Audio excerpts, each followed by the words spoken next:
we left off with RoadCraft. So officially I'm only 11% into kernel, but we have finished all other maps in their completion.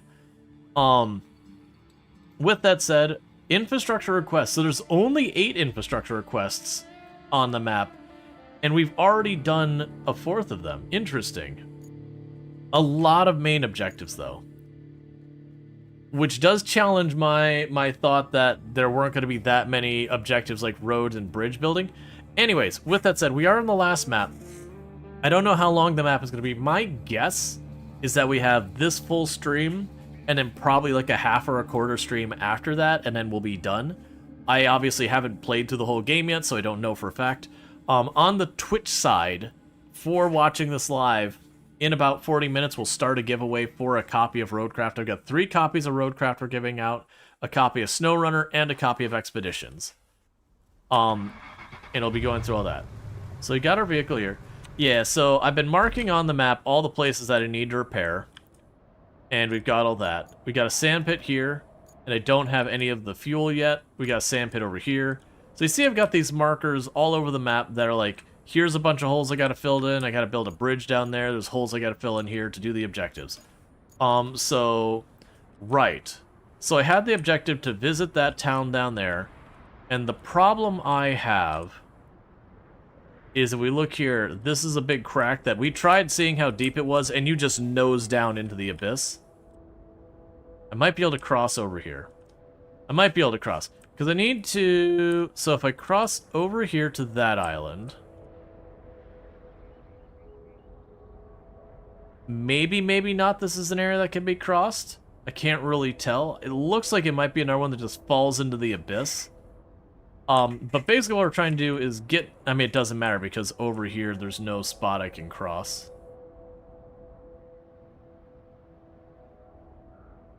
So there's 2 planks here that maybe I could drive across over there.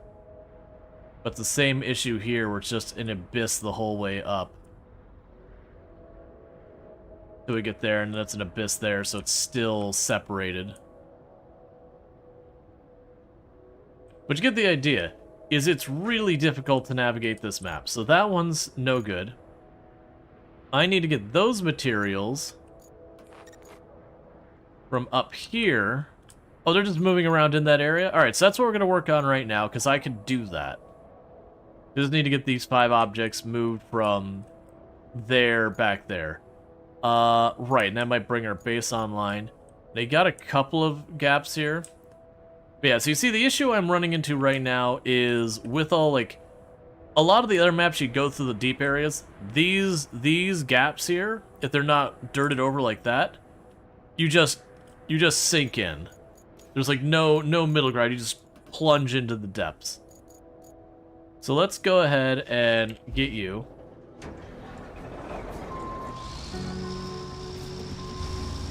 So what I'm trying to do is get a little bit of the fuel reserve resource, because if I get some of the fuel reserve resource, then I can open up some of these more sand pits.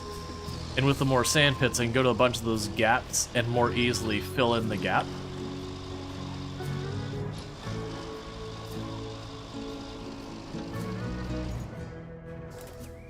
Alright, so for here, we are exiting to the north.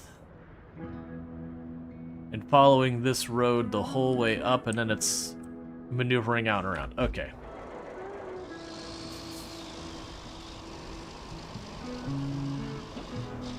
Alright.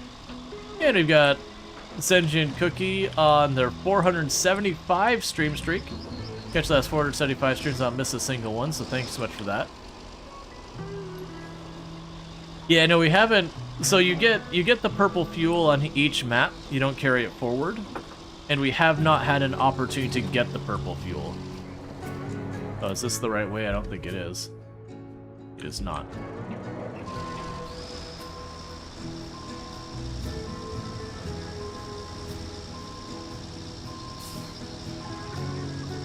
Okay. At least I don't think we've gotten access to that. What buildings do I have? They've got the pipe factory. That's power, geothermal, warehouse, sawmill. We do have the construction depot. So technically, with the construction depot, I could take stuff, make it into materials, drop it off the construction depot, and get paid. And then use our cash to buy the purple fuel. And maybe that's something we'll need to end up doing. I haven't had to do that the whole run so far. But this map does look like it is very, very full of salvage of various types. I'm a little leery about making like steel pipes and then selling the steel pipes. Is that going the wrong way again? No, that's correct. I'm very leery about using stuff like steel pipes to sell, but the stuff that blinks yellow, which is only good for cash, there's certainly something to be said about it.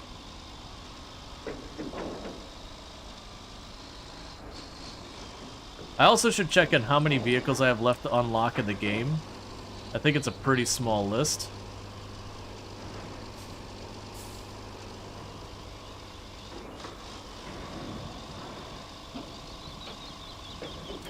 Immediately wishing we had the route thing. Okay.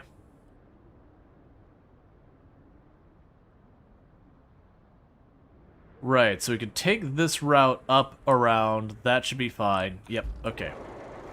So don't take the right, follow the dirt road all the way north. We have to go wide to the right when we hit the chasm. But there's a route to the right where we kind of go off-road to switch from one road to another.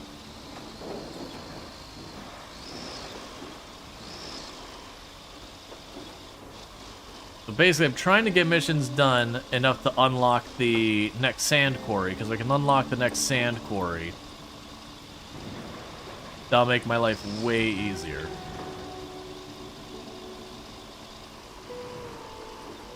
Does purple fuel melt steel pipes?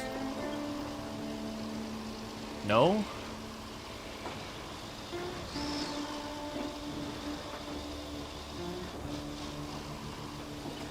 Oh man, that the other day we had that person watching who was just spouting off conspiracy nonsense. And I don't know if they were trying to meme or whatever, but like after asking them to stop like 2 or 3 times, we finally just went ahead and banned them. And they did put in a request being like, which was interesting, because the first part is they're like, first, I'm not a bot. But because you can't do multiple messages in your unban request, like, you just put in the unban request, is like, first, I'm not a bot, and then there was nothing else. Which, you know, my response was, like, denied the unban request. It was just kind of like, yeah, you got all asked, like, a bunch of times to stop, and you didn't take the hint. Like, not even a hint. You didn't take the very direct suggestion. And just kind of one of those realities when you tune into a stream. Don't even need to use the arm. You know, not a democracy. The purple fuel's from the naughty Twitch chatters? Probably.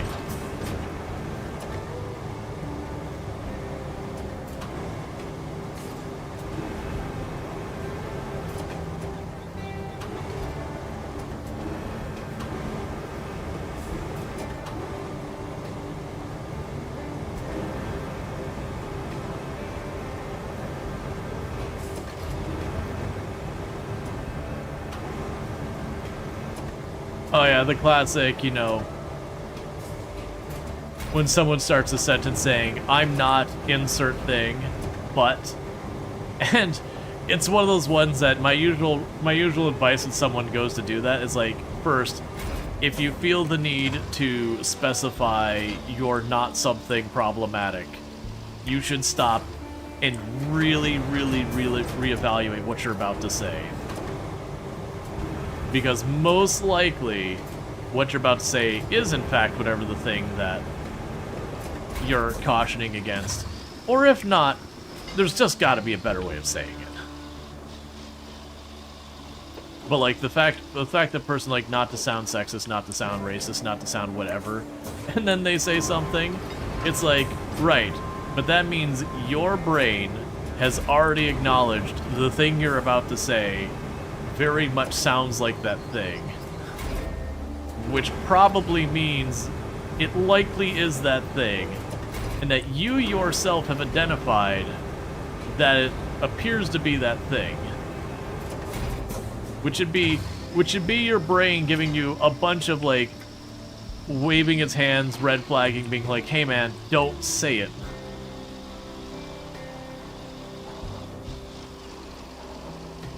Nitro is like, I'm not sleepy. Also, you're not going to bed to sleep and all that? Alright, Nitro. If you are going to bed, I do hope you had yourself good sleep. If not, you know those things. Look at says things, not the sound. Yeah. Yeah, I still would avoid any of that. Because just again, like, the thing is, even making a meme out of it, a lot of times just kind of helps people who are being crappy about it. Even though that's not the intention or whatever, it's just easier to just not engage with that at all.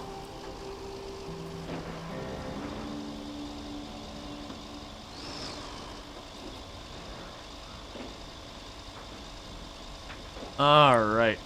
And we're up and over this hill, and I believe this road takes us around that chasm. And should allow us to drive pretty much straight on in to where we got to get all these things in place. And we'll be good. Like, just on the whole thing of, like, normalizing stuff. You know, it makes it easier for people to go, it was a joke. And you're like, what's the joke part? What was the part that's supposed to be funny? No, you just don't have a sense of humor. It's like, no. No, I do. It's just not one that punches down. Not typically. Not that I'm saying that's what you're doing. But like the whole way where people will... They'll put a joke along the lines of what people being crappy will say as kind of a jab. But sometimes like, yeah, but that's also like normalizing those phrases, which can sometimes help the people who use it in the bad way.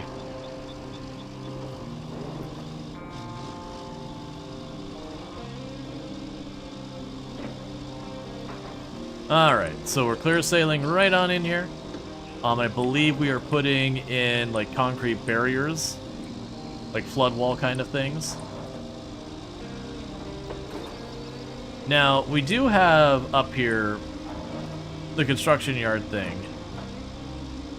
And so we could probably make some decent money here. There is a base up here we haven't been able to turn on yet.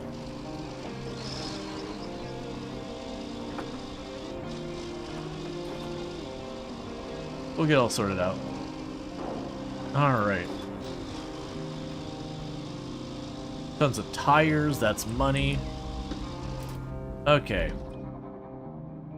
So it's looking like I got this pipeline blocking me from really getting back here. But also that crane is non-operable from what I'm seeing. So it's looking like I'm gonna have to figure out how to get my crane back into this mess to then grab that. To then bring it where it needs to be. I'm hoping, and it's going to be a little bit of an ambitious hope, I'm hoping I can go along this pipeline and just the crane will reach.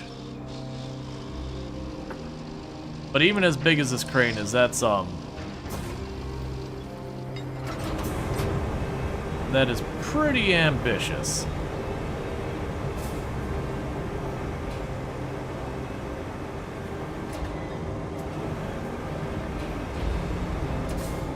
It's not even close. I do have a sort of ramp here. It'd be a little hard to maneuver this big crane over that ramp and do anything, though.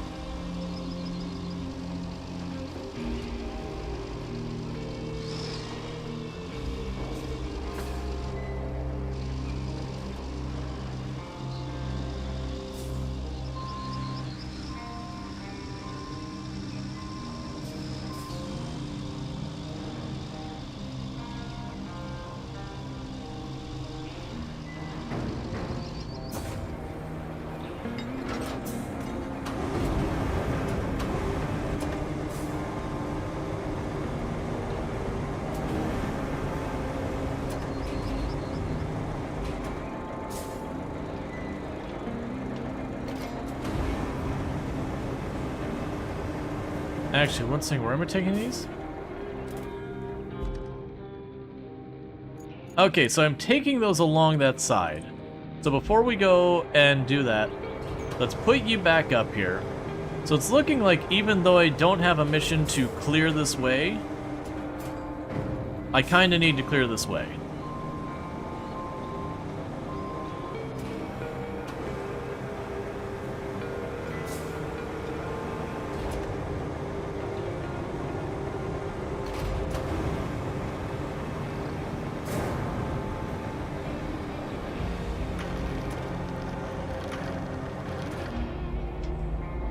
Alright.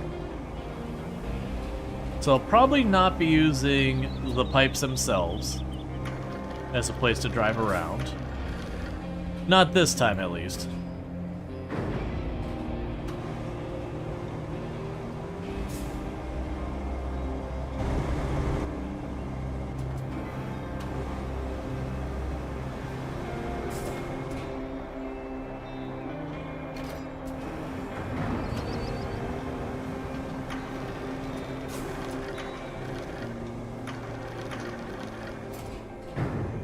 So this is the kind of thing I'm liking about this map. In the previous maps, it would have been like, you need to clear the port, so yada yada yada yada. Which was fair. Like, you're learning the game, you're going through, and they have excuses as to why you need to do it. And in this case, like, no, you gotta get to a spot, and there's a bunch of crap in the way.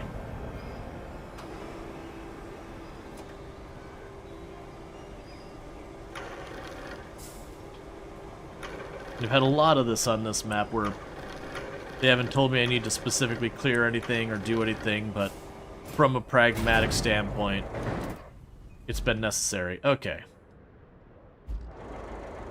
So yeah, so with this, now I should be able to back up. And I could definitely see where we might need to cross that bridge that's collapsed over there.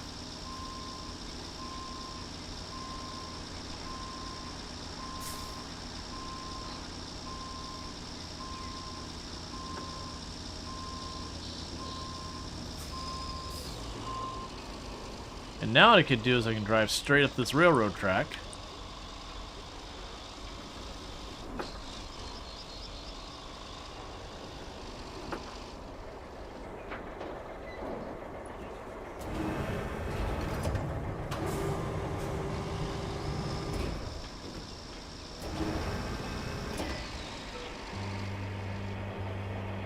Pull you up into place. It's not gonna be great leaving that high, but it's fine.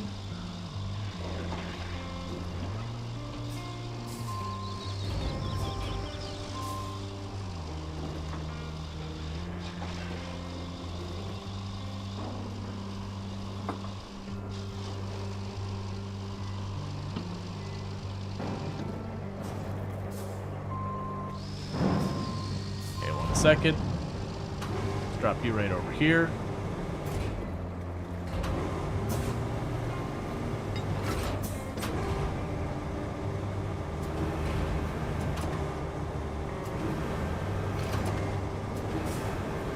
Chucked it off to the side.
Alright.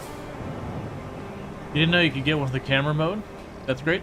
Oh, almost all the all the cranes, you could set it to crane camera. And honestly, like right now the way I'm using it's not that big a deal.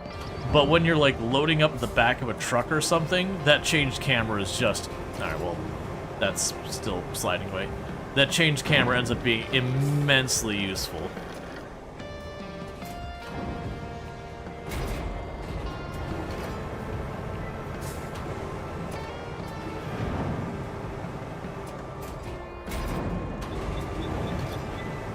Alright. I'm figuring I'm going to be doing a lot of running around in these places.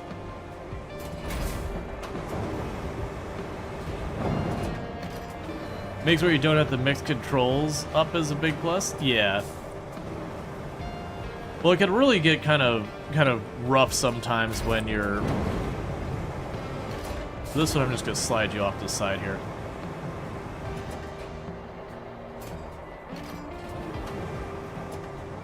But it really makes a lot of that stuff easier to deal with, like, getting your orientation right. Because I know when you're using the other camera, it's really easy sometimes to get things backwards.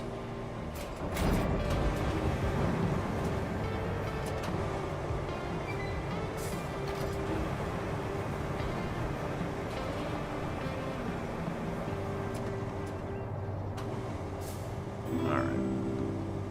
Thank you for the follow. Welcome to the stream.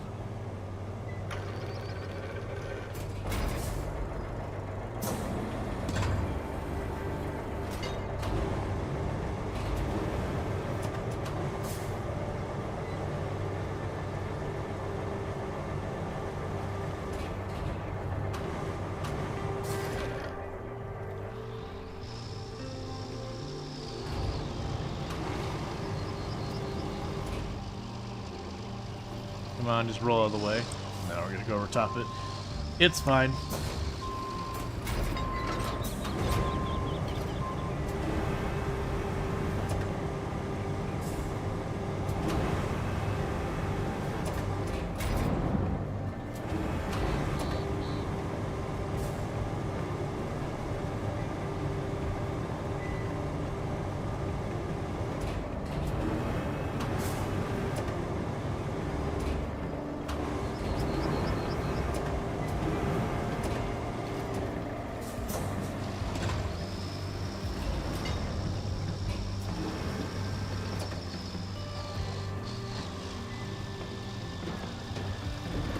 Alright, so we got the first chunk of wall to put in place here. It looks like I got to move some of these broken up cars and all that.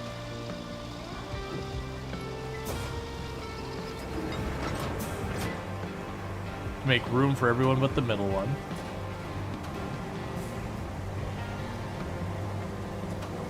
It's interesting they got all these cranes, but none of them are operable. Don't place your raft in the river. It's a real bad raft if you don't put it in the water.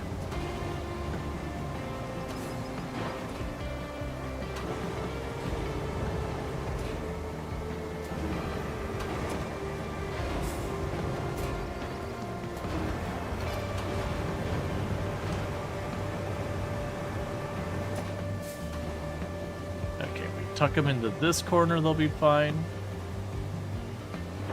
In this case, because I probably need the metal, I don't want to chuck them in the river like we've done in the past. Because this is what I probably actually do want these cars. Cars are good sources of metal in the game.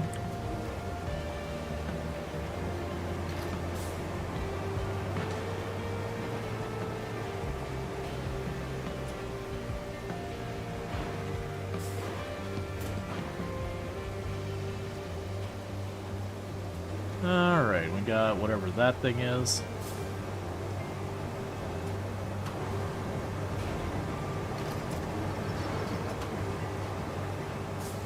Okay, and that clears it out so I can get the other pieces of wall over there.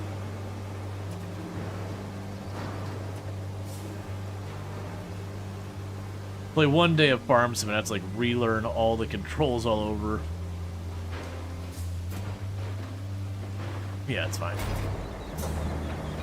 Okay. Let's go back and grab the next wall section that's over here.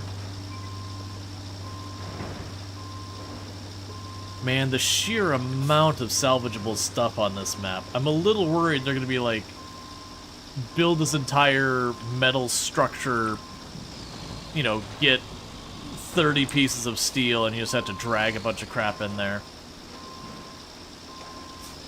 But on the bright side, if that is the case, at least they're kind enough to like pile it all on that I can just grab a big truck, start loading a bunch of it up and moving. A lot of stuff you could sell too.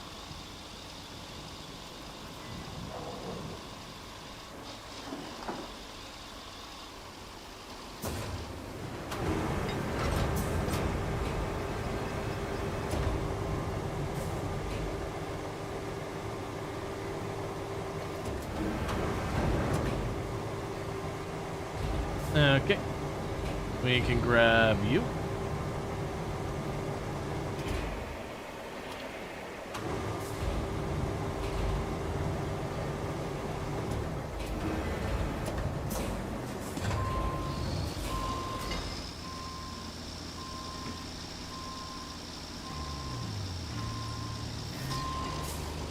Drop you in place, and then we gotta figure out where the other ones are. But yeah, so I have cleared a basic route along this side.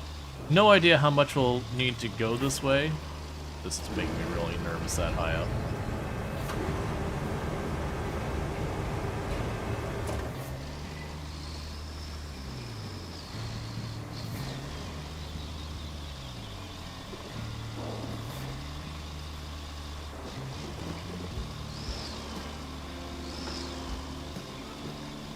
Yeah, we can go ahead and figure out our way back to the other spot, clear up that.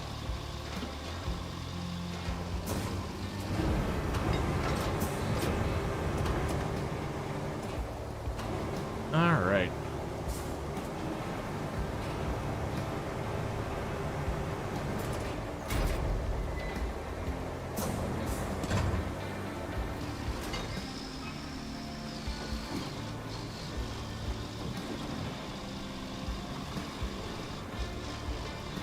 I believe there's a construction yard right next to me, so we're gonna drive past that anyways to get the wall bits.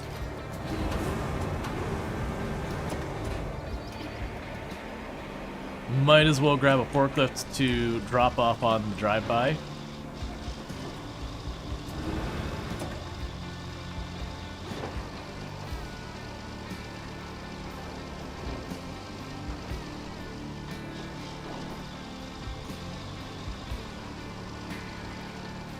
Let's see, purchase item, deposit stuff here.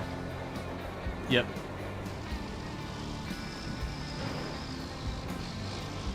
So I can drop the forklift.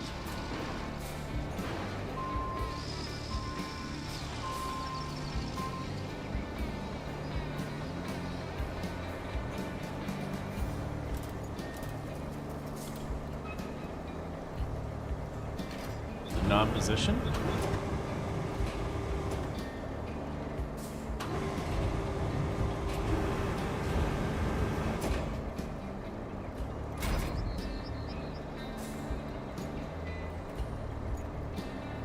Huh.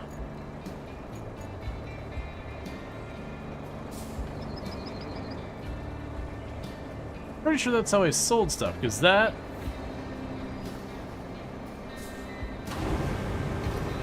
I'm pretty sure it said I put it there. I've actually not used these in the entire time.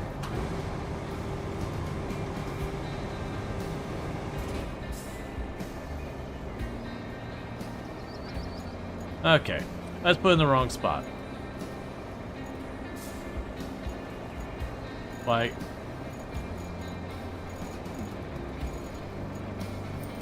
There we go. Yeah, so as you can see, you can get money doing that. I haven't gone out of my way to really do that at any point. Okay, so let's see what we got here. So I've got 3 in the yard down there. But nothing here. But that is close enough I can probably just drive down there, grab them from down here. At which point I'll probably pile them all up here, drive one over. Actually, this one will be easier to take from this side. So what I'll probably do is from this side grab one of them, put it over here, then drive the whole way around, pop up here. Well, sorry, drive the whole way around, pop over here, and take the other two this way.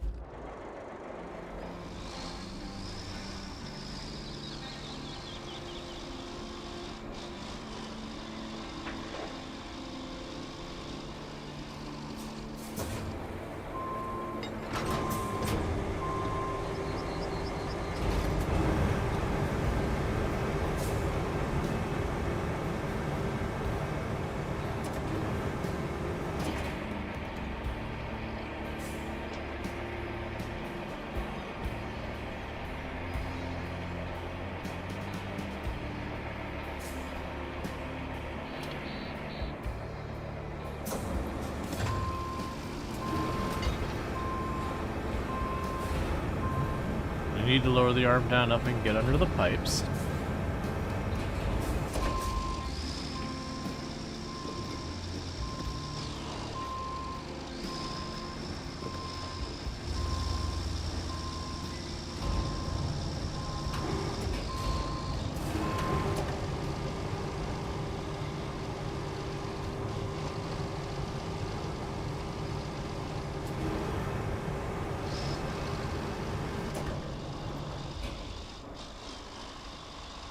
Okay, so you can drive around to this side. Oh, there's the spot I need to go to. That's fine. We can just drive around here. It's okay. We can just go around. It's fine. But yeah, there's tons of stuff to sell here.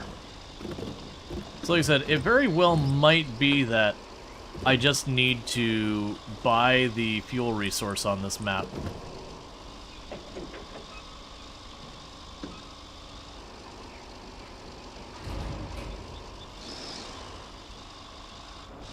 We haven't had to do that the entire time, and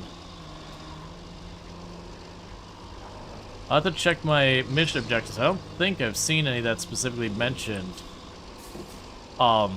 getting any of the fuel as a reward.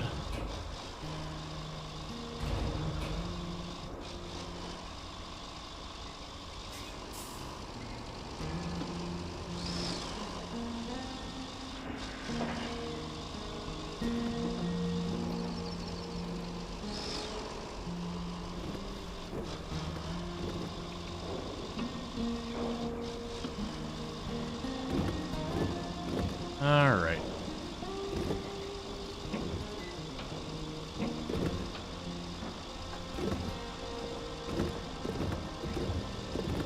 There's so much salvage here. I think there's another thing that feels like it may have been deliberate, was just to have all these resources here. So if you got to this point in the game and somehow didn't have all the vehicles, that it was just a matter of driving around and throwing stuff into the building, you would have no shortage of materials to get the money you need for anything you could want.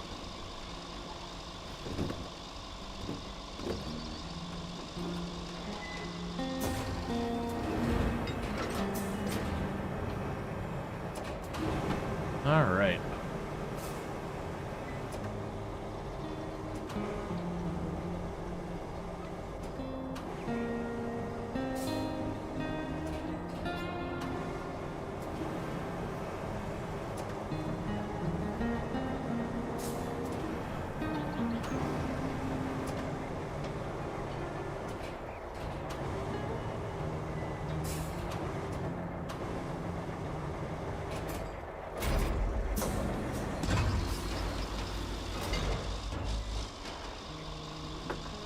So, from the busiest day at work yesterday, today being one of the deadest. Yep.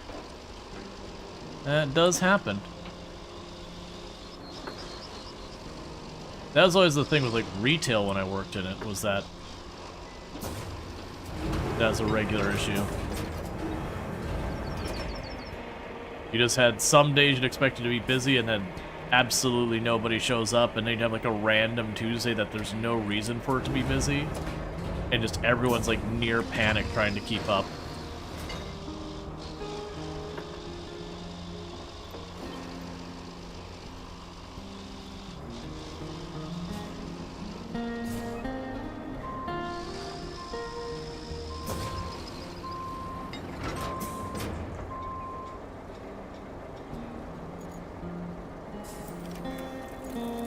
Okay. Let's take a quick peek at our objectives and see if anything's mentioned fuel as a reward. So, reputation, reputation, and cash. Reputation and cash. So no fuel reward. Alright. So if we look at this area, and switch this to sand. So I've got 4. That's not what I wanted to do. We've got 4. 10. We can't see that one yet. So I can buy 10 fuel right now and open up those quarries, and I think we're going to do that, so...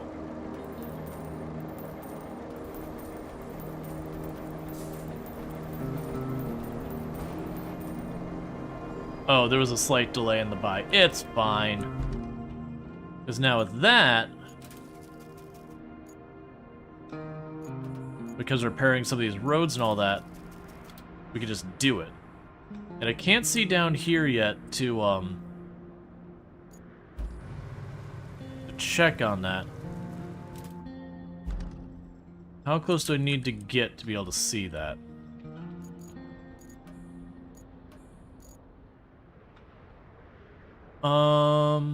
Probably closer than I can reasonably get. Because I need to already cover, like, get around that. And these are all, like, again, just falling into the abyss. Potentially build a bridge down here. Amusingly enough, I could just teleport down there just to see that open up. So that'll be a bridge situation, I think. Got a big open spot here we haven't explored. That's fine. Okay, so then we got these two here and those two there. Let's grab our crane.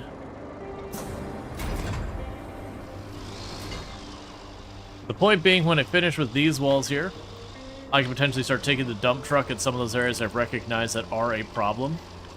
We could fix this. Oh, wait. I got wood at some point. I forgot about that. So I go down here to this spot, because this spot seemed like a good place to build a bridge as opposed to filling it in.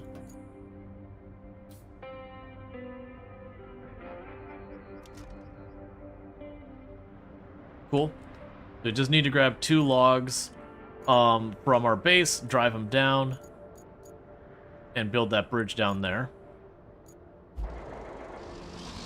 And then that would let me get to the next place that we have sand at.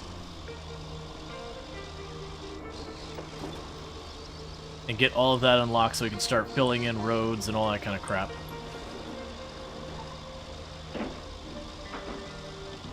Right, so if I looked at this correctly, this path goes right by where I can grab those 2 walls right here. And goes on to our objective, but there's a bunch of heavy pipes in the way. So I need to move the heavy pipes.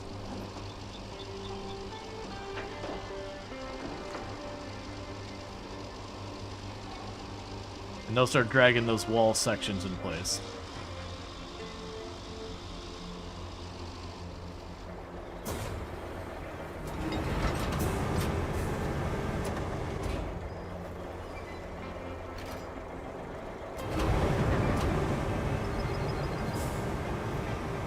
Alright, so what's back there? Okay, so back behind us, I don't think we'll use that. Let me check the map. We might use that spot for something. Alright, so let's plan to drag these...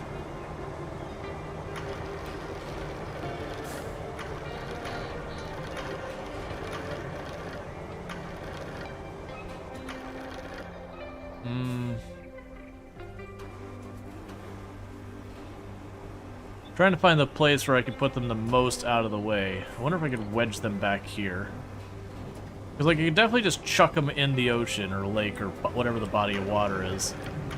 But, like I said, I have a feeling we're going to end up using a lot of salvage on this map, so I don't want to discard resources where they'll be really hard to get at.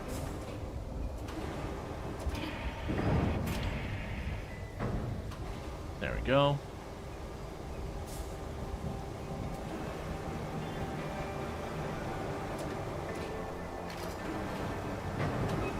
Okay.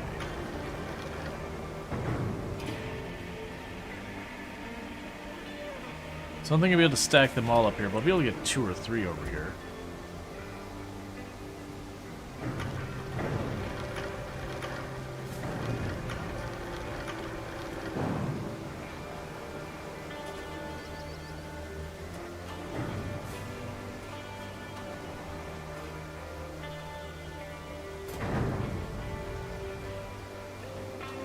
Alright.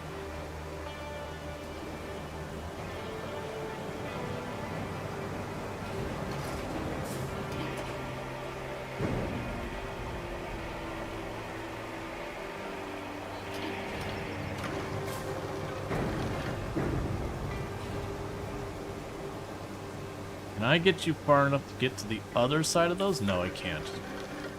That's fine, then we can just chuck it up here and not have to worry about too much. Actually...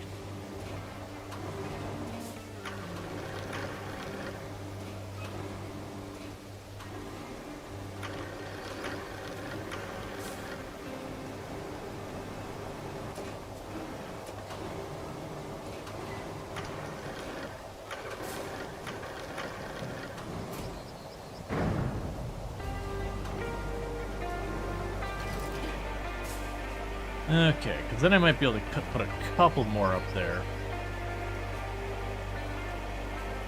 I could probably just leave those 2 on the far outside where they're at.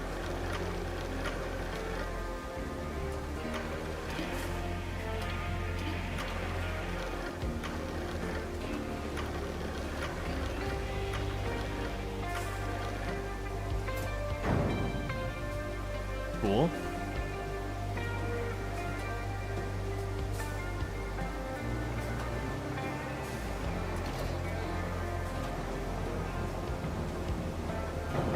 I think that'll open it up enough that I don't need to worry.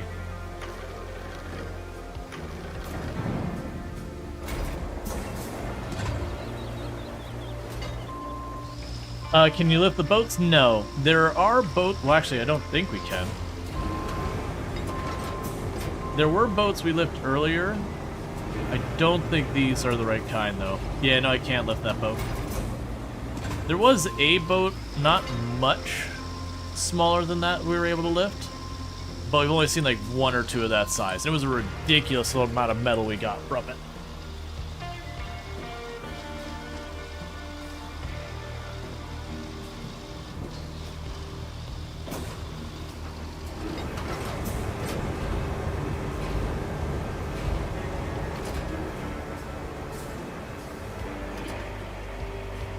Alright, we got this piece that are pulling out of the wreckage site.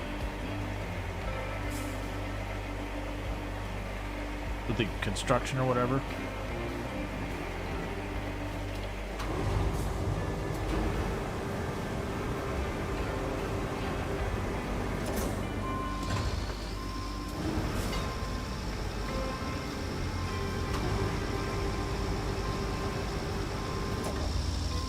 Okay.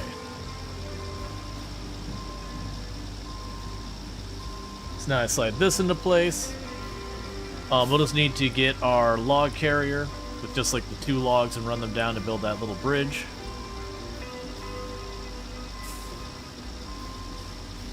And that'll let me probably get down to the next sand pit thing.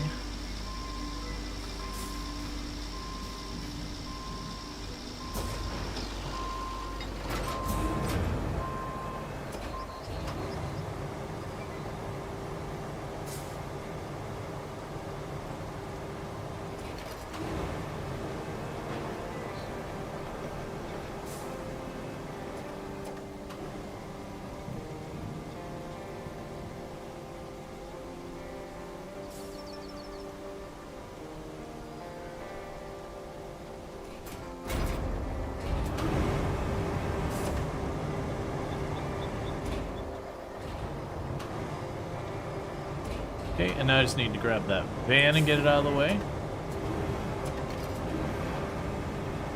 Or truck, not van.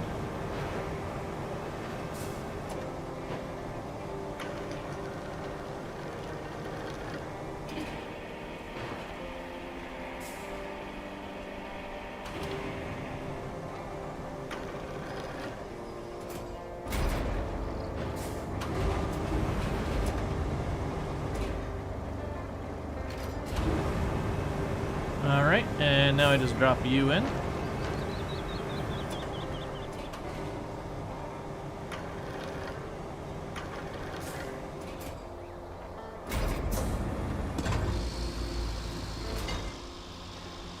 Grab the last one, put it in place, and that'll be that objective done.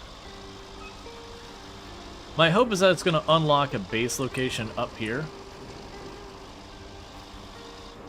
I'm curious what the best vehicle would be for just moving around stuff like random bits of metal and salvage would be, to like get a decent amount moved.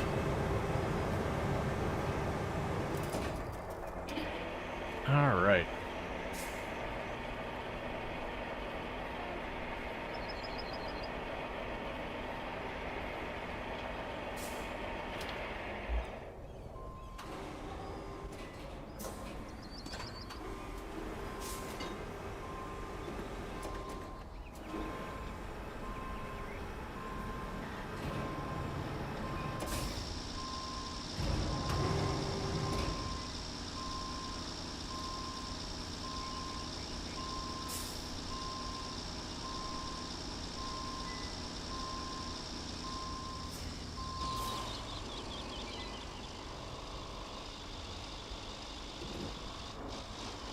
Okay.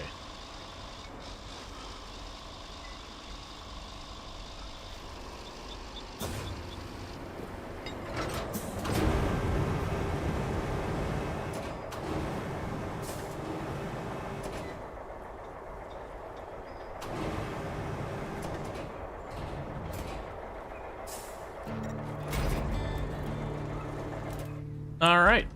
So we got that all set up. What do you say about some more work in the machine yard? Please don't tell me you were hoping to be done here after fixing that flood wall. Oh, you were? Well, sorry about that. But we're going to need that yard to fix this entire region. With that in mind, better stock it up with spare parts and make sure it has a viable supply route. This will be a common theme from now on. Convoys can't just go anywhere on this terrain. So, thanks for all the roads you're going to build in advance.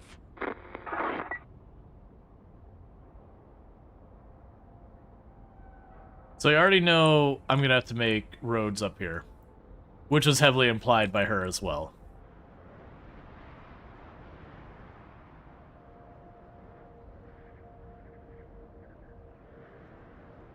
Okay. Yeah, so I'm going to have to repair all of this area.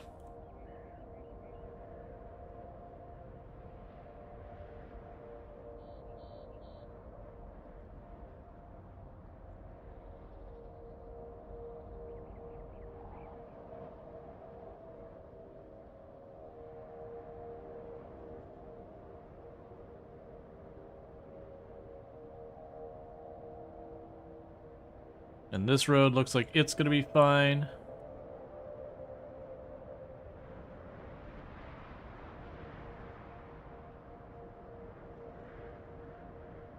You have to build either bridges across that or fill that in. I'm really curious about running the power across this whole place. I'm assuming you have to build up a lot of sand and then run the power through that, which would be interesting just because that'll be a little bit different than we've had to deal with so far. But that kind of does force you to either lug sand a very long and annoying way or to get those things back online. Alright, so let's not worry about the delivery vehicle yet and all that. We did get some stuff back online, so you are both in the sand range. And then this area is between the sand, but we should be able to make that work. Somewhere down here, I have my dump truck. Oh, you're way over there. That's fine. So let's grab you. Because I have got to get more roads built. Hey, the ends, how's it going? We're gonna go run over here where we got this spot. I've got a bunch of bad spots of road to build. Let's actually quickly go and deal with it this way. So, we've got all this built here. Not worrying about that whole part there. It looks like I have to go down here. Head over here.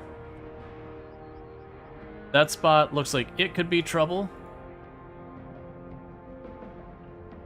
So that's a spot that's going to be some trouble. That spot's trouble.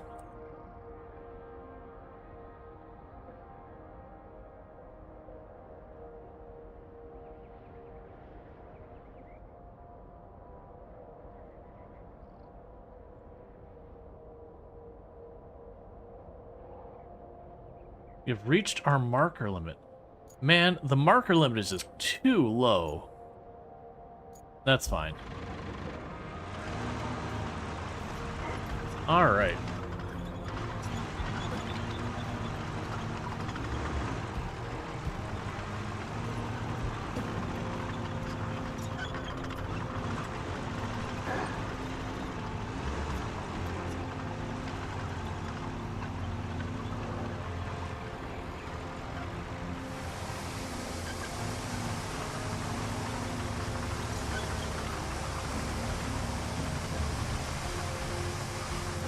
Oh, and before I forget, we're gonna do this real fast, which is start a queue. This is for a copy of RoadCraft. We'll do the drawing in just a couple minutes, like 15 minutes, something like that. This is for a copy of RoadCraft. If you would like to get a copy of RoadCraft, it's ! join. You do not need to be subbed. You do not need to be following. The only requirement is if your name is drawn, you just got to be like, yes, I would like the game, or something along that lines. And the only reason I have that is, again, just because I've had before where I did a giveaway, the person wasn't really watching what was actually being given away. And then, you know, once they got it, they're like, oh, I already own that. And so, you know, it's to avoid that kind of situation. Oh, wait. So there's stuff over here that we'll also want to connect a road to eventually.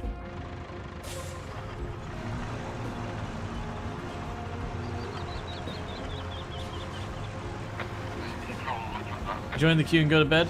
Yeah, well, the problem is if you're not here to respond, you can't win. The queue is for a copy of RoadCraft. We're giving away a copy of RoadCraft because we did the dare drops for it.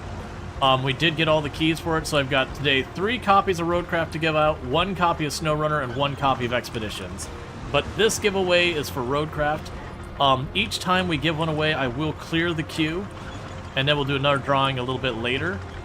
So if you're not here, you can't win. But, like I said, if you get your name drawn, you know that was the whole point. Gotcha. Just making sure. So it's just one of those things that, like, if your name gets drawn, you just have to respond that being like, yes, I would like it, cool, thank you. Like, anything that lets me know you actually do want the game. Like, if your name is drawn. But if you're not here, you can't win. But I will give one out here in like 15 minutes. I'll give one about halfway through stream, and I'll give one about 1 hour from the end of stream for RoadCraft.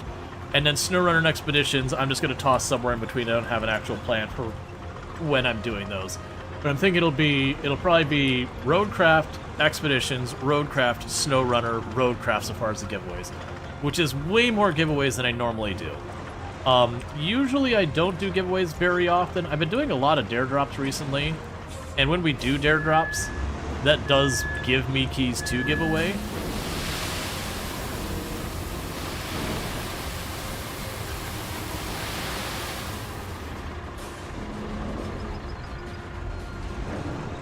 Alright. So I've got that sand pile.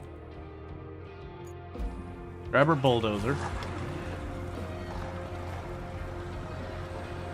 Hey, Infinity Simplex, how's it going? But yeah, I do know there's been multiple people who are like, oh yeah, I'm 100% gonna stay up late when you give out the keys. And I was waiting till we got all the keys in before I started the giveaway kind of stuff. But we do have those all in. I also, another day, I have like 7 or 8 keys for Tinkerlands to give out. And then we started doing the Farm Sim Dare Drop. That's going to ultimately give us, I believe it was 6 keys for Farm Sim plus the new DLC. And then I have 2 of those. And then the other 2 DLC. Yeah, like I said, I think Expeditions will be the second giveaway. Maybe what I'll do for the Expeditions one, maybe when I go on my quote-unquote long break, maybe I'll do that. That'll be pretty quick after the other one. But that's fine. My long break is like 5 minutes. That's in about an hour from now. Just for when my wife gets home, / chuck some food in the oven kind of thing. Yeah, so I definitely want to get some type of... That's going to have to probably be a bridge as deep as that is. I'm sure we'll get an objective that tells us to go over there for something. Looks like too significant a point not to be. No, so right now we're doing RoadCraft. And then what'll end up happening is I'll clear the queue after the giveaway's done, and we'll start a brand new queue. And that's just because, you know, you'll have some people who tune in right at the beginning of the day, and then they have to go someplace. And I don't want to draw, like, one person after the other, after the other, after the other, who's not here anymore. We haven't had that too much. We did have one, was it Farm Sim key? We had, like, one key that I think we had, like, 3 people we drew that weren't here anymore, and we had to just keep kind of going through the next person. It happens. But that's one of the reasons why I do reset the queue, is to try to avoid that. You need a RoadCraft? I'm guessing there's going to be a lot of competition for the RoadCraft keys.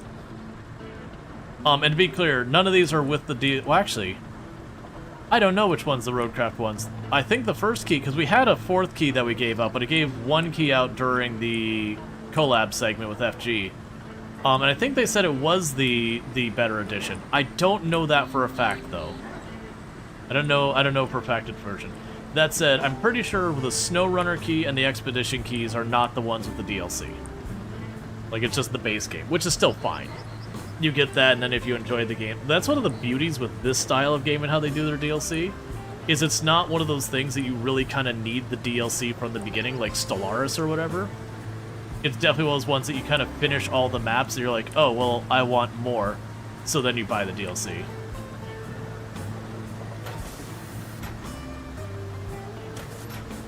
Alright, so I want to fill in this mud pit, because I've seen a couple of vehicles get slowed down in it. We're driving by it anyways.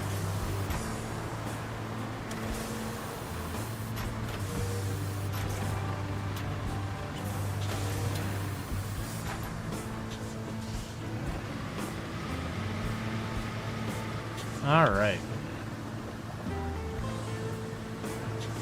I did not lower it. Doesn't work very well if you don't.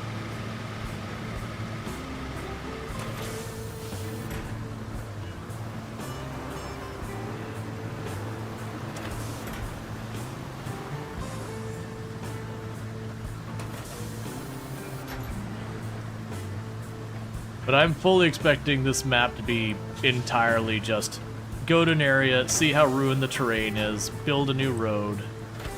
But I appreciate that we're not... Like, clearly she's like, you're gonna need to build a road to do this. But instead of, like, the missions in the past where she's like, build a road in this specific spot, she's just like, build a road, get it sorted, figure it out. Technically, I could build a bridge. I could even just not build a boat or a road. You know, I can choose whether or not I want to pave it. It's just at this point, they kind of figure you know what you're doing, just do it.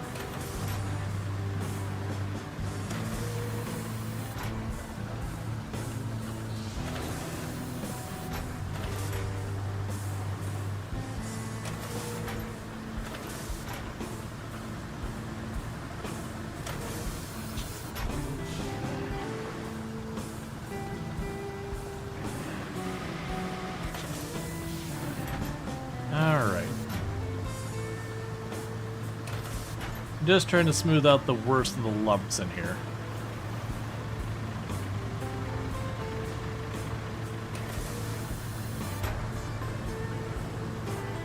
I think that's good. Alright, so let's get you out of the way. There we have about 6 more minutes on that giveaway for RoadCraft. And then we will give out the first key for the day.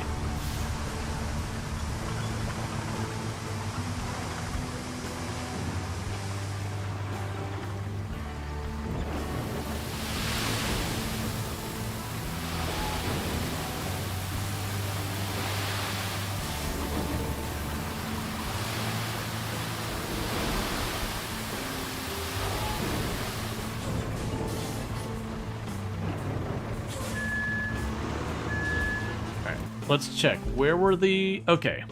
So I can pick up sand up here and down there. And this route's gonna have to be dealt with.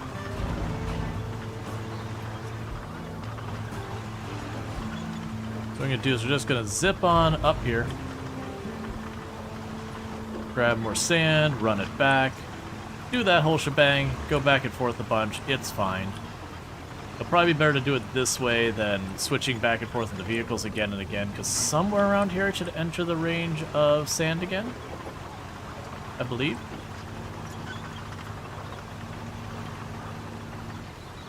There you go.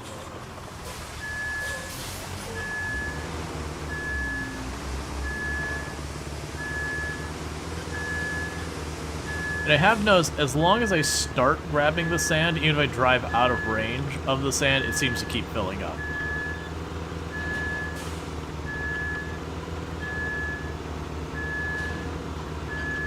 Okay.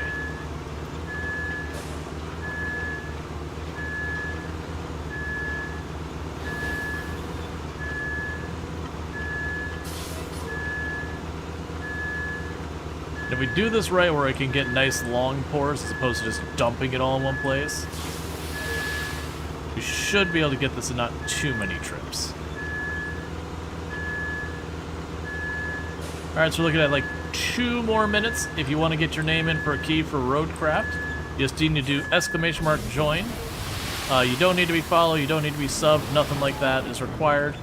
You just have to, if your name is drawn, you'll just have to say something in chat being like, yes, I'd like it, thank you, awesome. Anything that implies that you do actually want the thing being given away is good enough. But we'll do that here in about 2 minutes. We'll do that drawing. Probably about how long it takes me to go up here, grab some sand, come back and drop it off. Then we'll draw that. That'll be the first key giveaway for the day. Then I'm going to clear the queue out entirely. And then in about an hour or so, we will do another key giveaway, but that one will be for expeditions. And then midstream, we'll do another RoadCraft, and then a SnowRunner key, and then another RoadCraft. And all of this is thanks to the devs via Dare Drops. We did that whole thing where they're like, make a ramp and jump it over a crevice of water. You know, we did that, and they gave us a RoadCraft key. So that's why I like to do the Dare Drops, is it lets me, one, it gives me kind of fun challenges to do that can be interesting for viewers to watch, and then two, I get to give away keys later, once we've done them. But I got all these to give away today. At some point in the future, I've got a bunch of Tinkerland keys. I don't know when I'm going to do that. That's just going to be like random, some other unrelated game that we give those away during. Which Tinkerlands is like a top-down Terraria-esque game. I had a lot of fun with it. The only reason we didn't keep playing it was just it's early access, and I kind of want to wait till it's more done before I commit time to actually getting real progress in the game. And then we should have a bunch of farm sim keys over the next couple of weeks. Alright, that actually took about 1 minute, so you got 1 more minute. So think of this as like your last call, 1 more minute. I'm going to get 1 more load of sand, and then we're doing the drawing, because I thought that was going to take longer than it did. I estimated it was going to take like 2 minutes. It barely took 1.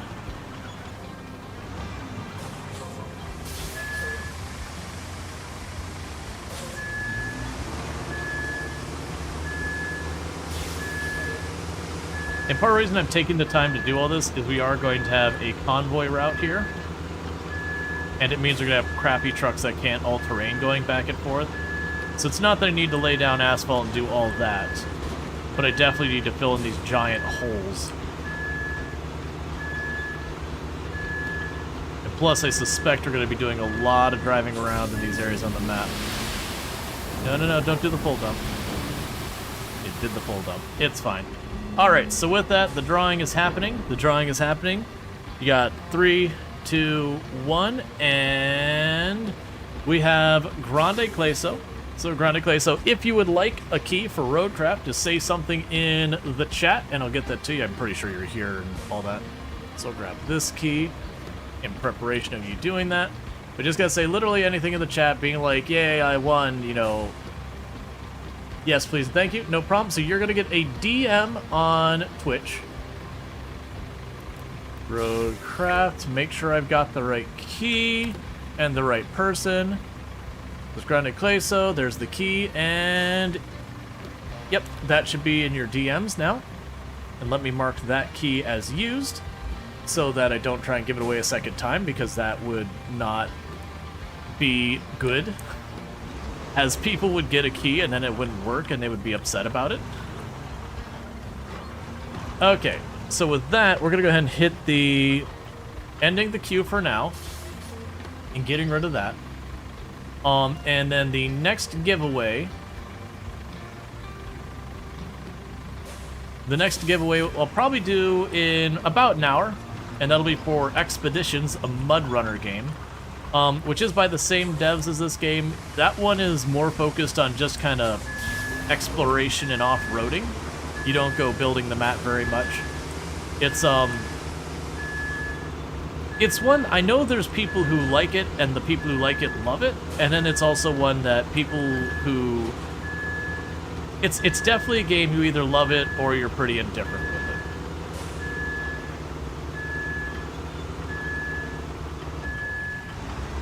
it. Yep, but we will be giving out 2 more RoadCraft keys before the stream's done. The next one probably won't be for like 3 or so hours. And then the last one is right by the end, which is going to be like 7 hours. No, sorry. 6 hours from now or something like that.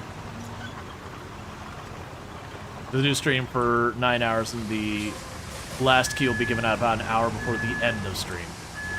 And the reason I space them out isn't as a deliberate strategy to keep people here for as long as possible, though I'm sure as heck not complaining about that as an added bonus. It's, you know, we have people who can only catch the end of the stream, or only the beginning of the stream, or part of the middle. You get the idea. They can't be here the whole time. And if you give out all of it right at the beginning, or right at the end, it means people who have different viewing schedules don't have a chance. And so this is kind of the way I see as like the most fair, to give as many people as an opportunity as winning as possible. That's the reason I like it when I can get at least 3 keys. When I get only like 1 key given out, that's always the one, because no matter what I do, there's not really a good time to do it.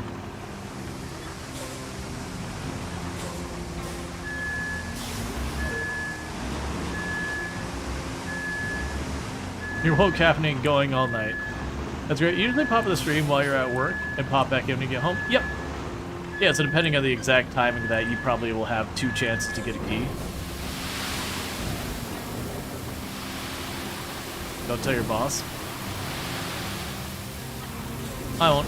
That was, I was very fortunate a lot in my career that later on in my career, I should say, not early career, later on in my career, I worked at a lot of companies who, they really only cared, do you deliver the thing we've asked you to deliver? Well, as long as you're not breaking any laws or doing something that, you know, creates a problem at the office or whatever, we don't really care, like, if you're tuning into a stream or listening to music or watching a video or whatever. As long as the work's getting done and at a satisfactory quality, they don't care. And honestly, the times I've gone into places after having worked in that type of work, that you can see them kind of hovering over their staff and all that kind of thing. You know, you see that and you're like, alright, well, I'm just not interested in working here. Sorry, man.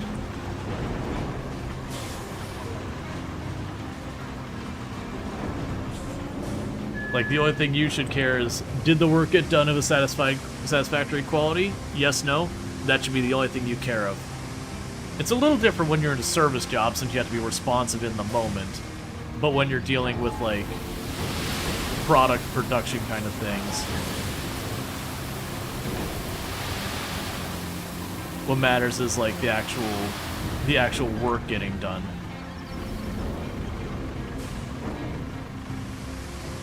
Yep, regularly you watch Twitch running at work. No one cares. Headphones on, obviously. Right. If I was doing something that was like really disruptive or something, very different animal.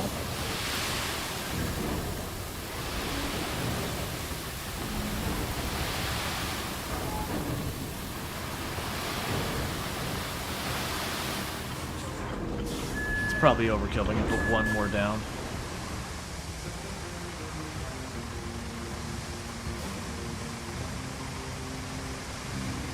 And honestly, that mud spot right before we get to the paved spot also looks like it'd be a problem, so...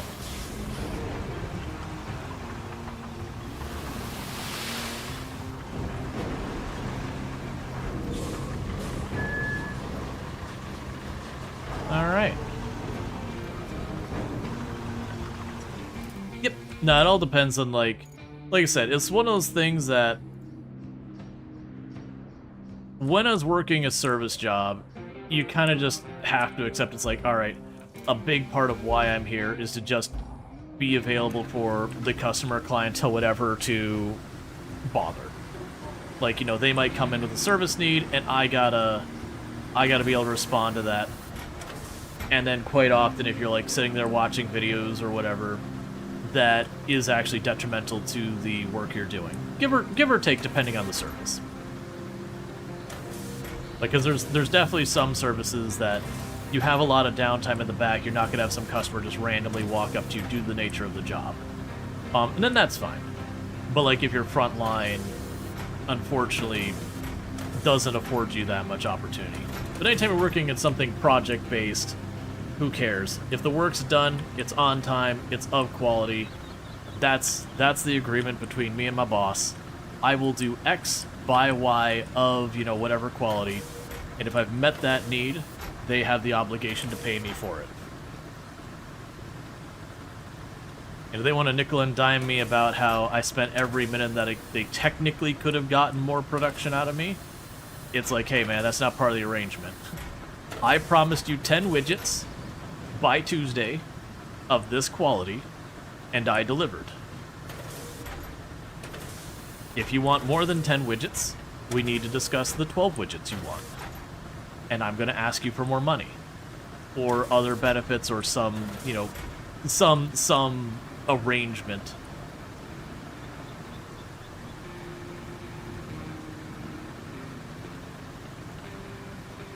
There's definitely a difference between, like, early career me and late career me.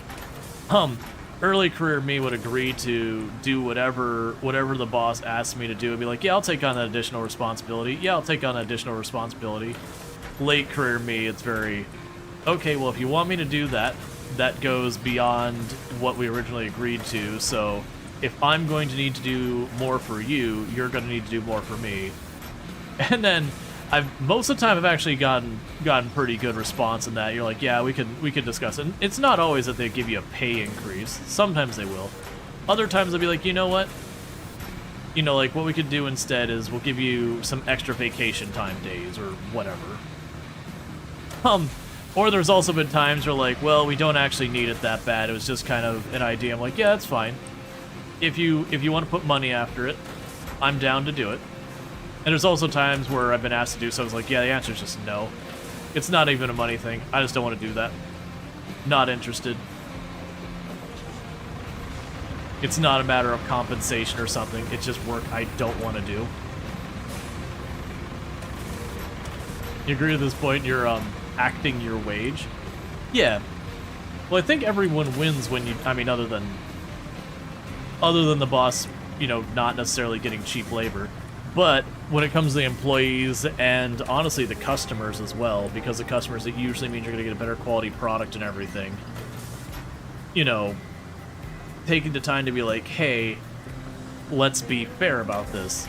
You know, employment's supposed to be a two-way road, like a partnership between you and your employer, that you are offering them, you know, some skill or service, and in return, they're compensating you for it.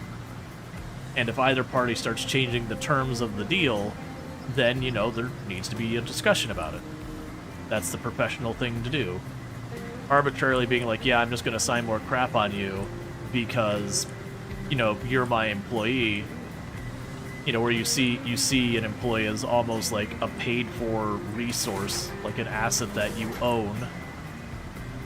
It's like, no, that's not the arrangement. I do like that some places are starting to actually make it where, if an employer changes the terms of employment significantly enough, and you step away from it kind of thing, that it has the exact same implications as if they got fired. you know, without cause, where you'd have like unemployment protection and all that. Because I've definitely seen things where bosses deliberately put in like maliciously bad schedules as a way of getting people to quit so they don't have to pay out stuff. So I'm glad that some places are starting to respond by that, being like, yeah, no, if you change their entire schedule to something other than they agreed to, and they leave, that's on you. You've changed the terms of the deal to not be the original deal. Because they, you want more levies and more land? Yeah. Let's, right now we're just fixing these roads up so that the vehicles are going to be able to do it.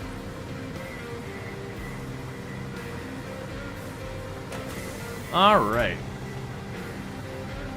Because I've got to drive one vehicle along this route, and then we have to have a caravan, convoy, whatever, go through here. And so where I can maneuver and muscle and fuss around and get around stuff, the convoy can't.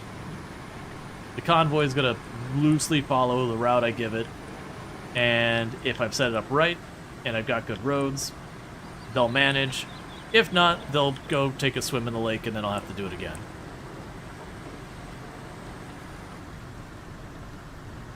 Alright, so I've got this section done. Because honestly, filling in like even a big, large area like that really doesn't take me much time to set up. 10, 15 minutes or so. And I already went and picked up all the boulders off the road because it's driving through with a crane anyway, so it's like, alright, I don't really have a reason to not fix this.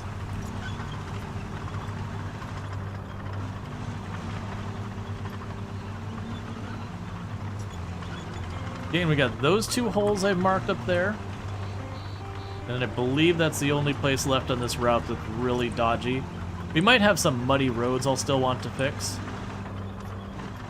But I think it's just these last two that are the only big problem. Ooh, those are actually pretty big holes. It's fine. We have sky sand and it's free. I mean, I had to pay fuel to activate the area, which I had to buy the fuel, so it's the opposite of free.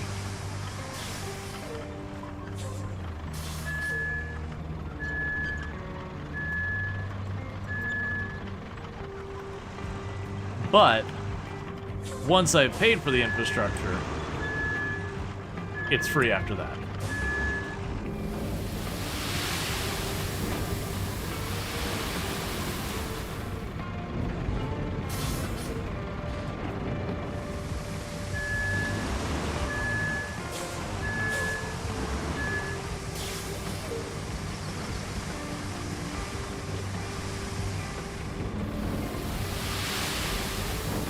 Hey, Jaywalker, how's it going?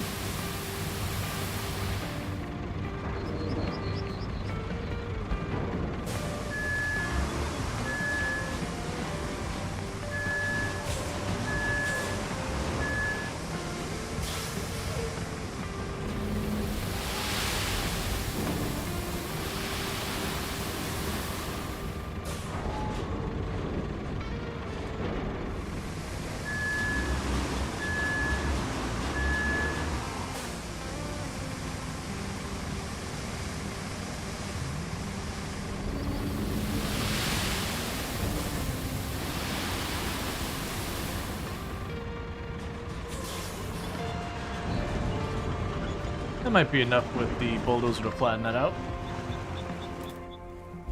So I can grab the bulldozer back here. Do you mean finish game? We are on the last map. Yeah, no, it's yesterday we did Farm Sim. We did a sponsored stream for that with Dare Drop. So we didn't work on it since Monday. We'll see how fast this goes. It does look like there is 33 quests on the map and only 8 infrastructure lines. So I've already done a fourth of the infrastructure lines, and we're working on another one right now. But those 33 missions might be a lot. We'll see what we got going on with it. We might end up having to do like lots of power pole repairs, all that kind of stuff. We'll see what we got going on here.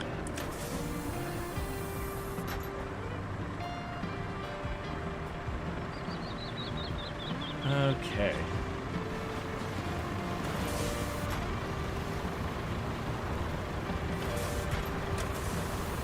Who's a sponsorship with? It was Farming Simulator. Through Daredrop.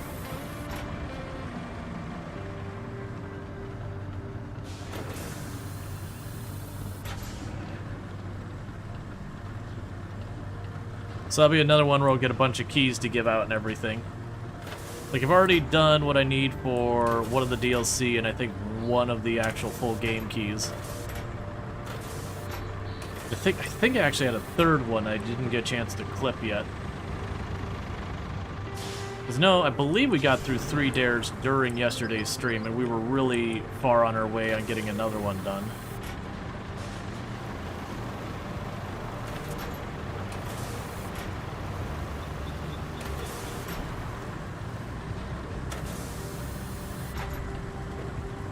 Okay.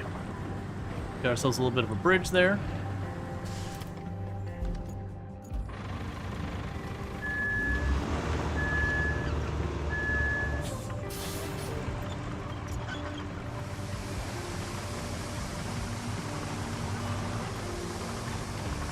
Hey, Purdue chasing Hayes? Yeah. Well, it's one of those things I've been really liking doing the Dare Drop stuff. For a couple reasons. Like, some of them, they have been sponsored stuff, some of them they haven't been. Like, when it's sponsored, I always disclose it. But I really do like going for it. One, I get to play a bunch of really awesome games, and quite often they'll give me keys to play just myself.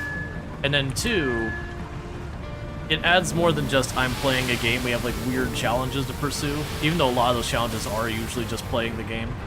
But then also I get to give the keys out to the community, you know, all that. Sometimes I get a bit ambitious in the keys, or the dares I grab. And it is the thing that if you grab a bunch of keys, or a bunch of dares, and then you don't follow through with them, if you get too many that you're not following through with, that can limit your ability to get dares in the future.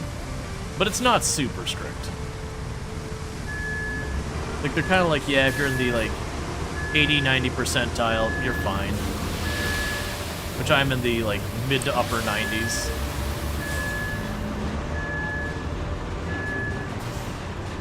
Worry about rolling off the side of that. Let's go ahead and bulldoze that a little bit to make it not quite as cursed.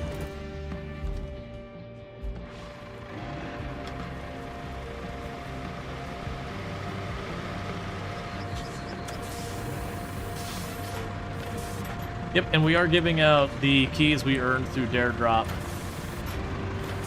for you know, a bunch of the games in the Mud Runner series, including we'll have a total of 3 RoadCraft keys. We've given out one of those already today. We'll have 3 of those to give out today. We'll have a SnowRunner key and an Expeditions key.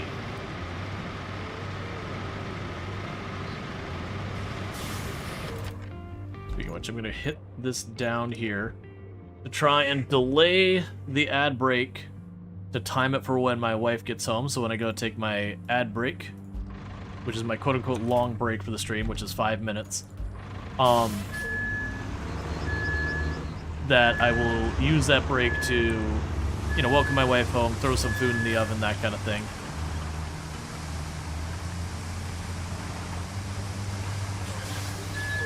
Yep. I got a couple other keys from the Dare Drops from this that aren't Mud Runner stuff. They're by the same publisher, not the same devs, like the Surge 2 and all that. I don't know when I'm going to give those out. They're not going to be today, because five keys is already a lot of keys to be dealing with for one stream.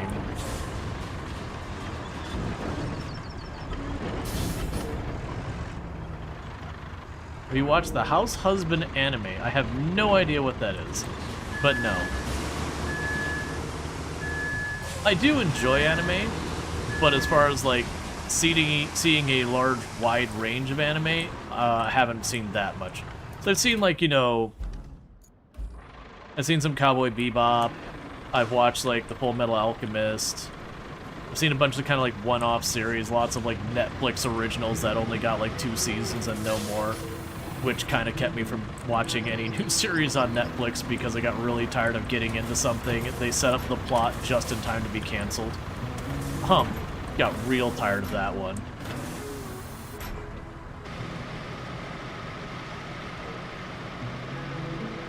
Bunch of generator gall. What else was there?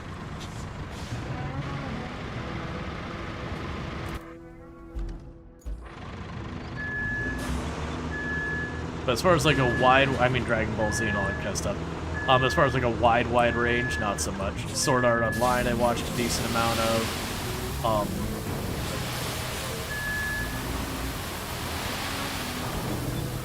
I'm blanking on the name of like 2 or 3 other ones that are pretty big animes at the time that I watched like a season or 2, and a bunch of them had a bunch of more seasons, like I think Soul Eater and all that. A lot of those ones like just didn't stick with me. Like they were good and all that. It's just kind of one of those ones that, you know, you watched it, and sometimes it felt like it's trying to be like too, oh my god, look how, you know, how evil the world is or whatever, and that kind of really takes me out of it.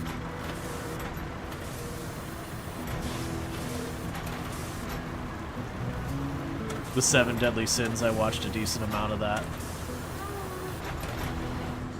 I wouldn't say they were all good animes. Some of them you're like, alright, let's be honest, quality-wise, it's not up to a lot of them. But it's enjoyable, so who cares? See, oh, they say, the house husband is cute, slice of life style about doting husband who stays and does chores. Yeah.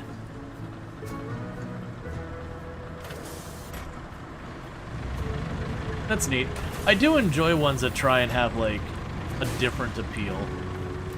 Like, I certainly do enjoy my series where it's like, you know, oh no, the big bad is gonna show up in the world and yada yada yada, and, you know, figure it out and manage that.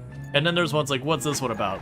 Oh, it's, you know, people dealing with just very boring, kind of mundane problems.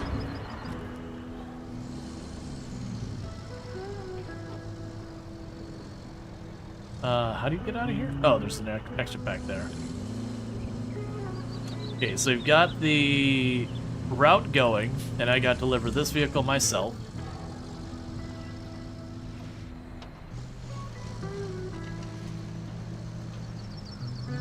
Yeah, like in high school me, like I did end up watching like a couple of slice of life animes that were like, there was no big bad villain. It was like, you know, people in like non-specific high school college age dealing with non-specific high school college age type problems and all that.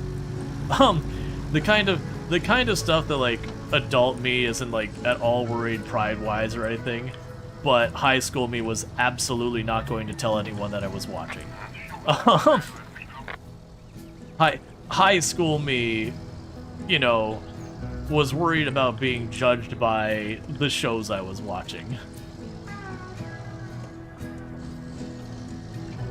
Not as secure in who I am and everything. I'd like to get past this vehicle if possible. I'm probably gonna accidentally shove it off the road. But I also don't want to wait on it, so I'm trying to overtake it off-road.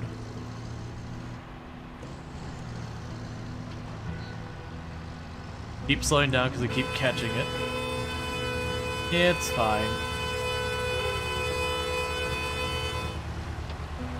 To be fair, where most of the time when they blast their horn, I'm like, calm down. That's honestly a fair reason to blast your horn. That someone is like overtaking you on the side to a dangerous degree on a road really not suited for more than one vehicle wide. That is a legitimate time to blast your horn at someone and be like, what the hell's wrong with you?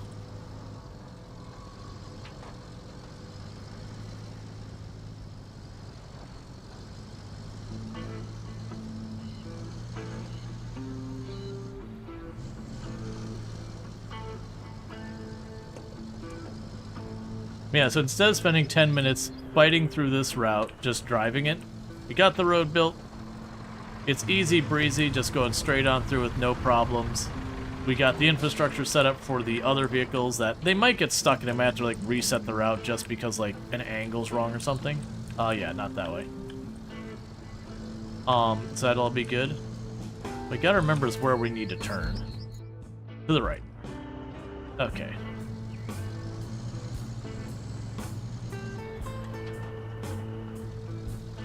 But it's also like, one of the things that amuses me is every once in a while, like, on the channel, like, it's probably once every, like, 3-4 months, it's not super frequent, we'll have someone who pops in that they're just trolling, but they're trying to play on insecurities. You know, and they'll do something like call you ugly, or, you know, whatever sad, pathetic thing they're doing. And you kind of sit there like, my man, I've been out of high school a long time.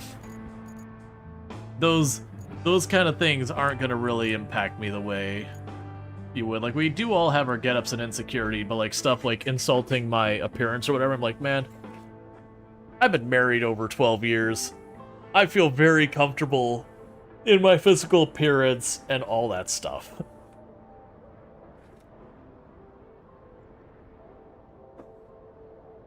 Alright, so they're working on that. Meanwhile, I need to get down to this village down here. We're going to build a bridge here. Thank you, Pretty Pictures, for subscribing for 30 months. From Rual Steer. And thank you, Pretty Pictures, for the Prime Gaming sub. That's 30 months you've been subbed to the channel, and I really do appreciate that. I do hope you have been enjoying the stream and all that stuff, but thank you again so much for all that support and for supporting the channel for as long as you have. It means a whole heck of a lot. Alright, so I need, I believe it was 2 wood to build the bridge way to the south.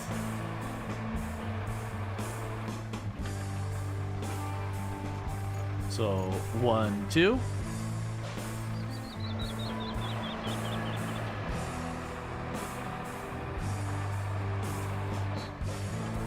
Yeah, also for people you don't know, why would you care? Yeah, it'd be like you go to the bar, and it's not like you were like, you know, there was someone who you had some level of interest in or something like that. Just some like random person walks up to you and it's just like ugly and then walks on. You'd be like, who the hell are you? Why would I care about what you have to say?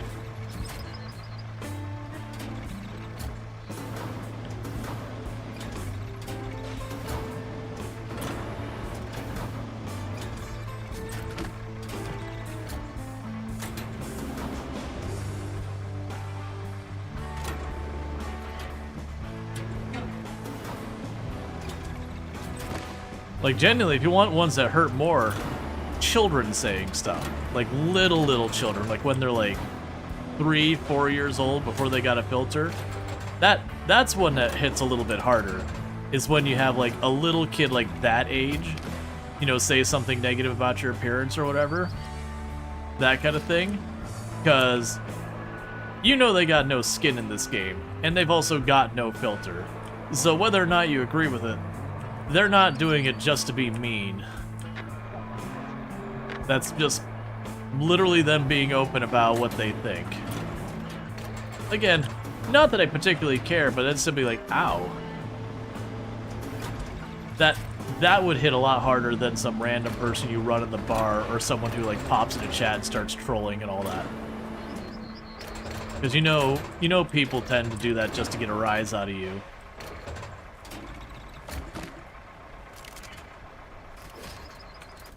Which often means it's not about you at all. Okay, so you did get stuck. You rolled over.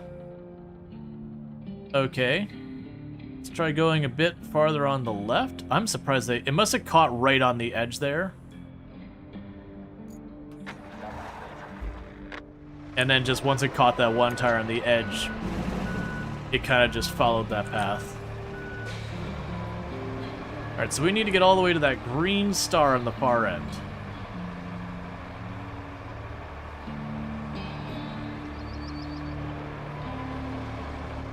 I also just realized this is not the way out of here, it's over there. Let's double check. I'm pretty sure that bridge was 2 wood. Let's just double check before we get down there and realize it's 3. Yeah, it's 2 wood. Because this made a tiny little bridge just to cross that tiny little gap.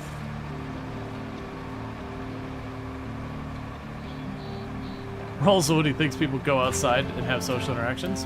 I mean, people do. That said, it's definitely different situations now than a lot of stuff.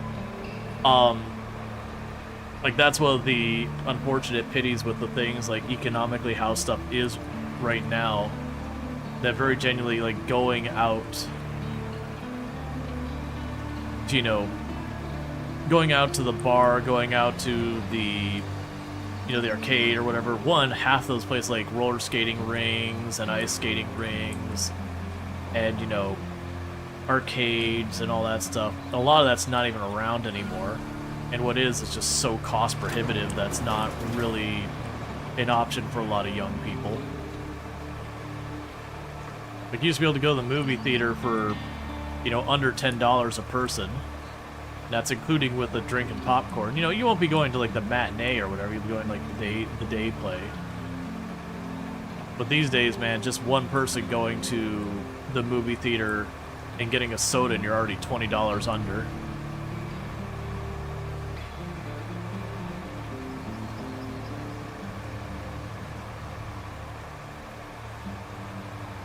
And considering minimum wage is still basically what it was before. In a lot of places. Some places it's gone up. But, like, it's still $7 and some change in most of Florida, if I remember correctly. Which is what it was 25 years ago? 20 years ago? Something like that?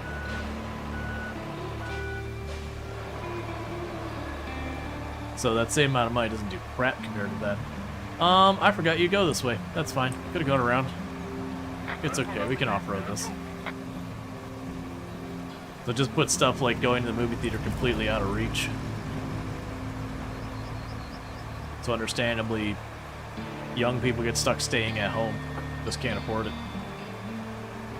And a lot of public places have gone away. There are some places that are pretty good about that. Like, I know there's, like, places in California where you got, like, a lot more skate parks and that kind of stuff. And those have been pretty good for the social life for kids in those areas. You know, kids, teens, young adults. But there's a lot of places where, like, I see young people. I demand they go back inside. They're up to no good at the skate park. I'm weirdly splitting between something of like a British and a pirate accent at the same time, and they don't really work together. It sounds more pirate than anything. Okay, infrastructure route, grab you.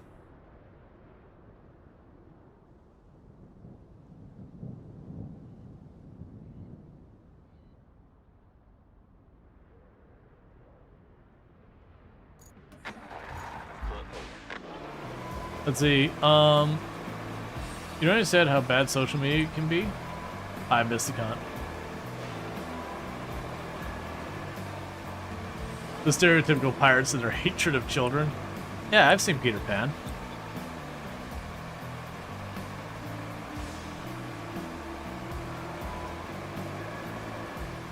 Your son got in one small fight, and now you're scared, so you're gonna send him to his uncle in Bel Air? Mm-hmm. Yeah, no, you mentioned, because, like, I lost track of chat. I did see someone said it was something like $2 to get a drink and $4 to go to a movie. Yeah, no, I definitely remember, like, if you went to, like, the peak hours of the movie theater, it was still, like, $10 and all that. But, definitely remember... Did I go the right way? Why does this feel wrong? Because it didn't go the right way. Like, I definitely remember... Like, you go at peak hours, and it'd be around $8 to $12 per person. You know, assuming everyone got, like, a drink, a popcorn, and, you know, a movie ticket. But if you went in, like, in the off hours, you could usually walk away with it being $6, $7, $8. Again, drink, popcorn, and movie ticket. With refills and everything. But the comment was more along, yeah, you know, things get more expensive, inflation's a thing. It's not like, inflation in itself serves a function, it's not inherently bad. As long as inflation, you know, stuff like wages and all that also go up with it, which is the problem. Because the purpose of inflation is to make just sitting on your pile of money not really a good idea, that you want to put the... Am I still going the wrong way? What's happening here? Oh, right. No, this is fine, because I gotta go all the way... Yeah, no, I'm going down here. Okay, we're fine. We're on the right route now. Right. We're okay. But, it's just kind of those things that people get priced out of stuff, and, like, inflation happens. Like I said, the purpose of inflation as a productive thing is it tends to stir the economy by means of making so people are just sitting on big piles of money, need to do something with it, or that money just devalues. So it encourages, you know, spending that money on, you know, investments, or spending that money on, you know, goods or services or commodities or whatever. Where if your money just kind of sits in the bank account, it just eats it. So that disproportionately affects people with lots of money over people who don't have hardly any money. So it's kind of a way of putting a little bump in the step of the economy. But the problem is when wages stagnate, it just hurts.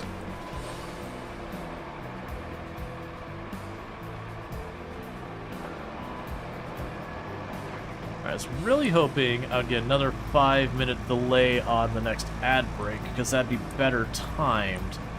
But for some reason, it doesn't look like I'm gonna get that. And I don't think we used all 3, because normally I have three delays I can use by the time I get to the my 5-minute break for welcoming Tomb home, and for some reason I only got 2 this time.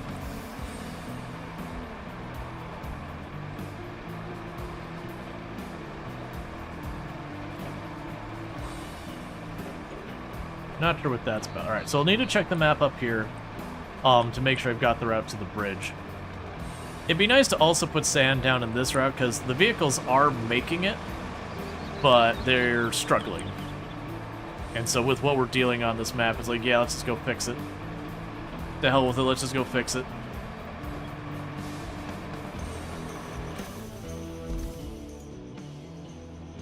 Yep, okay.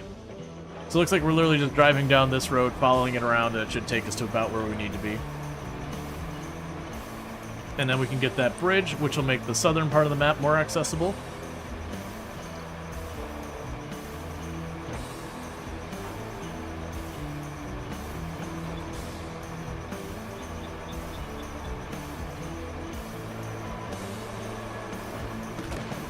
It's fine. Just bang the arm into a, you know, pipe. Who cares? If it breaks, I'll just get paid to fix it. So, I mean, win-win.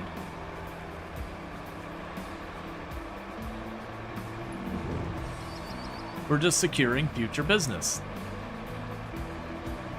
And this could also be my naivety, but, like, the sheer amount of pipes we end up fixing in this game, I don't imagine pipes burst that frequently. I mean, they certainly burst once in a while.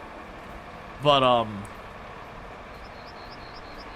like, you go to these places, and you'll see, like, 5 bursts along one pipe. I'm like, wait, wouldn't the first burst you have be taking away almost all your water pressure because, you know, you're rupturing stuff out the side of it, thereby reducing the load on all the remaining pipes in that one particular part of the series? You know, until you reach a pump or something else that's going to be repressurizing it or whatever. Not that I think they should change the game or anything. It's as well as ones that perhaps there's something about pipes that I just don't know, but usually when you have a pipe failure, you have a pipe failure. You don't have a series of pipe failures. Is there a way to lower the water level? There are some maps when you do stuff that the water level does lower from, like, specific quests. I can't arbitrarily do something like I can't build a pump and chuck it down there by my own choice. Either there's a mission in the game that has me build a pump to then do that, or otherwise. Okay. So where is my scout vehicle now? I have a feeling you're in a place that I'm not looking for. Oh no, you're relatively okay. Yeah, so basically I need to back up here and just go around. That'll be fine.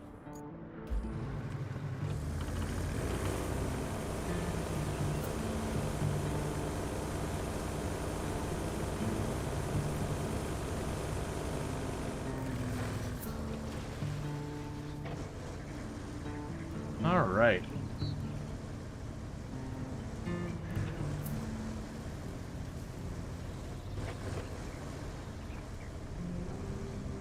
And just go around this way.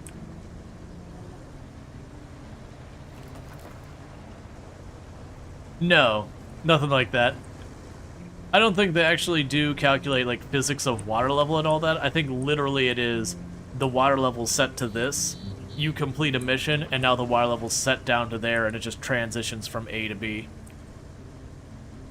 Because if they had to go and do a ton of calculations around the physics and the water flow of all that, the sheer amount of computation you'd be doing, you would put down like a piece of sand to block up an area, and then suddenly the entire game would hitch as it had to recalculate all of the water flow on the map. And I don't think it'd be that important anyways.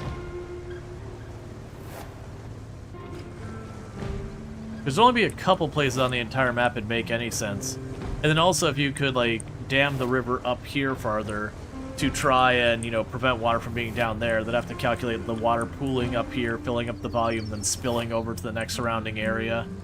And honestly, there's very, very, very few games that get that at all well.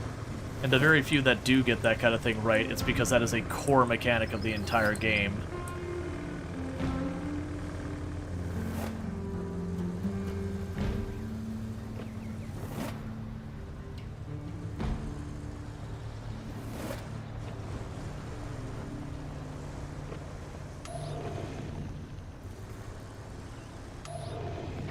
Think that's okay? Yeah.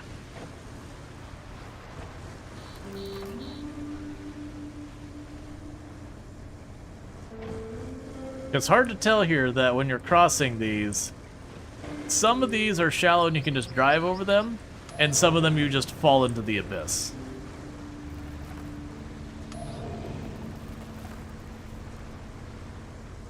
So try and like kind of, oh, we can get one more snooze in. There it is. Cool. And that'll definitely be the last snooze I could do before the ad break has to happen. And I can't hydrate at the moment. I'll do that during the break because I am out of drink to hydrate with. So I gotta go and make a run to do that.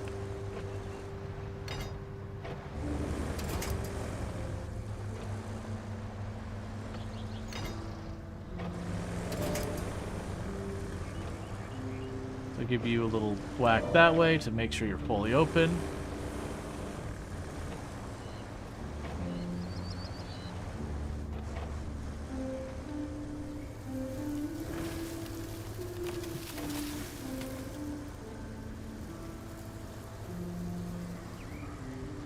All right.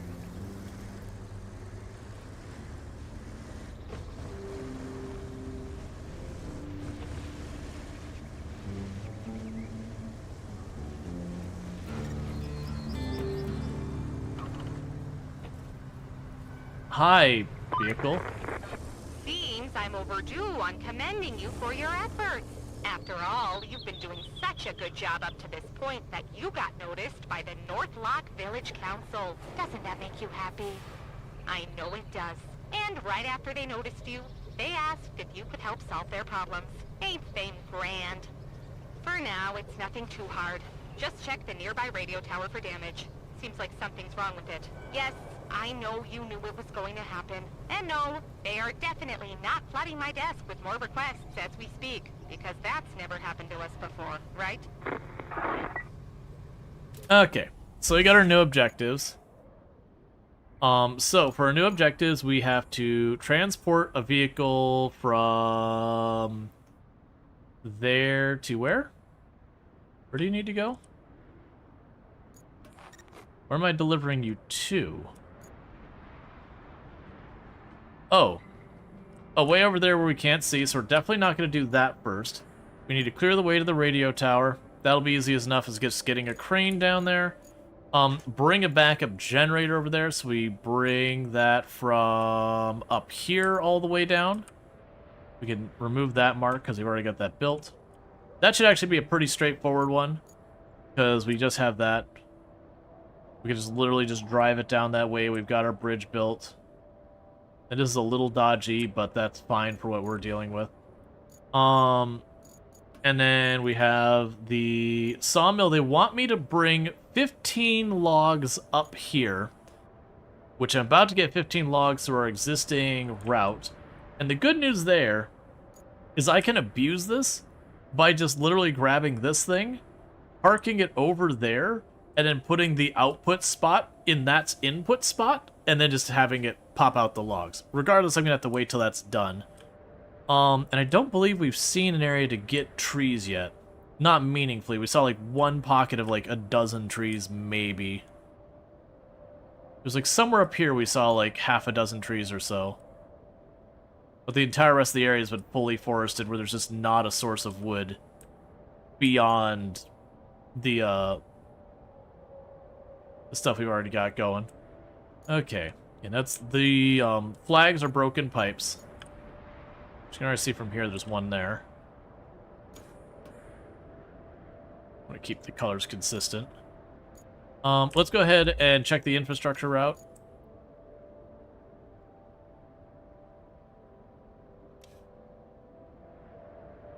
Just labeling all the broken pipes for when we get to that point.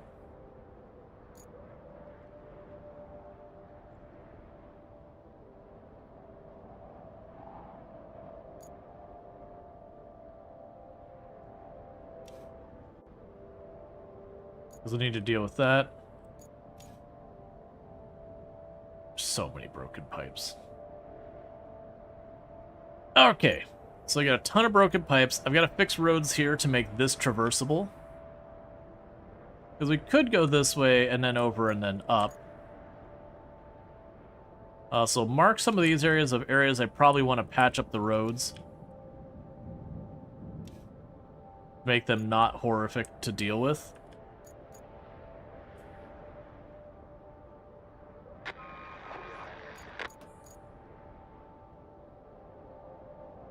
Where were you going?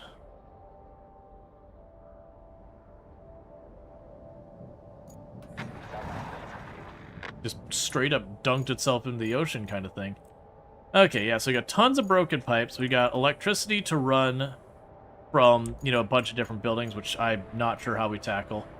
Okay. So with that, we've got these areas over here. Let's check on our sand range. Yeah, so I can actually fix all of this with sand now, once we unlock you, which is 6. So we can get that. Do these objectives give me fuel reserve? Literally none are. So I'm going to go on continuing with that assumption that if I want the fuel resource, then I got to go out of my way to get it.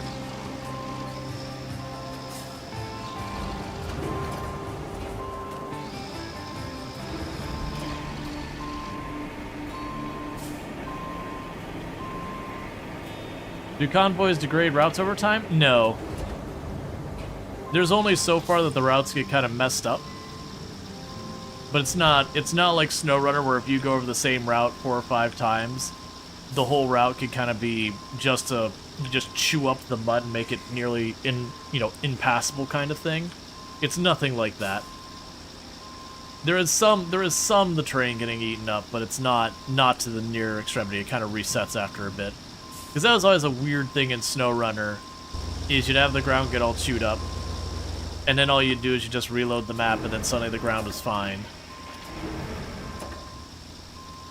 So it almost became a thing on certain maps where once things got bad enough, you just did a quick save and reload to fix it.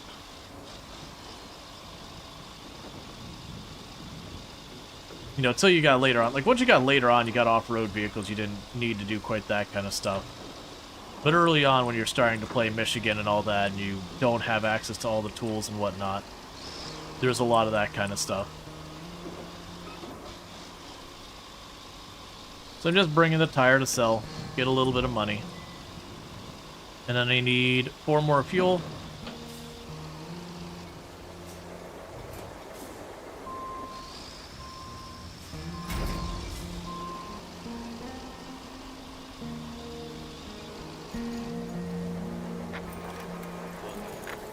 So 1, 2, 3, 4.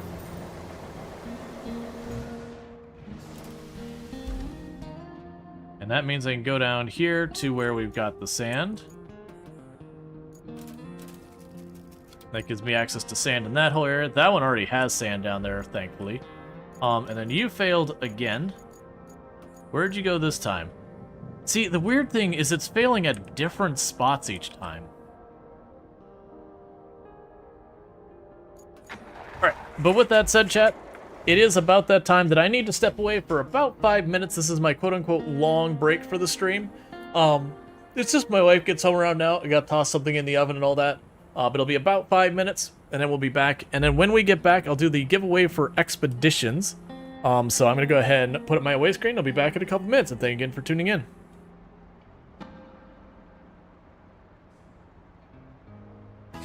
I can't do it. I can't stop laughing. It's gonna sound like some, like, horrible dog sound or something. That's awful. That's terrible. That's the one I am sending.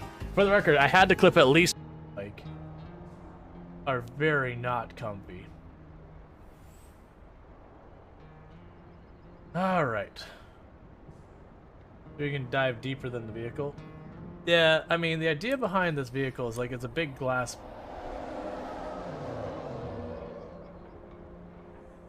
I feel like I should be leaving. Nope, it's time to leave. Nope, nope, nope, nope. Like, the new novelty, and people have such ridiculous numbers. There's a lot of people who are... One moment, please. My mic just detached itself from my desk, so give me a second.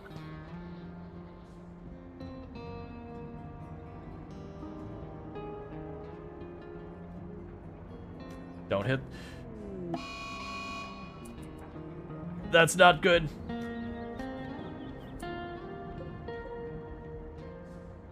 Alright, you know what we're doing?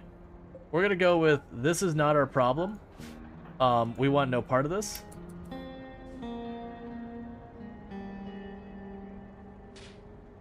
Oh man, guard, don't do that. Why would you do that, guard? That is unacceptable behavior, guard. How dare you? How dare you, sir? That is not okay. Oh, man.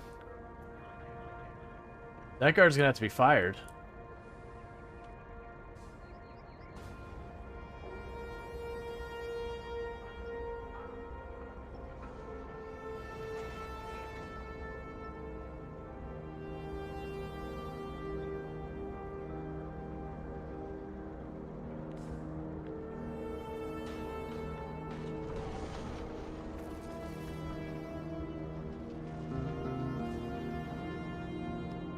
Yes, I did just dodge an asteroid by taking apart the place it was going to hit.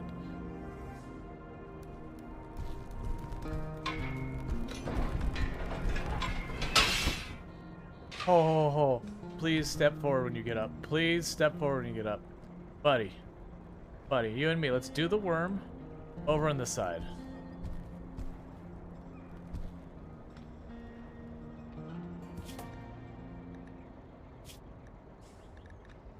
I don't know how to make you take off your pants. I'll blow you to smithereens, you got that? Yeah, we both can do that. I'm trying to explain that we both have guns on each other. I couldn't even hear. Who even are you? What are you doing here alone? I'm doing what I wanted. That's what I'm doing. Are you doing what you want, are you? You do what you... Yeah, what you gonna do? You gonna take me to your leader? Is that what you're gonna do? Because we got know what? the Why not? killer back there with gunpoint. And you want to survive? Yeah, you better start place. See, here's the thing. You're in my car.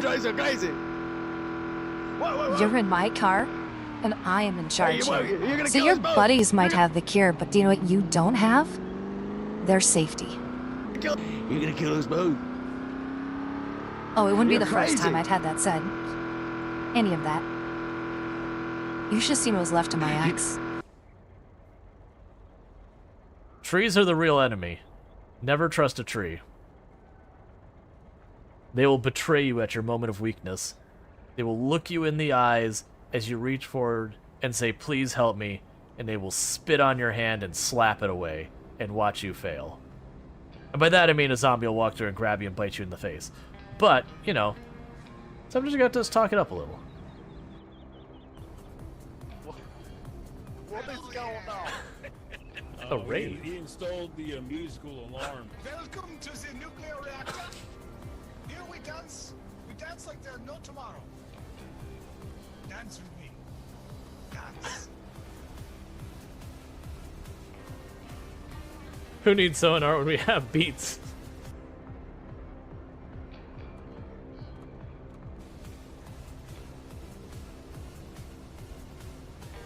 I mean, the accordion makes it. I had no idea that this sub was rated for Euro power. Well, it's not. No, that'll definitely overload the reactor vent and kill us all.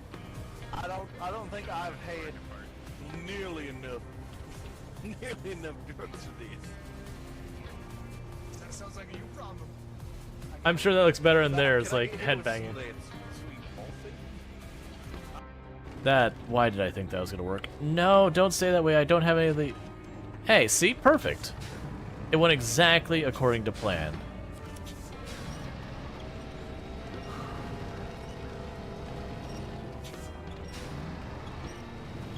Obviously, it did not go at all according to plan.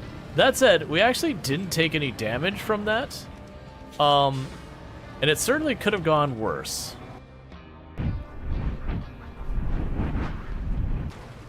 They had a family, children, a job, but now son. Whoops. I missed with the whale. I'm sure they'll figure it out. So prisoner, begin converting them. So let's see. They're a tough child. And they want to be in the mines. Alright. That thematically fits this in a very uncomfortable sort of way.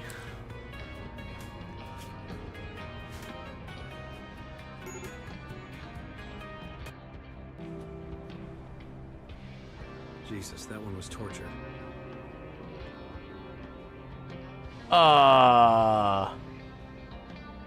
We'll deal with that in a minute.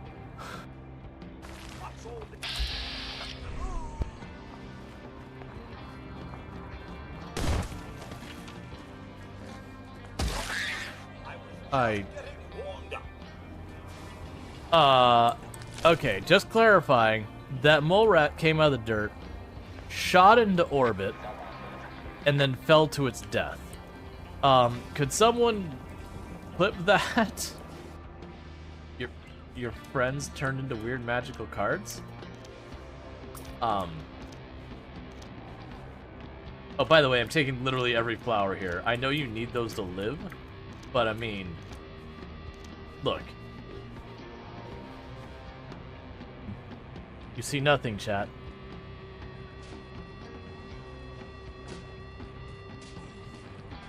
Nothing is happening here, chat. You see nothing.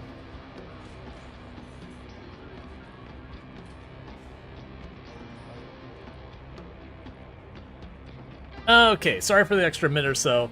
I got back up here and I went, oh crap, I meant to grab a drink. And so I had to run back downstairs to go grab a cup. So just doing some running up and downstairs multiple times. It is what it is. So what's going to happen here is we're going to start the new drawing. And for that new drawing, this is for expeditions. You know, Expeditions, a Mud Runner game. So not RoadCraft, but Expeditions. You just gotta type in ! join. You do not need to be subbed. You do not need to be following. The only requirement is if you are drawn, your name is drawn, you just have to be like, yes, I would like it. You know, thank you. Whatever. Is that whiskey? No, it's Mountain Dew. It's pretty wild whiskey, you might. Well, it probably just looks weird because the green screen is probably getting all angry because it's green. Actually, that doesn't look as bad as I'd think it would look. Normally when I have something like that, the whole label just is this abyss. Okay, so we dropped it off, we got the fuel set up. And what we probably need to do from here was there's something I needed... Right. So I need to fix up the part of road over here. Yeah, we want to fix up these patches of road here. And those patches of road there. And then we get the crane down here to clear that area. So, I need to get my dump truck and start heading down over there.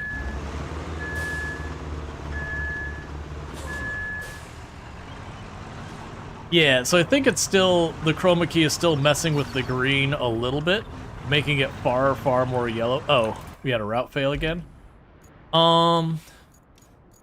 That's weird, because we actually got more than half of these done. What I'll probably do is, I think, on the way down here, I will put down some more sand and widen that spot that they keep rolling over at. I'm willing to bet it's just not, it's not bulldozed very flat, and so it's creating problems. So if I take the time to put down another load of sand and widen the path a little bit in that one spot, that should resolve it.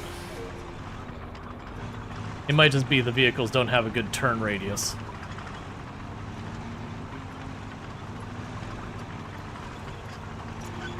Where is the spots having problems at?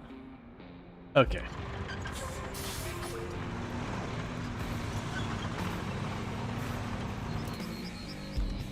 Yeah, so it's this bend right along the pipe? Yeah, it's this bend right along the pipe that's the problem.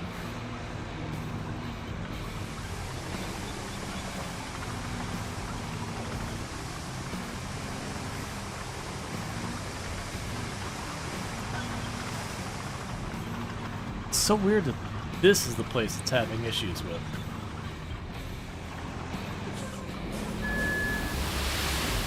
Alright, so that's definitely going to cause it to fail on this route, and I don't care.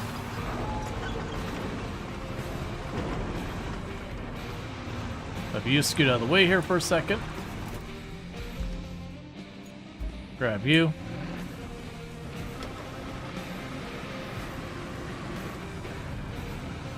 Okay, this way. Alright. Like I said, we're just going to broaden that spot to see if we can't get to stop being an issue. And I got to run down here, and all those little exclamation marks are places that I need to patch up holes and muddy spots so that vehicles don't get stuck in it. And then we can worry about it, because I got another vehicle I got to drive across areas that are just holes in the ground. But that's what I think 90% of this map is going to be, is just running around being like, this road sucks, patch it up, this road sucks, patch it up. We've only had a need for one bridge so far.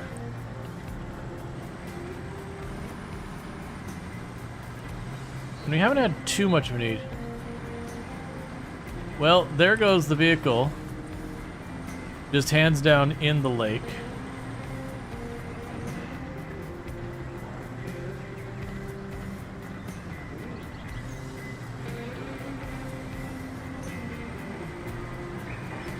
Hey, look. You made it.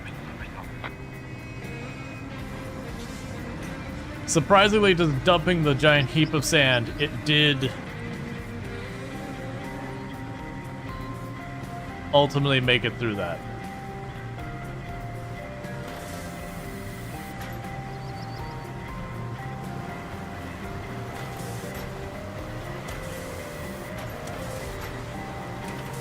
Okay.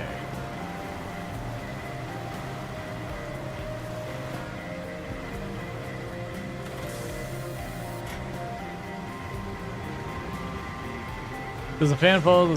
Does the sand fall sky the truck bed? Yes. Because if you had to go back and forth and fill it up manually, it would be the most tedious thing in the entire world. So it does kind of break immersion a little bit, but the alternative would be driving back and forth 20 times on the same boring route again and again and again as you fix the route. So while, yeah, it does immersion break, it is the reality of, if they made it so it's realistic, it would be incredibly unfun. So the way it works mechanically in the game is if we go here and we put up this screen, that yellow circle shows where we can get sand at. And there are times you do need to bring sand. Like you can see here, there's a path here that I have sand that was in between that. And all that kind of stuff. Can you sell fuel at the shop? I don't know if you can sell fuel at the shop. You can sell stuff.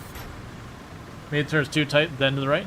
Yeah, that's what I was doing, is I was widening the path so we can make it a broader turnaround. Thank you, for subscribing for 1 month. Thank you, Auntie, for the Prime Gaming sub. I do really appreciate that. I do hope you've been enjoying your stream, and I hope you enjoy your advertisement-free viewing, as well as access to the emotes. So thank you again for that sub. Really do appreciate it.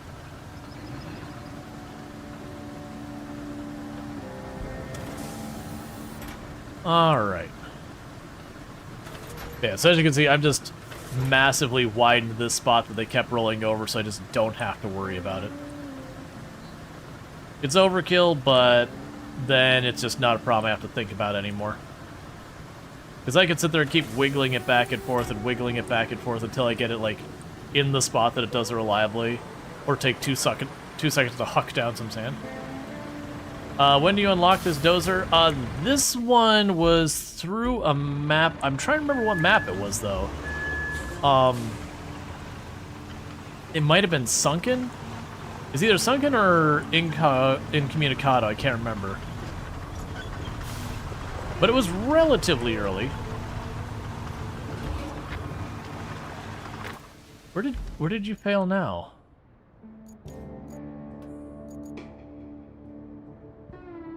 Oh, I see. Probably caught on either that or that, so just need a tiny adjustment to the turn. It's fine.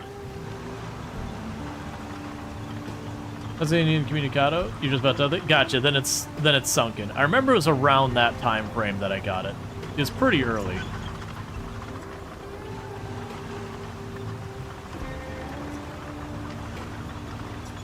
Okay, so for here...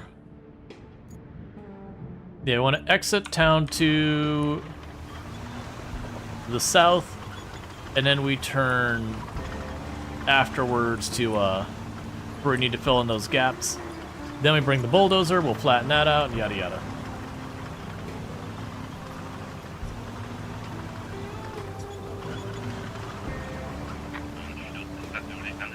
Well, we might fail this one because I'm in the way. Get around me. Make it work, truck.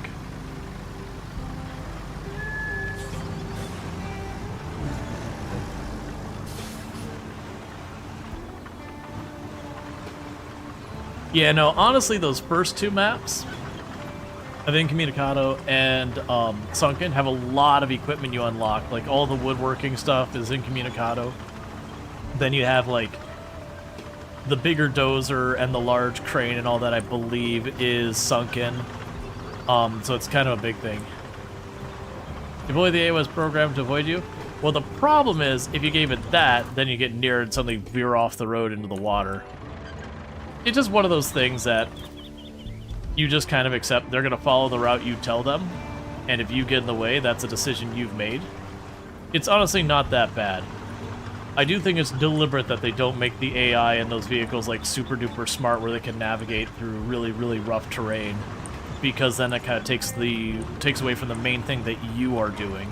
Because if they're smart enough to work their way through terrain without you building bridges and roads, then what purpose do you serve in the game? You know, since the game would then, you know, to a certain extent beat itself.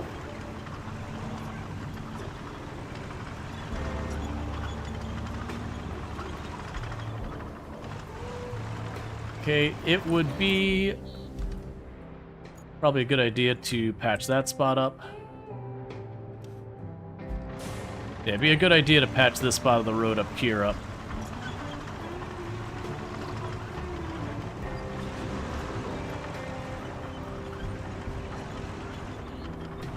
Right, and we got that spot over there that gets me access to whatever that is.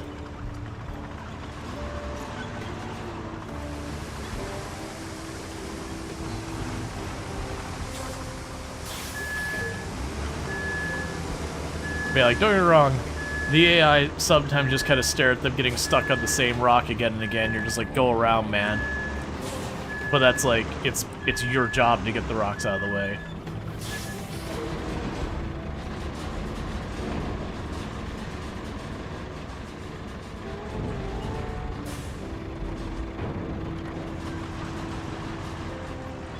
Yeah, this will definitely take a bunch of work to get this.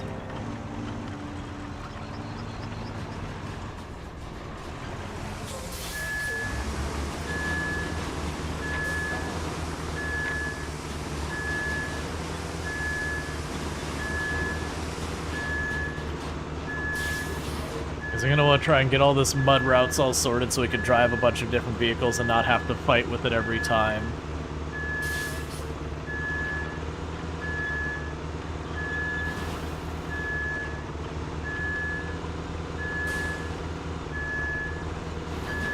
I don't think we need to go up past this hill.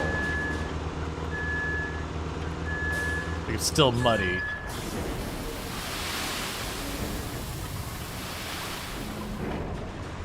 This just needs a minor coating of sand, not full-blown rebuilding a road type treatment. Okay, and where did you get stuck now?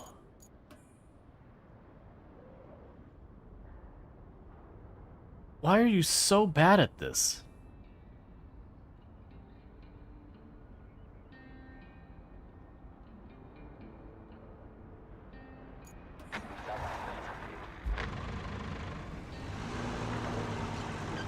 Like, I need to stop and just watch it do the work to see where it's actually getting really screwed up. Not just that it's getting screwed up in that vague area, but like exactly what's happening. Where is it, like, is it catching its wheels somewhere and then just following around the outside? Is it not turning sharp enough? Like, what is the actual, like, issue we're seeing kind of thing that's causing it to get stuck there? But I got enough stuff to work on, I kind of just want to focus on what I'm working on.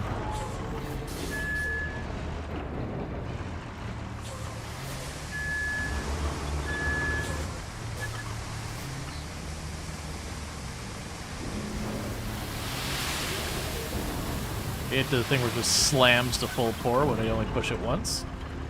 There's some type of shortcut with it, and I still don't know what it is. Something like if you hold the button for a second, or you double tap it, or something, that it just slams the tipper the whole way up.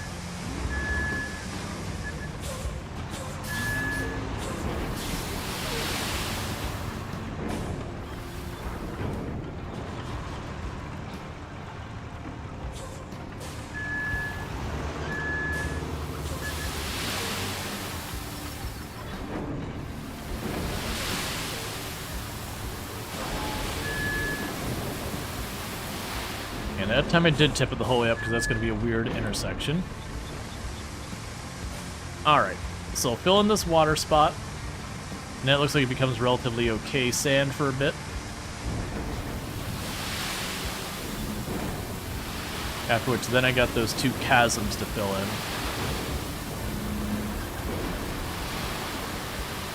And that'll do for right now for the water spot.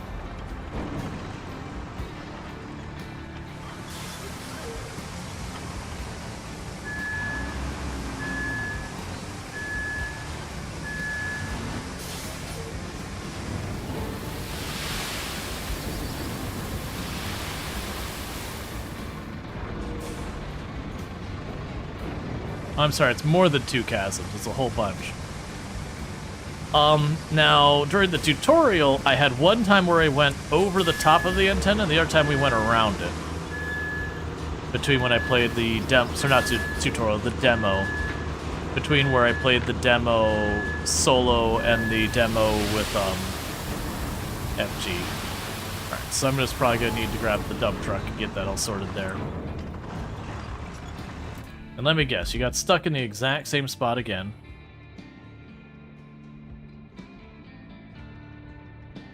Maybe this spot over here is too tight of a turn?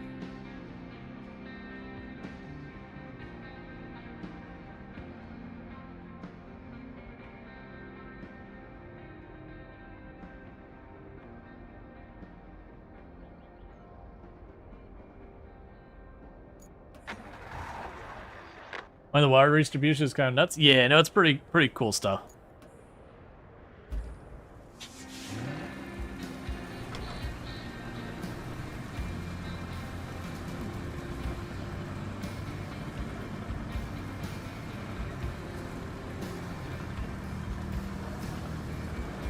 What I'll probably need to do is I'm going to try to watch for when the vehicle's getting over there, and I'm just going to try and watch to see what the vehicle actually does. It's really having a problem.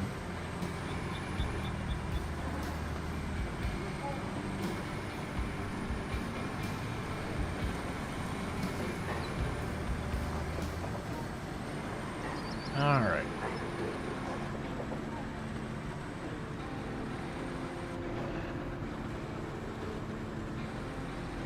Okay, there you are.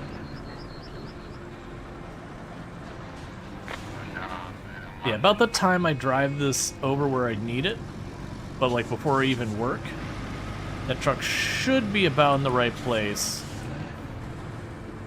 where I want to watch it.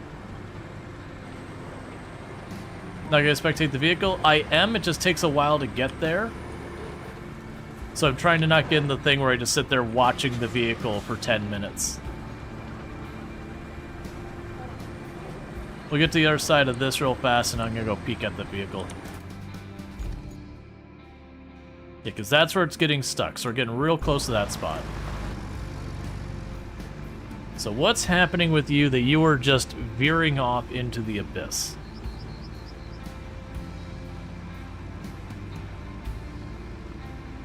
One thing I can see, that sand is lumpier than I gave it credit for.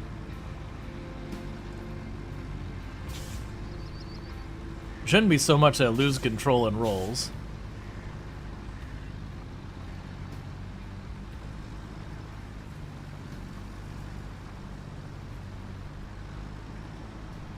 What are you drunk, man? What are you doing? It managed it, but it was zigzagging way past any of the turns.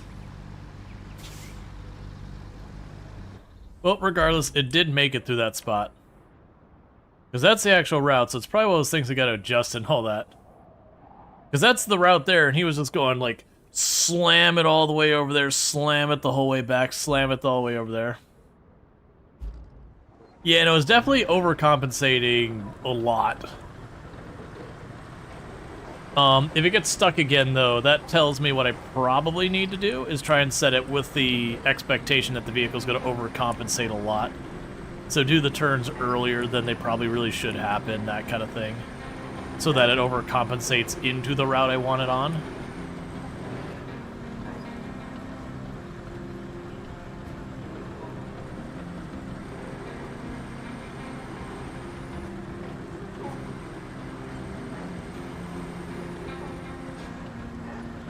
Alright.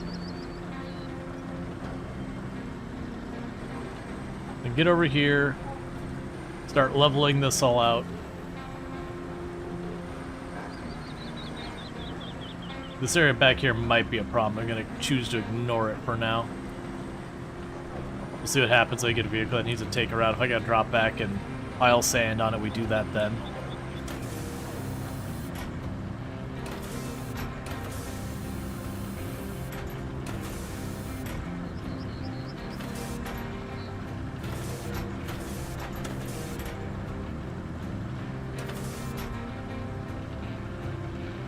It's probably the tightest turn. Yeah, no, I agree it's the tightest turn. I'm just surprised at how much it's swinging all over the place.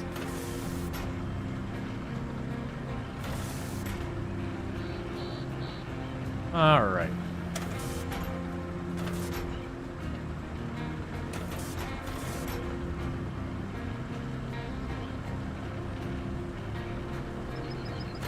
So I do want to bridge this gap. I don't know what we'll need over here, but this place is over here and there's roads around it. So I'm going to go on the assumption that it'll be important.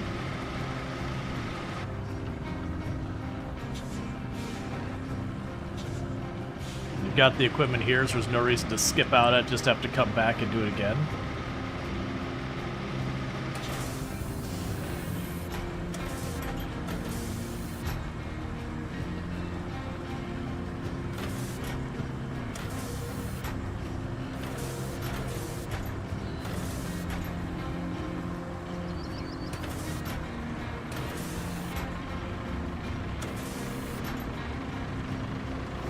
Alright, let's get this flattened out so the dump truck doesn't struggle to get over it each time.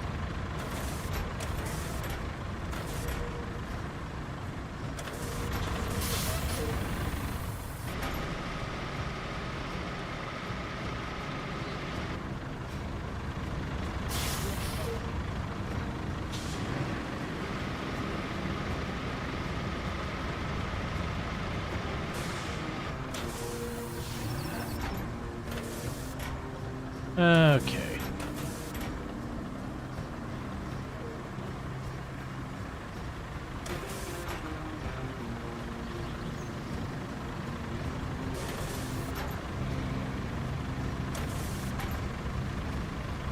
And I'm sure we'll have some miserably long route to go through all of this at some point, so...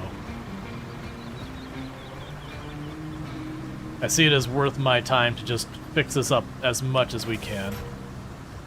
Anywhere that looks like it might have a place of importance.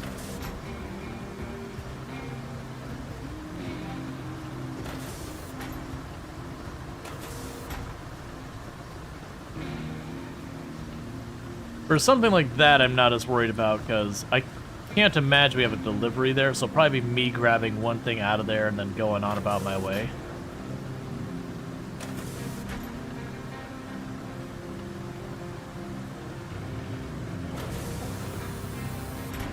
Alright, so let's get you out of the way real quick.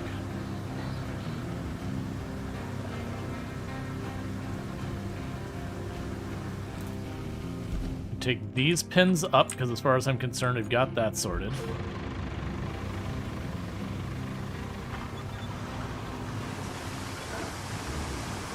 Keep filling this in.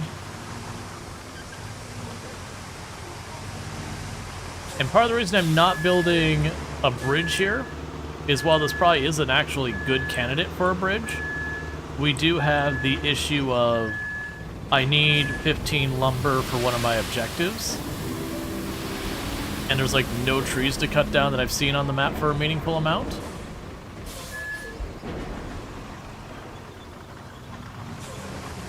So just what I was thinking. The thing of the follow, welcome to the stream. So rather than using that, I realized I didn't have to peel it back up because I don't have the lumber I need. That's annoying.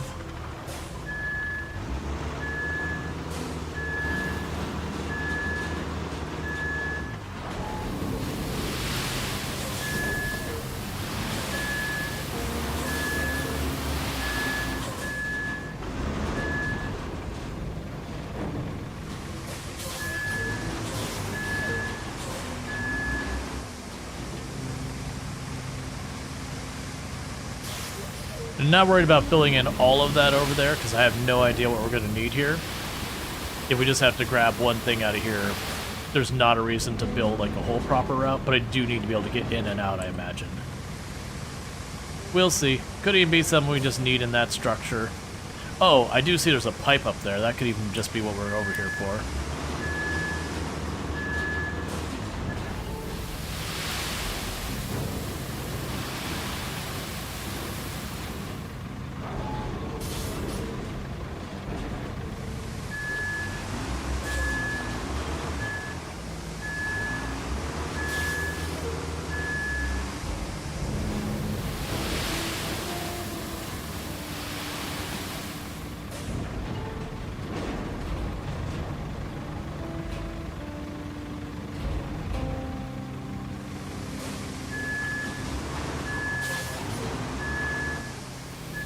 Okay, that's fine. I thought I went too far. I was going to dump in here, but that's okay. Alright. Yeah, so that'll give me a bridge over to this area.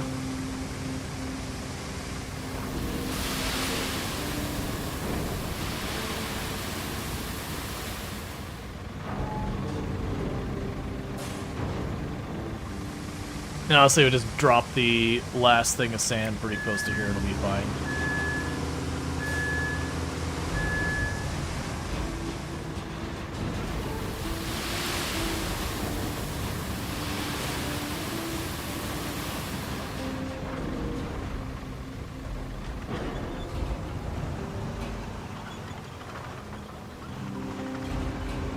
Alright, that should take care of that spot for the most part.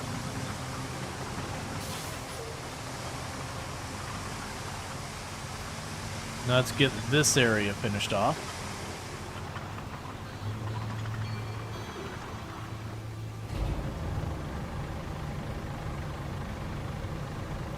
Okay.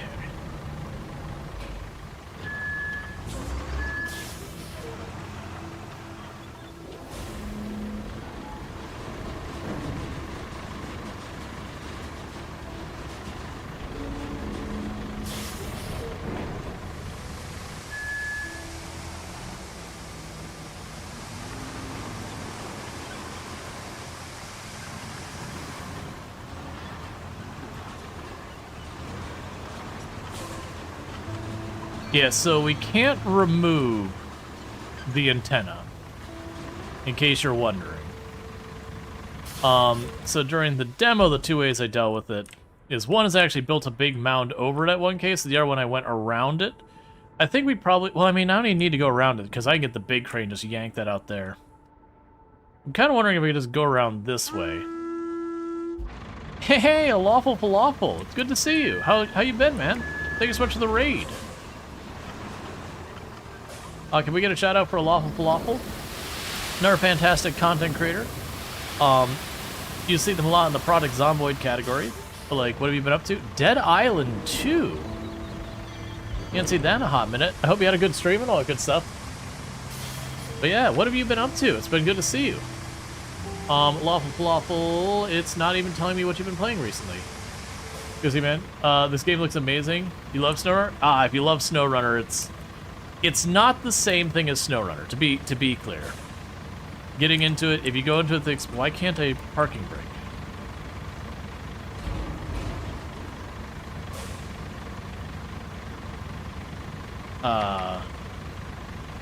Game?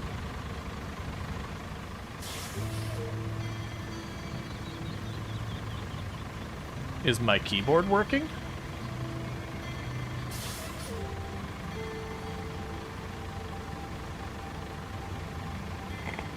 This keyboard's acted up a couple of times recently. Okay. So I'm a little worried I gotta replace my keyboard. But yeah, no, it's a lot of fun. Same devs, right? Yeah. Same devs. It's just where I would label SnowRunner as like a survival driving game kind of thing where, you know, you juggle your maintenance and your gas and all these other mechanics and you struggle to go through that. So you kind of go through, you know, a map poorly suited for you to deliver heavy cargo and make it work anyways.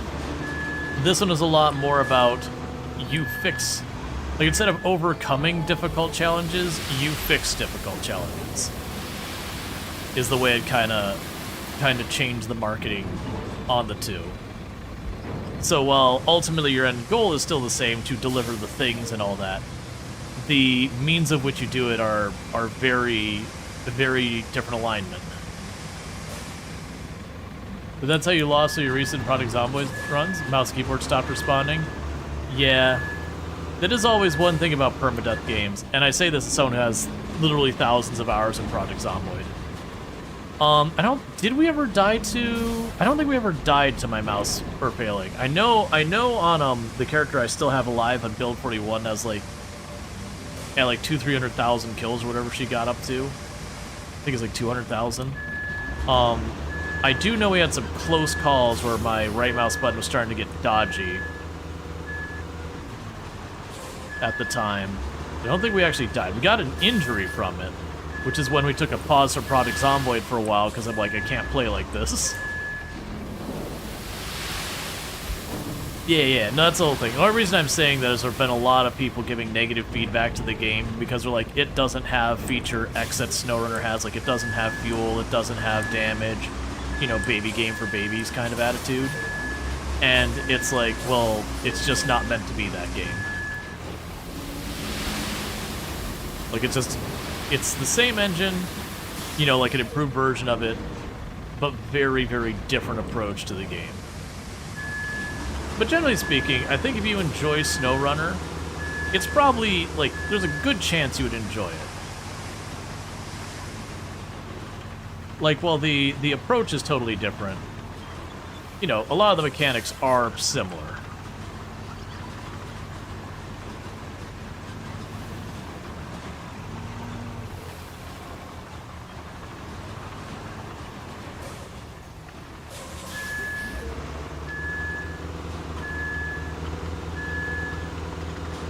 Why are you struggling here?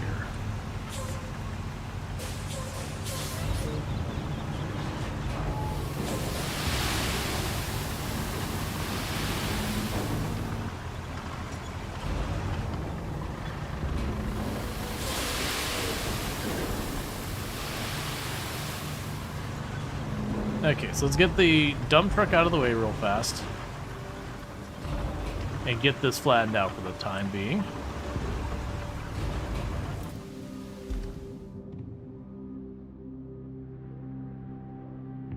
Get those off the map. Where's the bulldozer? It's over here. But yeah, no, it's excellent. But yeah, no, it's good seeing you. I'm able to catch you online in, you know, pretty hot minute.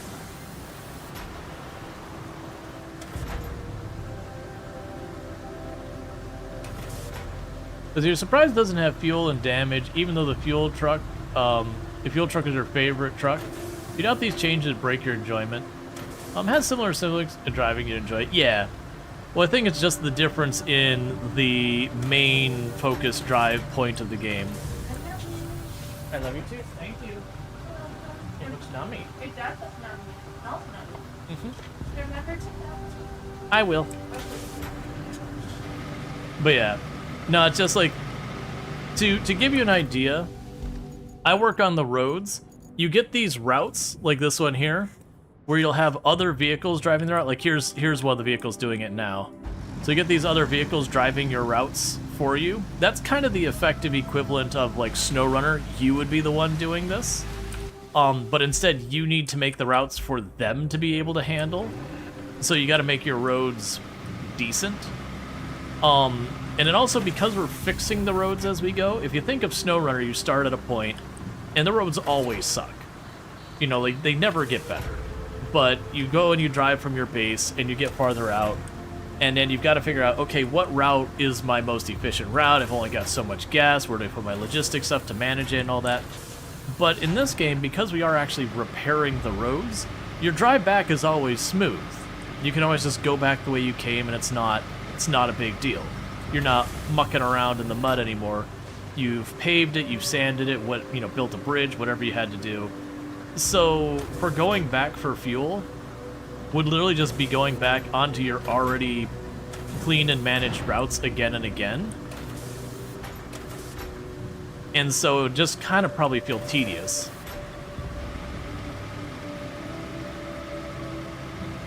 So I think they opted to just skip that and be like, yeah, it's not going to land the same. That said, they are adding a hard mode to the game that will have fuel and all that to manage for people who really want it. I do think what's going to probably happen, in my mind, is those features are going to be added, and people play it a while and then find that part tedious for this game compared to SnowRunner, or less satisfactory, whatever you want to use for your wording. And then people complain about that. Whereas, for the record, I very much enjoy SnowRunner, and I enjoy playing SnowRunner in hard mode. We've done that quite a bit on the channel. This isn't me being like, yeah, baby game for babies or whatever. Or like, oh, game too hard. It's just, I think the fundamental differences in the two games, one lends better to the struggle and that kind of sort of semi-survival aspect that SnowRunner has, versus this one lends a lot more to just working through and fixing problems, and not like the actual struggle of just driving around the map. We do get some of that. They do have some like exploration stuff where you have to figure out how to navigate stuff. It's just not a main focus of the game.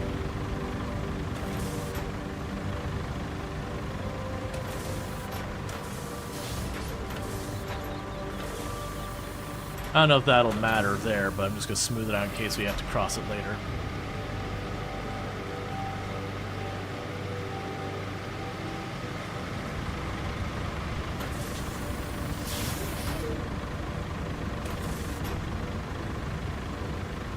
So, you're trying that. You think seeing your world's roads develop this way would be dopamine drip? Oh yeah.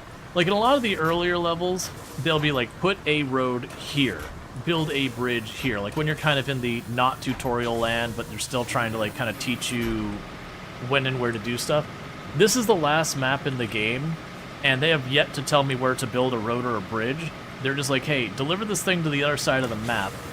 And I have to kind of decide where I want to build the roads to make it happen, where I want to put a bridge in. And some of them are kind of obvious. You've got a chasm that's got nice square sides. You're like, okay, I get it. You want me to build a bridge here? You didn't need to spell it out quite so strong. But like this one, you got this antenna. I could have gone around to the left, gone over it, gone around to the right. Like I got options. This is actually the same map that was in the demo we got for Steam Next Fest. This was the final map of that one. But where I have the whole map here, the demo was kind of... This is like this corner up here. And then that would be like the next corner over there. And I think it went down... I don't think it got all the way to this base. Yeah, I think that pipe over there was the end of the demo.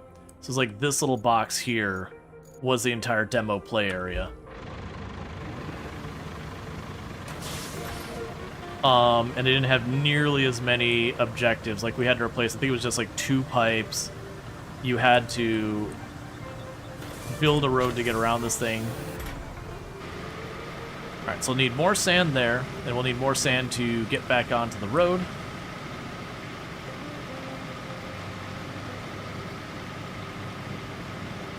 So get you out of the way.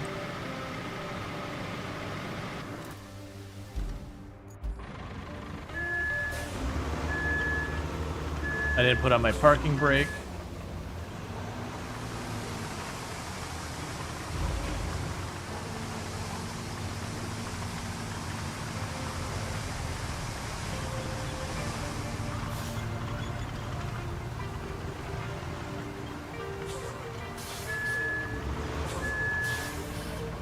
Alright. Unrise Sky Sandwood drive with you too. Yeah, and I made the comment a little bit earlier. It does seem like where you have like the limited range on sand, if you start the dump truck filling while in range of the sand quarry, it'll keep filling until it's done, even if you get out of range again. Because honestly, restricting it more than that doesn't really make sense. The only difference would be is you just drive forward a little, or you just wait like a couple extra seconds for it to fill up. That's the only thing that's changing.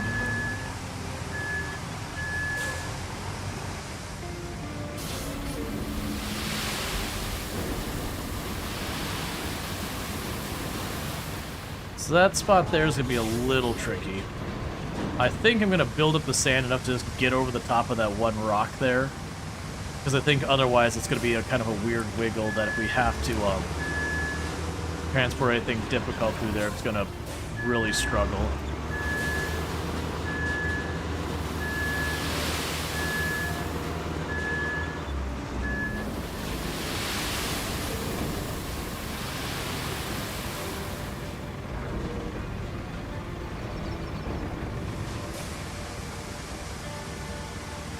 Alright.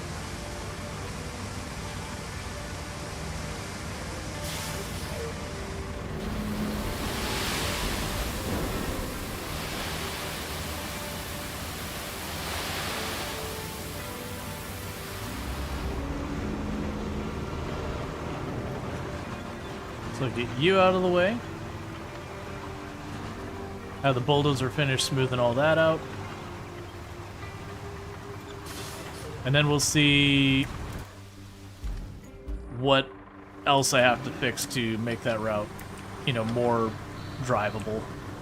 Because then I gotta take the truck over this way for payload. Does you have to worry about compacting the sand or letting it settle at all? Or just skip the make us see it. Just skip it. So the way it works is for just dumping the sand, like this is just basically make a flat area to drive over. It's literally just dump the sand and then flatten it out, like I'm doing now.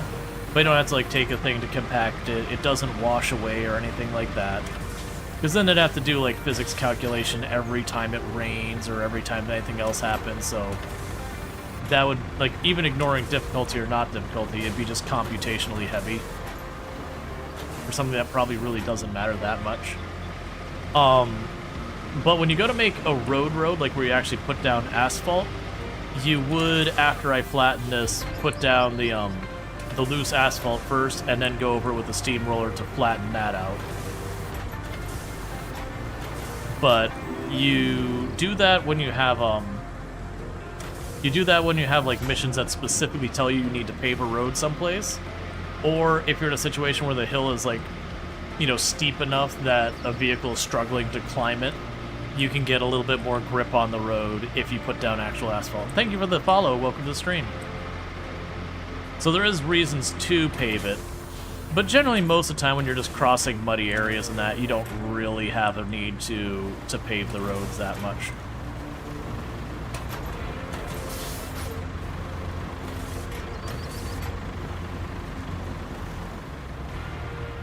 All right.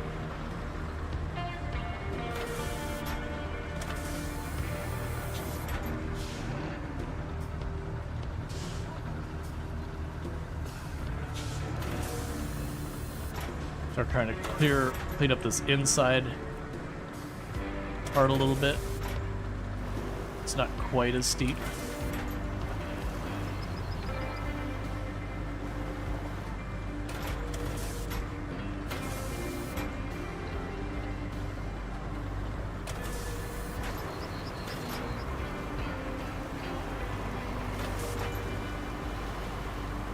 All right.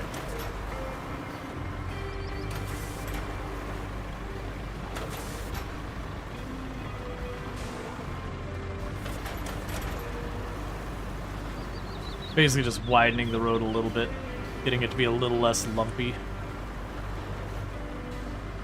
for whatever vehicles I've got to go over it next. Because if I don't clean it up and it ends up being a problem for a later vehicle, I have to circle back and bring all the equipment back down here. Alright, one last pass on this side, and then we'll consider that section done. And it'll be a matter of trying to see when the next place I'd run into trouble is around here.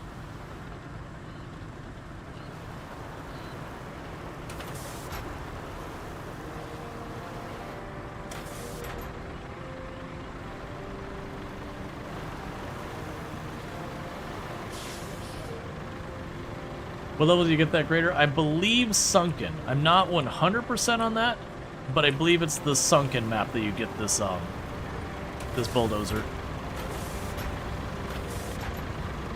The rusted version, that is.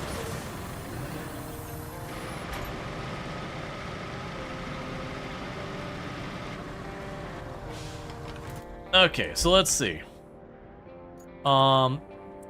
Right, so I got another spot down there to patch up. We got another spot over here and here to patch up, and now connect all that area. So let's grab you and get you down there to getting the next spots.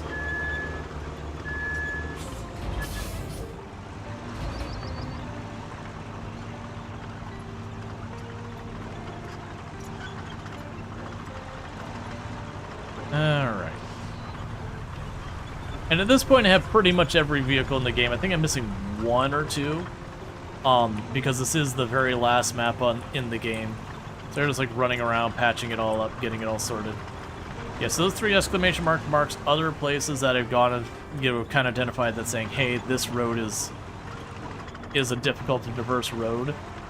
Let's just patch it up if I'm going through the area because I'm going to need it for whatever vehicles need to cross that next.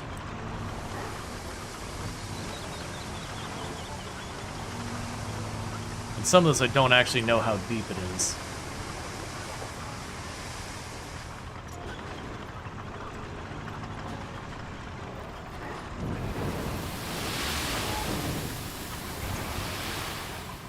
Hey, physics, calm down, please.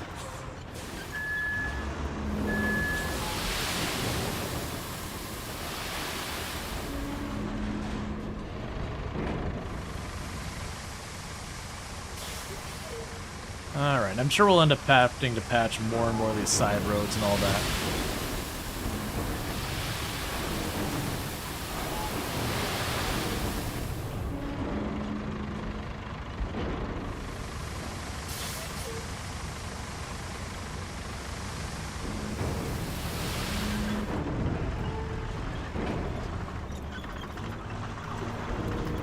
Okay, we got that spot done.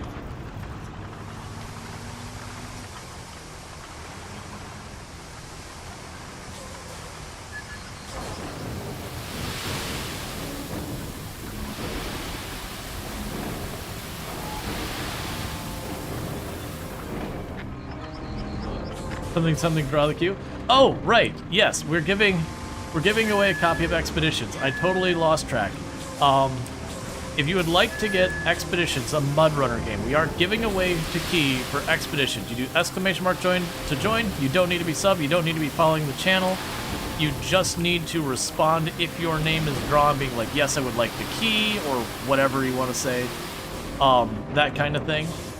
So give that just 1 or 2 more minutes real fast, since I did lose track that we were in the middle of that, and it's been up for a while.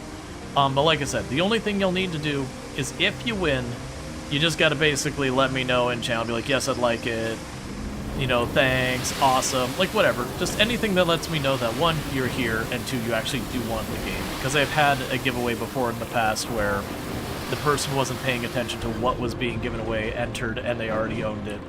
And then it got to that awkward situation where I'd already given them the key, so I couldn't count that the key was still good, and, you know, it ended up being fine in that case.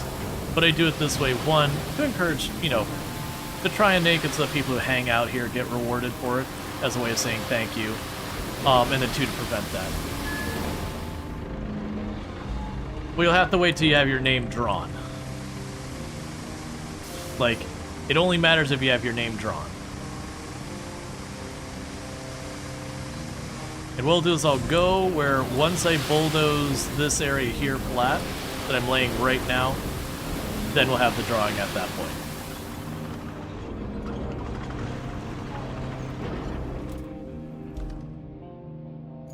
And you are right here. And thank you for the reminder, Cookie. Just got zoned into just building the road and completely forgot. Actually, I'm not going to wait that long. We'll give you like 30 more seconds. You got like 30 more seconds, which will be probably the time it takes me to just drive this into town. And then I'm going to do the drawing. And all that stuff. Yeah, because there's more here to flatten than I want to really wait for. Okay. So, we are going to do the drawing, and Infinity Simplex. Infinity Simplex. Do you want a key for Expeditions, a Mud Runner? Mud Runner game? I'm assuming you do. Let me grab that and get ready to go there. You just gotta post in chat at all that you want it, and then I'll go ahead and give it. So you just found out Expeditions. I was surprised you never heard of it. Yeah, Infinity. Yeah, sorry. It was one of those things that Expeditions wasn't as well received. It's mostly focused on like the all-terrain exploration side of SnowRunner. So it is one of those things that very genuinely, some people wanted it to be SnowRunner, and it's just not. It's good in its own right, but it is a little repetitive. All right, so we do see that Infinity Simplex has responded, so I'm gonna go ahead and send you the key, make sure I got the right person, all that good stuff. Make sure I'm giving you the right key, so I'm not sending you something else. And there you go.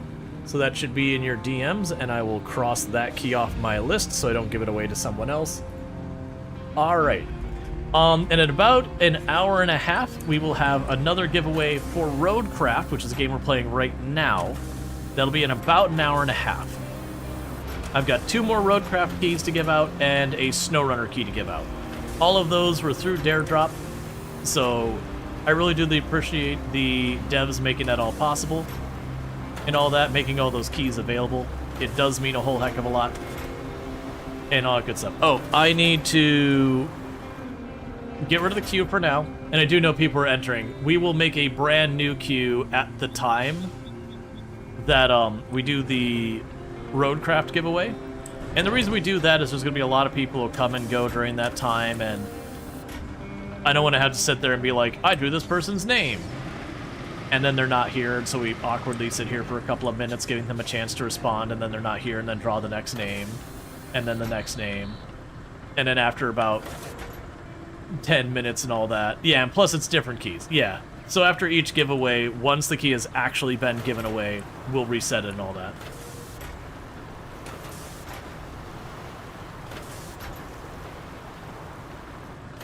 Let's see, the new heart thing next to the text typing on mobile is really annoying. Yeah, I've heard a lot of people mention that one. That they're like, I haven't seen anyone super excited about the heart thing.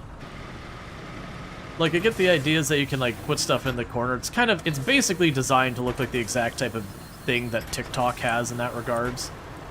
And I think YouTube also has their equivalent of it. And that part's fine. But with, like, the mobile app on your limited space to begin with, it really kind of gets in the way.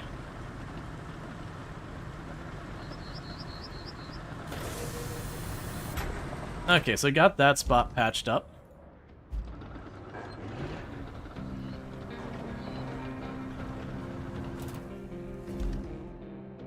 Yep. Okay, so that says all rewards received. That means at that point I have no reason to worry about that route anymore, so we'll just yank the route so it stops warning me that it's stuck. Is it big and glowy? Yeah.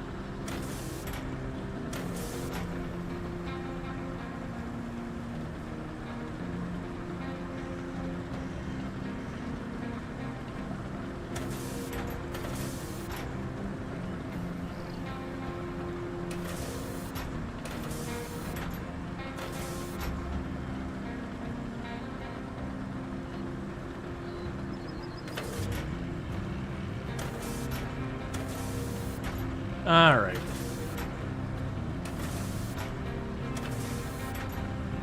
And a lot of this repair might not be necessary. Like, it might be overkill kind of thing. But I'm genuinely just kind of thinking, it's like, man, I'm gonna have to cross a bunch of these places, whether I want to or not. Probably multiple times. And with so many of these being areas where you just fall into the abyss, taking the time to fix this up, I think, is just going to pay itself in dividends in just the sense that we can just go through there. They also move the text box and chat points label to make room for it. Now the points in the middle, it's a bit confusing. You stepped in cat vomit? Yep. The joys of pet ownership.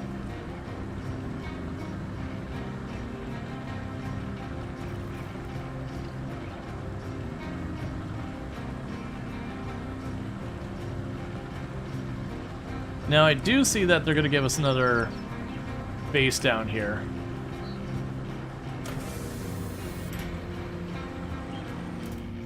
Alright, let's take that one up, grab you.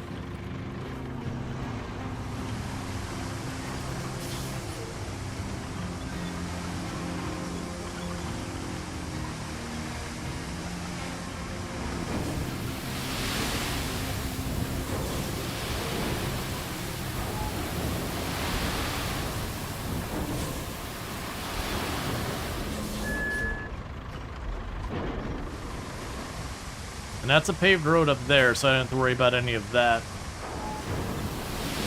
being patched up.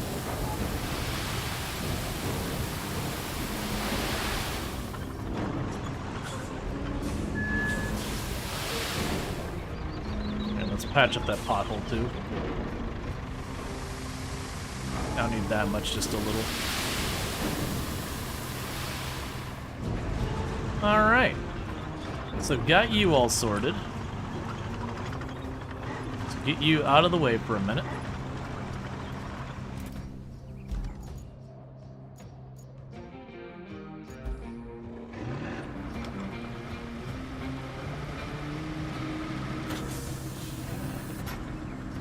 And have it get that last sand bridge built. And then we'll kind of reassess what we've got going on. I do see we have a base location going to be able to build down here. More than likely, I will have to get something else in the area to assign it. And I did see there's another area we'll be able to get sand down to the east.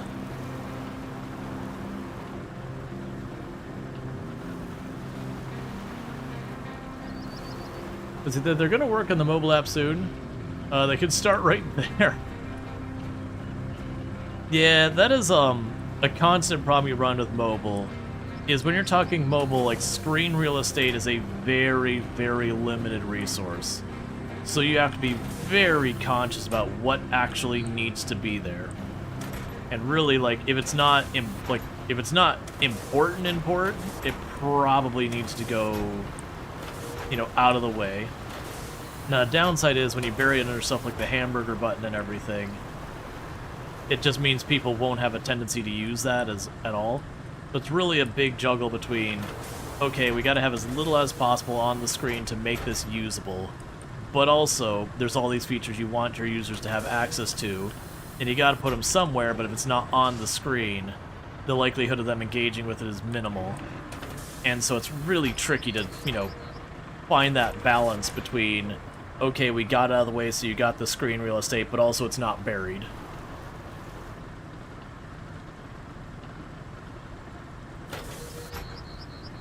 And that's one that's always a headache in mobile dev. I've been involved in a number of mobile projects in my dev career, and it doesn't matter what you're making, that always comes up as the back and forth of figuring out where you need to accept it's going to be a little crowded, and where you need to go, no, it's more important that we keep this clean. Alright, so we've got that all sorted out. So objective-wise, we have the bring the logs to sawmill. I can actually do that now.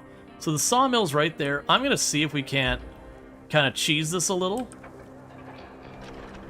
And at this vehicle, it's designed so you can like redeploy at it and everything. I'm probably literally never going to use it for that purpose. Because, I mean, it's not exactly nimble. So most of the time it would take me to redeploy my vehicles to it anyways, which has a fuel cost. Which the fuel cost in this game isn't fuel like you run out of gas and you stall. It's a strategic resource that you have up here that you go, I can use this to redeploy for as long as I have fuel, or to give myself access to another quarry, or whatever the thing is.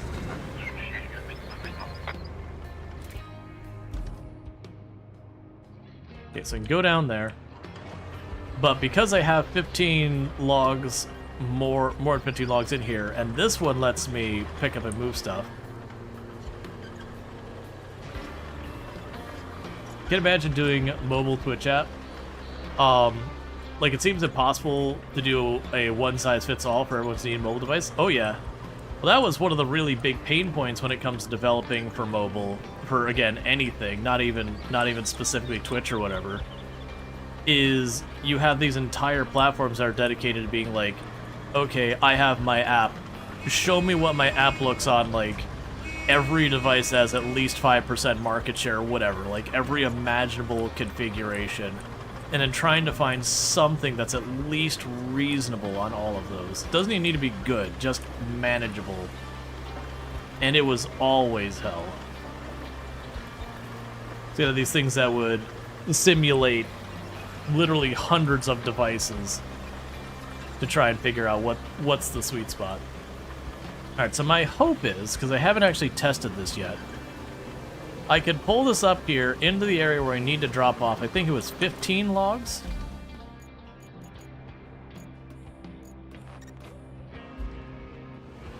Yeah, 15 logs, that I can pull up to where this thing's drop-off point is inside this circle.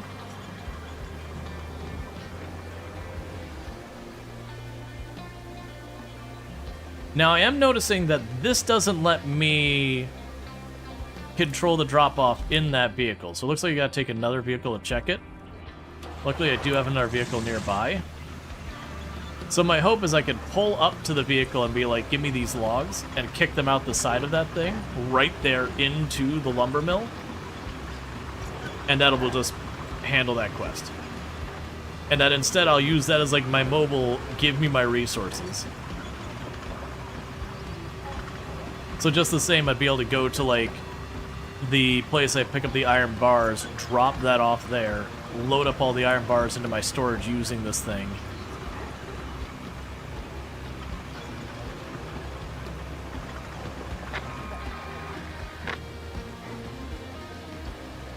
So 1, 2, 3, 4, 5, 6, 7, 8, 9, 10, 11, 12, 13, 14, 15.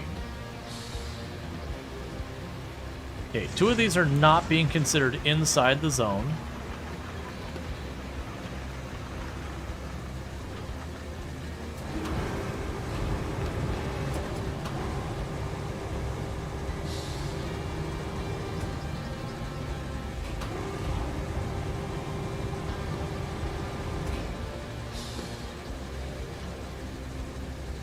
Come on, give me the one on the far end.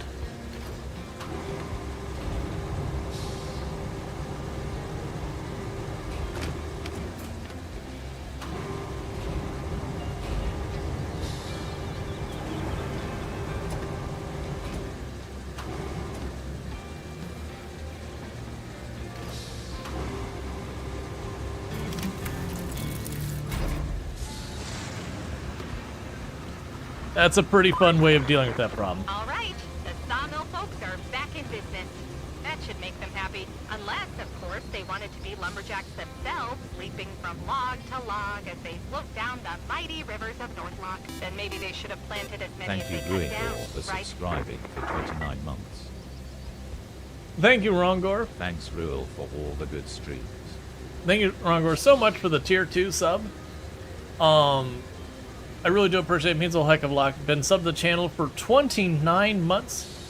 I really do appreciate that. It means a heck of a lot that you go above and beyond, both in the tier of sub as well as all that, you know, continuous subbing and all that. Really means a lot, so thank you so much for that.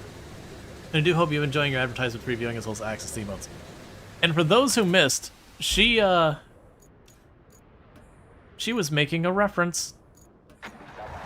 She was making a reference to the song I'm a Lumberjack and I'm Okay, where she's talking about jumping from tree to tree.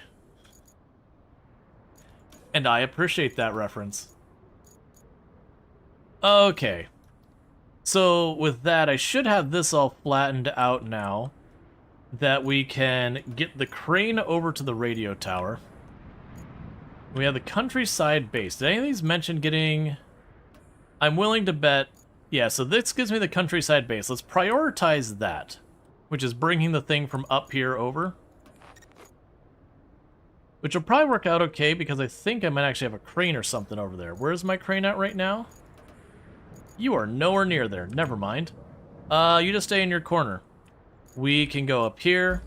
We can grab... Is my mule out and about?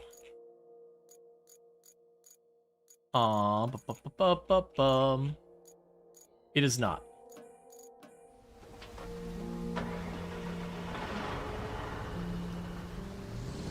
You love to press flowers? It was just the one line of, you know, she made the comment about, the sawmill will be back in operation unless they wanted to be lumberjacks swinging from tree to tree. That was kind of her thing. Alright, so we've already got all the stuff for this route. So I cancel that route off the map.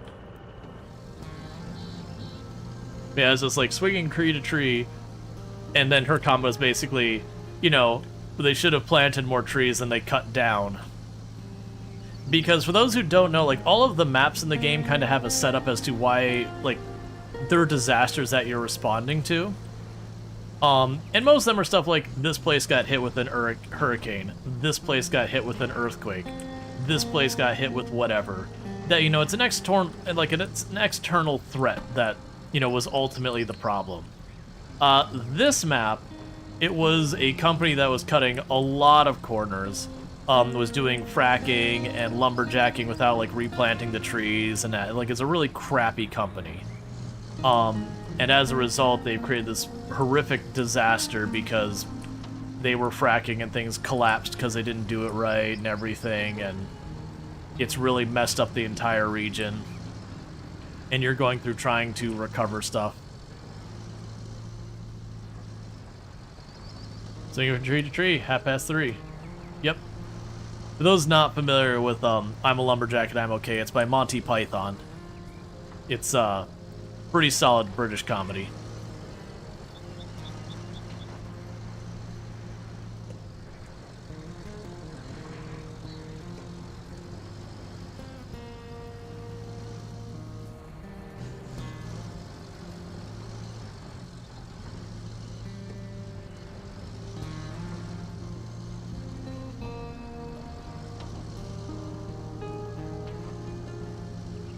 Okay.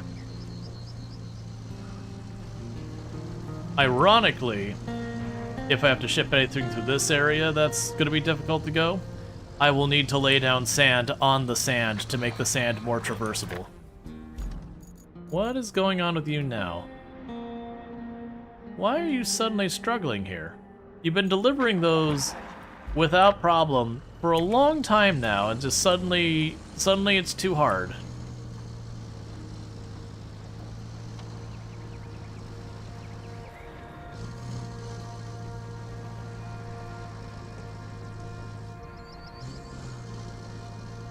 The irony of fixing sand with sand is just not lost on me at all. Because that's what we did over here. You can see, like, this is the loose sand and mud that we had here. This is literally the sand quarry here. And then just laying down sand because the sand we lay down doesn't have all these problems. And those flags we have out in the distance, that's where we need to replace pipes at some point.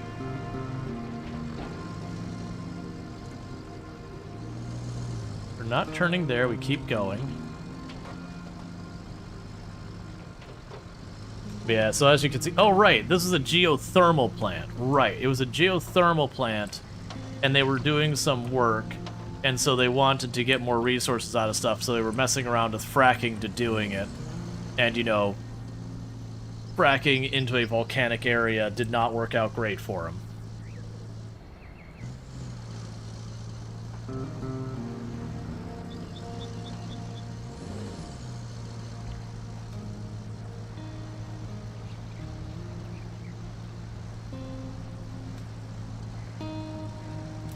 And I probably... Okay, so we can actually see that there's like a little bit of like a village or whatever over there. Fixing sand with more sand is like fixing fire with more fire. And then, ironically, that is actually a thing we do in real life. The whole thing where you've got like a really bad out-of-control forest fire. So you do a really small controlled burn in an area ahead of the forest fire before it has a chance to get there. So that when it does get there, you know, you've already kind of like, its fuel is already expended. So the ability for the forest fire to do much is already sorted. Do you have a favorite map? I would, like, I don't have a favorite map. I'm liking the pacing of this map so far as what it's got going on now. And the fact that, like, it's no longer kind of guiding you through being like, build a road here, so I like that. But, I would still say when it comes to the maps, Incommunicado had the best pacing in my mind. It felt like everything just flowed from one thing to the next. I really didn't feel like I was ever like looping back to deal with something. It just, everything had a progression. Also, as someone who's been in a lot of hurricanes, I kind of appreciated that I could recognize, like, even if they hadn't told me I'd been hit by a hurricane, I'd be like, there was a disaster here. Recover the area, be like, this place has been hit by a hurricane. It's like, I can tell you, this place has been hit by a hurricane. I've seen the aftermath, and this is what it looks like. So I really appreciated that side of it. Sunken, to me, was the most interesting map in regards to, like, what it did to the terrain kind of thing. I would say the pacing on Sunken was maybe the worst we've had in the game. That it really did feel like there's a lot of back and forth, and some of the routes are pretty rough to deal with. Not in a difficulty, and just it was just being finicky kind of way. But I really did appreciate where you're just kind of at this place, and you'd see, like, this is part of, like, where a building is, and the next part would be down here, because, like, the mine had caved in and everything. So, it was just a weird to traverse area. I think we're on the other side of this area.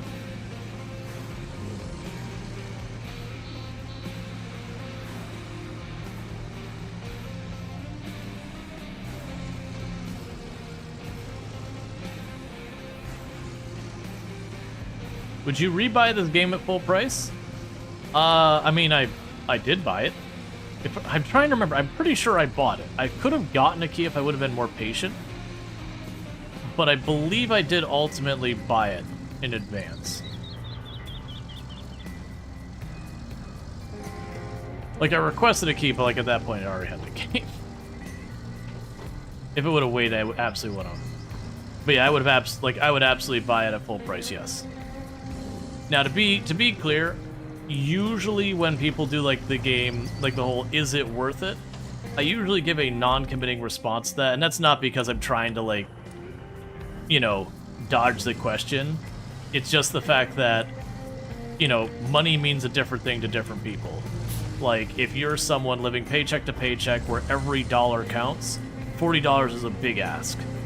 But at the same time, if, you know, you're getting back from your 2-week cruise, and then, you know, you got a couple of weeks till you do your vacation to the Bahamas, and, you know, you go and you get in your BMW or your Audi or whatever, $40 is not that big a deal to you. Did you get your money's worth? We are just a bit over 100 hours, like 109 hours. The estimated playtime for the game is 80 hours. Hey, I get distracted by the manager for what seems like an eternity, and you're already halfway across the map. It's so great to have someone I can rely on to do the job when I'm not even watching. Have I told you how much I hate micromanagement? Well, I do. No wonder we make such a great team. Okay. Yeah, so the game is about 80 hours is their estimate. I've gone a bit over 100. That said, with their estimate, I don't know if they're counting all the bonus objectives, that kind of stuff, which I have been doing. So as far as like hours to dollars, it's nowhere near as much as SnowRunner, but SnowRunner's a bit of a weird outlier in just how much time you can get out of a map on that. But at the same token, I would also argue the maps have been better about you do the map and everything in the map kind of is there's substance to it, as it were. Where SnowRunner, as much as I love the game and everything, there's definitely a lot of times in SnowRunner that you do the same route for like the 8th time, and you're like, alright, you're just milking this route now.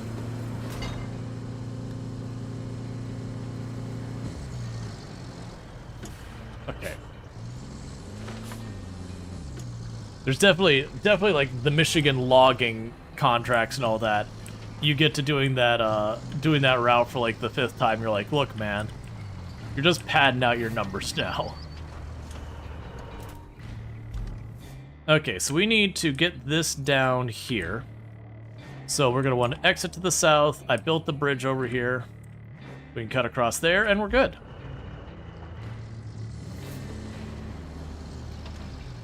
And again, I very much enjoy SnowRunner. It is a game I also highly recommend. But it is fair to give it some criticism that sometimes you do a contract that's like, get from A to B, and you're like, cool, that was hard. That was fun. And they're like, do it again. You're going, okay. Do it again. And you're like, alright, come on. F you, game.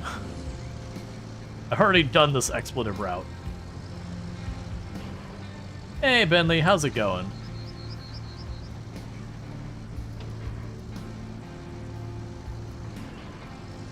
Yeah, so we already went and cleaned up this road a bit. So this shouldn't be a hard delivery. Just gotta watch that we don't roll, because this has made the meal fairly top-heavy. And thank you for the follow. Welcome to the stream. And I'm doing pretty good myself. Making solid progress on this. This is the last map of the game. So based on the pace we're getting, game's probably going to take me 100, like 115, 120 hours. So that is a pretty considerable jump up from their estimated 80 hours of gameplay. But to keep in mind, about 4.5 of those hours were redoing existing stuff. And that there's definitely some inefficiencies by the fact that, like, you know, I'm streaming, so I take a break and it'll go on 5-10 minutes, or not 10 minutes, but like 5 minutes or so, and all that kind of stuff. Has he barely done any of the missions in Storge because you love driving so much? It's like 90% of the time you're driving around randomly in different vehicles. There could be 0 to objectives, you still love it. Yeah, well, I feel like the thing that SnowRunner does that this game doesn't do as much, there is some of it, but not nearly as much, is SnowRunner a big part of the game is you show up on a new map, and it's taking the time to explore the map. And that's actually one of the things that I would put as another failure on SnowRunner, is the intro to the game really doesn't kind of let you know how important exploration is. Like, you get your mission objectives like here, and being used to other games, you're going to be like, alright, it tells me to go drag this thing from X to Y, and so you start trying to do it and go, my god, this is so hard. How brutal is this game? And the answer is, well, don't do that. Like, it'll give you missions that you literally don't have what you need to succeed in. It's, you know, you have to kind of make your assessment. This is a mission I'm ready for. This is not a mission I'm ready for. And be ready to pivot and all that kind of stuff. But that's not intuitive. Like, a lot of games, that's just not how they work. You go through the mission objectives and literally the mission objectives get in the way of progression. But SnowRunner's way more about go to the map, explore it, get your kind of situational awareness, figure out the routes, all that kind of stuff. Find your upgrades, get your equipment, then start worrying about all your different mission objectives, that kind of thing. Well, this is an interesting problem. Why are you getting stuck? Oh, I've wedged it in really good. That's fine. We'll just keep on pulling till it's free.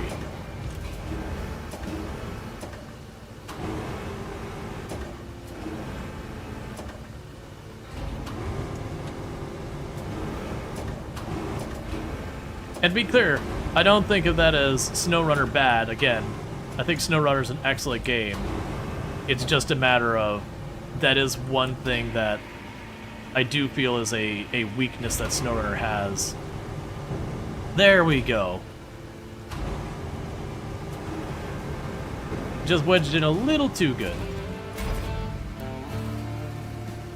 Alright. So we've got this base available down here for us. Okay, so no side objectives yet. We need to transport this thing over here to where we haven't explored. And we need to clear the way to the radio tower. And the reason I wanted to prioritize this is because now, instead of driving the whole crane the whole way down across the map, I can just go here and be like, yeah, the crane's down here now. And the crane's down here now. We will want to track that quest so I know what objects actually need to be moved.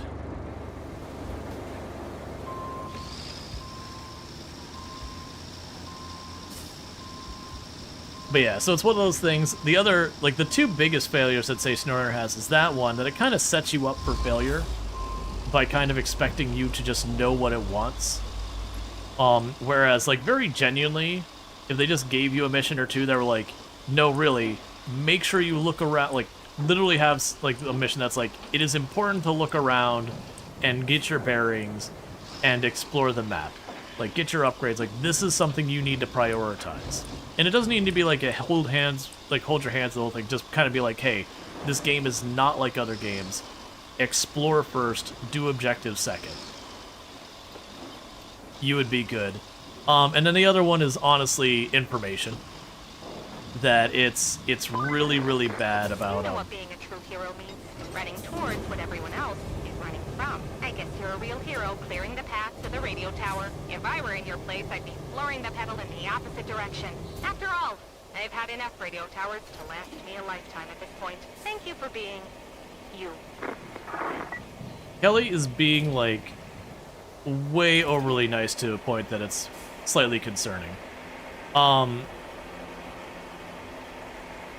But yeah, so it's those things that you go, oh, I need an off-road vehicle. And it's like, well, which one's best? And they give you some basic stat being like, oh, based on this thing's weight, this thing's got a lot of power. But it really doesn't give you enough information on a lot of that stuff. The other one it does, for example, it should be like, okay, does this need a high or a low saddle? And some of them they'll mention, like, up front, you know, you need a high saddle for this mission. But then there's a lot of ones where you just see, like, a trailer on the map.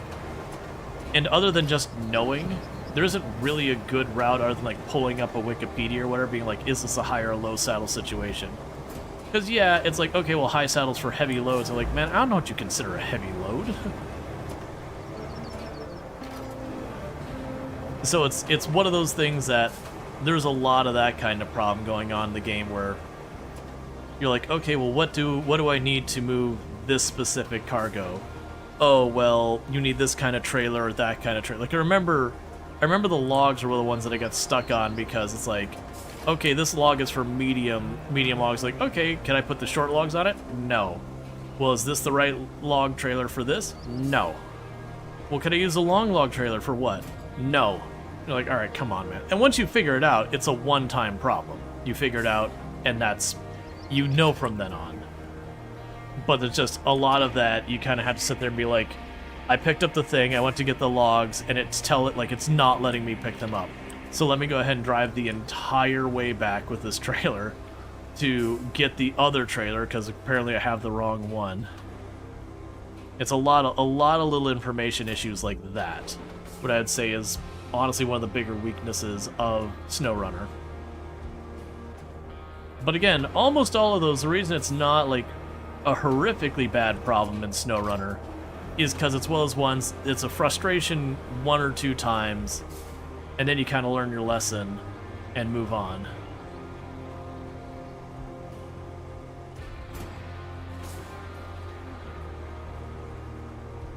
But yeah, like all it would need to do is like when you have your truck and you look at a trailer, like it should have a thing that's like you can, like with your current configuration, you can grab this trailer. You cannot grab this trailer in your current configuration. You need whatever, you know, a short saddle, a high saddle, you know, a tow hitch, whatever it is.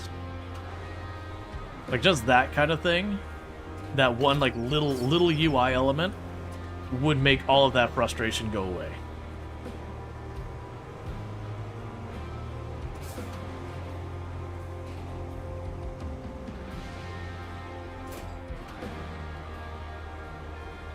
So very, very solvable problems. It's honestly one of the things I'm a little annoyed that after all this time, they did never make better.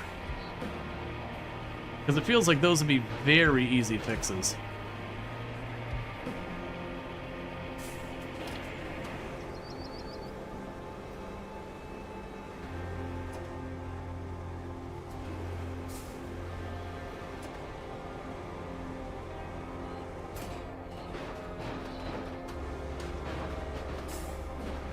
Okay.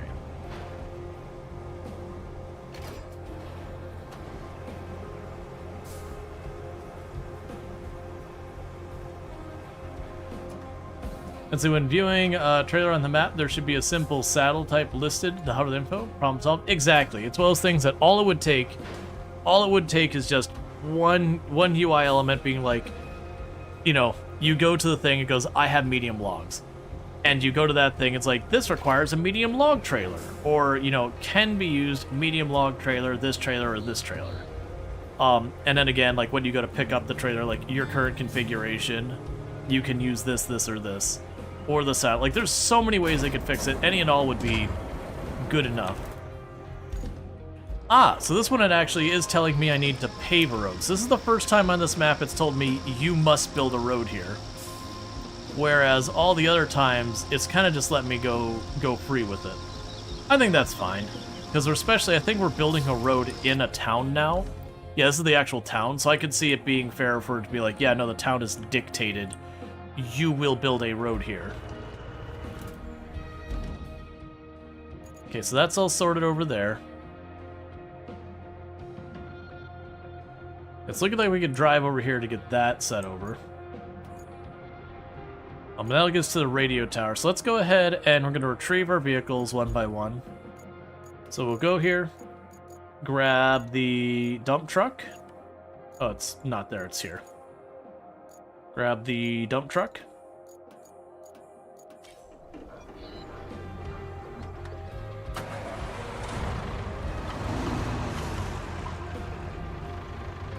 Where's my marker?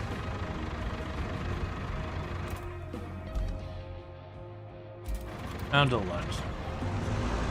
That's weird, I'm not seeing the marker for it at all. I have noticed when I delete markers, sometimes it just straight up doesn't show them. There's a pretty good chance I'll lay down sand through this town.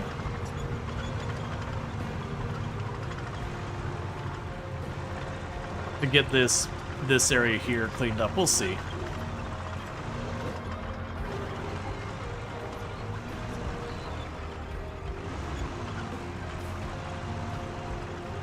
Yeah, exactly. But those are the kind of things that, you know, once you play the game for a while, it's just not a problem anymore. But when you first start playing, it's the kind of thing that someone who's still in the earlier phase of the game, they haven't had a chance to get like hooked yet. You know, they're still kind of evaluating like, am I having a good time or not? They can be the kind of things that make the game frustrating to experience. Oh, do I not have sand here? Where's the nearest sand? I see. Well, here's a random one. So you can make the AI do some of the stuff. I am curious if I tell the AI to do this where we have the sand.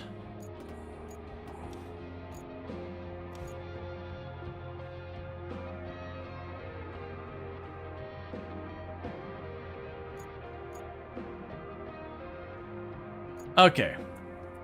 That's what I was curious about. If you could, like, bypass that entire need of going back and forth. Yeah, no, that's fine. But, like, that's the beauty of it. You can do that. Now, as you can see, in this particular case, I don't have sand nearby. So I gotta kind of drive up here, get in range of the sand, then turn around, then build a little bit more over here. It's not far, so it's not a big deal. But you could take the time to go through and like fix all, like, you clean up all the garbage, fix all the roads. You can't fix the buildings, unfortunately, so the map is always going to be a hot mess. But it is just one of those things that you could get it to be in pretty good shape.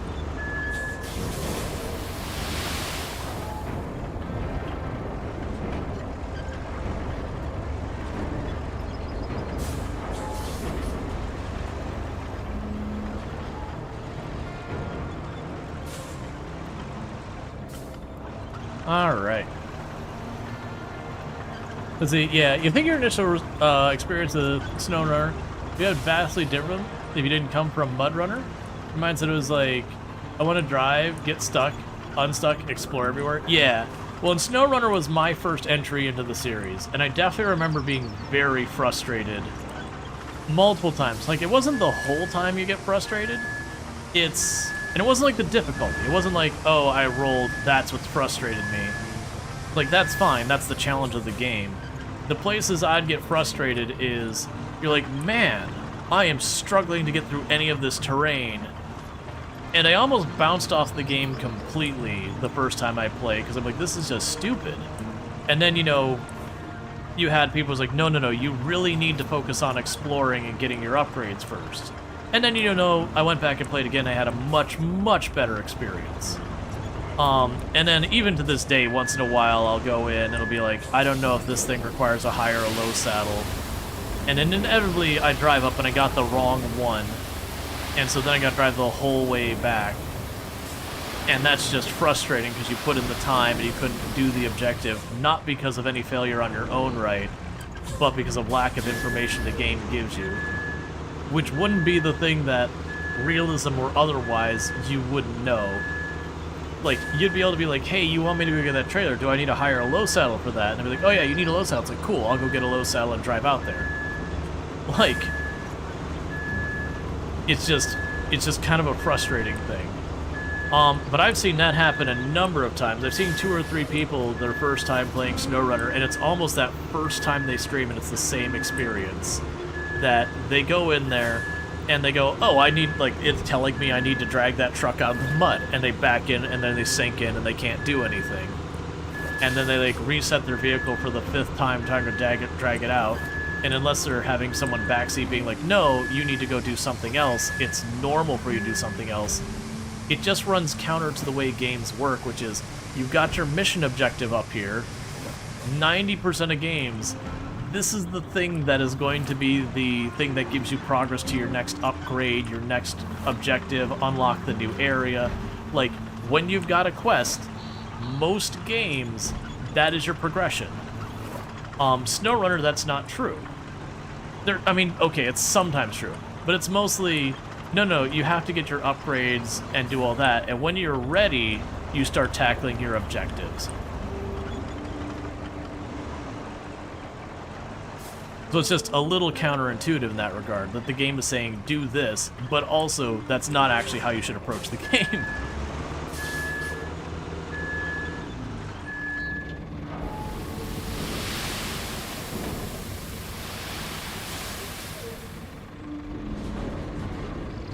Yeah, exactly. I would say, like, the vast majority of SnowRunner and succeeding is taking the time to explore the map, find your upgrades. Once you get that knocked out, then you can go and usually manage to retrieve some of the vehicles that are stuck on the map, you know, and by then, most of the map you've got everything you need to succeed. And then it's just kind of going through the paces of, I've got this thing I need to get from X and Y, pulling up your map and being like, well, that route, it's really muddy and hard to traverse. This route's longer, but doesn't really have any really bad spots for me to cross. Or, oh, well, this spot's going to be a lot of loose mud, there's no avoiding it. So instead of taking my heavy vehicle I prefer, I'll take my off-roading vehicle, because that's better suited. You get the whole idea. Like, you now have the information on your map. You can kind of go and figure out what path you need and which of your pieces of equipment is going to do a better job and all that. But it's that early game of getting your upgrades in the vehicle that I do feel like it really does need to kind of nudge you in that direction, be like, no, really, you're going to have a bad time till you do this. Let's see, can you make your own bridge design? Sort of. I could show you what the bridges work like. So right now on this map, I've only unlocked the wood bridges. There's wood, metal, and concrete. But I could, if I want, to be like, you know what, I'm going to make a bridge over here, and I could build a bridge right there. I could also turn around and be like, you know what, I want to take a bridge all the way across here. And in this case, there's these rocks in the way that are kind of screwing things up. But I could go and cut it across. Yeah, I could do something like this and have a bridge that cuts across there. I don't have too much in the way of mountains, but I could also go up here where I have this mountainy area and be like, all right, well, there's a bridge up the mountain. So you can do a lot of stuff, but it is you can do like the narrow, like 2-lane wide, like 2 rollover thing. The one that's only good for like a pickup truck, or the one you can kind of take your bigger equipment in. And you can drive your equipment on all of them. It's just trying to drive a big crane on that thing, you're going to spend more time tipping off of it because it's really hard to manage. So you will do that. So like, for example, if you look over here, there's a tiny little bridge there. I did choose to put this bridge here because if we look at where our sand is on the map, there wasn't really sand too convenient yet because I couldn't get to that yet. I could only get to around here, not close enough to see it, until I build that bridge to give me the route over. Can you make train tracks and move supplies quicker? No, nothing like that. For moving supplies around the map, you don't, like, you have a storage. So if you look at the top left corner, I've got 3 wood in storage. Any base I have on the map, I can access that wood at. I don't have to, like, move around to the correct base and drive it down or anything else. But see, even list of objectives, it's best to prioritize in a way that makes it others easier. Figuring out how to optimize only comes with experience. Yeah, I would agree, and I think that's fine to leave mystery around the game in that regard. Like, the order of operations on your objective. I think that's good discovery, good trial and error. Like, because, you know, most people, what they'll do is when they do their objectives, once they realize they need to explore and everything, and they've got that sorted out, naturally trying to explore, you'll have areas where you need to build the bridge to get across. So, like, you'll hit that wall, you're like, well, I can't get past here. There isn't really a route to take the scout around it. You know, I have to make this path traversable. And so you'll have the objective right there to build the bridge, and you'll be like, okay, well, if I want to keep exploring, I have to build this bridge. So it does kind of naturally nudge you in the direction of being like, no, you need to build your bridges. And so most people will prioritize, you know, building your bridges at that point, or whatever, like clearing the rock slide, building the bridges, moving the tower, whatever. And then after that, once you're on that route of getting your upgrades, it kind of makes you start prioritizing stuff to make your life easier. So again, a lot of times after you've gotten those, you'll start trying to prioritize going after the vehicles. because the vehicles are another major milestone for capabilities. You know, getting your first proper off-road vehicle, that kind of thing. But I would also... So, RoadCraft is linear in some ways and in some ways not. Like, they do give you your quests and you can work through them. And that's a part I'd agree it is linear, that you can just work through your objectives as they come. You can kind of choose to deviate from that path and work on other things and get stuff built in advance and all that. But yeah, I'd agree RoadCraft is certainly more linear than SnowRunner. But I do think that is one thing that it's not a problem with the game fundamentally, it's a problem of communication. That the game doesn't properly communicate what, like, this type of game it is, that exploration is a key major component. It kind of gives you missions right away at the beginning, and you start trying to work on them. It's something like the second or third mission where it's dragging the vehicle out of the mud or whatever shows up, that at that point you are just not going to pull that off successfully without, like, you know, 10 times recovering your vehicle, because you'll drive it up, you'll dunk your vehicle, like you'll just bed it down in the mud, and then you just drag the other vehicle forward a couple of feet, and then you gotta, you know, respawn, redeploy, whatever, to then do it again. You just don't have the equipment, the tires, the engine, the suspension, or anything to do it properly.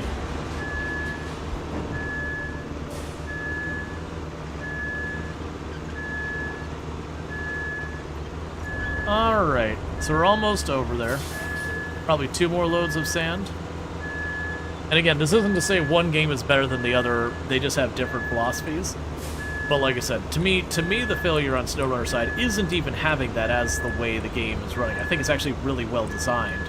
It's just, they would really just need, like, one of the first missions in the game, which I think that's the Watchtower is supposed to teach you that, like, as the idea. I think they just really need to emphasize, like, no, really, exploration is everything. So, like, have that Watchtower mission, find you an upgrade. It doesn't even matter if it's a good upgrade. Find you an upgrade, and just have the game be like, yo, these upgrades, you're literally not going to be able to do stuff without them. You should really go out of your way to seek out the upgrades and explore the map looking for vehicles and all that. Let's see, the intro map could do a better job of clarifying how the rest of the game will be. It seemed to me like they assumed SnowRunner players were also going to play MudRunner players. Yeah, and that is not an issue that is exclusively a SnowRunner problem. There are a lot of games that once you get to the second or third game in a series, that they end up being pretty crap for new players, because there's just kind of an assumption that you already know how the game works, and that's rarely a safe assumption. Because, I mean, for someone, that is their very first game they've ever played.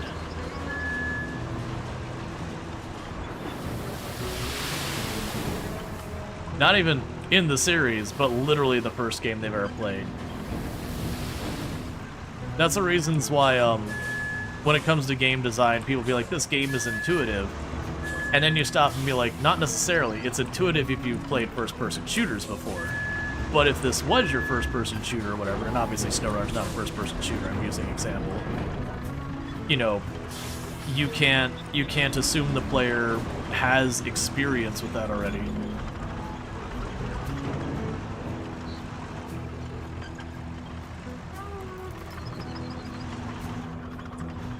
Let's see, peasants. You're saying you haven't played all 20 of your games? How dare? Yeah. But yeah, that happens a lot, where a game will just assume you already have knowledge.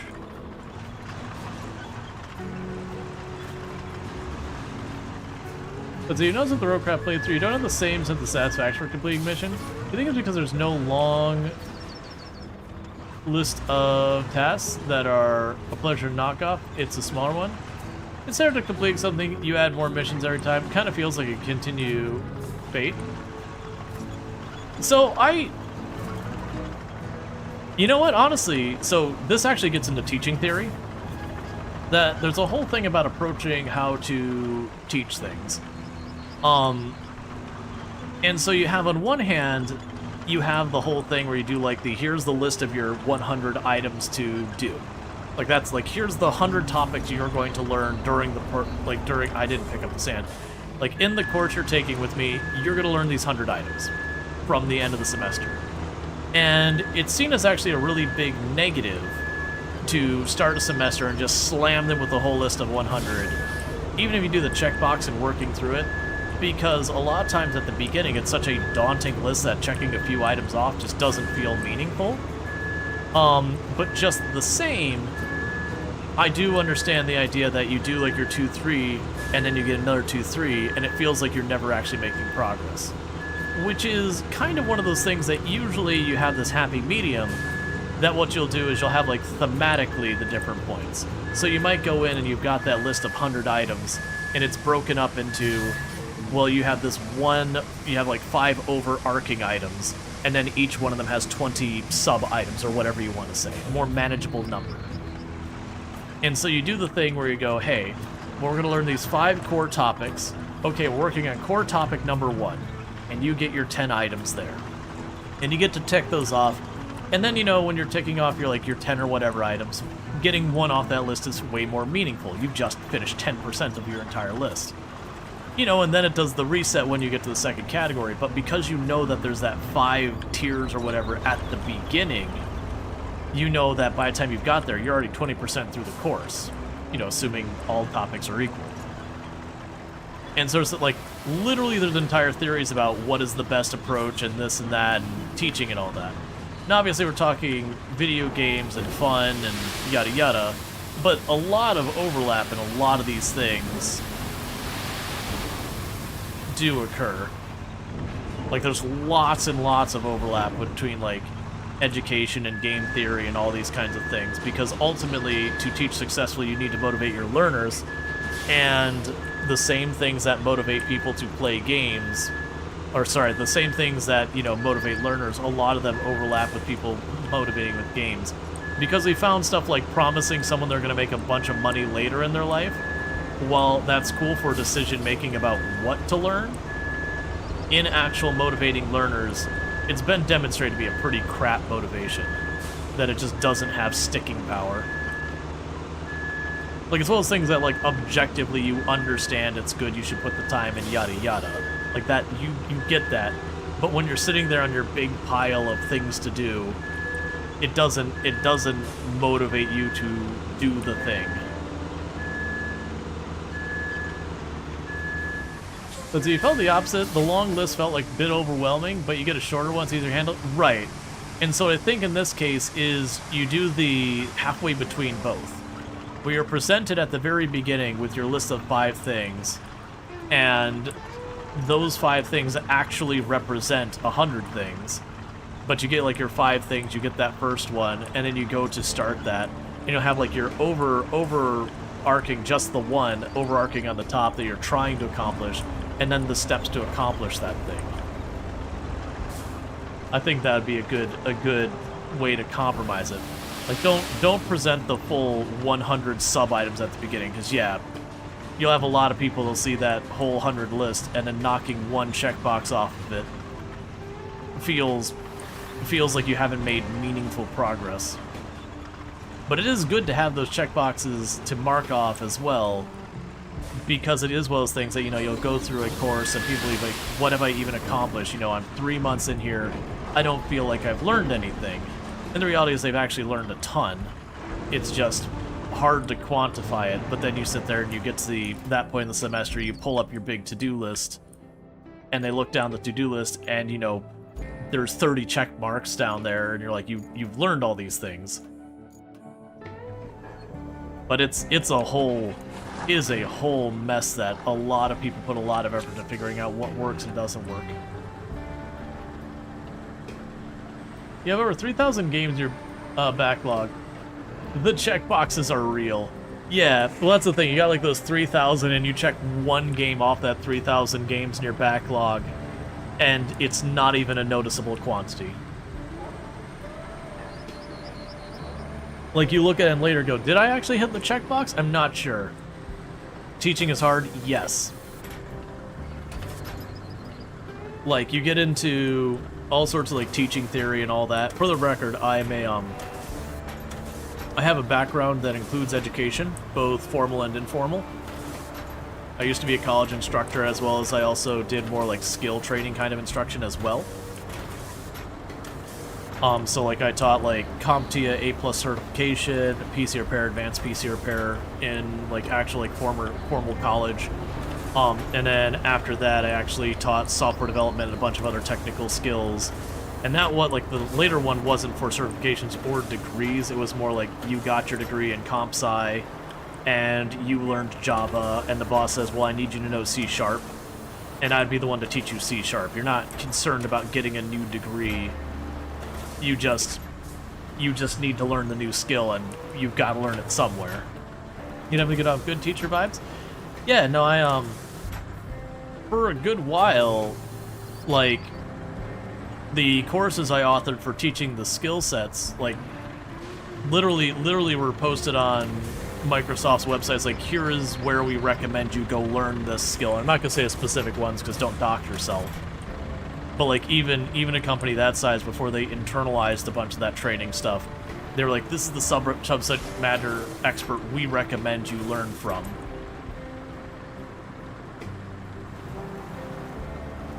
So it's one of those things. But yeah, you get into teaching theory about, like, different modalities of teaching, which is, like, lecture, conversation, reading, presentation. Presentation's under lecture, never mind that one. Like, teaching in itself is a modality of learning. It's the most effective one and also the hardest one to do. But then you also get into, like, teaching theory, which is a lot more around motivations, because an unmotivated learner is an unsuccessful learner, because you can't force it. It just doesn't work that way. But for people, like, if you're actually curious about, like, motivation stuff, what works and doesn't work, the single worst motivation there is for someone learning is to have there be, like, a punishment-based learning, which all assessment-based learning by default is a punishment-based learning. And there's a couple reasons why that is. One is like, especially if you're dealing with children or whatever, it means the consequence of learning is the potential outcome of punishment. So you're literally teaching your kid to sit there and to learn creates a situation they may or may not get punished. So you've made learning a negative experience. But in addition to that, once you remove that punishment, so your kid is no longer at home with you where you can, you know, oversee them, that kind of thing, and they're on to college on their own, you're not there to punish them anymore. You've made this motivator and you've removed it. And generally speaking, in the absence of that punishment with the punishment-based learning, the motivation to learning stops. Now, the second worst system is reward-based learning. So, reward-based learning is also utterly crap, but slightly better than punishment, and it's got a lot of the same exact problems. Like, it doesn't have the negative, well, one of the most likely outcomes of learning is punishment. It removes that aspect of it, which is why it does perform a little bit better, but it ultimately still has the problem of once you remove the reward, i.e. they're not underneath you getting the reward, you stop giving the reward or whatever, you've removed the desire to learn, and plus it can make learning transactional, which means, again, if you aren't paying your end of the bargain, they see that as, well, I guess they shouldn't learn, I'm not being compensated for it anymore. So it's also kind of crap. Now the dream is you make learning in itself an enjoyable and rewarding experience and entertaining and fun and that kind of stuff, where, like, you desire to learn because literally it's what you want to do with your time that's fun. That's the dream. That is, like, up here, where the person just wants to learn because they enjoy it. And that's really hard to do. Like, that is really, really hard to do. You can also have, like, learning where there's a feeling of accomplishment and all that kind of stuff. that is also a little bit difficult to do, and that's also one that's an internal thing with the learner, that as the instructor, it's very difficult to try and foster that. And there's more in there. I'd have to sit down and like look at my notes because it's been a while since I've gone through teaching theory.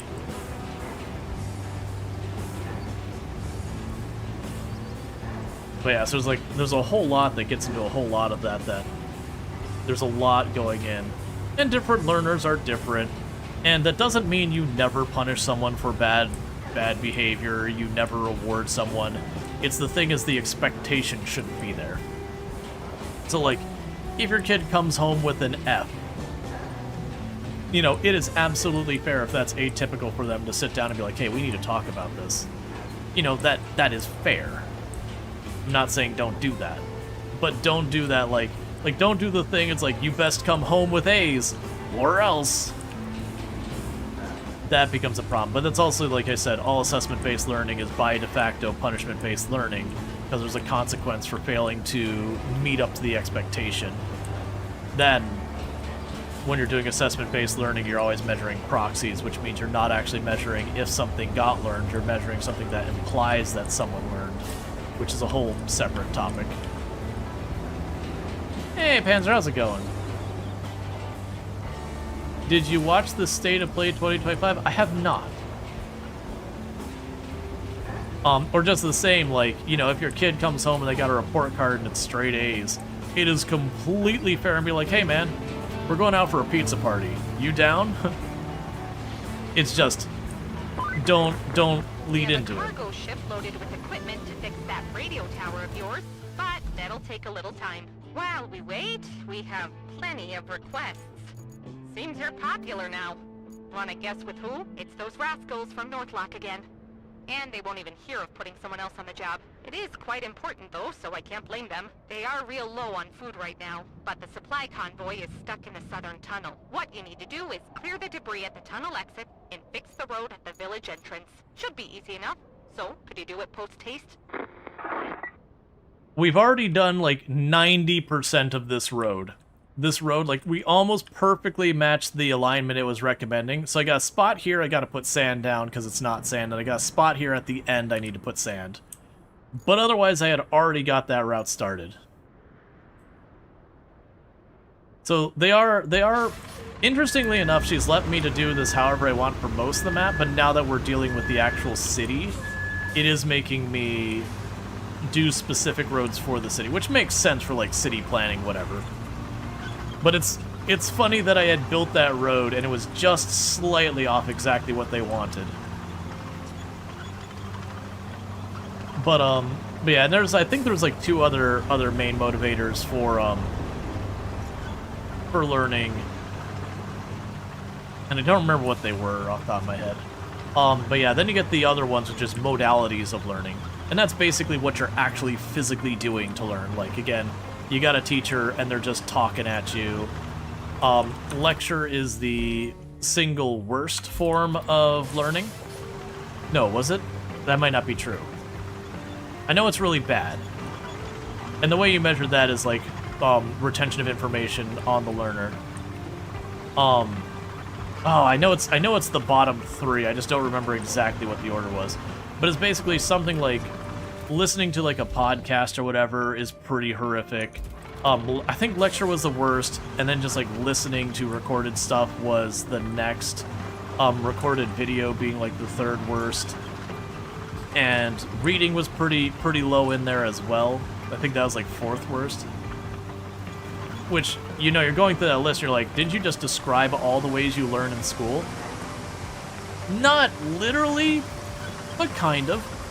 And that comes into active and passive learning. What's interesting is this isn't marking... Oh, okay, just driving over it's updating it. And that has to do with active and passive learning. So passive learning is where stuff is being thrown at you information-wise, and it just kind of happens. And your retention rate on that is crap. Utter garbage. Then you have active learning. And active learning, you can take almost any form of passive learning, and there is an active form of it. So lecture would be the passive form, discussion would be the active form. So to give you the comparison is lecture would be me as the teacher just standing there telling you something. And you just sit there and listen. Discussion would be like, you know, me going, hey, what do you think about this? What do you think is another way we could do that? Where then you're expected to talk, you know, to respond to me in some manner. That's when you hit discussion. And a big part of that is just you have to demonstrate a certain amount of understanding of the topic to, you know, participate in the conversation and yada yada. And it opens up a lot of things and opens up to critical thinking and yada yada. But just the same, like, reading is the passive, writing is the active. For, like, video stuff and recording, that's kind of a little bit more difficult to have the passive and active. We could just say, like, the passive is any type of media consumption, where the active is media production. Like, you're recording whatever.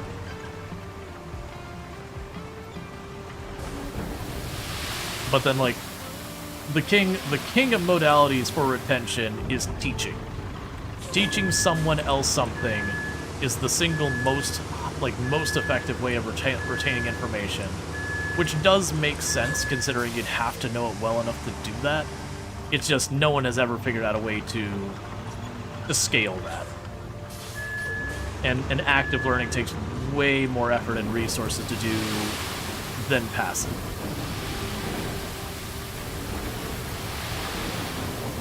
Which that isn't a failure on the teachers, it's like, it is a very difficult thing to do that takes, again, a lot of time, a lot of resources and all that to do right.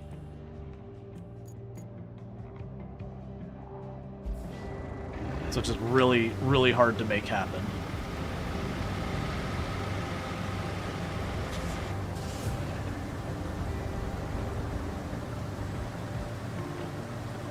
It's also something that active learning is really hard to do with big groups.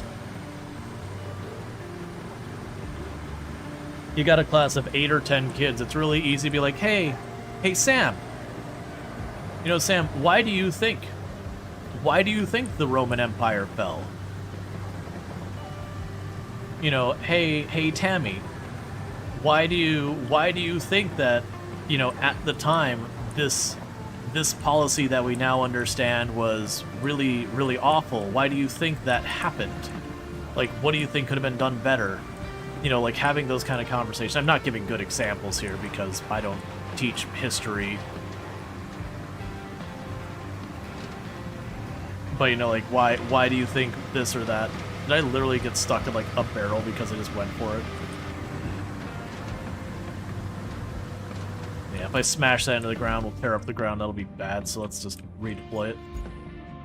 It'd be an easy enough thing to fix. We're right here, so... I need to clear that crap out of that spot, is what I need to do. But you get the idea, it's like, you know, why is it important that this number is accurate? Like, that kind of stuff. And with, you know, 8 or 10 students, you can get through, in a lecture, you can ask a couple of questions of every student. But when you're in a class of like 30, 40 students, there's no way. There's just too many students that you won't even get one question into every student.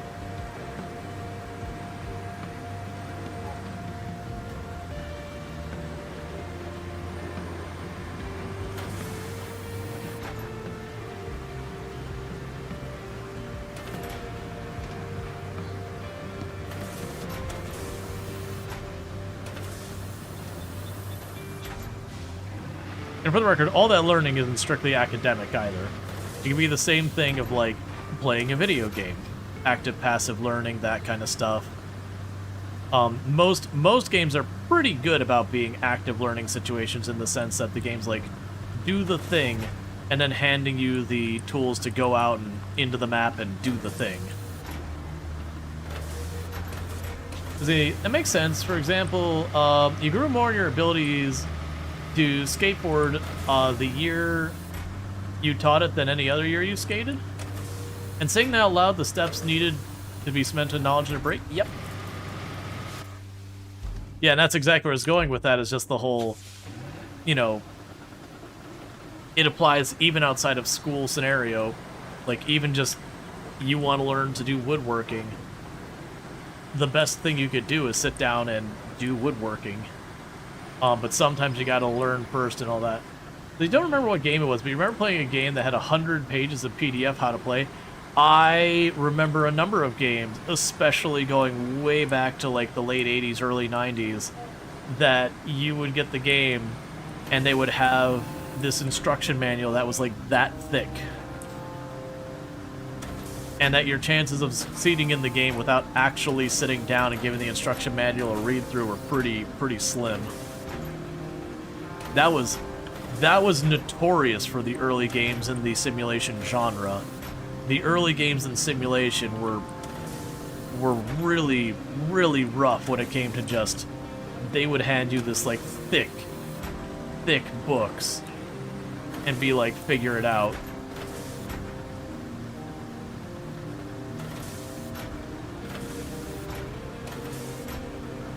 Was it King's Quest game? I don't know about that. I know a lot of the old Sierra games had pretty big manuals.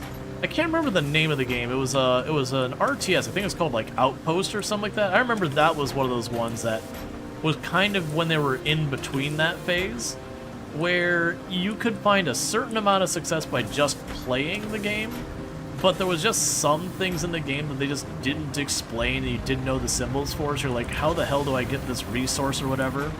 And you had to like open the book and find, flip to the page to that resource and have it kind of just tell you what the resource is, where it comes from. Yeah, there was some of the games that the manual was thick, not out of a explaining the rules, but it was like a collector's thing. But that's not quite the same thing. There wasn't really a tradition or storage space to put tutorials in games. Explanation graphs, I think. Yeah, no, that's another thing, especially like the old NES games. Absolutely. A lot of those games, they would have the instructions for the whole game and its background and a whole bunch of supporting stuff just in the manual. And a big part of it was, the incredibly limited capacity of storage space for the games at the time. So it wasn't even necessarily a lack of information or expertise. There was that, but it was way more technical limitation.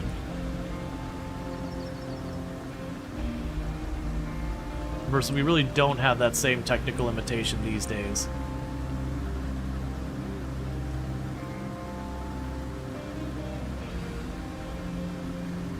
.444 megabyte floppy disks.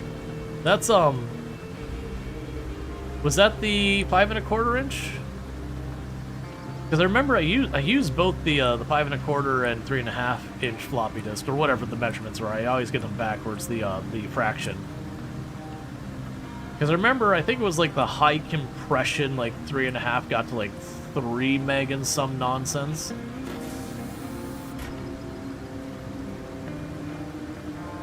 Three and a half, okay.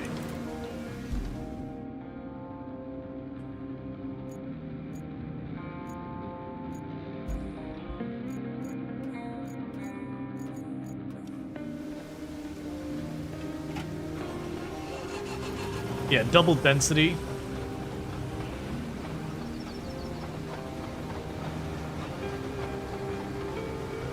Yeah, 5 1/4 were something around like 300 kilobytes. I don't remember. I remember having entire games that you'd have to go in, you'd put in the 5 1/4, you'd flip down the gate so the disc would stay in. It'd sound like a Xeroxer going off as it's reading from it and all that. And you'd play like, to like install the game, you'd have to use multiple of those discs or play entirely off the disc. Man, those are the days where the game didn't have graphics, just not at all. Like literally no graphics.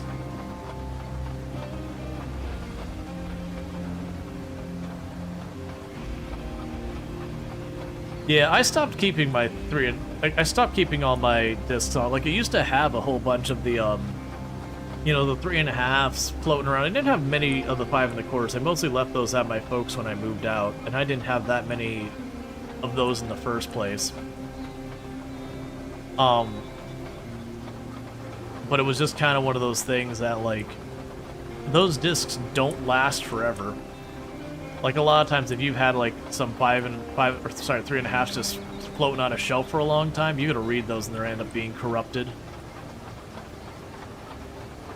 That was honestly the thing I dealt with the most when I worked as a technician at the college, was just people coming in with their 3.5-inch discs, putting them in, being like, I can't find my file. And you're like, here, let me check. It's like, yeah, your disc got corrupted. Like, maybe, maybe not, I can recover it. And every once in a while I'd be able to recover it, but a lot of times it would just be like, yeah, I can recover parts of it, but you're just going to end up needing to redo it. You're better off going home and getting your assignment, copying it again. Those discs were just so easy to corrupt. Even CDRs have a short, like, not that long a shelf life. Like, I know people back up a lot of stuff on CDRs back in the day, and they're only good for a number of years, depending on the quality of the CDR. Like, the really cheapo CDRs are only good for a couple years, kind of, just at all. The better ones, it's like 10, 15 years. That doesn't mean you won't have one last longer. These are just kind of the broad, if you got a stack of 100 CDRs, when would you start having a number of them fail? Like, to a point of unreliability. And it's still single-digit years.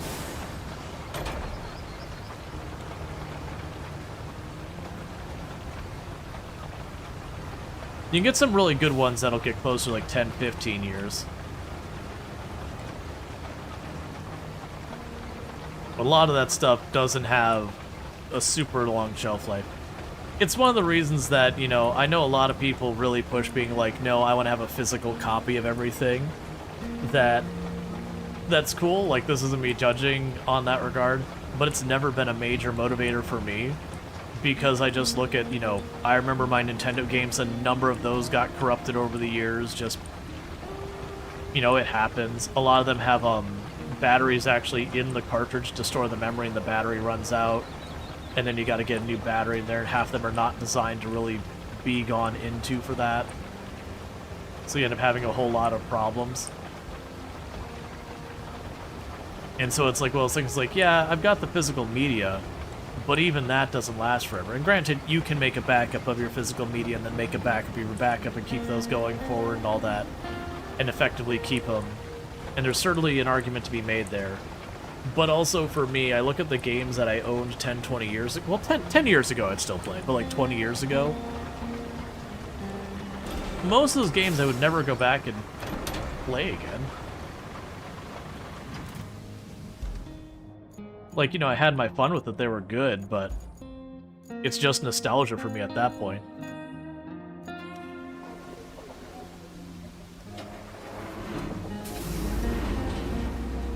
And then on top of that, if I did have a bunch of 3.5s and 5.25 inch discs, what would I read it on?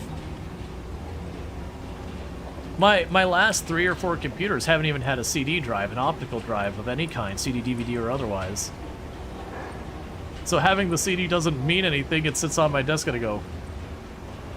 And I could buy an external and just plug it in with the USB key, or not USB key, USB port, and that'd be fine. It's just one of those things that... It's just not a big concern for me. As I'm watching multiple videos about the problems of long-term storage of media, it can be an interesting topic. Companies are spending massive amounts of money to get easy-to-write, long-lasting data. Yep.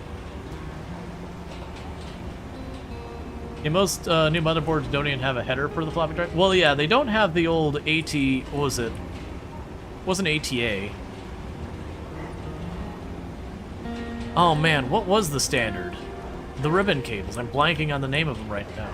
Was it IDE? I think it was IDE. Yeah, IDE. IDE ribbon cables. Yeah, like, you don't even have the IDE in there anymore. They moved over to, like, SATA and all that. And for the most part, floppy drives didn't move forward with SATA. You can get SATA drives, but, you know, it's kind of getting a specialty thing, so you end up getting these floppy disk drives for like $50, because they realize if you're buying it, you're probably buying it because you have a very significant need, and they can take advantage of that. I'm sure you can find them cheap, but still. So most of the time you find these days, like, if you were to go back and buy a disk drive for $5 1/4 or $3.50, you're gonna find like an external USB drive, and you're gonna be spending 35, 40, 50 bucks because, again, they understand if you're buying it, it's not just something that you're buying because whatever. Blu-ray players are like $200 now. Yep, same thing. If you're buying a Blu-ray player, it's because you got a bunch of stuff on Blu-ray that you don't really have an alternative for, so they can kind of really nickel and dime you on it. Even like a regular old CD DVD drive, they're not as bad, but they're going that same way because, again, they know you're not buying one just casually or whatever. That, you know, when, like, how often do you go by nowadays and buy a game on CD or DVD? It's not never. Like, it's still an option, but even as an option, it's pretty rare now. Okay, so now we need to get down to clearing this area. Console players do? Well, I mean, console, it's built in. That's a little different. But even console's moving away from that when you think about it. Like, it's still out there, but more and more consoles moving to digital. Console has a very strong, they want the physical version of the game. There's still a strong presence of that in consoles. But that's slowly getting kind of attritioned away as more and more stuff has gone digital. And, you know, getting to be downloaded and all that. And nowadays you buy the game anyways, you install it, and then you go to boot up the game and it downloads the entire game's worth of data. So it doesn't really do you any good to buy the game physically anymore, for a lot of games.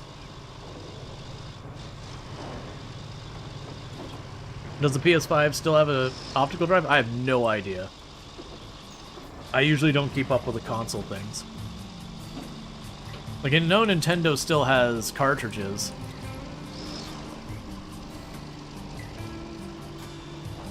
PlayStation console have a DVD drive as an option only. It wouldn't surprise me.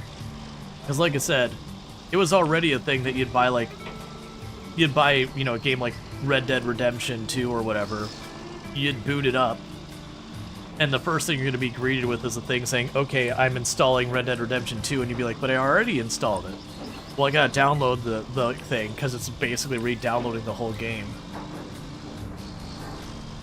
Which is everything's moving to download.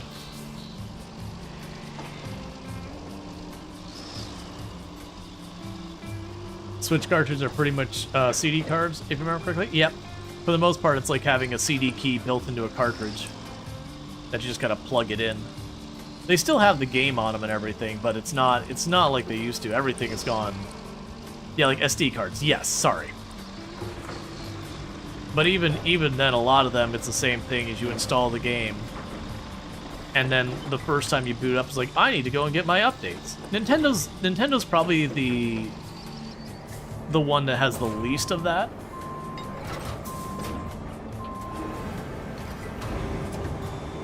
That a lot more of their games will just let you, you know, just play.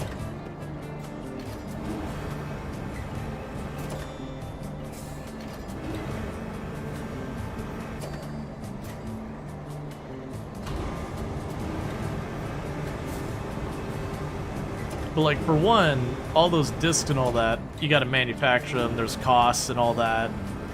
People already get very upset by the price of games as is. Moving more and more stuff to digital is just less, you know, waste we have to make, all that stuff. And how many of those games, once you install them, you don't even need the disc anymore anyways?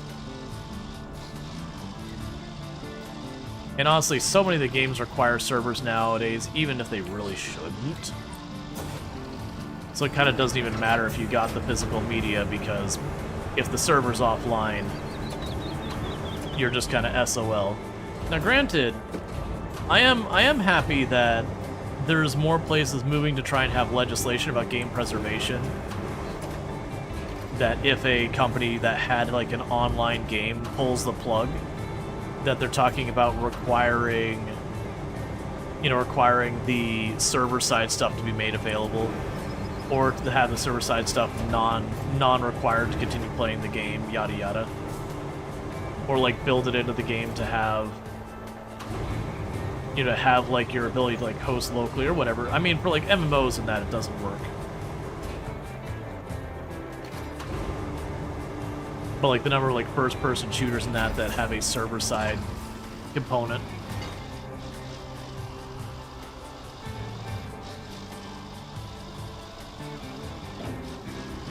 Each update tell them the Nintendo store has to be approved by Nintendo, if I remember correctly, so studios avoid that for their games. Yep, that's not only Nintendo. That's true of Xbox and Sony as well. They have, I can't remember, the certification process isn't what I'm looking for, but they do have a process that you have to go through. Like, you have to basically demonstrate that it doesn't crash and a whole bunch of other stuff. But there's an entire thing for like quality assurance that you have to go through when you make a major update.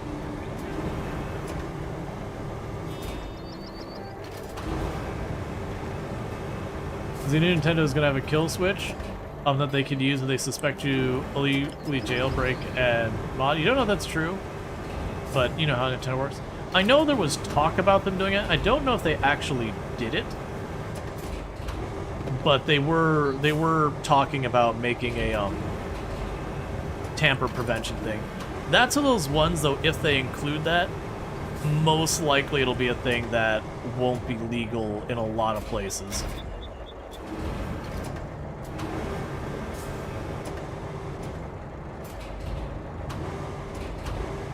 Because a lot of those have been challenged with stuff like, you know, Apple devices and all that.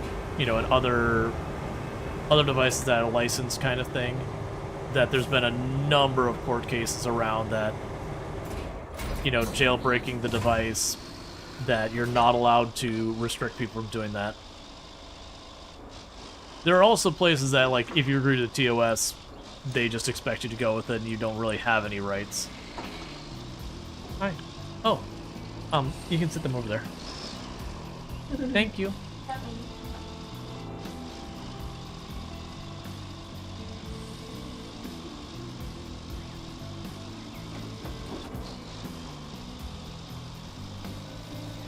Yeah, and that's always the thing. Okay.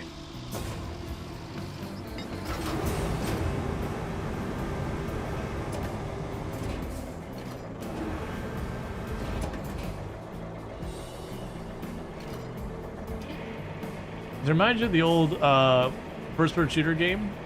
Fan went out of their way to contact everyone and make a restored version. Rights have been lost and are ambiguous where they are, but one studio that had worked on the game sent out illegal actions against the fans trying to restore it. It's rather disappointing that games are lost to the ether. Yeah. No, you're all good. Yeah, and I was, I went to the grocery store the other day, as you do. And we're getting some snacks and all that because we were on short supply of things that aren't just like full-on meals to eat around the house.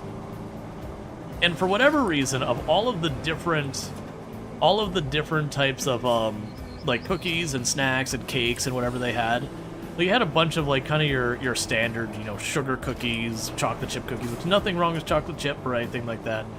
But it was, you know, it was pretty just kind of nothing interesting. And then for whatever reason they had this big box of Italian cookie. Or was it Italian? I think it was Italian. Yeah, it was Italian cookies. And it was just like a really random thing, because it wasn't like it was like an Italian chain or something like that. But it was like, okay, so my choices are chalky chip, which is always a good time, chalky chip, sugar cookie, or an assorted variety pack of Italian cookies. So far as like stuff from the bakery or whatever. Not counting like Oreos or whatever. Which, not complaining at all, but it was just kind of an interesting thing.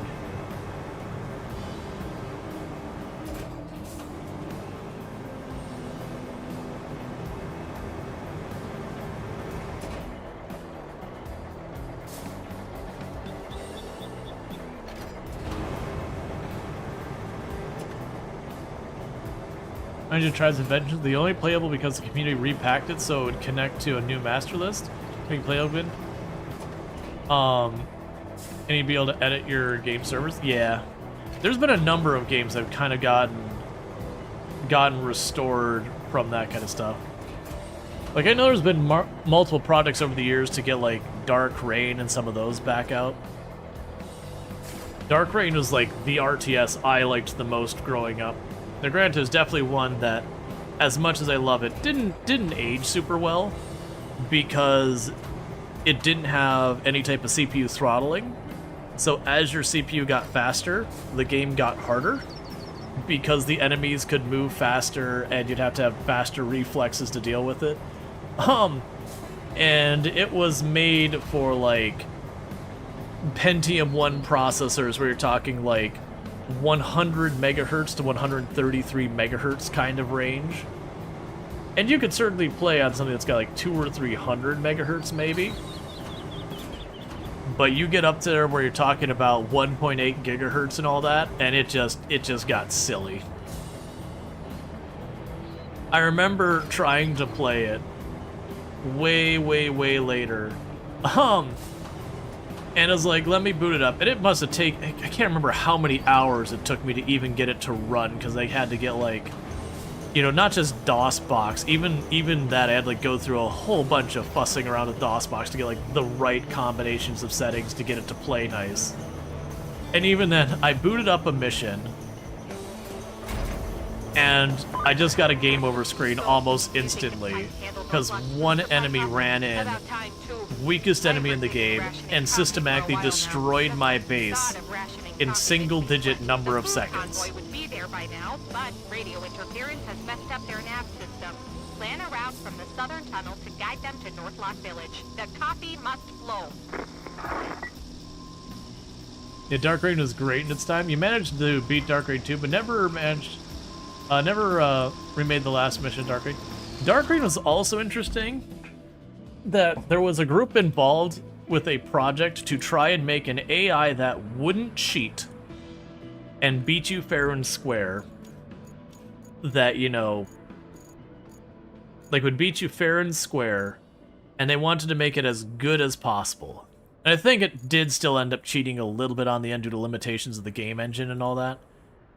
But I remember people putting together a giant project on that, and it was fascinating, and it was kind of where I learned there's a certain level of difficulty that is just not fun. Because the only way you could beat the AI was you had to rush to one of the resources, and then you basically had to spend the entire, like, beginning and middle of the game just turtling as hard as you possibly could. And just putting absolutely everything you could and just turtling and turtling and turtling. To the point that it just really couldn't punch through. And then once you did that, you had to abuse super weapons to win the game. Because despite how good they made the AI, it still just didn't know how to, there was a couple specific strategies it just didn't know how to manage. Where am I taking this? I'm going the wrong way. So, like, one of the things is they had a thing that would cause, like, a localized earthquake in a direction, so do, like, a cone of damage where it destroyed almost everything. And using the vehicle effectively was pretty hard. And they also didn't know, like, to take the thing that you could go underground and deploy scouts in the back line of the base. It didn't have, like, that was just one of the things it couldn't do. So that's basically how you ended up being, like, it was smart enough that if you dropped a spy in the base, it just knew where it was. Because it was kind of like, it didn't have to, like, look at the screen to see where you're doing, it just knew, so stuff like that subtlety didn't work. Because it wasn't really a way to, because again, we're talking late 1990s. There wasn't a way to be like, this is where the camera's looking kind of thing. But, you could do stuff where you drop inside their base, the super weapons, and then pop out of the ground. And just fire in all directions, just do damage, even then it was a total slog. Oh, Perfect Dark was a blast. Perfect Dark is one of the games that I had like such nostalgia for. It's like, let me go back and play this. Don't do it. Leave it in the past. It's good. Oh my god, like trying to play the game, I just had tears running down the sides of my face trying to like look at the graphics on it, which is also true when you played it the first time. You got hit with a trank and your screen got all jacked up. And you just have tears flowing down your eyes trying to see through it because your vision shimmers real bad when you get tranked in that game.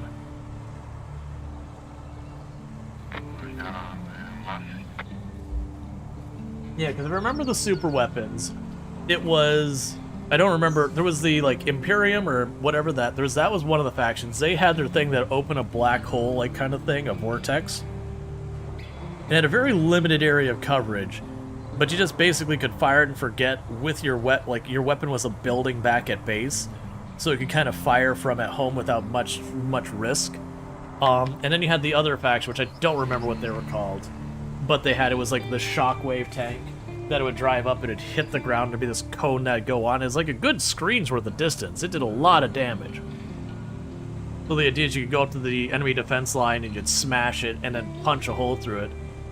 But when you're an actual human player, you know to keep stuff to spot out a little ways farther, so if they go to run one of those up, you can just deal with it real fast.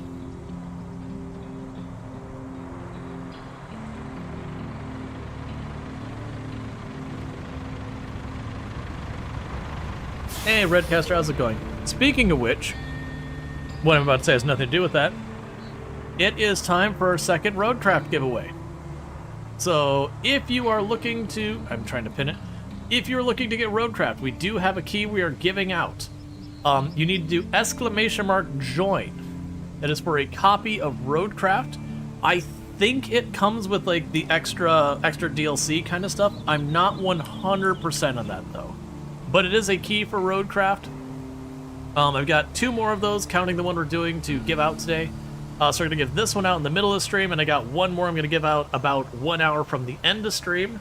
And then in between that, I've got a key for SnowRunner to give out later as well. But this is the giveaway for RoadCraft. You just need to do !join. You do not need to be following. You do not need to be subbed. The only thing you need to do is if I draw your name, you just have to be like, yes, I want it, cool, thanks, awesome, whatever, like, the specific wording I don't care about. Just basically acknowledge that you're here and that you do want it, because I have done a giveaway before where I went to give away the key, the person got drawn, they didn't pay attention to what I was giving away, and then I gave them the key and they're like, oh, I already own this. And it made it very awkward. So I do this as a way of, 1, to reward the people who are hanging out and being here, and also to make sure you actually do want the key. Yeah, that will be RoadCraft. Wait, where did you get stuck? What?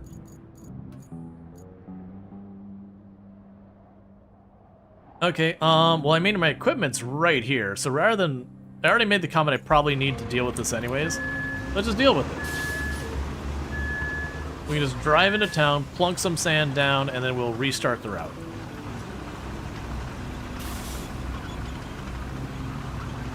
Because I suspect at the pace we're making, this is the last map in the game. And the pacing I'm making, I suspect if we don't finish this today, it'll probably be the very next stream I play RoadCraft will probably be when we finish the last map, because we're already working on it.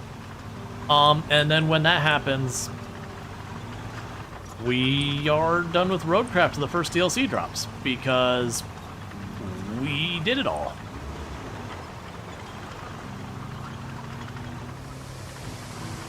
And not in a bad way, we're at over 100 hours in the game, so I'm sure as heck not unhappy about it. But you know, like all good things, everything eventually must come to an end.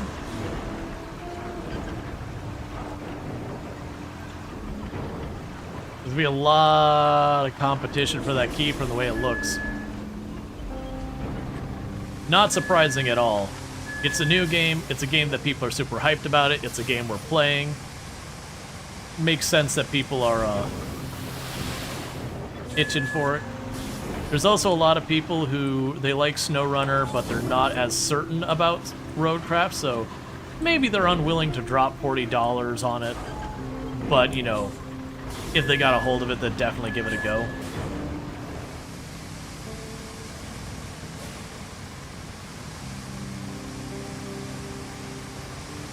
Alright.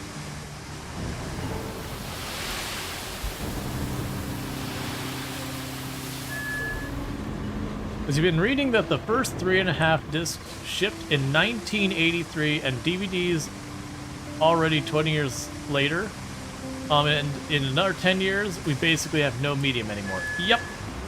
Well, that's kind of the fun ones. Is I find one of the most fascinating things is to going back in history and seeing what people thought the future would be, like what we would be doing in the future, and some of the stuff holds up pretty well. But then there's a lot of stuff that you can understand why they thought that at the time, even though now from the lens of way later, you can understand why that absolutely wasn't going to be what it was. And I still think my favorite one was a newspaper article from the, like, right when we switched into the 1900s, so going from 1800s to 1900s, where they were trying to predict what the major innovations would be over the next 100 years. Like, what would be some of the big things we would accomplish in the next 100 years. And it was fascinating because of the things they list is one that you would be able to get from New York to Paris in under a week. That you'd be able to travel between those 2 points in under 1 week, New York to Paris. And also that we would be able to make the entire planet temperate in temperature anywhere we wanted. That we could just basically make any place we wanted whatever temperature we wanted, that kind of thing. And to be fair, we actually did accomplish one of those and exceeded it by a large margin in the sense that they were aiming for a week, because they were thinking about boats. That we would have boats that could go fast enough to get, you know, across the ocean in under a week. Which we also accomplished. I think we've accomplished that. Never had a concept of the idea of a plane. But then, you know, nowadays we look back at that temperature one and going, that, like, we understand how difficult it is to deliberately mess with and control the climate. Like, we can impact the climate, but not in a controlled manner. Like, we can, over long periods of time, really jack up the climate and do things that we don't want to do. But as far as, like, being able to go, oh yeah, we want to make this place 10 degrees colder, no problem. It's 10 degrees colder after, you know, a couple of hours or something like that. Nope. We understand the scale of that is absolutely absurd.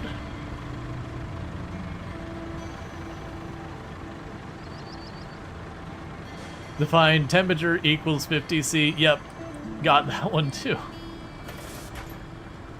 But it was just funny because, again, this is a time when, like, people are getting electricity and all that is starting to, like, be a real thing.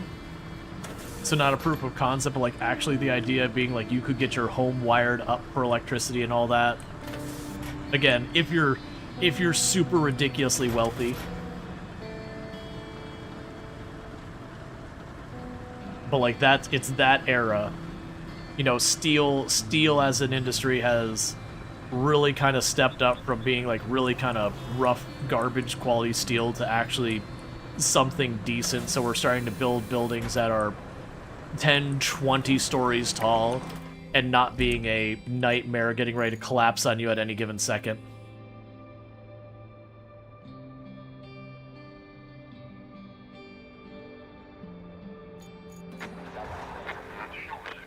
So we can control the temperature in confined spaces, kind of, but a global scale, that'd be insane. Yeah, that's the thing. We did make it so we can make areas hot and cold at will in relatively small spaces. But they were talking that we could just straight up be like, you know what? It'd be really nice if New Mexico was a temperate climate.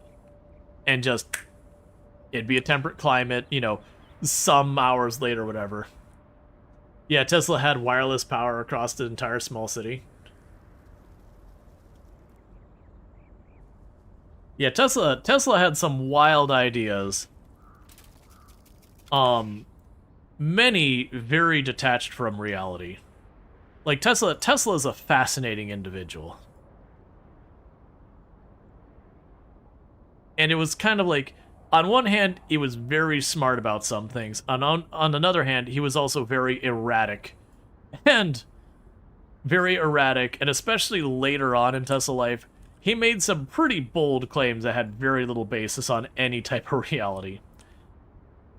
And that some of it it was based on incomplete understanding of physics and all that, you know, from the time frame, not on his behalf. It was just of the time. Like the idea that he could put something on a bridge and just kind of bounce up and down until the bridge just disassembled itself.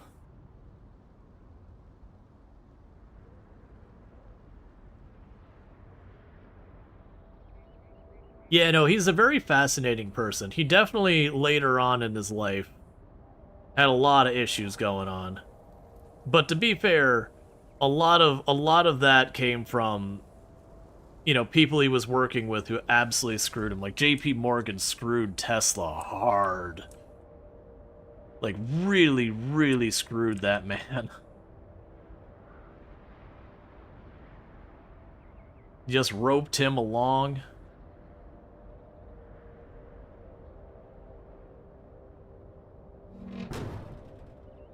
Well, so the problem here is I'm going to need to put more sand down.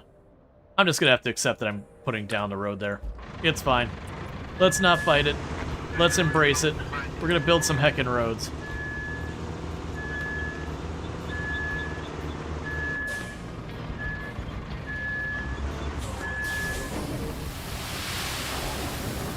Now, actually, I read a good number of books on Tesla because he is a very fascinating individual. And like I said, he had a lot of like really genuinely good and sound and incredible inventions. And then he had some just straight up sci-fi nonsense that, you know, we went into later and we like looked up what he had and like this was never going to work. You know, again, like the whole thing about where he could, you know, supposedly make a sound that could destroy anything was one of the things he had claimed. And you're like, yeah, there was a fundamental understanding of the physics that was missing from there, which again was understandable for the time. Like, wasn't really a you know, wasn't really something wrong with his own understanding. It's just, you know, science advances over time, and we hadn't quite figured out some of the physics required to better understand what we're dealing with. Well, that's not what you want.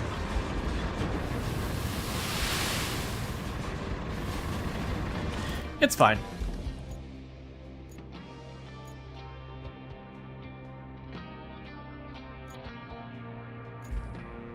Or like you had this idea of like a death ray. Tesla wasn't exactly a big business type person, as they understand. Yeah, no. Like Tesla had grand ideas. And he did actually have a certain level of business understanding. But for him, like, the prestige, the notoriety, and like doing the large scale thing was what he cared about. He kind of cared about like the fame and recognition. Him making a big mountain of money, well, he sure as heck wasn't going to be sad about that. That wasn't kind of his primary focus or whatever. Whereas people like JP Morgan, who again wasn't the inventor side of things, but he was the investor that funded a lot of Tesla stuff, among others, and then Edison and people like that, they were far more directly motivated by money.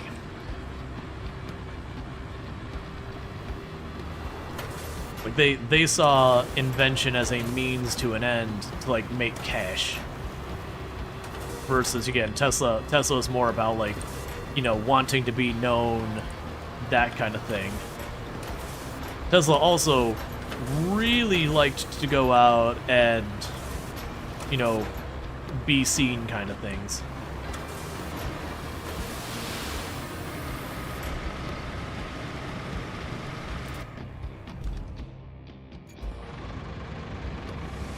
Which is also interesting, because if I remember correctly, like, he wasn't exactly the most sociable person. Like, he you definitely like to hang out and talk to people and be among the influential and all that kind of stuff.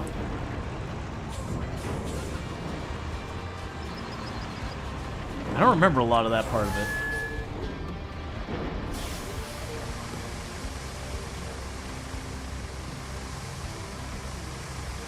Yeah, no, Edison, most of the things he gets credit for was more his company's overall work than necessarily his own individual inventions.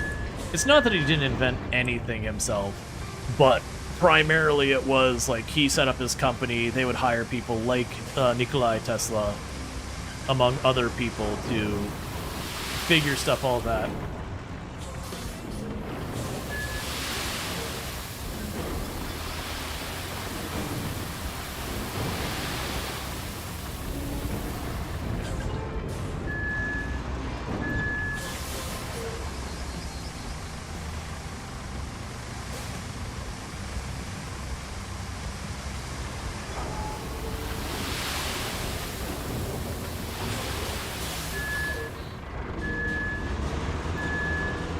Okay.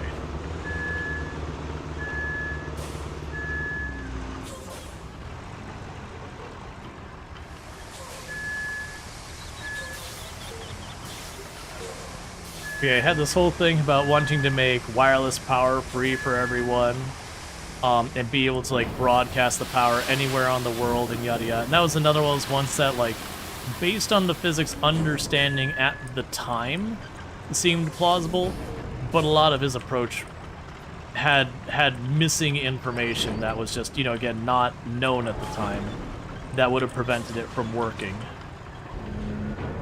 But even then, like, he was talking about that, and that's where J.P. Morgan started properly screwing him, is at that time, J.P. Morgan had just about cornered a number of the power industries through, like, coal and all that kind of stuff.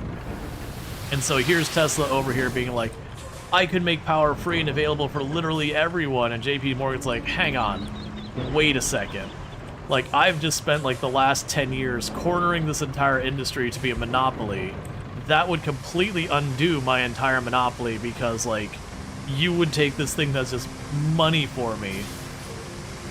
And so just kept like stringing Tesla along, and then not giving Tesla the money he needed, and not giving the support he needed, and getting in the way of his work and all that, because again, J.P. Morgan was the one funding Tesla at the time.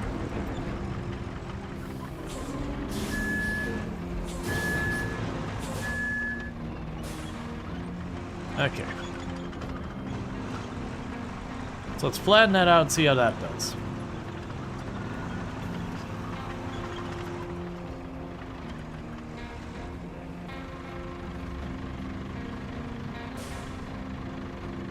Alright. You're gonna wait till you stop there right there, mate? Yeah, and that was the thing, like, Tesla was absolutely over-promising. Like, that was 100% of truth, is that Tesla was over-promising about what he could accomplish with this. Some of it, he was over-promising knowing he was over-promising, and some of it was he genuinely believed. It's really hard to tell what was what, because we can't, like, reach into his brain and be like, what did you truly think you could and couldn't do? But yeah, like, he thought he was going to be able to send power anywhere and be able to, like, basically power the world and all that. And as you're mentioning, it wasn't, like, one, it wasn't nearly enough power to do a lot of meaningful stuff with, even if he could, but then also it just didn't have a lot of understandings about how power travels through different mediums that, again, we didn't know at the time, one way or the other. But like a lot of the things that his idea hinged on weren't going to work. And it's not to take away from him as an inventor. That's the reality of how invention works, is you do tests and experiments and you figure it out, and you know, the stuff that sticks and lands and works, great, you make a cool invention and all that, and some things you go and say, well, there's a fundamental flaw in this design. You know, maybe it's something we can overcome, maybe it's something that goes in the bin.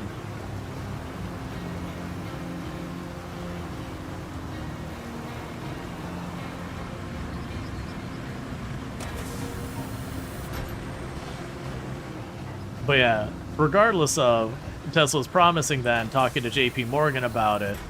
And JP Morgan was definitely like, hang on, like he didn't go to Tesla and be like, you're not making that. He was just kind of like, oh, man, money's really tied up right now, Nikolai. I don't think I can give that extra $10,000 you need. Don't think I could do it. Oh, I'll work on getting that legislation sorted out for you.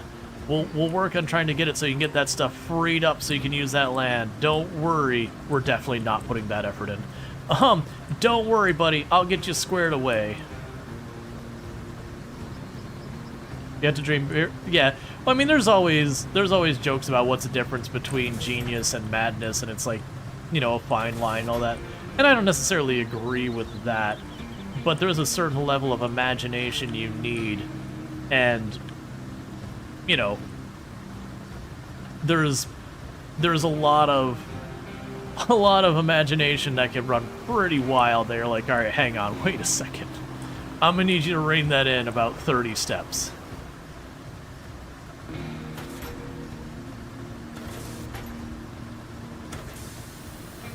It's a fascinating individual to read about if you ever have the opportunity. Someone I absolutely recommend, because you also get a lot of good understanding of the state of the world and like right at the beginning of the 1900s kind of thing, like the early 1900s, 19 teens, 1920s kind of time frame. It's like the 1930s, I think, is where it starts to wind down. Of like, you know, electricity is like that new thing on the block where people are just stringing cables everywhere haphazardly. Where it goes from, you know, that thing that like the really wealthy elite might have some, you know, some light bulbs in their home, and that's like the big impressive thing that they've got. That, you know, they're running their own home generator to have their own light bulbs in their house. There's like no standards for anything.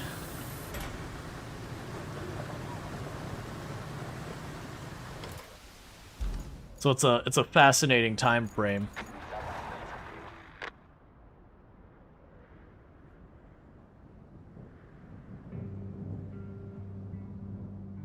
Stringing lights everywhere haphazardly. Oh man, now if you see like the pictures from like the 1920s when, like 1920s and 30s, when you started to have electricity going to like just everyday people's houses versus again the really bougie wealthy people. And you'll see like the lights just run across the ceiling one after the other.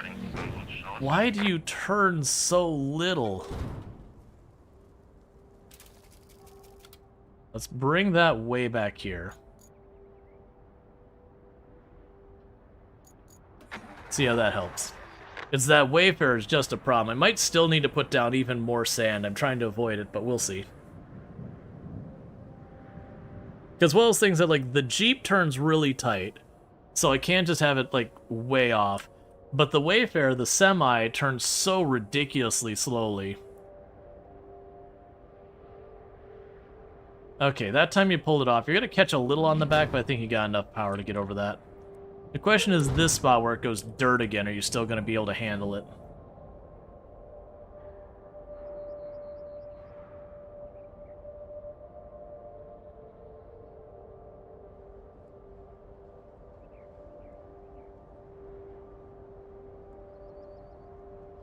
I can't tell if the Wayfarer is able to handle that on its own or it's only because the other truck kept bumping it.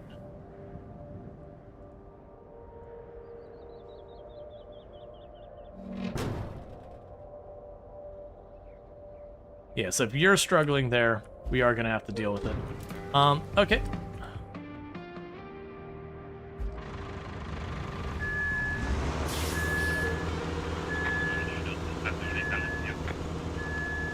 So I'm going to have to put one more load at least, because that's too mucky. I think literally the only reason the Semi got up there was just because that our vehicle kept running into it and pushing it up.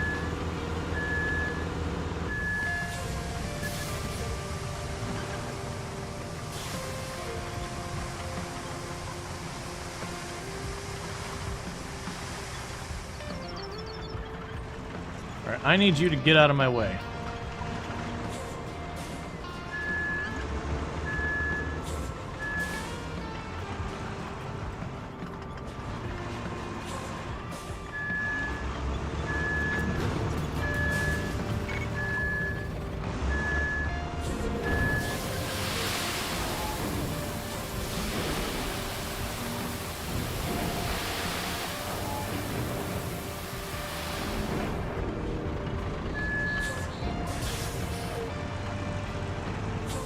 Okay. And then after the ad break, I'll do one more reminder about the giveaway, and then we'll get the giveaway done because I'm already getting distracted and forgetting about it again.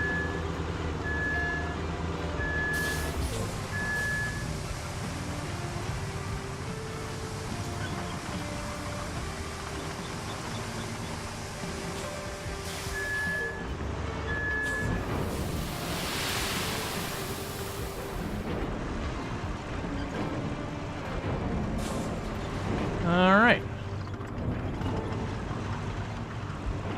Something draw cute. Yeah, like I said, I'll wait till right after the break. I'll do like one last call for people to get their names in. And we'll get that all going. Yes, it is a giveaway for RoadCraft. I know a lot of people are stuck in the ad, so I'm gonna repeat that once we get out of the break. But yeah, it is for RoadCraft, the game I'm playing right now. And these keys we got through Dare Drop.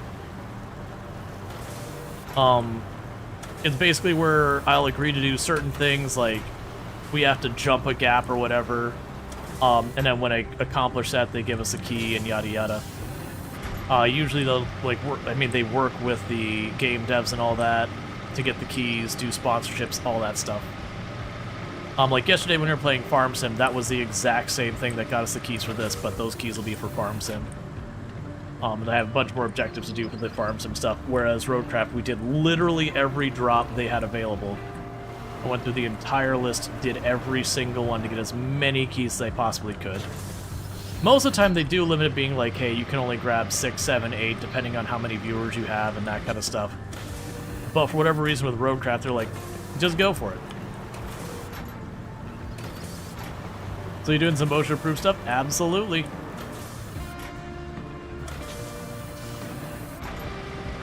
Yep. We stacked boxes symmetrically. We used a crane to flip cars to make them land on their wheels, like literally chuck cars to do it. We did a lot of fun stuff.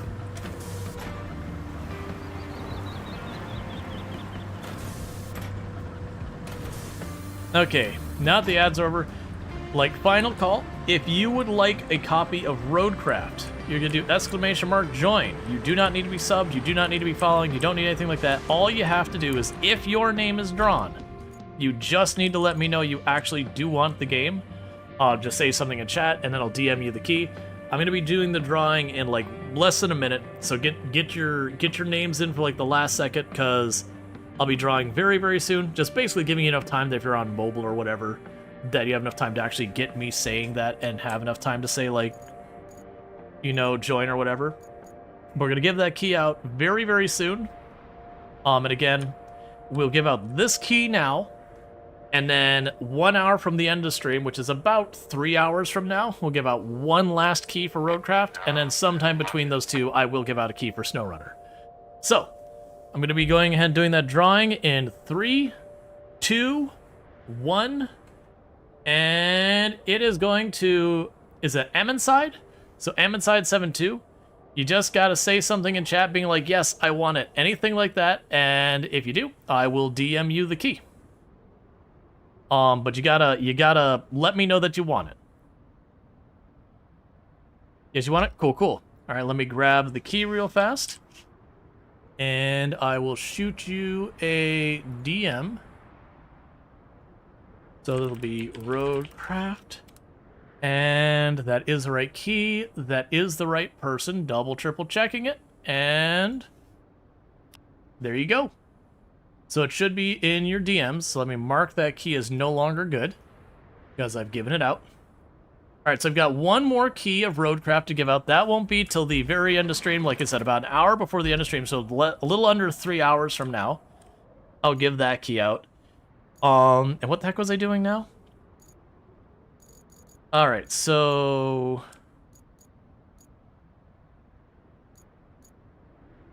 you've got those two. All rewards received, place pipes. Okay, objectives. Alright, so you need to get this vehicle over there. Hey, Cardinal Zin, thank you so much for the raid. Can I get a shout out for Cardinal Zin? How was your stream? And welcome in, Raiders. I also need to grab my vehicle for getting around and stuff. It's going good. Thank you for the thank you for all that. Playing some Project Zomboid. Excellent game. So I hope you're surviving and thriving and all that good stuff. But oh, literally it's another scout to get over there. I'll just grab the scout then. Surviving? Yep. How goes the road crafting? It's going good. But yeah, I hope your Project Zomboid went well. Let's see, the winner should say, I want to do an OSHA approval stuff. Yeah, so you just need to deliver this. But yeah, no, we're doing good in RoadCraft. This is the last map I'm working on. I have no idea what percentage of progress we have in the last map, but we're working on it. You have a death counter for each stream if it tells you something. Hey, we were all new to Project Zomboid at some time. Or doing ridiculous challenge runs that get us killed anyways. Or just being trolled by chat in general. And thank you for those follows. Welcome to stream. To introduce myself, I am Rual Storge. I'm most known for my exploits in Project Zomboid, as I used to hold a world record for the highest kill count run ever streamed, at 135,121 zombies killed on one character in one life with no mods to change itemization or vehicles, on sweaty tryhard settings. That said, that record has been beaten. Okay, so I think we can cut across here. We'll see. It has custom-coded integration where you could spawn 1 to 500 zombies at a time. Ah, yeah, that'll do it. That'll get you killed. But yeah, so I held the record until Mr. Lamprey took the record. That is ultimately the person who beat my record and still current record holder.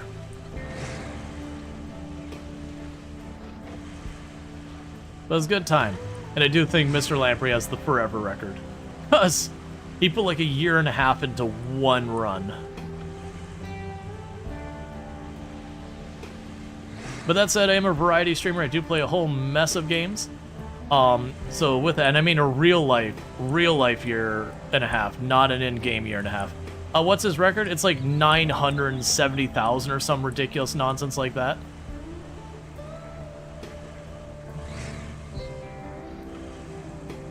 Which that was the run that beat my record. And then he kept going for like a year and a half.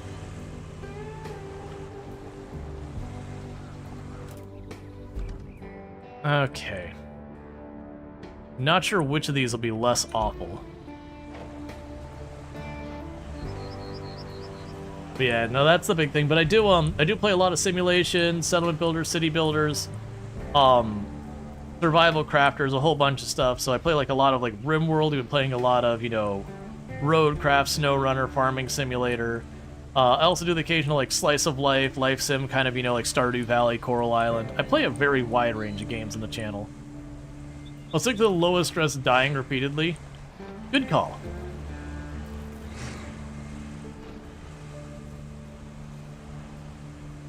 Because here's a hint, when you're playing those marathon runs, it's not even about, like, you obviously have to have the skill level that you can survive in general.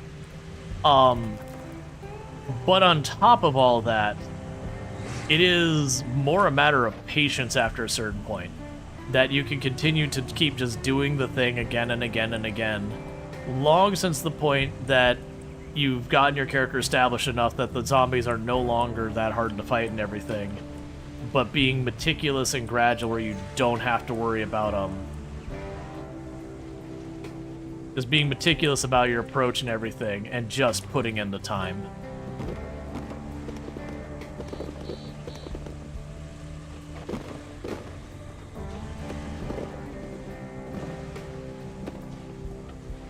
Imagine the stress, you gotta take some fun out of it at that point.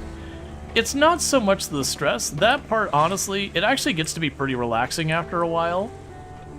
Because, like, if stuff is catching you off guard, like you're not doing stuff in a way that you can mitigate risk, you're not getting that high of kill count. Like, there's not more to say to it. You will not get that high unless you are doing everything to minimize risk while still fighting zombies.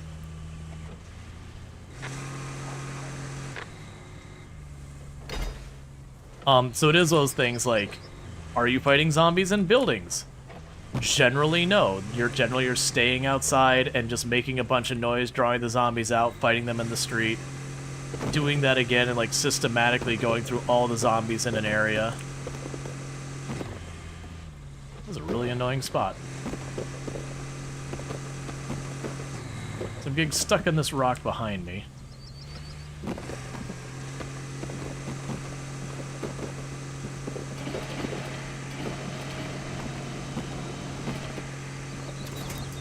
Honestly, it'd probably be easier for me to just take the heavy crane and just pick up all the rocks and then not worry about it.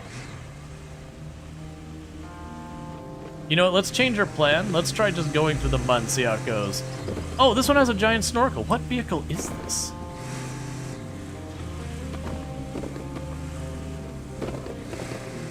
Now, downside is, I've already got these rocks all turned in a weird way that I'm having problems getting the vehicle to back up where I want it.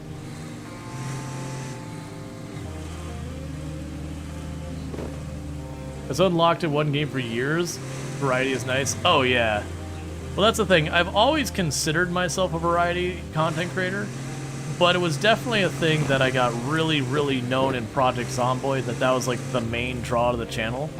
So even though I've almost always had not Project Zomboid on the schedule as well, there was definitely a point where when I was playing something other than Project Zomboid, my numbers were real rough. And honestly, it was one of those things that, like, I was on the world record run, and, you know, that was well after Build 41 had come out and had been around for quite a while. And so viewership on the platform for Project Zomboid was really starting to drop off, but I still was doing pretty good on my channel just because I did have the highest kill count at the time. And so, you know, the people are looking for the best of the best. That's what they're looking for, is who's got the biggest number kind of thing.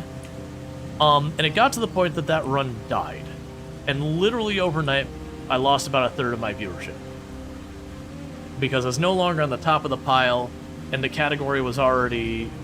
It was in the same thing that you normally run into, that, like, a game hasn't had a major update in a long time, there's not a new thing drawing people in, that kind of thing. So there was a lot of people leaving the category at that stage because there was too few people to go around for too many content creators. And it was like overnight my variety content became the bigger draw to the channel. You know, became the bigger draw of the channel than Project Zomboid. And at that point I was pretty burned out because I had put over 4,000 hours into the game or whatever it was at that point. Remember that, friend of yours? Oh, I wouldn't say it as that. You know, people have an interest. They're here to be entertained and all that. And there's, like, the community building is absolutely a huge part of it. But, like, for people who want to see Project Zomboid kind of thing, but for, like, people who want to see Project Zomboid and they're looking for that, like, top-of-the-line gameplay and all that, you know, that's what they're looking for. They're looking for that type of content. And if I'm not offering that, they're not here. And that's fine. There's nothing wrong with that. You should seek out the type of content you're interested in. I have a feeling where that's washed out there. I'm willing to bet if I go over... Oh, actually, that looks like it might not be that deep.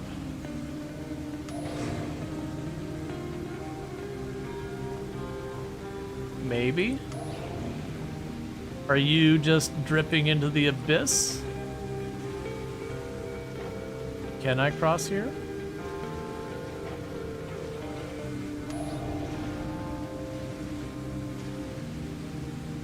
I think it's okay.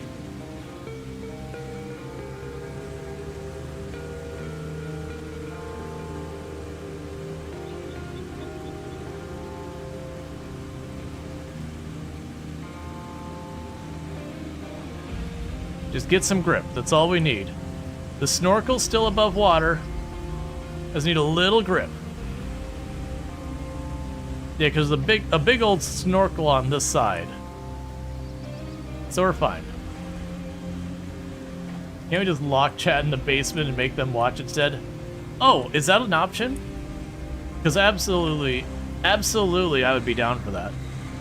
But yeah, no, it's, you know, it's kind of the comment that we've given on the channel a number of times, that if you change nothing about your channel, like, you keep playing the same game that people have enjoyed in your audience in the past, some number of viewers, they'll get tired of that category, and they'll go watch something else, like, they'll move on. If you don't change anything about your channel, there's going to be some number of people who don't... Sorry, let me rephrase that. You'll have some number of people, if you change your games that you're playing, it's not what they're looking for, they'll move on. If you don't change anything about what you're doing, they'll get bored of that category and they'll move on. So there's an immutable truth that some number of your viewers are going to churn no matter what decision you make. So it is one of those things that you always have to have a certain amount of growth-mindedness, because it doesn't even have to be that they're not interested. It could be like their work schedule changed, and now they can't, you know, they can't be there for that content and all that. Remember those archaeologists we helped back at Elamir? Those guys were a hoot and a half. Wouldn't you just love to see them again? Well, today's your lucky day. I guess they had their fill of deserts, though, so now they're diving for Atlantis. Or something like that. They seem to need some fuel and spare parts for their mini-sub. So could you deliver those? Oh, and maybe check out a few sites they were interested in digging at later. You know, for science. Okay. But yeah, right, and it has nothing to do with you as an individual. Like, that's one of the things that a lot of content creators have difficulty in separating. Ooh, we get a base. So it's a lot of things that a lot of creators have difficulty separating. Is, you know, you'll have your viewership on the channel will start declining, and they'll think like, oh man, like I'm messing up, people don't like me, whatever. And it's hard to not get yourself in that headspace. But the reality is, like, you can do everything right and things not work out. It could also just be that, you know, the category you were in is not as popular as it used to be. Like, for a perfect example is there used to be creators I knew who their big thing they did was Kerbal Space Program, and they would do all sorts of, like, ridiculous space stations above the planets and all that. And, like, make it where they could have this mobile space station and all that in Kerbal Space Program. And it was so ridiculous, over the top, but neat stuff. And then Kerbal Space Program 2 came out. And it was horrible. Which is no fault of the creator, but, like, absolutely wretchedly bad. And then, you know, to such a degree that it got abandoned in development after that. And unfortunately, the collateral damage of that was that the Kerbal Space Program 1 category kind of overnight went from, you know, kind of a niche category to just utterly dead. That whole event kind of just destroyed people's interest in that category entirely. Is there a good way? Oh, you know what? Do we have this base? So we don't have the base up there. Oh, here, one second. So we definitely want to build a bridge here.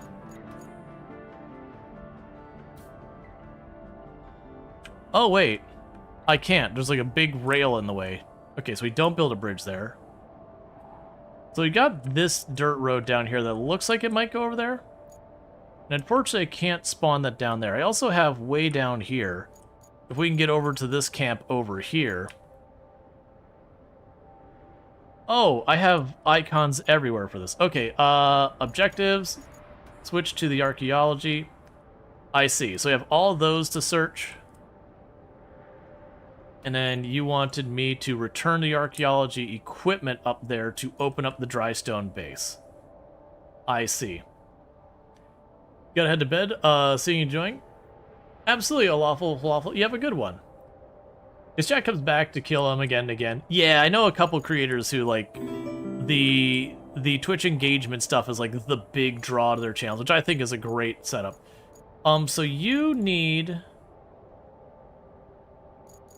to find what's left from the vehicle and return it. Okay, so basically we need to go through these different areas, search them for their artifacts, and then get them in place. So let's start that. Oh, those 5 are down there, and then now what's up there? Okay, so let's stick to that one, where we just try and get up to that camp. But I think what we want to do is go back down this way and try and find our way to the archaeology camp. We can also explore the map to figure out what roads we have to work with. I'll most likely need to repair a bunch of these roads to realistically get stuff around the map. But the fact that it's going to give me another base of operations on that side of the map is a huge win. You have coding background too? Yes. I've done a number of different technology stacks and all that, though my preferred technology stacks would be in like the whole .NET area. All right. So I think we can cross there. Oh, and then we had a vehicle failed on its route. Okay, we're doing that thing where it's not turning sharp enough.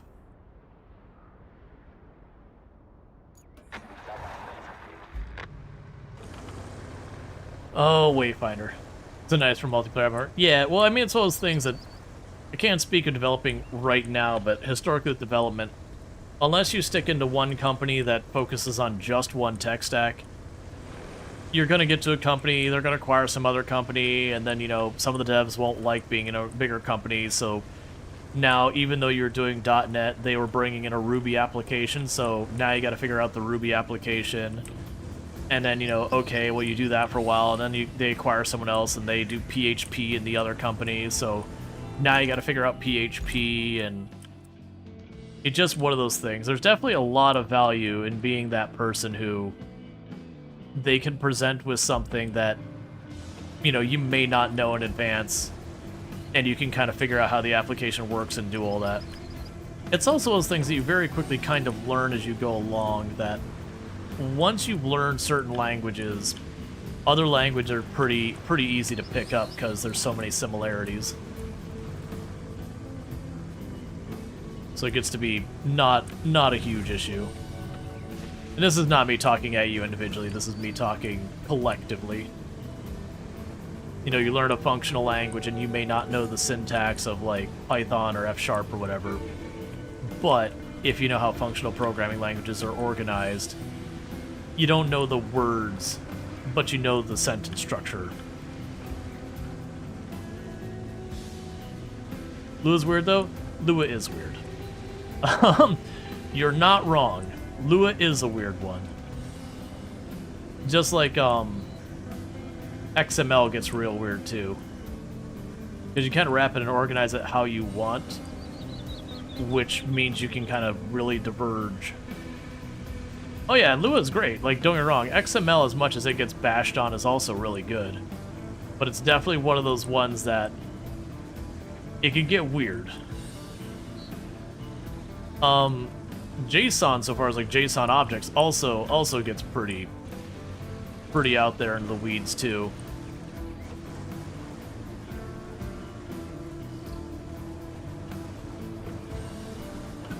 Just kind of organize it how you want.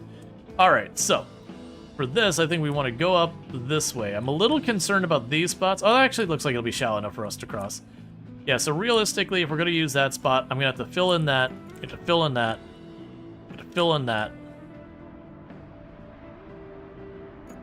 Where's our infrastructure? Do we have sand in that area? We do, so that'll be fine. But we're going to want to go up there. If you remember correctly, Lua's made by a Brazilian computer science students because they didn't have access to much dev tools at the time. I have no idea about the history of where Lua came from.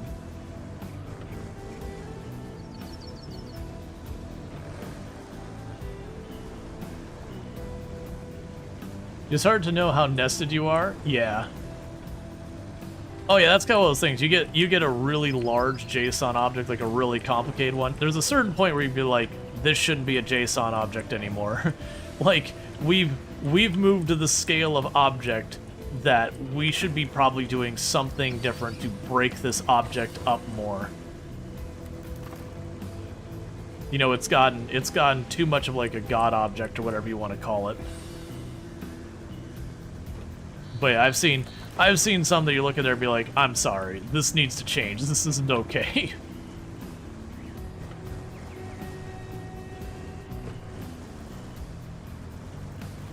A lot of that I find, so like I'm not a game dev. Like I've hobbyist tinkered, but not anything serious. I've done a lot of other dev. But I will say the times I've worked on game dev code, Because a lot of times it's a passion, and then learning to actually do the dev side well comes secondary. So there's a lot of nightmare fuel that you find in game code.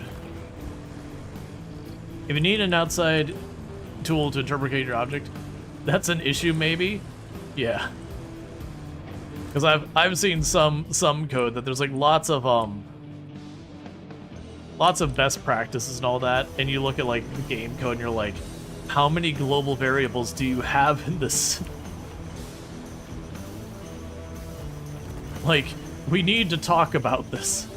There's a certain point these should be someplace other than just global. Okay, so I'm getting the feeling that there's no road that goes in here, but this does look like we got a pretty decent sand or like dirt bridge, so I think we're just gonna be driving up into the wilderness to learn where this is. So we're supposed to find equipment in here somewhere. And then we'll probably have to drag it back with us.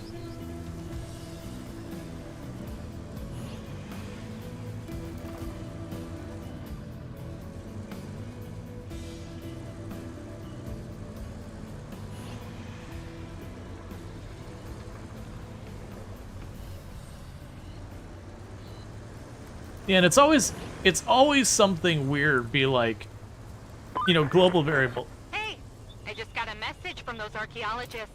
Looks like they had to leave a truck full of equipment in their base camp when they evacuated during the quake. Maybe they shouldn't have bothered since both the truck and the camp survived. Still, they made themselves busy elsewhere, so if you deliver the truck to their new place, they'll let us keep the old camp as a base of operations. Sounds like a great deal to me. Okay. But yeah. So it'll be something like weird, like player acceleration will be a global variable, and you're like, but why? Why is that a global variable? That should be, player acceleration should be on the player object.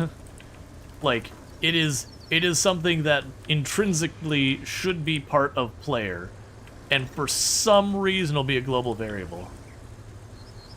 Oh, you're gonna be an interesting one to deal with, aren't you? Because you definitely don't look functional anymore. Okay, so I need to get that down. Where? Over there? Okay, down there. It's the archaeologist camp. So this isn't looking like it's going to be good. So it's looking like step one is just to drag it out of this crap over here somewhere.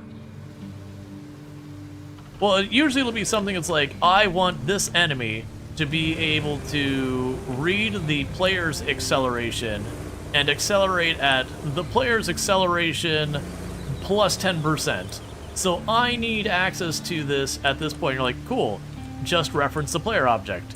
And they kind of stare at you being like, just what now? Yeah, just reference the player object. Just ask the player object what speed it is. I'm genuinely surprised it's even doing okay dragging that thing.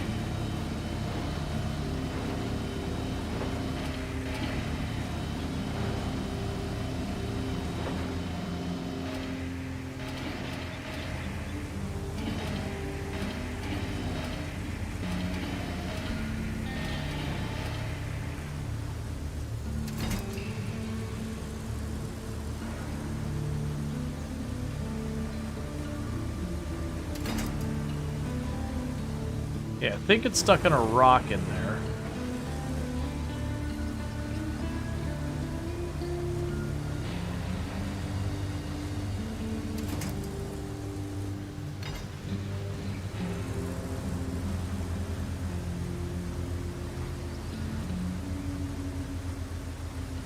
So I'm just kind of slowly shifting around, seeing if whatever it's stuck on, I can get an angle that we pop off of it.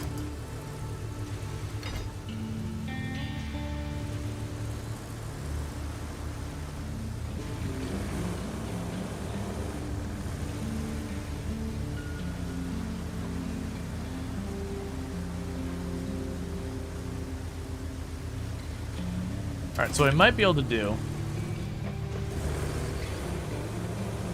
or just one big array. I still think one of the most annoying things I ever saw legitimately used in a company was wrapping every single thing in what they called a facade object. So like there's this magic object that literally every single object was put into, kind of thing. That the idea is they wanted to error handle it, all that, and do all of that. And there were some benefits to it, but most of it was bad news, because when you had an error, you had to look at the facade object to see what the error message was and support, like, see all that stuff, and then try and figure out where it got triggered and everything. It was terrible. But unfortunately, it was one of those things that the lead developer at the company was, you know, they just kind of had a position and they weren't really willing to listen to people. So even though they meant well and they were personable and everything, they just kind of thought that they knew better than everyone, because the company did tend to hire a lot of new people. And it was just one of those things that half the time you'd have, like, an error would happen, you'd be like, all right, well, the facade object threw an error. Okay, it's got the entire call stack inside the facade object to now try and figure out where on earth this happened. So you have to, like, go through the call stack as a text field inside an object. And just like, oh my god, please. I just wanted to throw an error where the error happened. Because then I could just have it go, boom, this didn't have an expected value. Okay, fair enough. You didn't have an expected value. I can work with that. Alright, you know what we're probably going to do? Was I able to get another vehicle across here without it being terrible? Because if I can get the big crane here, I can just pick it up and drag it out of there. Now I cut across. Where did I cut across to get up here? I think I cut across there.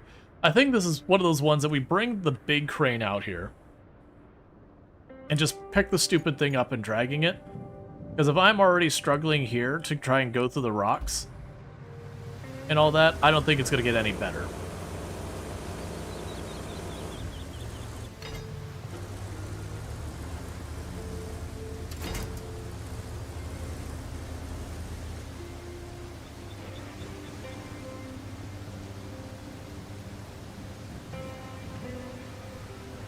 Step one is just to get this out to the road. Once we're out to the road, this actually is going pretty okay. It's anywhere there's a rock. I can only kind of pull this forward and just ever so slightly nudge it left and right. Okay, so realistically, I'm not getting it through there or there. I could bring it down that way and over. So we need to turn south. Like I said, I can't really drag it over rocks this way. Alright, you're off to dinner. You have a good dinner. Thank you again for the raid. You done that for personal debug purposes, the programming language that really didn't support graph debugging, like R, but not object-oriented one. Yeah, well, that was the thing. Like, it was definitely like, okay, this is an interesting way of approaching this. And at first I didn't bash it because I'm like, I need time to kind of see how this works. Like, so I can shape my thoughts on it. And then after working with it for a couple of years, I'm like, this sucks. There's not another way to go around it. This sucks. It gets in the way of everything you want to do. And you're like, oh, well, I'm going to need to add this new system. Okay, well, we need to make a new type that our facade object can be. And because the facade object is this, like, magic object you use it everywhere, everything you consume it as a facade object. Which means you don't actually know what type of object you have without drilling into its properties. Versus normally, you know, if I'm passing the dog object, it's a dog. If I'm passing the cat object, it's a cat. Versus the facade object, I'm passing a facade object, and it might be a dog or a cat. I have to check to see what category it's in. It was obnoxious.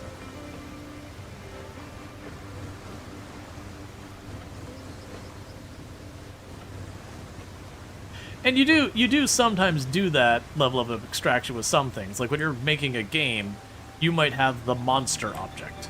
Fair enough, or the enemy's object, or whatever you call it. And you might go, okay, it's an enemy type of Cyclops. You know, which means it's got this texture, it's this high, whatever. I still don't think I'd do it that way, but there's at least some argument about having that. But honestly, with a lot of the stuff, you'd be able to make that way, way more elegant.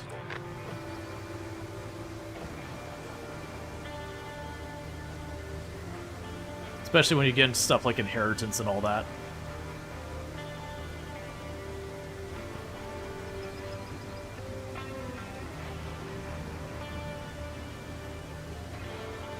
Okay, and the route failed again. You failed there. I'm honestly probably gonna have to go over to that spot and just make the entire width of it sand so it can't go off either side, just to get it to be reliable.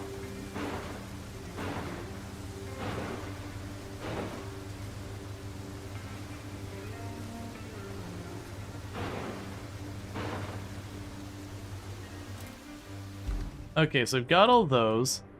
I could probably get up and over this spot. That's probably the correct spot up there. Alright, so let's mark this real fast. So we're heading towards the orange trees that we got marked in there. Because there's an area up there I could probably pull this over without too much of a hassle.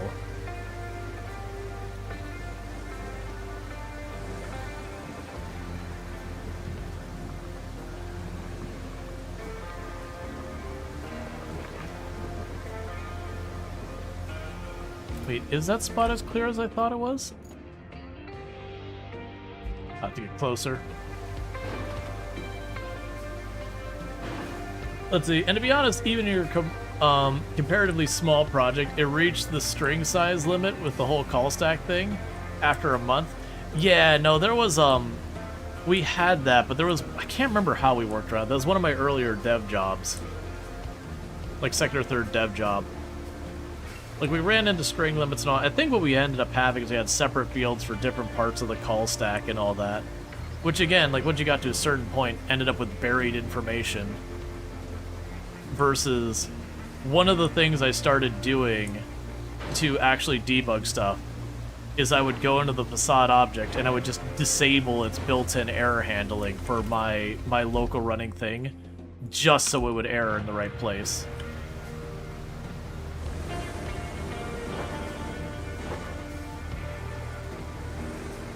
It's kind of like when you go into an application and they have, like, instead of any error handling in any individual spot, they just have, like, on error just anywhere in the application, go to here, and one of the first things you do would be like, yeah, don't do that in debug.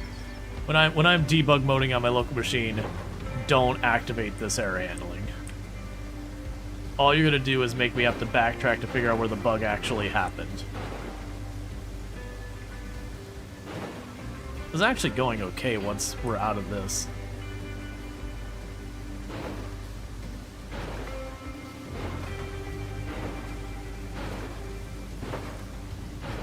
Yeah. The classic, there's good and bad abstraction. There's abstraction that can be very useful and helpful for a lot of stuff. And then there's abstraction that you're like, but why are we doing this? Why are you making me go through all this hell?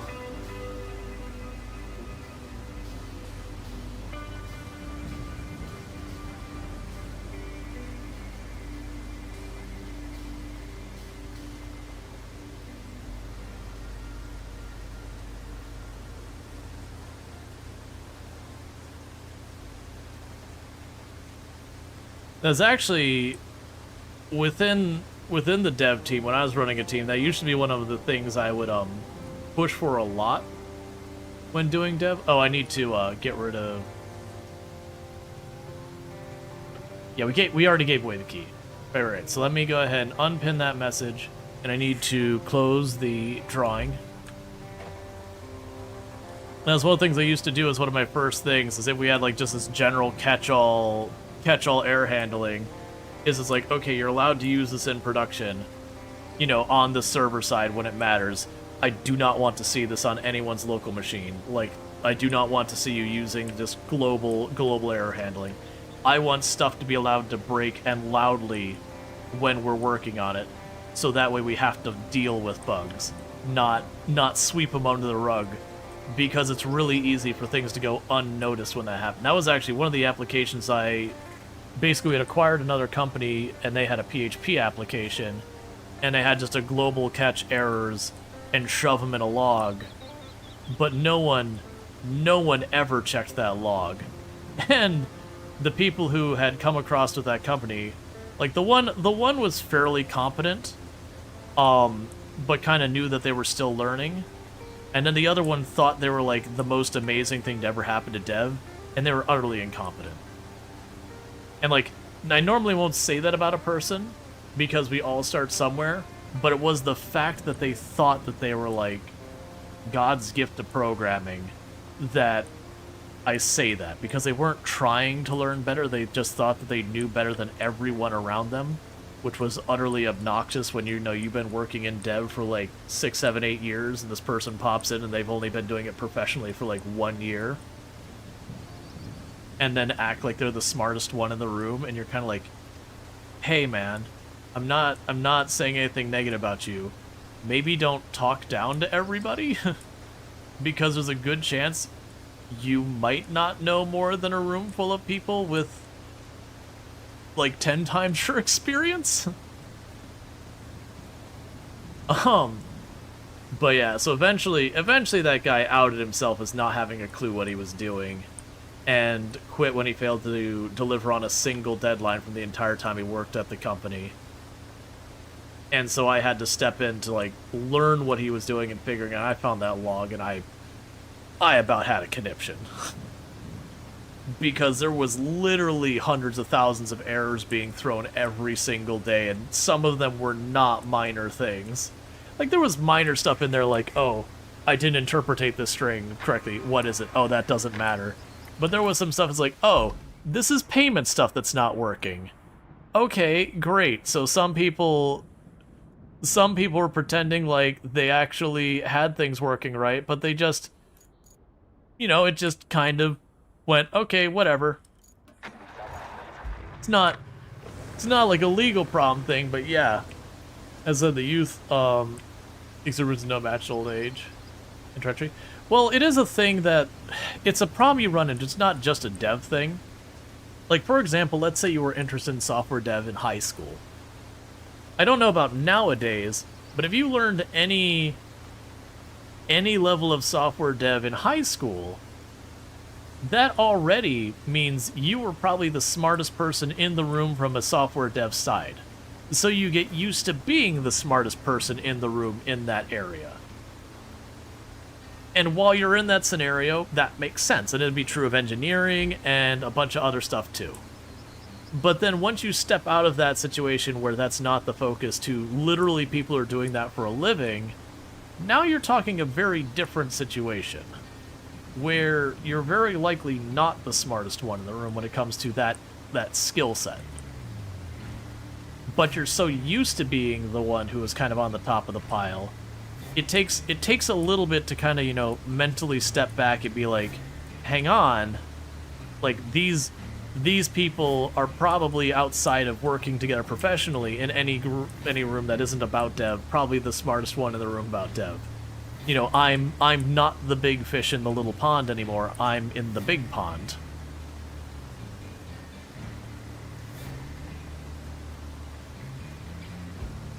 But it is not an unusual thing for a person who's just, again, gotten out of high school, gotten out of college, whatever. You know, and was very genuinely talented. More high school problem than college.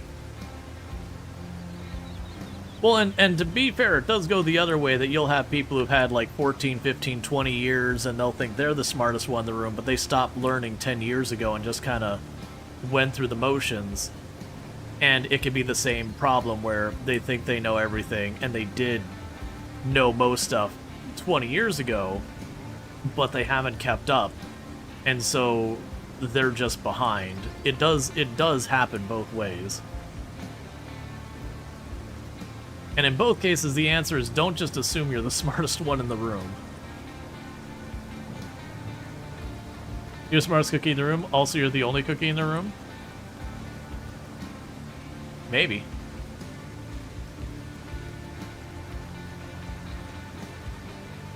Honestly, I would have gotten the crane. We probably would have been done already by now. But like, nah, we'll see if we can do this. The crane could have just picked this thing up and just drove per normal. I'm expecting to get to the end and have like one ledge I gotta pull it up and just not be able to use the scout to do it.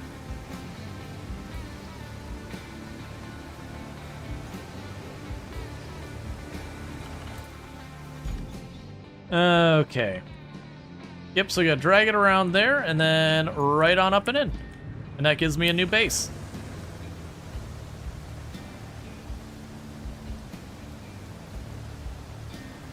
Ah, this is what SnowRunner feels like sometimes. You just got the heavy thing, you got all-wheel drive going, diff lock on, and you're just going with it. Granted, in SnowRunner, I'd probably have diff lock off at this point. Until we get, like, in the muck. I mean, this spot I might have it on because we're struggling. But yeah, just be something like this of just dragging the thing along. And part of the reason this is fighting is if you've looked, that is supposed to be a treaded, scout vehicle. You can see, like, the ends of the tread just sitting there. The treads are gone.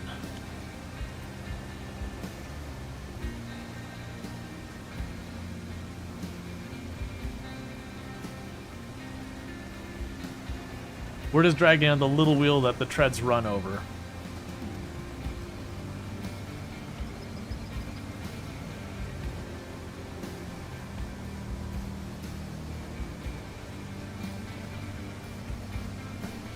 Alright, there's some actual rough mud up ahead.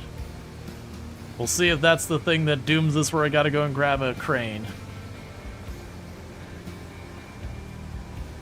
Because it looks like it's mud that goes across the entire road. Maybe doesn't go over this left side a little bit. That actually went smoothly. I thought that was going to be more of a fight. Alright, there's a destination right over there. Where that crane is. I'm really hoping I don't have to sit it on top of something and end up getting there and having to use the crane. Just because it's off the ground.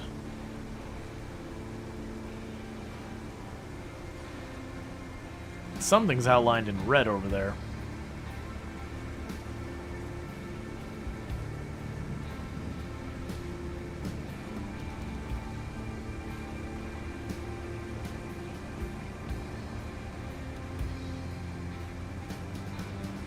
Oh, come on. Just scraping and bouncing along. Can I force it to not be on that groove that's making it go so slow?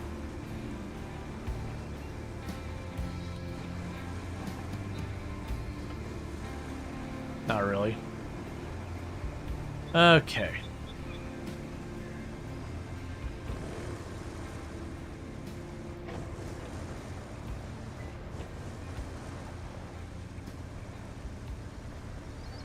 $60 meters away. Okay, so it looks like you just have to manage to get it roughly in that spot. That might be a little tricky with just the winch, but I think we can make it happen. Because worst case, you can go to one of the sides and then just try and draw it over.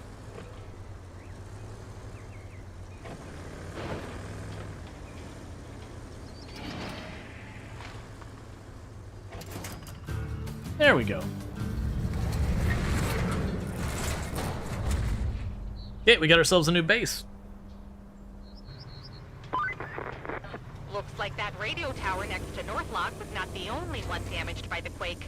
So, before even more locals start pestering us to fix them all, I suggest a plan. How about you install some repeaters in spots with poor coverage? This'll be good for us too. You'll be able to ask for help recovering your vehicles if they get stuck. What do you say? It's a win-win, and no interference from those pesky local councils either. Nope, gonna go for an archaeological survey. I've already got my scout over here. It's nearby. So we can just go on adventure. Usually with these, you don't have to actually drag stuff home. I think literally we're just gonna scout them out.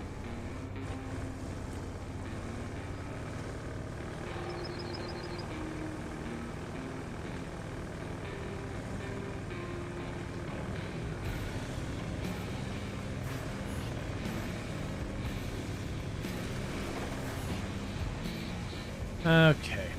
It looks like I can climb the ridge over here.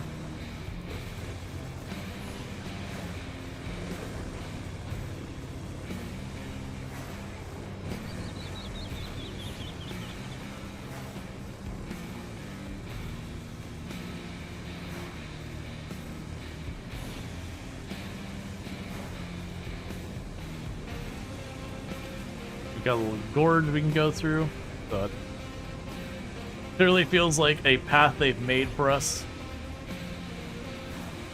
Just gonna drive along it. Yes, it's a pretty big area. So it could be down here. It could be up in this area. I think that's our most likely bets.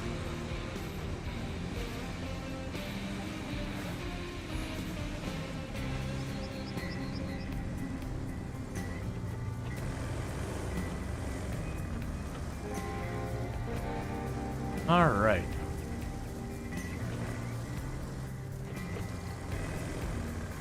And what we're doing now is the stuff that's like expeditions, except we just don't have all the customizing and extra accessories you go into each mission of expeditions with. Yes, that ridge over there doesn't look promising.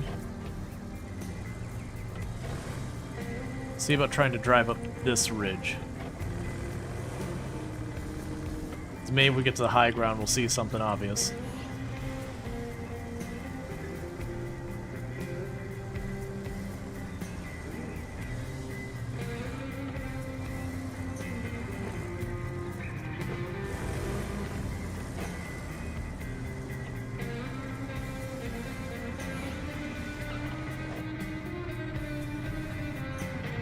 Okay, I don't see anything like the ruins we saw on the one map. Got a bunch of stuff over there. That other ridge is a maybe. There's enough room back there for stuff. Maybe that's something over there? Pretty big area we gotta explore.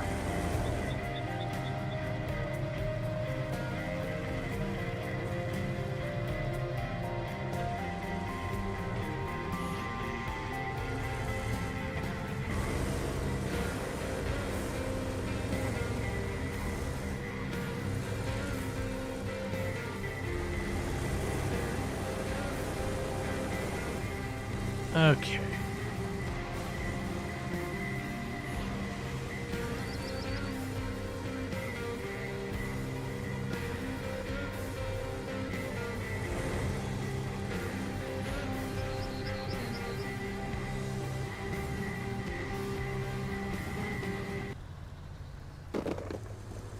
Now, one big thing is we do not have a lot of things I could potentially anchor to if I roll. Okay, there's a knocked down log over there, apparently. And that's outside the radius. Let's see if we can't get over that ridge over there on the far side.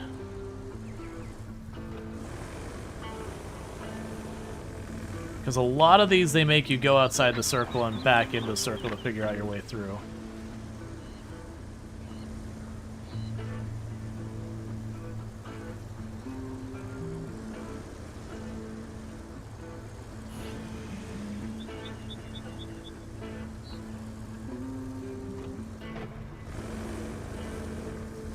Yeah, so over there I might be able to climb up on this ridge. I don't imagine it's going to be submerged in the water.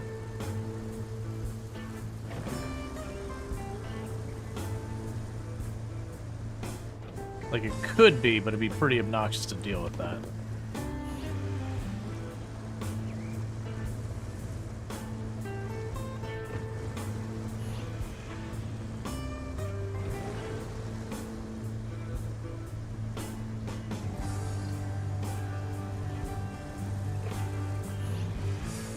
I don't see a good place for beer there. Yeah, so I think we're going up that ridge. Probably right over there. To the left. I suspect we need to get up on that ridge and then drive along the ridge. It'll be a really rough path the whole way. Could also be in that pool of rocks.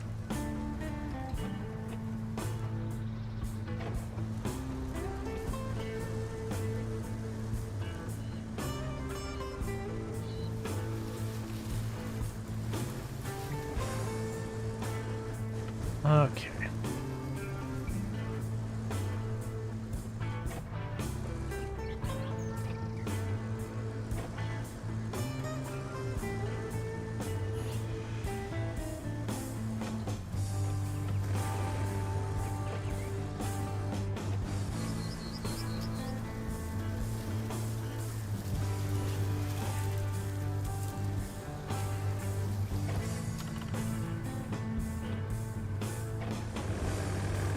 Oh, we found one of them. So what am I looking for? Oh, literally it's just going to be a thing like that laying on the ground. Okay, well we found one by just being above it and close enough that the pulse reached it. Let's work our way back to that first circle we were exploring that I didn't find the object. Come on. Need to go up relatively straight so I can climb this without rolling over.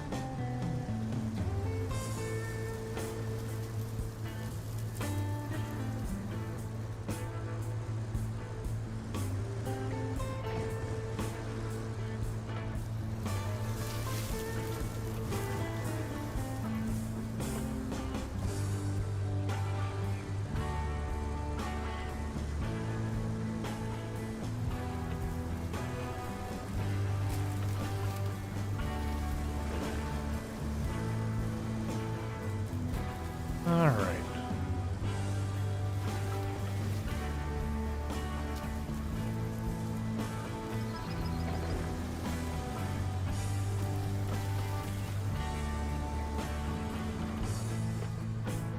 So it could be in the water, it could be up on that ridge.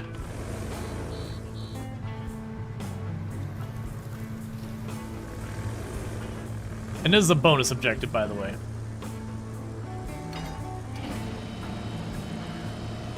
Come on, come on, come on, come on.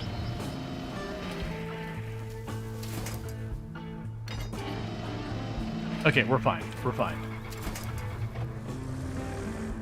What is a tree that eats pollution? Remember what called? Oh, that is a Pollux tree. P-O-L-U-X. It'll spawn naturally on plot tiles with enough pollution. Otherwise, very, very rarely a exotic goods caravan will have it. Have a seed for it.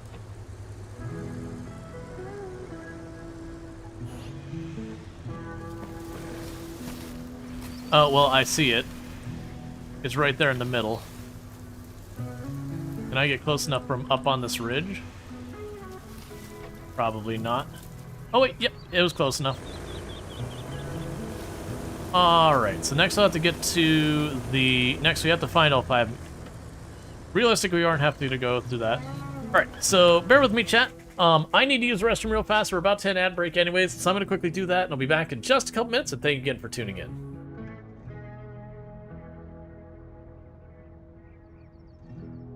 Like, the new novelty, and people have such ridiculous numbers. There's a lot of people who are...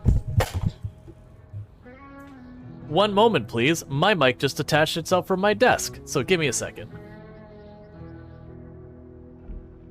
And since there's 2 sides that airlock, this shouldn't be really that bad.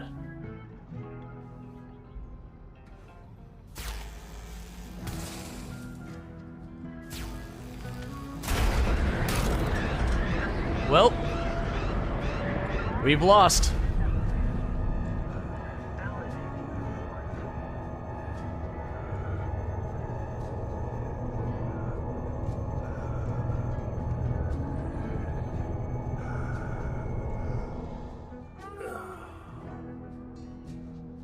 I thought we had depressurized it. So that's the thing that confused me, is we depressurized it, was exposed to the entire opening.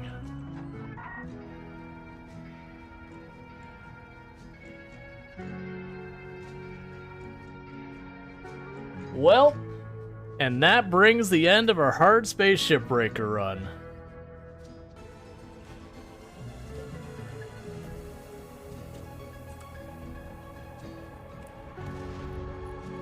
First shot was a complete dud. Here goes the anti-grain.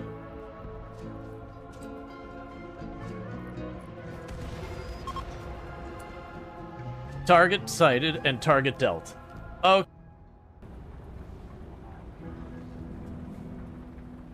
Get out of the way, little car. Hey, I didn't get penalized for that one. You saw nothing. I definitely did not completely cut off and then sideswipe a car there. It's fine. The game didn't penalize me, so it didn't happen. Arrived. Welcome, Cookie. Hello, sentient cookie. Ooh. I think that's the first time I've ever heard Tomb like say ooh that I can think of. It's probably happened before, but like that I mean. I don't just want to use the kid. Yeah, she doesn't just walk around and go, I like it, ew ew. Oh no, ew. She's like, ew, get it away. I don't want it. Yeah. I feel dirty. Stop it. What? What happened to you? You lost to a guinea pig? What? Is the guinea pig still around? Panther. Friend. Buddy. You lost to a guinea pig. A guinea pig straight up ruined you. Hardcore guinea pig, I'm saying that much. If it's worth doing, it's worth overdoing. This is not the way I should have done this. Oh well, it's too late to turn around and rethink our choices.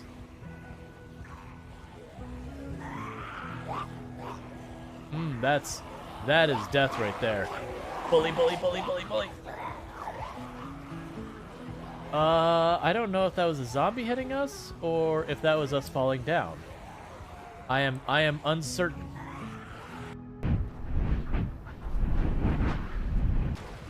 They had a family, children, a job that now needs to be reassigned.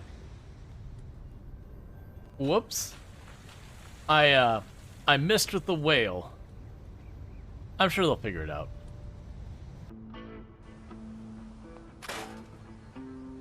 Like, am I dead or alive? I guess I'm dead.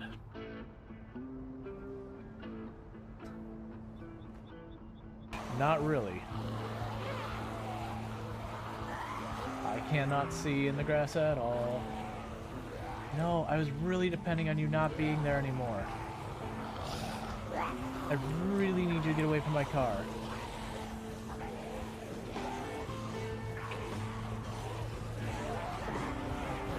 Oh, that's it.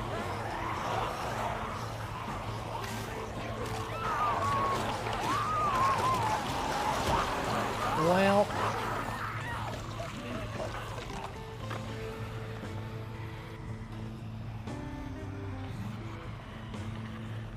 No, when I turned to go north there and I saw that was a full-on horde, or like a full-on... Like, I'm someone who'd actually talk through all that kind of stuff. Because I was going to put up a review that said, well, great, the bot's busted. Or, arms wide open. Bring you to this place. I'll show you anything. Alright. And we are back. Went ahead and took a quick second to finish my dinner real fast while that's going on. One moment. Sorry about that. So let's go ahead and get these next 3 artifacts. Well, thank you for the welcome back. And what I'll probably do here in maybe 30 minutes, we'll give out the SnowRunner key. Is what I think we'll do. And then that'll leave just the RoadCraft key for about 1 hour before the end of stream, which will be about an hour and a half. Just stop. Okay. Almost just drove right off that. It may have been okay, but, you know, let's not take our chances. We're already up here. It does seem like they're putting these ones lower and in the water as opposed to making me climb all the way up into the mountains like I was intending on doing. Because it was on a previous map, I did have to climb way up high to do the stuff. And thank you for the follow. Welcome to the stream. Also, our infrastructure route has failed again. Over here.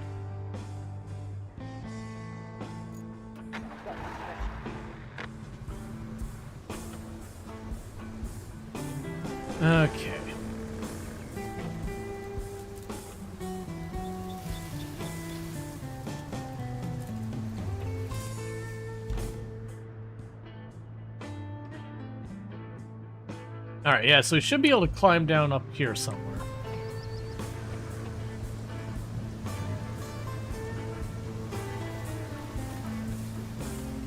Was he about to make the start for your castle around Sunken today? Tarmac is going to be made. Yeah, I didn't end up needing to... Actually, I don't think I need to tarmac anything, but I had to do a lot of construction. But I won't spoil what I did, because I feel like that's, honestly, in the entire game, the most involved route we ever... okay. No, no, no, no, no, no, no. Come on, come on, come on. Anchor point, anchor point, anchor point, something. If I can get any of those trees... There, wait, that'll work. We're okay.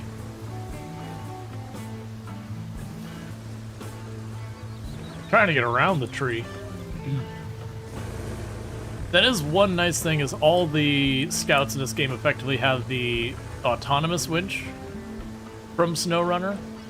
So even when your engine stalls, as long as you can get to an anchor point on something, you can make it work. Where am I getting off of here again? I think, honestly, it's going down that way. That's the answer. Because I think the idea was that they're not supposed to be up here. They're supposed to be putzing around near the bottom. And for those who don't know, Allison Adventures, an absolutely fantastic content creator, plays a lot of Project Zomboid, among other games. So you should definitely check them out. One of the more knowledgeable Project Zomboid players out there. Good times, and helps with stuff like the Great Spiffo Race and all that stuff as well. So very, very much, if you're in the Project Zomboid community and all that, you're going to catch all that. Yeah, and I have to have a cooldown on it because shoutouts can only work so fast on Twitch.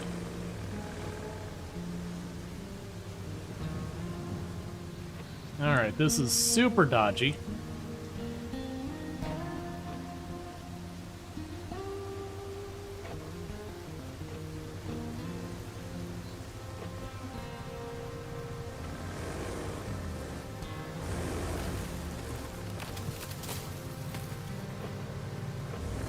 It's not a good angle. Okay, that's better.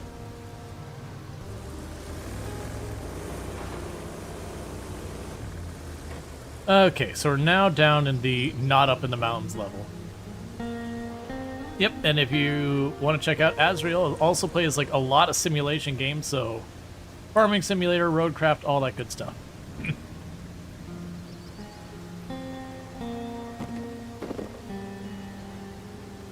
Definitely good times over there as well.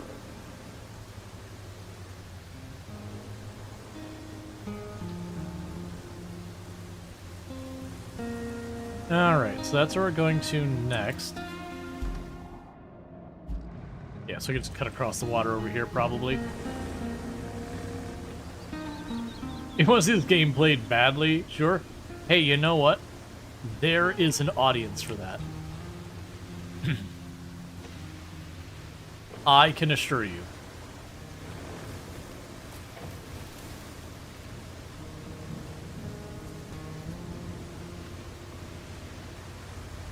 I'm gonna go on the assumption that where we're going is way over there down the river.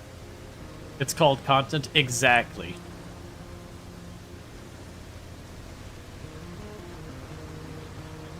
It's very much one of those things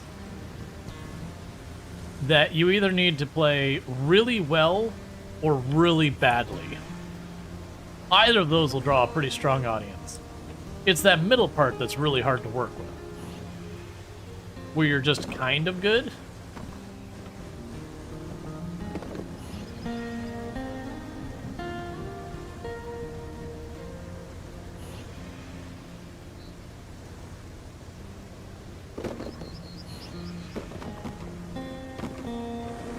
I don't think it's gonna be this close to the highway. Yeah, there's like a switchback over here we probably wanted to take.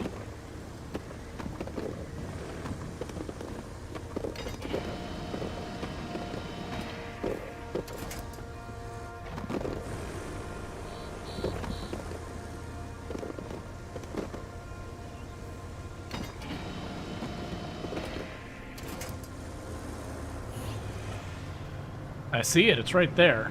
There you go. Okay, so with that, the next two spots are on the other side of the mountain. So get to the road, get to the other side of the mountain. Well, cliff, ledge, whatever.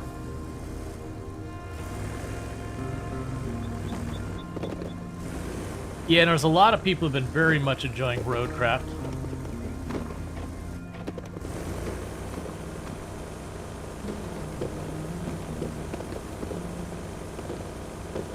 I think it's one of those games that a lot of people were kind of, you know, wanting / expecting it to fail when it first came out.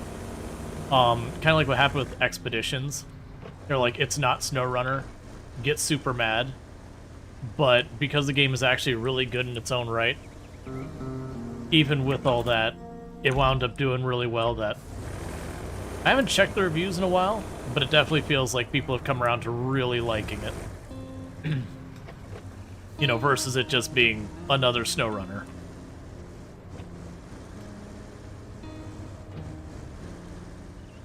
Did you see the roadmap? I have not checked the roadmap. I do know that they're adding hard mode, which will add like the whole gas and maintenance and all that kind of stuff. I actually am kind of expecting that to be really well received when it first comes out, and then people get tired of it really fast. The gas and maintenance, I mean. I just feel like it works counter to what a lot of this game does. It'll kind of become a chore mechanic in that it doesn't really add to the experience. It just kind of gets in the way, and not necessarily in the most fun way. But I do know a lot of people want it, and I feel like people are going to get it and then realize why it wasn't the way the game came out.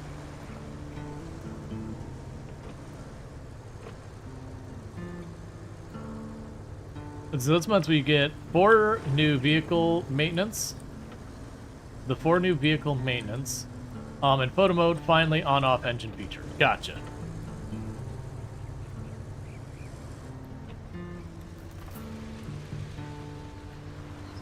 That's like variants. Okay. Because then there's like maintenance, I'm like, I don't understand.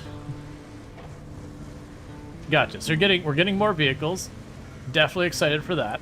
That'll be fun. And then the engine on-off.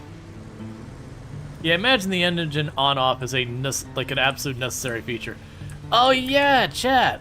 This is the place on the demo that I drove on top of the pipes to replace that. I put like... When the demo came out, it was way over here. Yeah, it's like right over here. I piled up a bunch of sand and drove on top of the pipes and replaced that pipe by driving on top of it. There's a couple clips of that.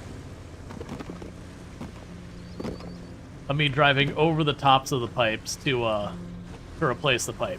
Do I recommend it? No, those pipes are like driving on ice. You just slide everywhere. But it was a fun thing to do.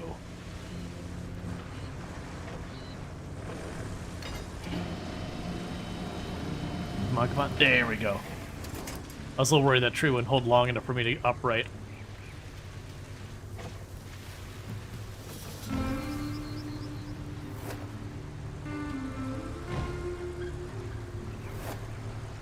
That was a great solution. Well, yeah, like I had done it legitimately with one person. No, actually, I did it legitimately the second time. But just for, you know, it was the very last objective left in the game, I believe. And, you know, I was very much enjoying the demo. It is also one of those things I had like just an hour left to stream or two at the time I did it. And so it's kind of one of those things that's like, all right, well, there's not enough time for me to switch games at that point. And I kind of just wanted to play more of the demo, but just repeating stuff didn't feel meaningful. So I was like, okay, well, this is the last mission. Let's just do this in a completely unreasonable way. That'll be fun. All right, so I need to get all the way to the other side. So I should be able to probably just cross over here. Oh, you were way deeper than I gave you credit for. Okay, we're fine.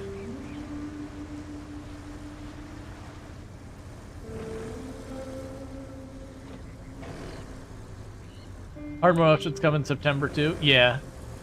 I'm not as worried about hard mode. I don't think I'll do another playthrough in hard mode in this. I've been very much enjoying the game.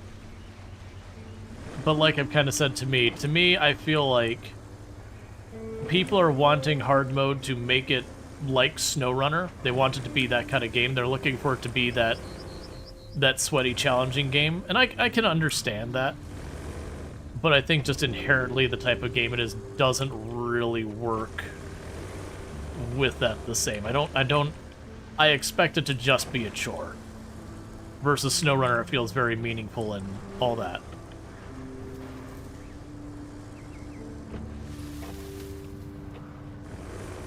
Yeah, 2 more maps said 5 vehicles. I don't think we need a hard mode. Yeah, I think hard mode is literally just how vocal a bunch of people got, making a big stink that, you know, it didn't have all those features, that the devs got scared and are adding it to just try to placate it. Because, you know, they came out with Expeditions, and it was targeting a more niche audience, and people were pretty brutal with Expeditions. And don't get me wrong, for me, Expeditions got a little too repetitive. Like, it was just, they didn't have as much variety, would be my complaint about it. But, like, a lot of people got really, really pretty just rough with it. And I think they're just scared of having another game like Expeditions where it gets a very poor reception. And it is a thing that I think it's a problem for them, that they're trying to do more than just SnowRunner, and people want them to just do SnowRunner. And I don't even think it's the main group of people. I think it's just a vocal minority, or at least a subset of the player base, wants them just SnowRunner, SnowRunner, SnowRunner. They're trying to branch out to do more, because SnowRunner's still fine. They can keep adding to it. And every time they do something, people just get mad that it's not, you know, it's not SnowRunner. Which I think is a big shame.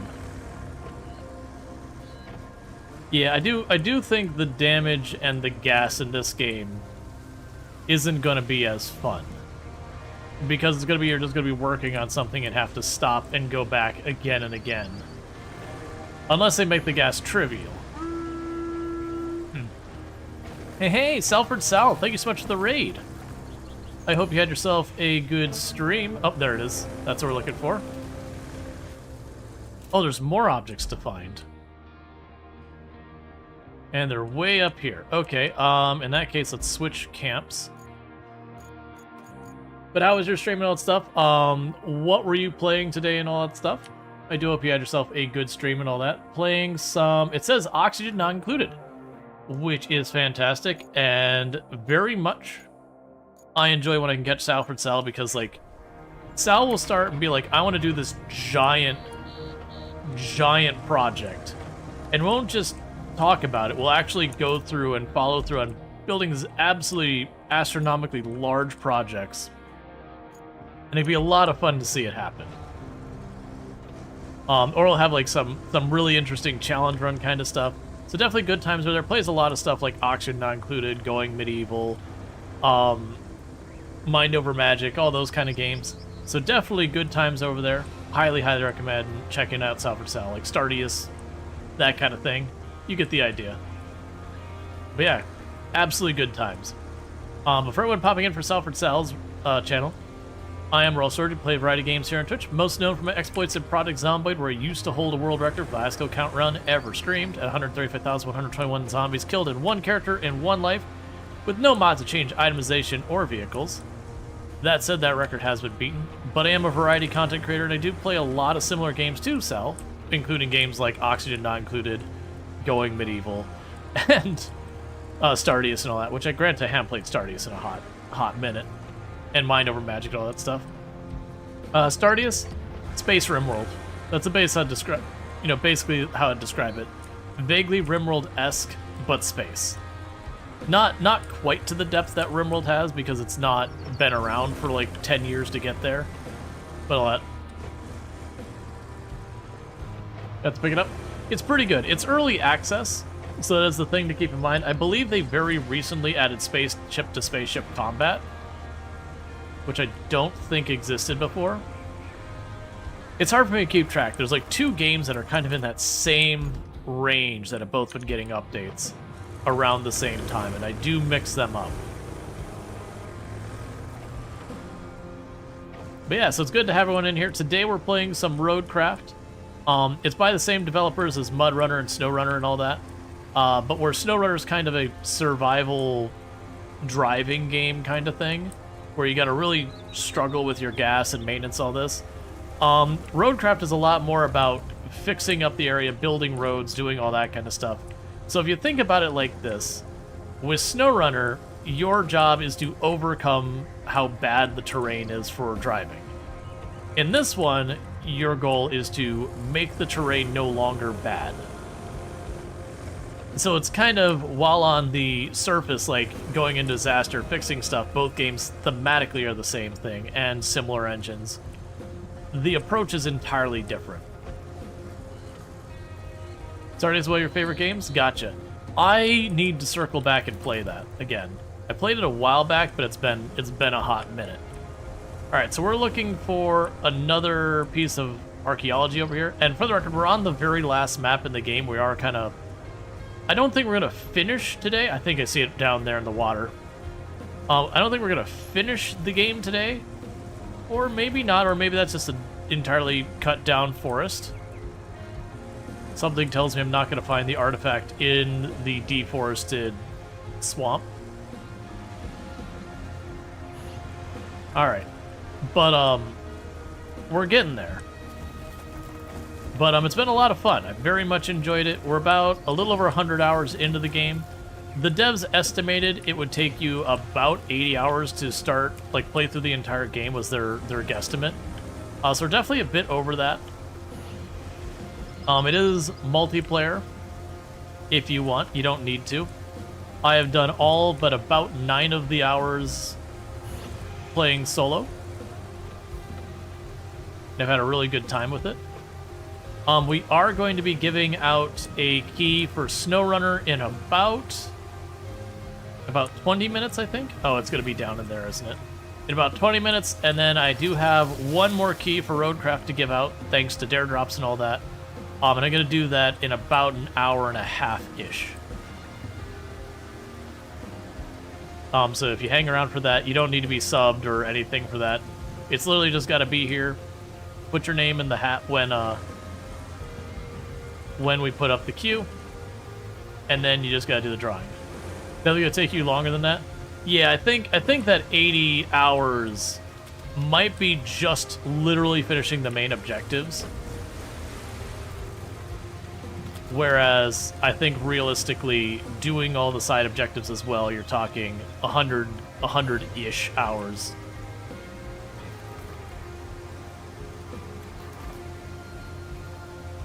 Come on.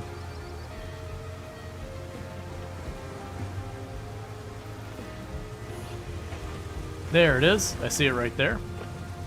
Alright, first one done, so let's get out of here. Because we're just locating the artifacts right now. But yeah, this is the side objective.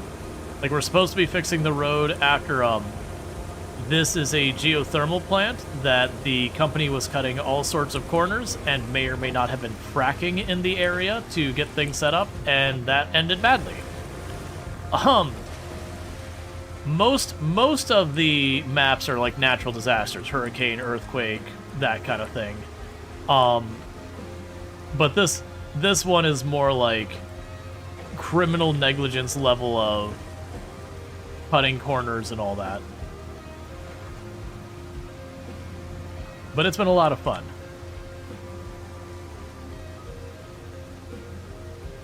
The big thing I tell people is that they go in there and they see that's made by the people who made SnowRunner and MudRunner, and that is the very first thing I tell them. Is like, it's not SnowRunner. It's not meant to be SnowRunner. It's not trying to be SnowRunner.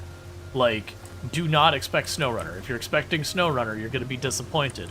It's not that it's a worse game or anything like that. It's just a different game. You're on at about 60, and you're still on Sunken. Gotcha. But you're probably putting a lot more time into just fixing, like, literally everything, objective or otherwise. Whereas for me, I was a lot more objective-oriented. Granted, this map, I fixed a lot of additional roads just to make my life easier. But I think that's the idea. This is the map called Colonel. It's the very last map. And I think the idea with Colonel is you've played through, they've held your hand through all the different missions of going, okay, build a road there, build a bridge here. And, you know, they've let you loose to also build stuff on your own, too. But this one, we've only had them tell me where to put 2 roads, and that wasn't until I already had to build a bunch just to manage my way through the map. Alright. So we need to get up here. Actually, you know what? Honestly, it'd be faster for me to just redeploy this. Because I'm just driving up there anyways. Yep. Oh yeah, no, making the roads is a lot of fun. Making the map not suck. Alright. So I can cross over here to the lumber mill, sawmill, whatever.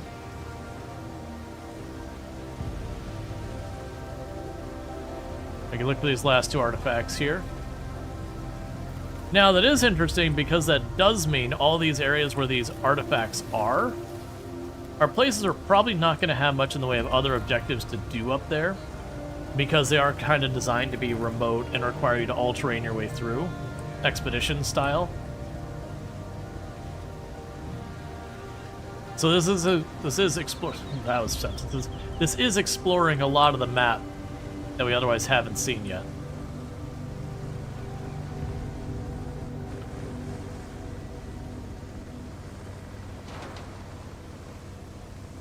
We've also unlocked, I believe, all the bases. Sorry, there is one base I know we haven't unlocked, but we've unlocked most of the bases on the map already. Alright, so imagine it's going around this corner, and then there'll probably be another wet ravine area to check out.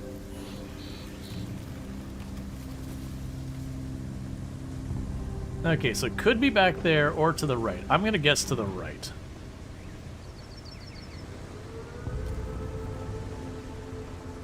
Is that it right in front of me?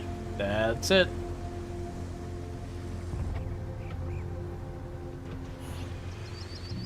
It's right there, I see it. There you go. And the last one.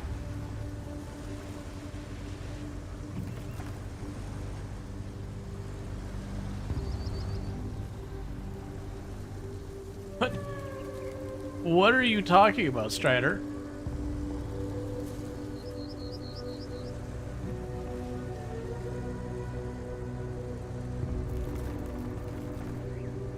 Yep, exactly.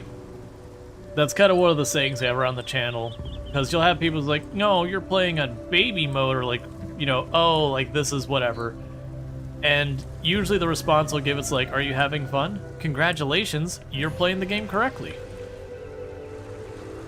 If you're not having fun, maybe reevaluate how you're playing the game.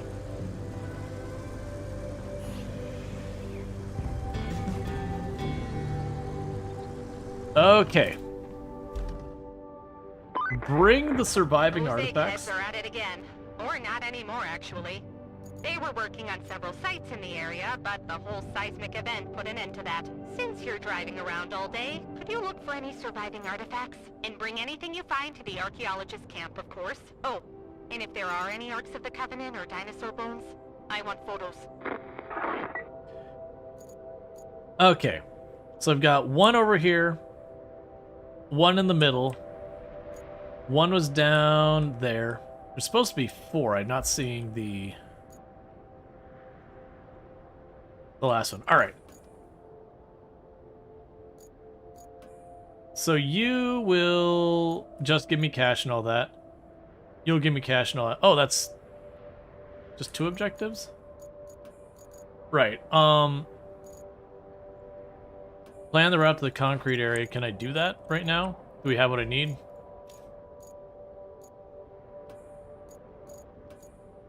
So I need you to get over here.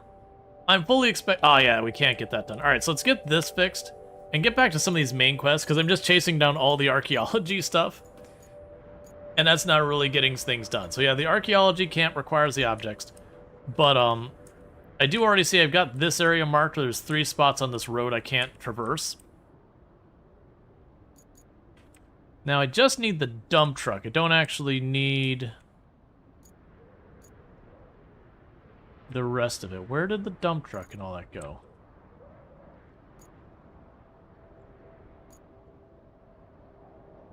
We can go about this way. So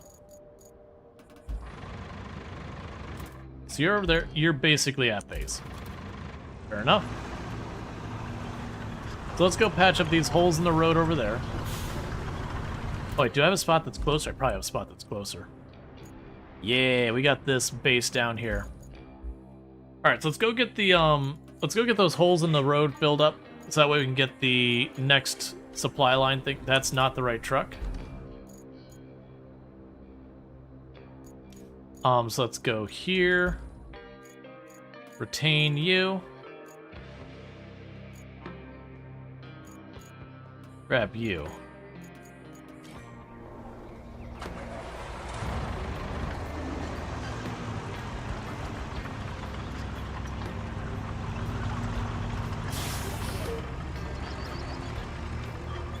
Alright. So we want to patch up, there's long hang. Okay. There we go. Where's out?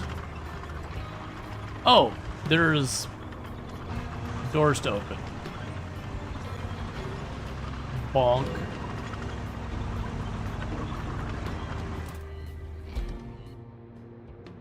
Okay, yeah, so we cut to the left, we can go up this way. Right, so we need to fill up those holes because we got multiple things that have to cross that area. And with the big holes in the ground, they're not going to make it. So I can fill in those 3 holes up there and start moving stuff around. I should also check to see if there's any other vehicles for me to buy.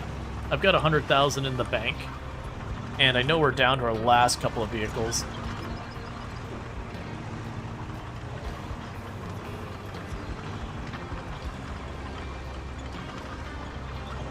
Okay.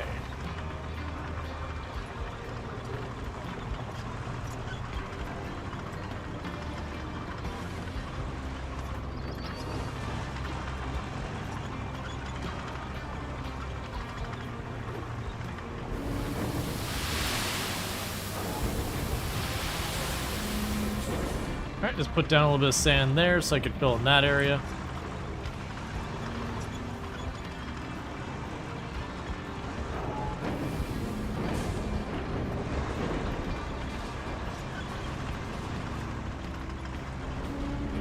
Same here.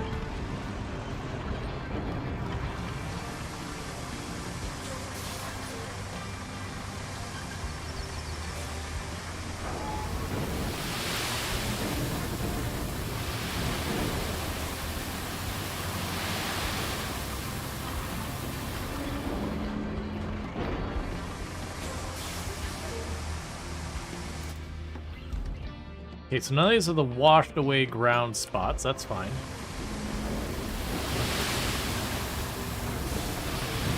No, sorry, I shouldn't say washed away ground. Where it's like the deep abyss kind of areas. Yep, sky sand. Good old sky sand. Never let you down.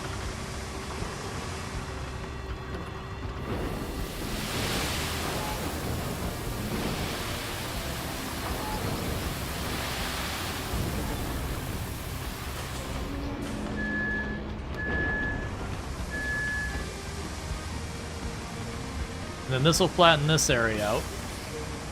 And they'll probably be good at that point to...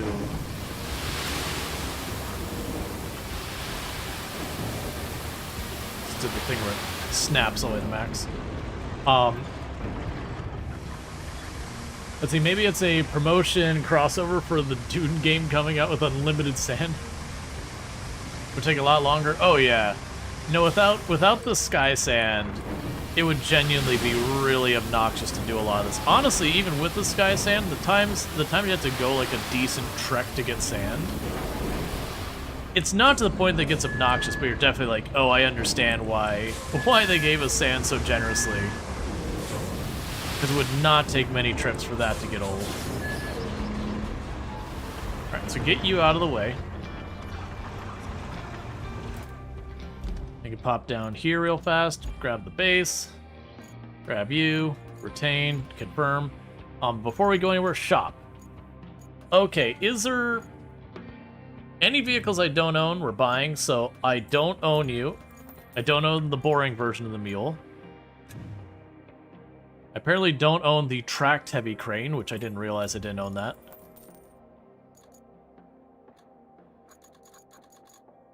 So I still need the tracked heavy crane grab arm, the heavy-duty dump truck.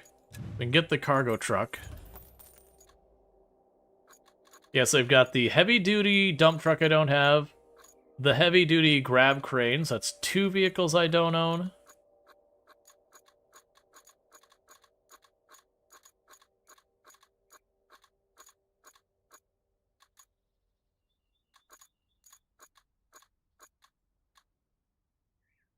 And I have a cargo truck, so 3 vehicles. So there's 3 vehicles I don't own. 2 of them are cheap.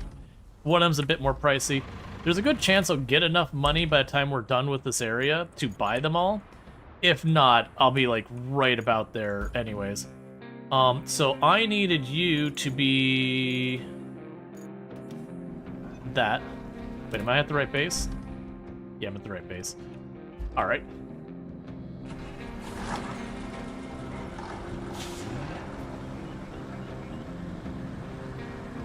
Okay, in about 10 minutes, we're gonna do the giveaway for SnowRunner.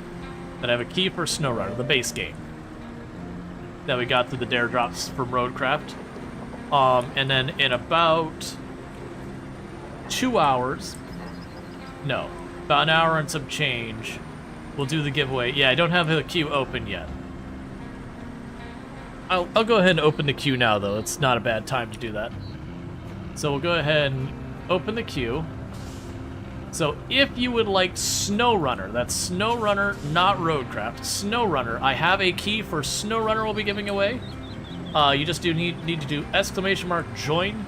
You don't need to be subbed, you don't need to be followed. The only thing you need to do is, if your name is drawn, you just gotta say something in chat being like, yes, I would like the game, or sweet, or whatever. Like anything to imply that you are A, here, and B, would actually like the game. You actually haven't played SnowRunner? Yeah, it's similar in controls and all that to this, but like I said, it's kind of the SnowRunner is about, you know, overcoming the difficulty, whereas this is fixing the difficulty, like fixing the crappy road. Whereas SnowRunner is you just, you know, shove yourself into the mud and make it work. Yeah, no, this is the I think we got this on Sunken, which I could be wrong about that, but it's proven to be really, really good for our purposes.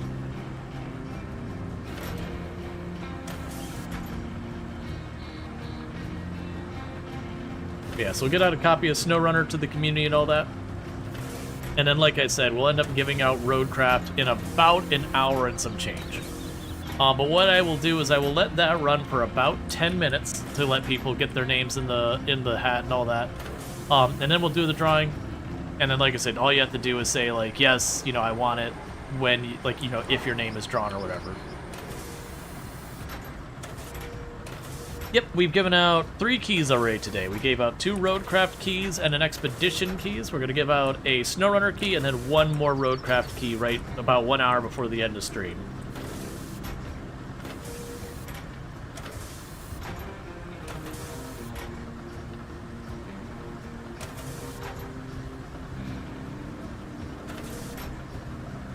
All right.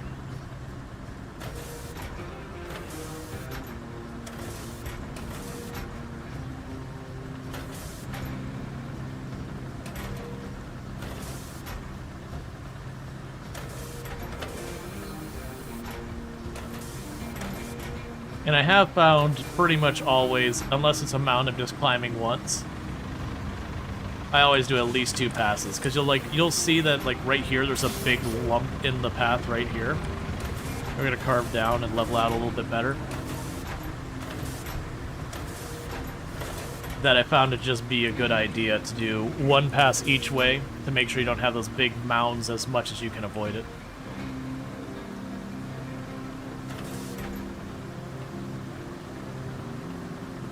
And then with that, we'll have this area all paved up where we don't have to sweat it. And then we can plan our route. But yeah, we've been doing this pretty much everywhere on this map. Anywhere it's like, oh, that road's rough that I need to go over. For like any type of convoy or moving any actual things.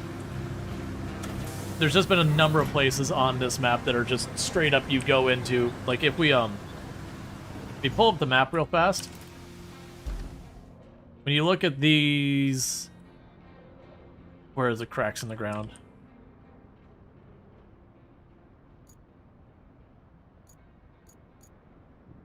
When you look at these like cracks in the ground from the earthquake kind of stuff, where you see all these like vein things there, that is you straight up nose down into the abyss. It's not like, oh, I can just kind of dip down and climb up. It's like, nah, man, it is you just straight up fall into like the fathoms below. So you've got to do something to fill it in. You can't just cross. You might be able to sit there and like build a ramp and jump it or something. But realistically, for taking anything else across, it ain't happening.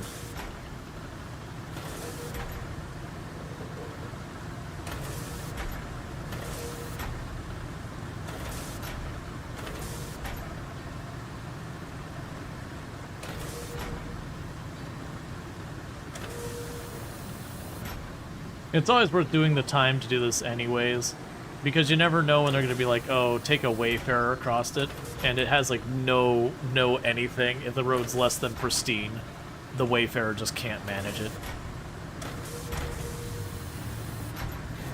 Alright, so let's get you out of the way.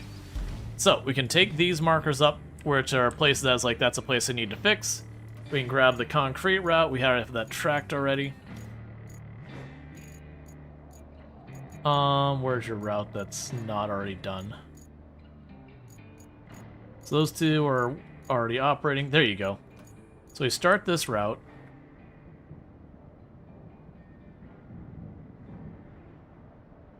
We got a couple more minutes, so we'll have that. Like maybe like 5-ish more minutes. We'll do the... Then we'll do the drawing for SnowRunner. So like I said, all you have to do is !join to get yourself in for like the whole thing. The big thing, like I said, is all you have to do is be here to say, yes, I would like the game, or whatever if your name is drawn. No subs, no follows, no anything like that required. But that's for SnowRunner. I'm a little worried this sand pit, I'm going to have to like lay down sand in the sand pit just to make it manageable for the vehicles. Especially since for the difficulty of the route, which is that tire icon up here, it's red, which tells me we're probably getting something like wayfarers and all that to struggle.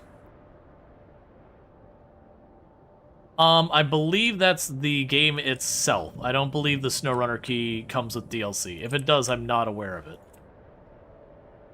I would be surprised if it's like some like Ultimate Edition or Season Pass or anything like that. It's almost certainly just the base game. Because that'd be a pretty ridiculous giveaway if they gave SnowRunner in every single DLC that came with it.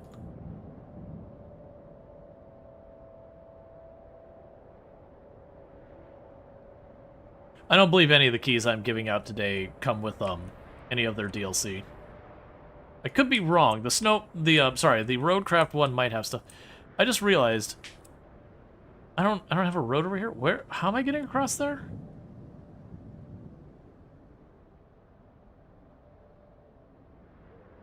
Ah, I see what I need to do. I have another path I gotta work on.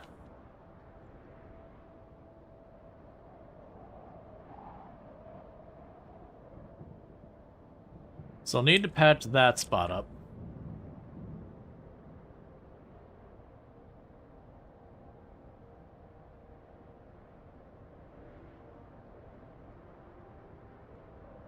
Basically the route I've been taking, I need to make it not terrible.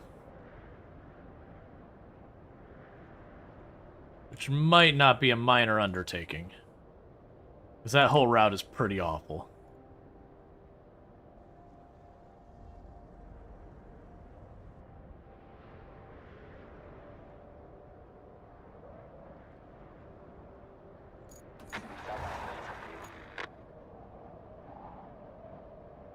Okay, so where do we have sand along that route, by the way? I imagine it's not all of it. I mean, it's pretty close to all of it. Okay, that's not bad. Yeah, because we're taking it to the warehouse. It's basically all of it for all intents and purposes. Okay, well, I have got a lot of work to do for that one. Let's go grab the dump truck. And we probably want to go over here and actually mark where that path is. So let's hide that. So basically starting around there. And frankly, it's going to be almost the entire course the whole way.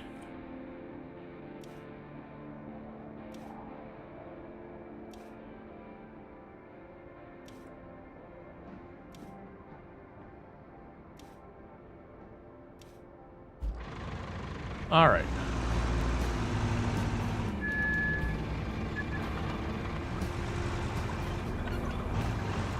Okay, and what I'm going to do is we're going to get into position to start doing this, and I'm going to do the drawing. So this is your like 30-second or so warning. This is for SnowRunner, a key for SnowRunner. So not this game, but the game that came before it, SnowRunner. We'll give that out here in just a minute. Yeah, because I think we turn over here. Yeah, with this having sand the whole way, it shouldn't be too bad.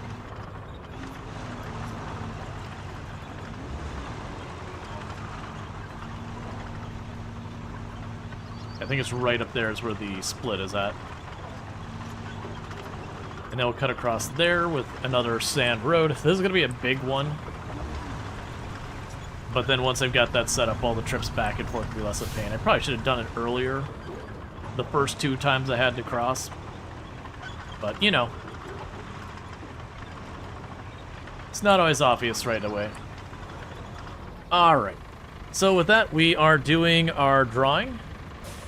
And, Nagaskin, if you would like a key to SnowRunner, just gotta say something in chat to let us know that you do want it. And if so, I will shoot you a DM.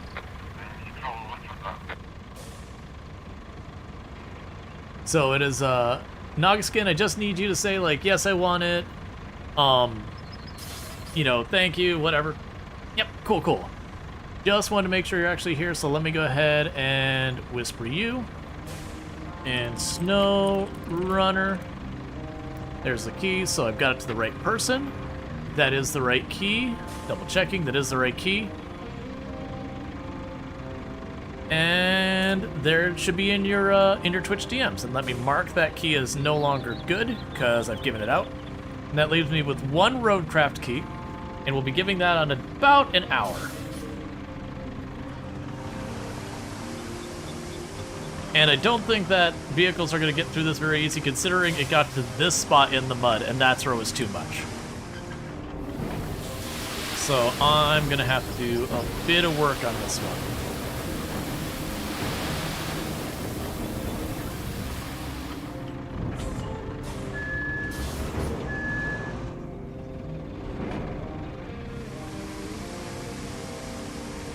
Alright.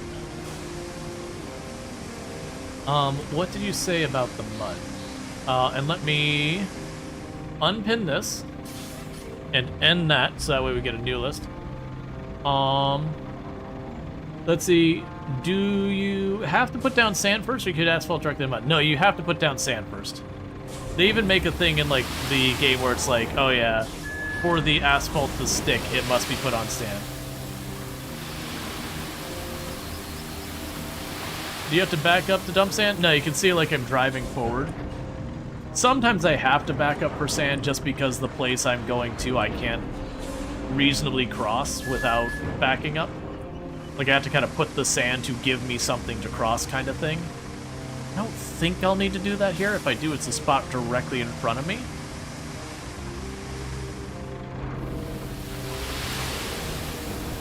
Oh, I accidentally just slammed the container the whole way.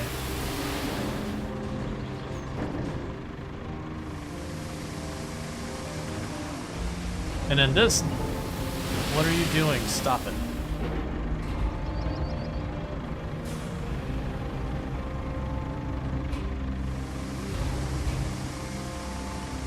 All right. Yeah, no, this is... I think I needed the vehicle with the snorkel to get across here. Yeah, that probably would have flooded the engine.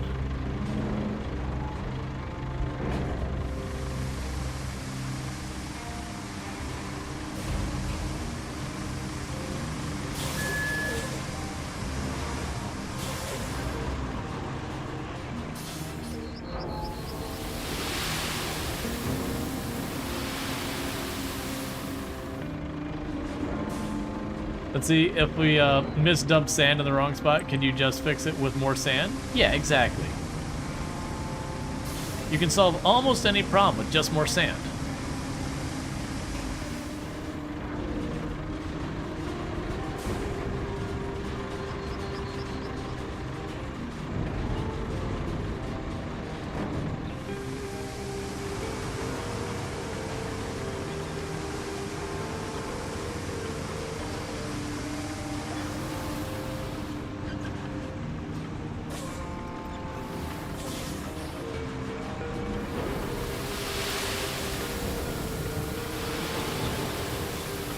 Okay.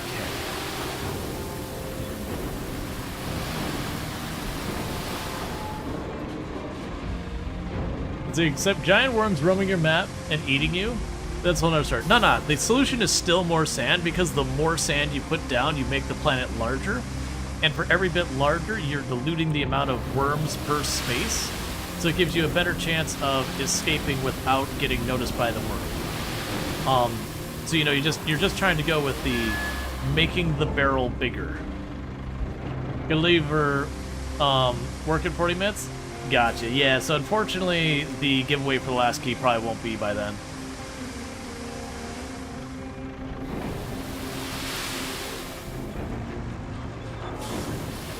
Worms multiply? Right, but if their food source doesn't multiply, you know, you're still taking the situation where you're making the environment a little bit harder for them to manage. No worries, you're not getting this game? Not for you? That's totally fine. No game is for everyone.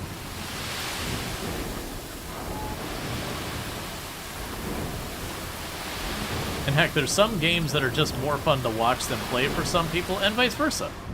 There are some games I very much enjoy playing that I really just would not enjoy watching. Like a lot of 4X strategy falls into that category.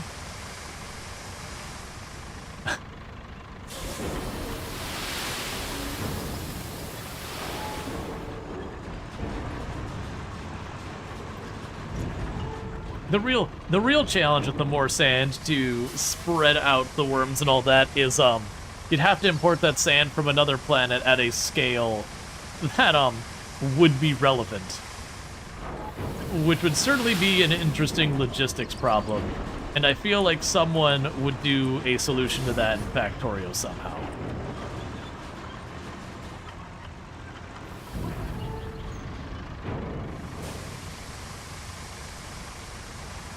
You're actually considering that? There's some stories to be told through games that can't be told otherwise?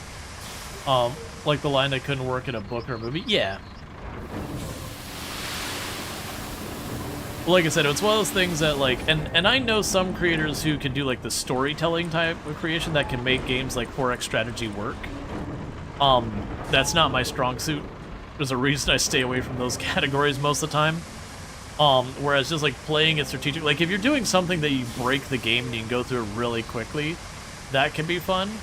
But for me, if I'm playing a game like Stellaris, the way I enjoy Stellaris is huge galaxy, marathon mode, all that kind of stuff, which is pretty close to the polar opposite of what works for streaming.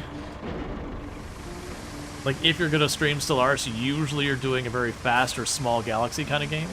Have I played Expedition 33? I have not. I've heard good things, but I have not played Expedition 33.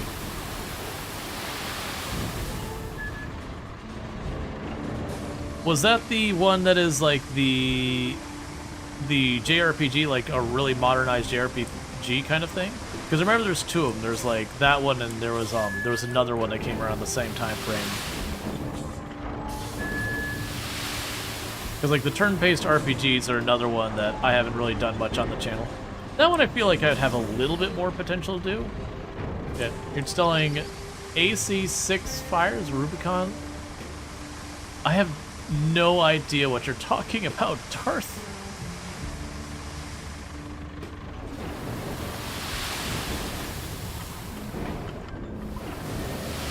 Oh, Armored Core? I haven't played Armored Core in ages. Do you like turn-based games? Turn-based games can be fun. Honestly, I used to play a lot of turn-based games back in the day, but as time's gone on, they've gotten more into like Tycoon and simulation and all that kind of stuff. There hasn't been nearly as many turn-based games that have held my attention. It's not none, but like I used to play just about every Final Fantasy game that would come out, you know. Like I played the first gen Pokemon I really enjoyed. After that, there's just too freaking many of them. Yeah, no, I'm aware of what Armored Core is.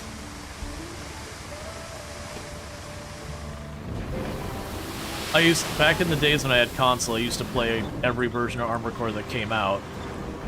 Then they didn't come out, like then I wasn't playing console games anymore just because I wasn't gonna buy the console. And eventually they came out for PC, and actually, did I buy the one that came out for PC? I can't remember. But it was like by then I hadn't played them for so long. And it's another one of those games that I just don't expect to do well on the channel. So as a content creator, it's hard for me to have time to have games that are just for me. Like I either play it on stream or I often don't get time to play it.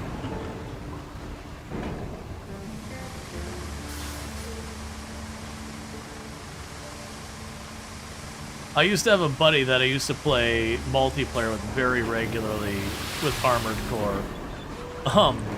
Back in like high school and all that.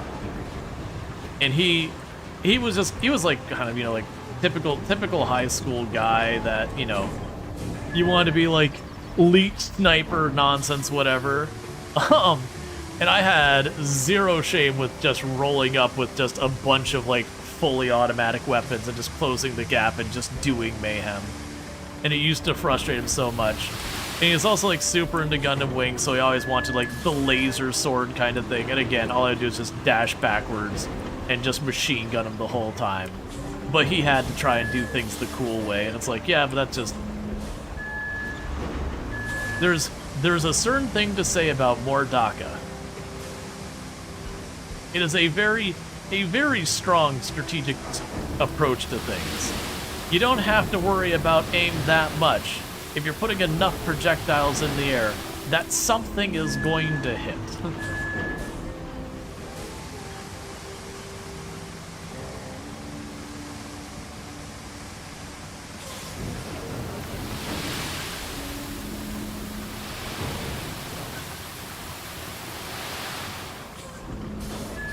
So try to knife it a gunfight? Well, that's the thing. He would run sniper and he'd run like the laser swords.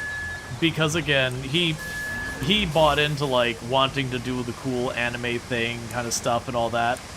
And it's like, right, but hear me out. While you're running around trying to be cool, I'm winning in a way that's fun for me. He would be basically the one who'd play a game like Call of Duty and then get upset about how you must be like, you know, you're a cheating noob because you ran in while he was hiding in his little sniper's nest with a submachine gun. And that, you know, like he could outsnipe you, and it's like, but that doesn't matter. The goal of the game isn't to outsnipe each other. The goal of the game is to like get more kills than the opposing team. And if you're just gonna keep camping out in the same overlook, I'm just gonna keep running in here and just blasting you with a submachine gun or a shotgun or something. It's not my fault you're being incredibly predictable.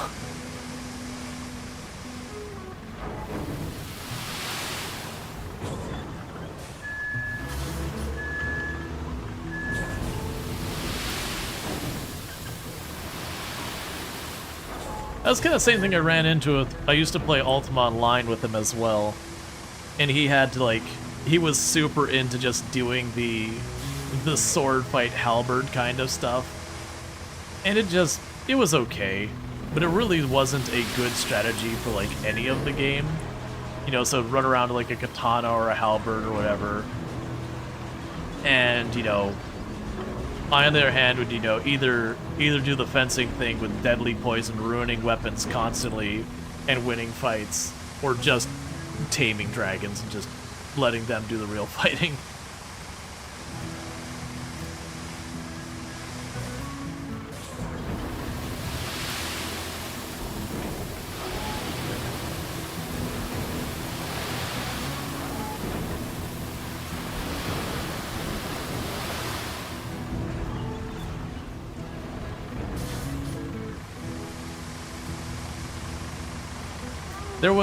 There was a lot of people who all they cared about was having like the highest numbers and always wanted to do the safe, easy way of playing games. This was always funny how upset that I get that I keep losing matches and I'm like, well, what do you do to contribute? Well, I'm getting the most kills. I'm the sniper. I'm like, right.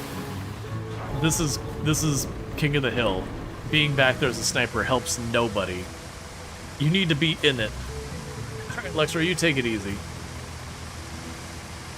But I have more than a 2-to-1 KDR. It's like, right, and that's great for playing deathmatch. But we're not playing deathmatch. We're playing King of the Hill. KDR has no measure towards the are you winning or not. It's not, it's like, it's a vanity metric in this mode. It makes you feel good, but also has no bearing on anything important. Some people can't play the objective. Yeah, I mean, it's a big thing that like people want to like make big number bigger. Or again, like I said, for him it'd be just whatever the thing that seemed the most cool, that would be what he would do. And that's fine, like there's nothing wrong with that. You can play that way if you're having fun. But then he would get all whiny about like that other people were winning, or that, you know, you were doing something that, you know, oh yeah, he could win too if he did it. Is this a new map? It is the same map we were playing towards the end of the last stream of RoadCraft, like 2 days ago. So whether or not it's new to you depends on that. Alright, I believe that building to the left is where the road ends that I'm putting in.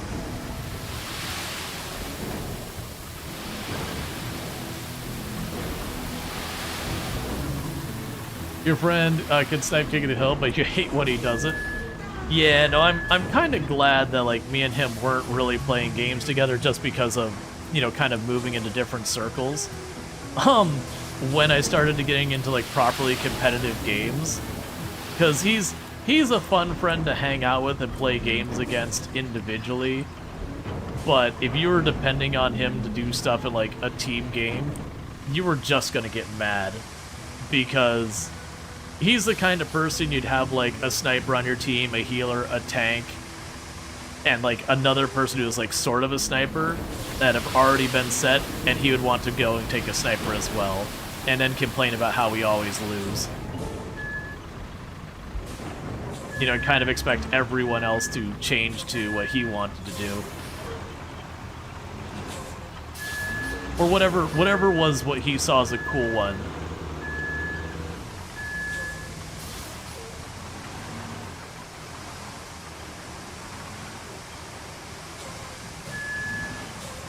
I don't know what browser you're on. I think, F12. Why is the sand spawning on top of your truck? Because if I had to drive all the way back every single time, think about how many things of sand. If I had to drive all the way back to here to get the sand, and every single area along this whole route drop sand, that would be probably like 6 or 7 hours of driving back and forth for the sand. So this is the workaround they gave, is that you just have to be within a certain distance of the sand pit to fill up, and it's a pretty generous distance depending on the sand quarry. So it's a way of keeping the game from being utterly tedious.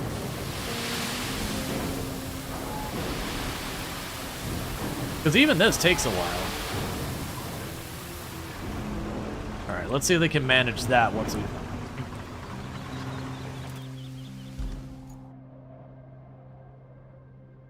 Oh, he's a gun guy? Yeah.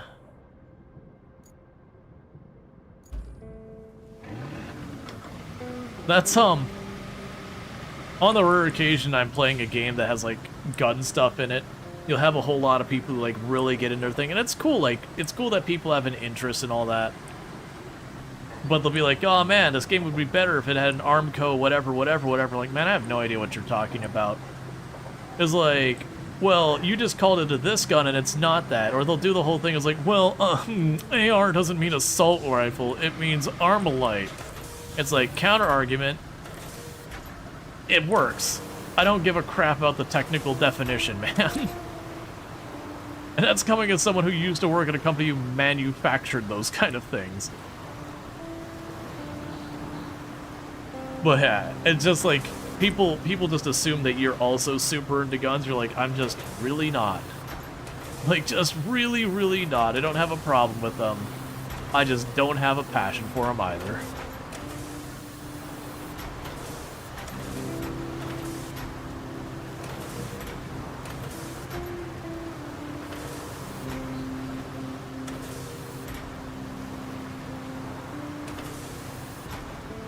Yep, if a gun works at a game, I'll use it. Yep. Yep, guns are a tool. Exactly.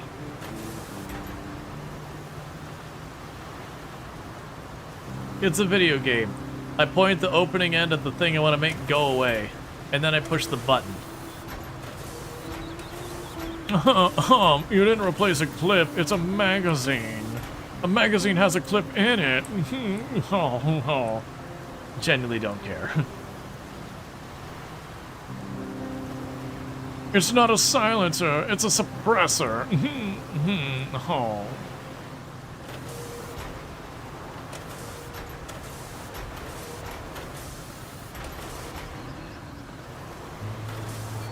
So it's, to be clear, the thing that annoys me is a lot more of the, well, actually, not really that the person has the interest or not. Like, having interest is totally fine. I have heard way too many, and I've had to, like, both in, like, streaming and in, like, real life, I've had to deal with, like, way too much of that crap.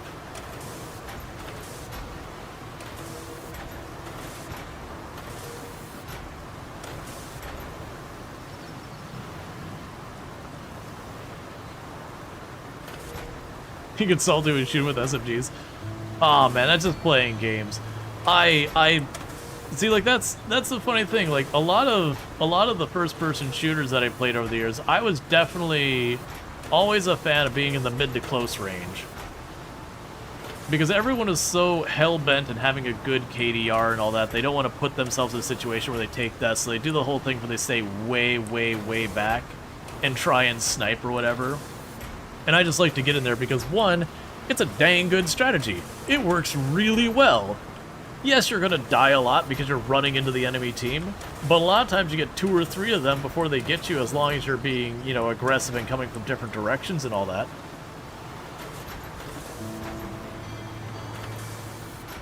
Like, you be smart about it. Or you're playing Call of Duty Modern Warfare and you teleport with your knife on people, which was just broken as all get out. And needed to be nerfed badly. To be fair, you can't actually silence a gun and still have it actually function. It's a misnomer. Yeah, that's the reason why it's a suppressor and not a silencer. Like, that's the thing. I actually am well aware of the fact that it's a magazine you put in most guns. That, like, it's not a clip. It's a magazine. I am aware that it's a suppressor, not a silencer. And even then, a suppressor doesn't actually make a gun that quiet. It just changes the profile of the sound to make it so it's not as noticeable from as far away. And then you also have, like, the muzzle brake and all that. You have things to, like, suppress. Like, you have some suppressors that are more about suppressing the flash and less about the noise. Like, I'm aware of these things. I worked in weapons manufacturing.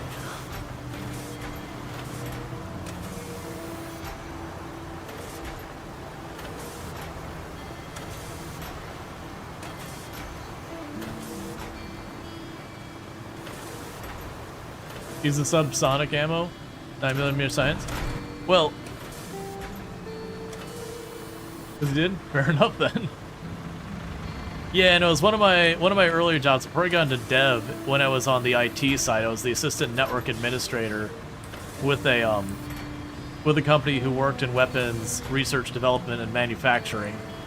Like, I didn't seek the job out because of what they did. It was a crappy company that was willing to take people who are very entry level and underpay you, but looked really good on a resume. So, you know, it's one of those jobs. So you work the job for a couple of years, and then you get the hell out of that company because it's just not a place you want to put a career in.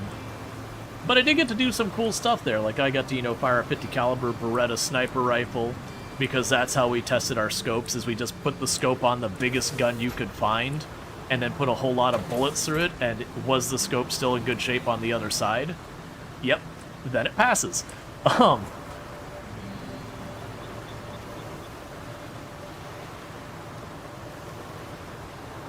Yeah, and like, for the record, I'm not big on guns in general. I'm not even like on the enthusiasm kind, like enthusiast or whatever.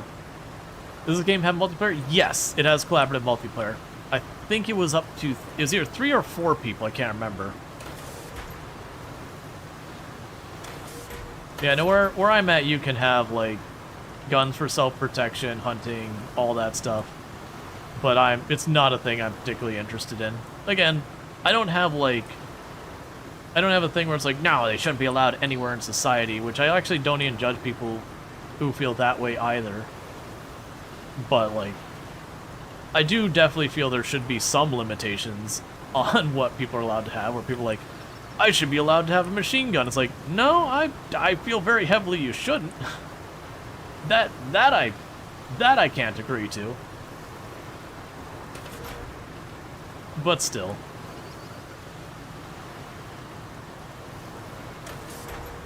You two lost your guns in a boating accident.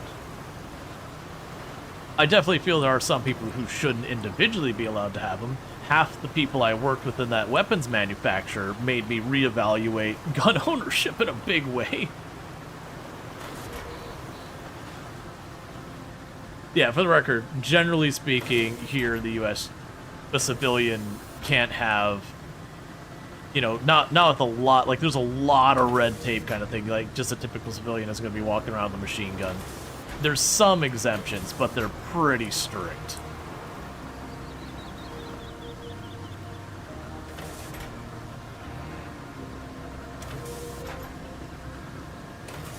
But yeah, half the morons on that gun range at that job. You're like, of the list of people who shouldn't have firearms, most of the employees in this company, because they have they're at that level of being obsessed with them to a point that they're very unsafe with what they're doing.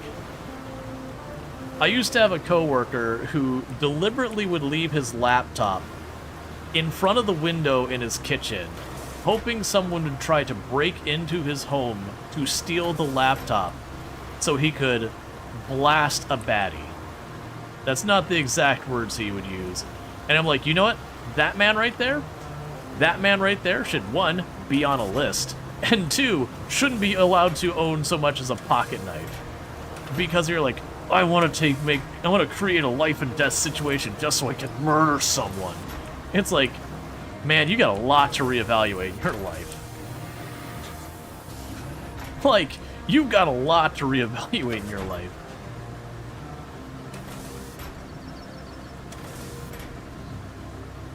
But that was the kind of people who worked at that place long term. Because those are the only people going to work there long term for the, you know, fistful of nickels they threw at you for pay. You had to be truly obsessed to put up with that.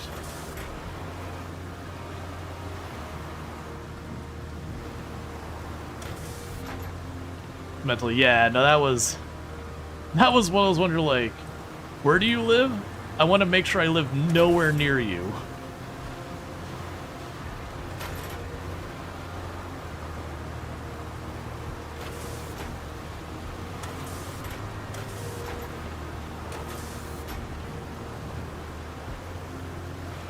But yeah, anyways, we'll move on. We'll move on from that topic, because I know that very quickly gets very political. But yeah, there was some wild people there. That was the same company that the CEO shot multiple of the employees. To be fair, they were ricochets, and they were ricochets. That isn't you know, Ricochet. That was having a really terrible gun range and doing that.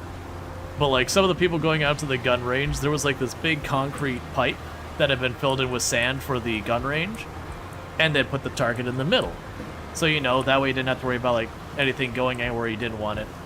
Well, the people out there would be like, hey, look, if you shoot the corners of the pipe, you can chip off bits of concrete.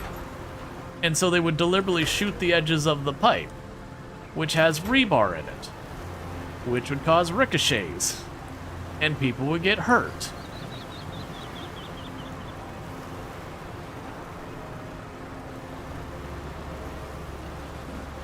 They were idiots.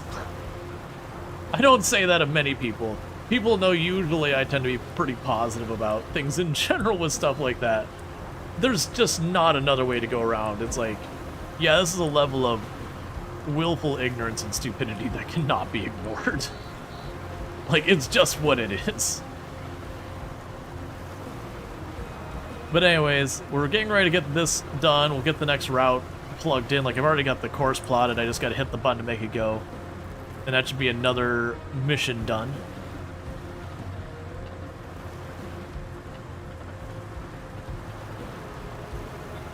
Is it better than at county level food services? Probably not, honestly, Darth. Like, you had people there who were machinists working CNC machines, literally making minimum wage, which I think at the time was like $6.75 an hour. So not only a job, but a skilled trade at $6.75 an hour.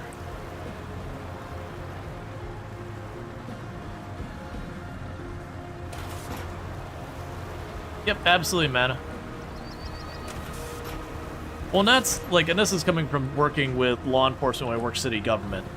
The vast majority of crime you run into, it's known as a crime of opportunity. It's not that the person woke up that morning and is like, I'm gonna do a steal. It's, they walk past your car, and you left your laptop in the passenger seat. And they kind of look at it, they kind of blink for a moment, and they go, I could take that. And it might be that they've never once done anything like criminally nefarious in their entire life, and they just have that 1 second of lapse judgment, and they take the laptop. And sometimes what happens is they do it, they regret it later, but, you know, they've already stolen it, and with how, like, zero tolerance so many things are, they're not going to turn around and, like, bring it back, because if they don't get caught, they're in the clear. But if they bring it back and you get upsetty spaghetti about it and turn, like, you know, come after them, they could still potentially get a criminal charge against them because they did steal it. You know, so, you know, they get rid of it, or they try and just, like, you know, hide it or whatever, and then they get caught. And that kind of stuff. Or, you know, it's people, like, again, crime of opportunity, they're like, oh, I can just pocket that. You know, and there's like, I'm not going to get caught. And it doesn't even matter what the consequences would potentially be. If you think there's a 0 chance you're going to get caught, the consequences don't matter, because you're not going to get caught. Even if you're entirely wrong in that guess that you're not going to get caught. It's one of the reasons why having severe punishments for crimes like that doesn't really work. Because if I think I'm going to get away with it, there are no consequences as far as my brain tells me. It's unrealistic. You know, you can sit back there and be like, well, that's dumb, and sure. But the fact of the matter is, if you think you're getting away with it, who cares?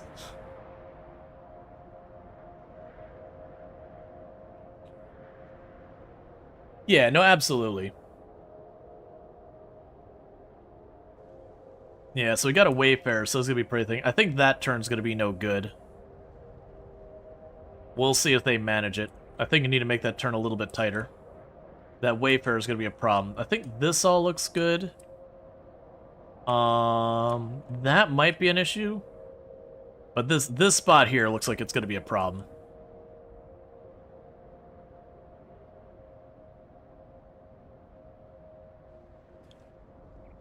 Alright, that's what I figured. Alright, so let's go and do that. So we can move you here, move you there. And that might be enough. I might have to bring it tighter in here. It depends on how tightly the Wayfarer takes it. It probably needs to be up here by that rock. Yeah, if you can't make that tight, overturn. Alright, so I'm gonna grab you, scoot you back. Scoot you back. That might snag on that rock, but that might just shove the rock out of the way and we don't have to worry about it.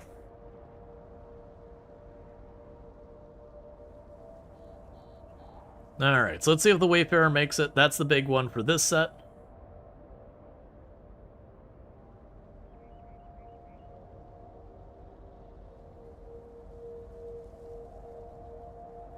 Yeah, it did snag on the rock. Scoot you on down just a little farther. There should be plenty of room, I just gotta get the angle right so it centers itself versus... Like, that's fine going that wide. The trailer needs to be wide enough that it doesn't catch in the rock, but also we don't want the front to go over so the back gets over there. If I have to run out there and level it out a little bit wider, that's fine. I don't think we'll need to. Yeah, that looks pretty okay.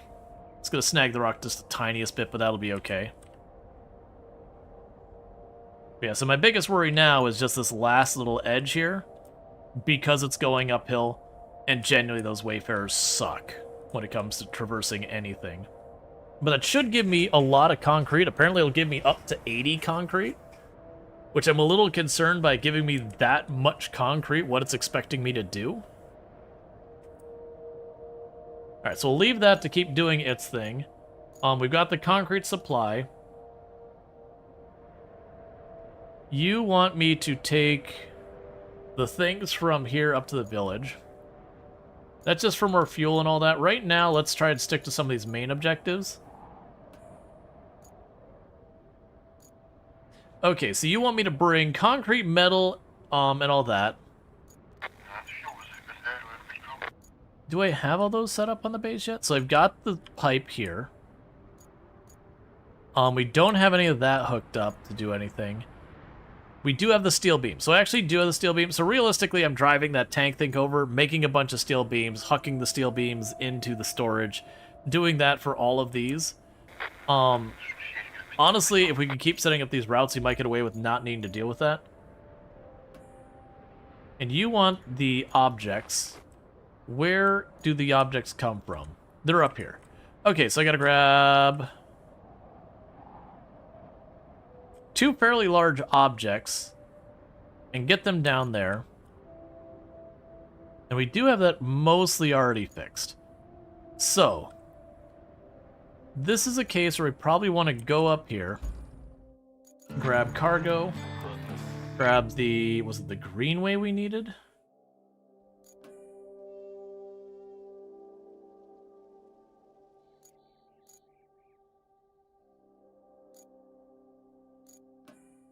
It's always hard for me to tell which ones are which. I'm trying to remember which of these has the biggest cargo on it. But I can't see any of these things. That's got the highest capability. The Wayfarer's not happening. Oh, I could grab you. You'd definitely be able to carry it. I might regret this. Nice. Now we can expect some concrete slabs to be shipped this way from time to time. Not too many, of course. They can't have us actually improving on what they had, can they? For some reason, they always choose to fix things later rather than do them properly in the first place. Ah well, what can we do other than fix it? Let's see, you'd say a lot of people's perspective on how to deal with crime depends on what they experienced anecdotally. For instances, where you grew up was mostly gang-related. Was mugged at a block for your house at night point. As you can imagine, you have probably a harsher viewpoint and stuff. Yeah, I mean, you're not wrong. I would say, for me, the one big thing is when it comes to a lot of crime, a lot of it comes out of being in areas that there's a level of desperation, people having need, and yeah, you have gang violence, but usually the way those gangs establish and grow is quite often on vulnerable people. People who, are left behind struggling and all that. The local gang, you know, brings them in, that kind of thing. They get stuck in that situation where they got a record and they can't really get away from it, and that becomes a very strong recruitment mechanism for the gangs. All right, Manny, you have a good one. So a lot of that, the more you kind of help out the community, the better it is for everyone.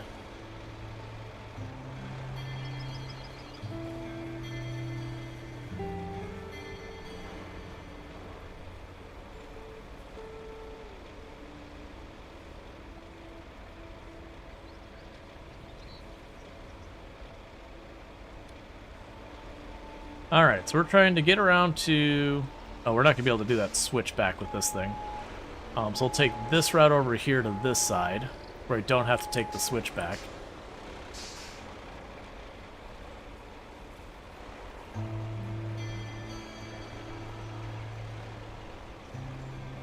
And I'll separately need to grab a crane to load this up.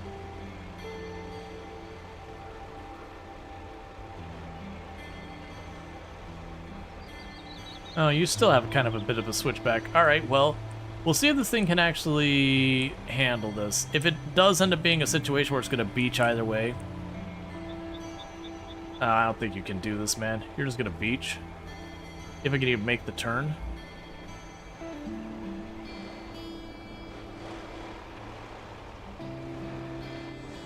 You like to take the clip route? I've done it before. There is another clip of me being like, I don't want to drive this whole way off. Dropping a winch behind me and then driving off the side of the thing and having it just twist sideways and land on its wheels. Like, yep, moving on. Alright, later, Strider.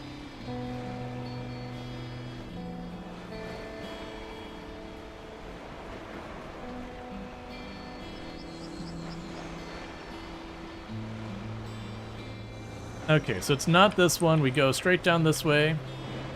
Skip this right, take the next right.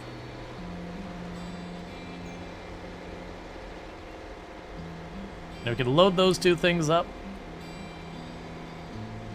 Drive them onto their destination.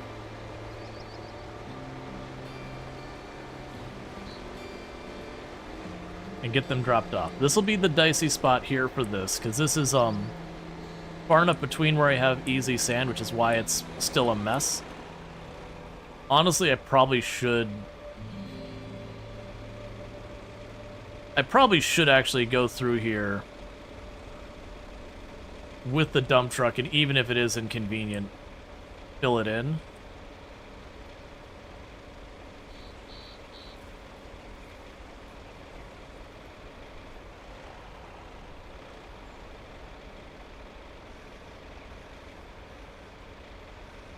Just trying to not ride in the grooves I've already made.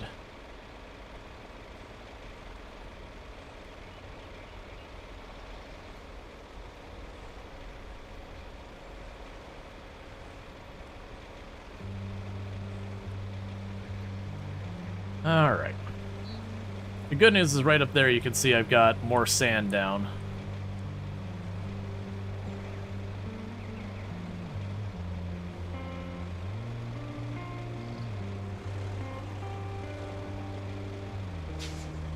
Okay, we're starting to beach the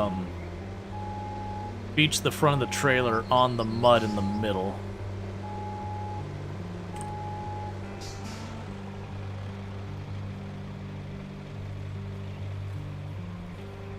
So I need to get out of those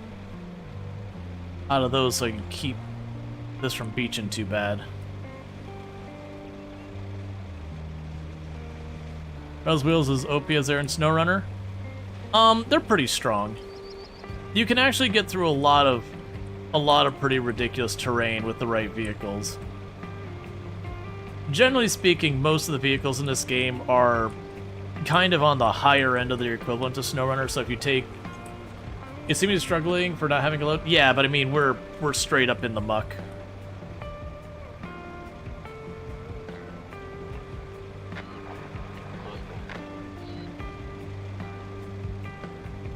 And what's actually happening is I'm beaching the trailer on the mud. So it's not even really the tires that are problems, it's I'm just shoving the trailer into the mud and then dragging it through the mud and it gets stuck.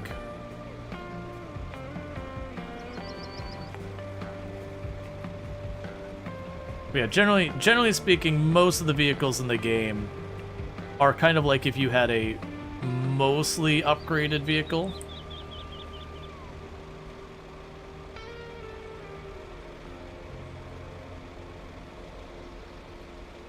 Do you think it looks weird without the roof rack? Not really. You're so used to seeing it with one? Yeah, that's fine. Alright, we're almost at the place where I got the sand down, and we're not in this really mucky spot. Yeah, and so this is a place we skipped putting the sand down earlier, but you can kind of see where this is a situation that would have saved me time. So very genuinely, it probably would be the right thing. You're picking up cargo or vehicles? Cargo. I've got two fairly large things over here that are relatively heavy. Normally I use a different vehicle for it, but the mule wouldn't be particularly well suited in the sense I have to have one in the back and one in the front, which is what I do most of the time. Is just go ahead and do the mule. The heavy crane can't do it at all because it's 2 trips and I don't want to do that. And I know a lot of people swear by this thing, and it's like, yeah, I've used this and it's worked well. The big thing is mid-highing this thing. It's just really easy to do it.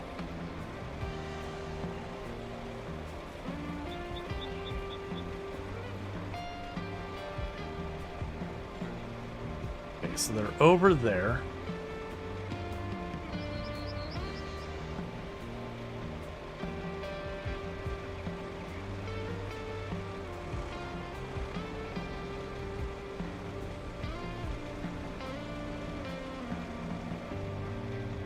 Have you seen stuff happen when people try to move pipes with this? Since you have to load it horizontally, which means strapping from the narrow edge. So when you strap them, they become like partially physics disabled. The issue is when you start getting really ridiculous amounts of stuff on the back here, that physics can get pretty wild. Like that it does some funky stuff with the calculations and all that.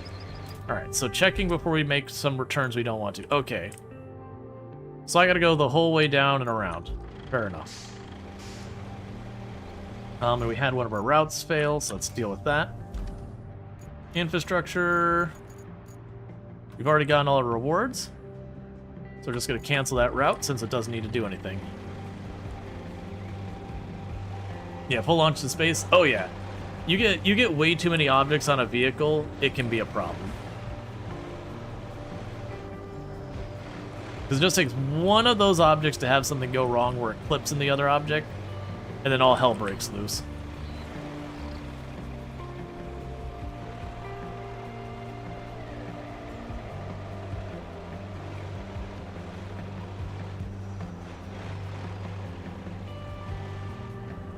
Okay, we snake through here.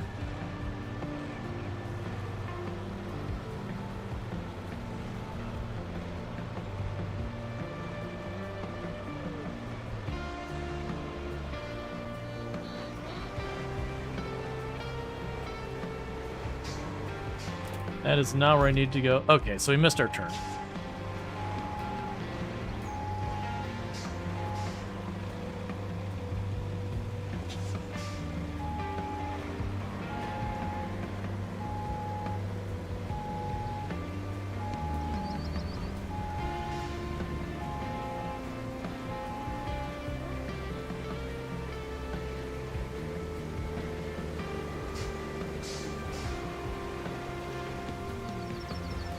Okay. Like I said, I'm gonna need to get some type of crane. Yeah, no, it's definitely, for like just carrying lots of heavy things, it's definitely the strongest vehicle you've got out there. It's just the issue of it mid-highing and some corners just being too tight for it. Okay, do I have any vehicles nearby that could do anything with this? Probably not, unfortunately. So it's a matter of, do we go down here and grab stuff from the base and drive it up? That's for picking up logs, that's not useful, that's for road paving. That's my actual crane down here. That'll actually work okay. Okay, so we just,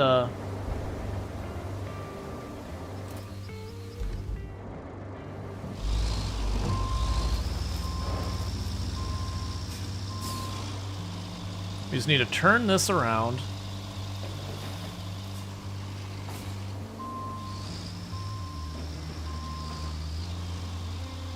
Head on down the hill, follow the road, take the right. What are the blue lines? The blue lines. Oh, these? That's pipes. That's where pipes are on the map. Mostly they only matter in the sense that there'll be broken parts of pipes, and you'll have to fix the broken parts of pipes. And thank you for the follow. Welcome to the stream. So if you look at my my compass on the top, all those little orange flags, those are places I've marked that a pipe is broken. Eventually I'll need to fix it, but right now we're still kind of working on a bunch of other infrastructure stuff, and I haven't just gotten to the pipes yet. I'm more trying to make the entire map accessible and then run down various other objectives.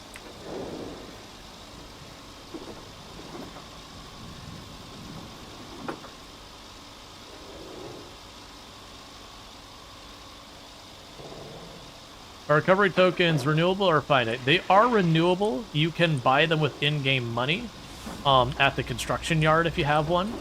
And then you can get more money by selling stuff to the construction yard. So you can keep getting more money and all that. There's just, it can get a little laborious. That's it, I've yet to use a recovery token just ever. Because you also use those to like unlock some of the sand pits or sand quarries and all that. And so I'd much rather use them for that.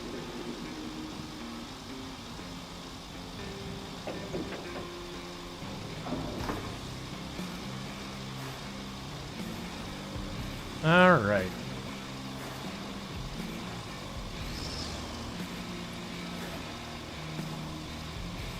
There's another part I'll probably have to patch up.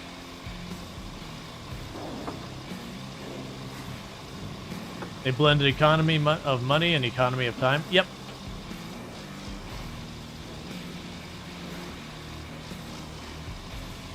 Yeah, no, it's just, like, if you approach it from the thought of SnowRunner, the first step I would recommend is removing the thought of it being like SnowRunner.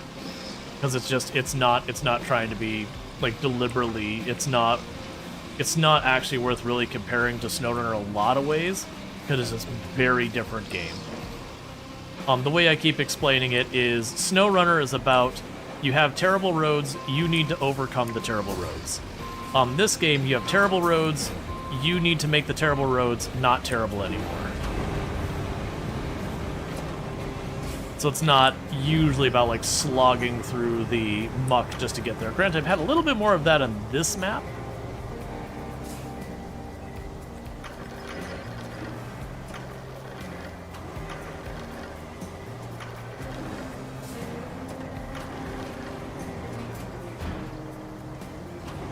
Alright.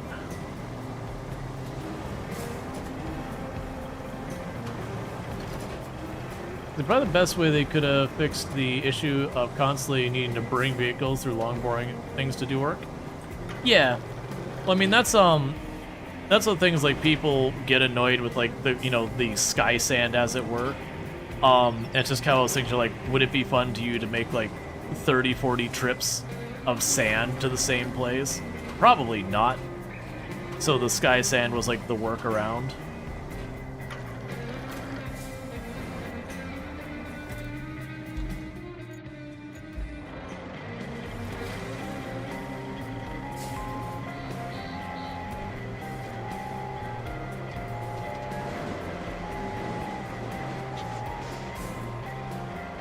On the wheels, on the wheels.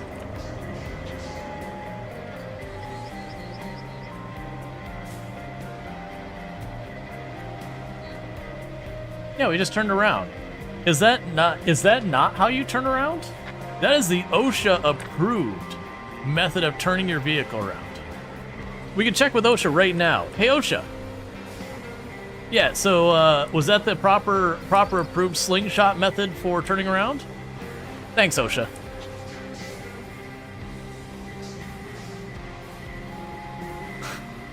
To be fair, obviously that was not planned.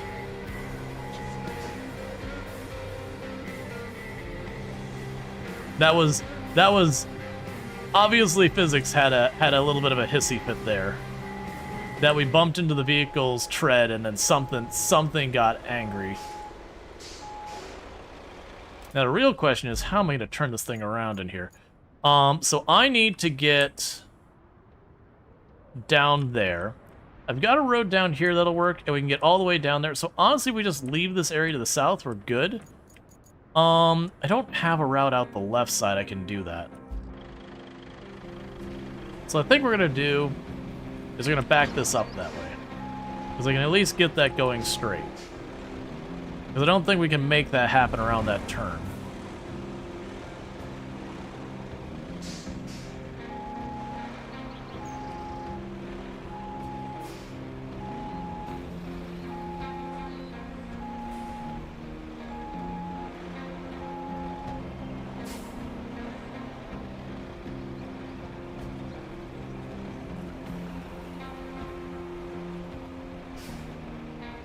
A little bit more room to sharpen that turn, but I'm gonna ride up on this concrete barricade. It's fine.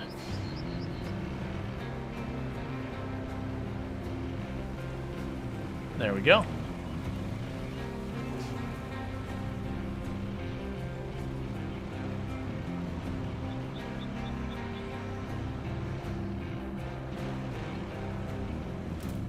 Okay, so we leave to the south here. We don't take that first left. Actually, we leave to the south. We just follow it till it... Yeah, we just honestly follow it. It'll almost take me right where I need to go. And we just follow this to the south out.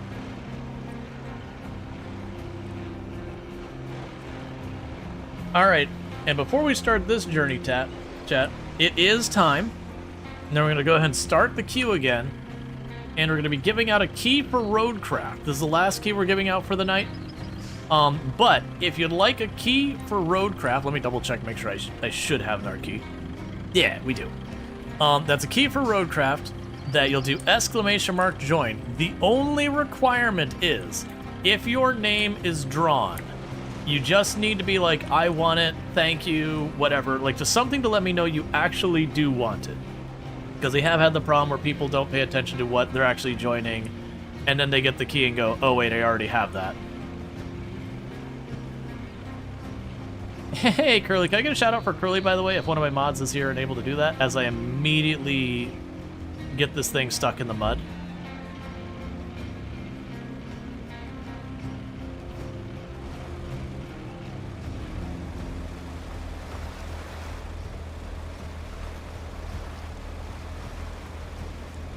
It is not, well no, it's inching forward. Not much though.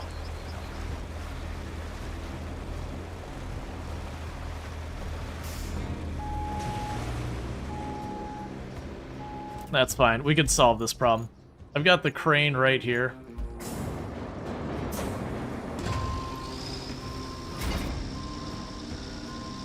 But yeah, so it'll be just a couple minutes. Let me go ahead and get that shout out for Curly.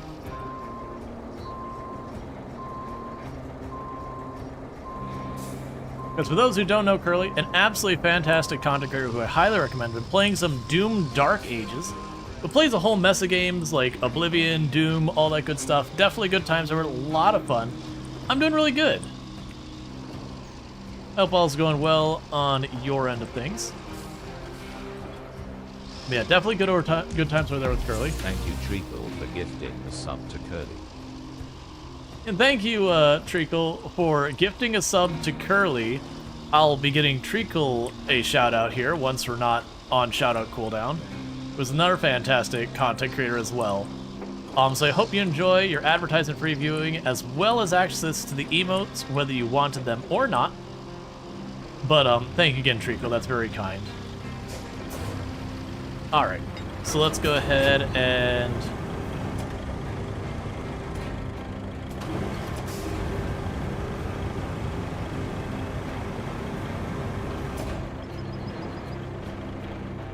yeah, that'll end well.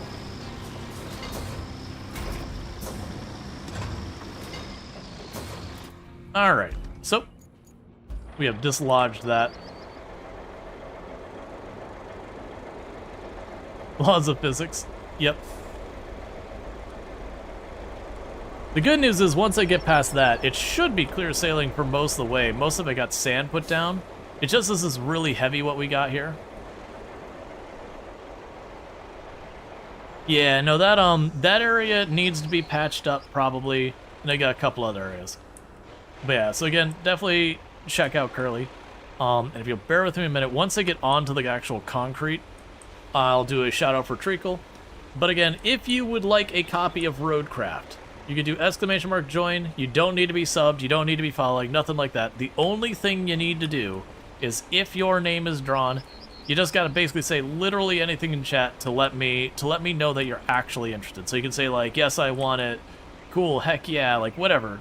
Just say something in chat at that point, just to make sure. Because like I said, I've had people not pay attention to what I was doing a giveaway for. I almost typed in join myself. Right, I was doing the shout out. That's what I was doing. A shout out for Treacle, who's another fantastic content creator. Been playing some Blueprints. So definitely good times over there. So check them out as well. Am I going the wrong way? No, it loops down here. We follow this. We cut across this path. We go all the way over. Yeah, that's fine. Okay.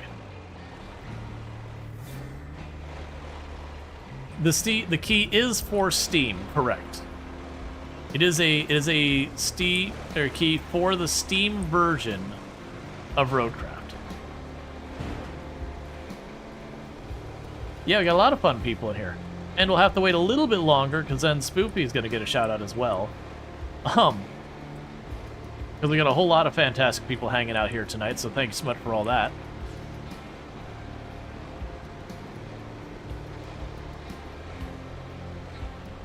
Alright. Where is my turnoff? Is this it? Yeah, so this is where we turn off here. Everybody doing well? I'm doing good. Yep, it is the Steam version that we're giving out. So again, we'll go for about 5 more minutes for people to do !join to get themselves in the drawing for RoadCraft, to get a Steam key for RoadCraft. So that's like 5 more minutes, then we'll do the drawing. And like I said, the only thing you gotta do is just basically let me know that you actually want it at the time you get your name drawn. So you gotta be here for it.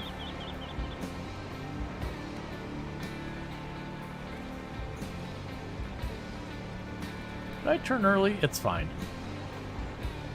I was trying to remember if there's a different route I could have taken where I didn't go through the mud.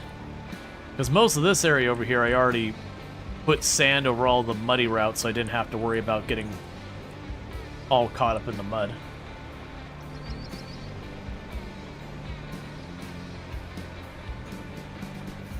Alright.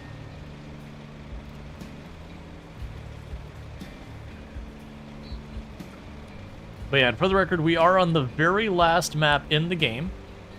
This is Colonel.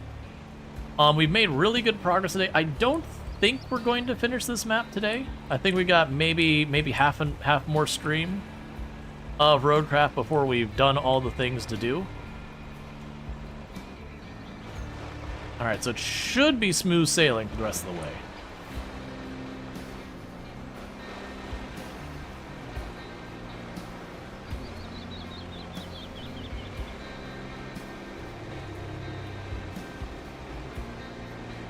As long as I don't get caught on this really long route when a semi tries to pass me and on a spot I don't have a way of getting around it. Which is a very real possibility. Yeah, over there's the other end of this.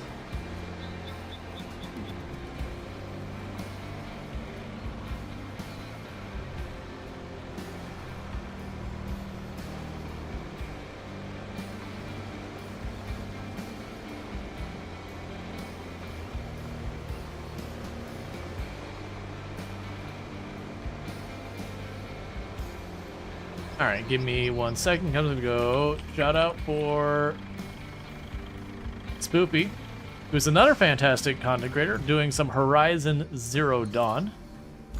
It's definitely good times over there. Okay, so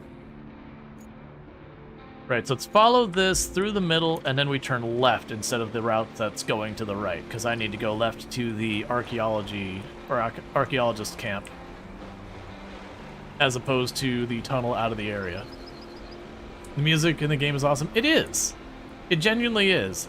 A lot of it, if it's not the same music from SnowRunner, is very, very similar. There's definitely times I find myself going, wait, is that just the SnowRunner music? Or is that just similar to the SnowRunner music? Same dev, so it doesn't really matter. One thing I also appreciate about this game is it's not nighttime 90% of the game. It's one of my favorite features of the game. Like, this is about as dark as it gets. I'm not constantly trying to stare through the darkness 90% of the day.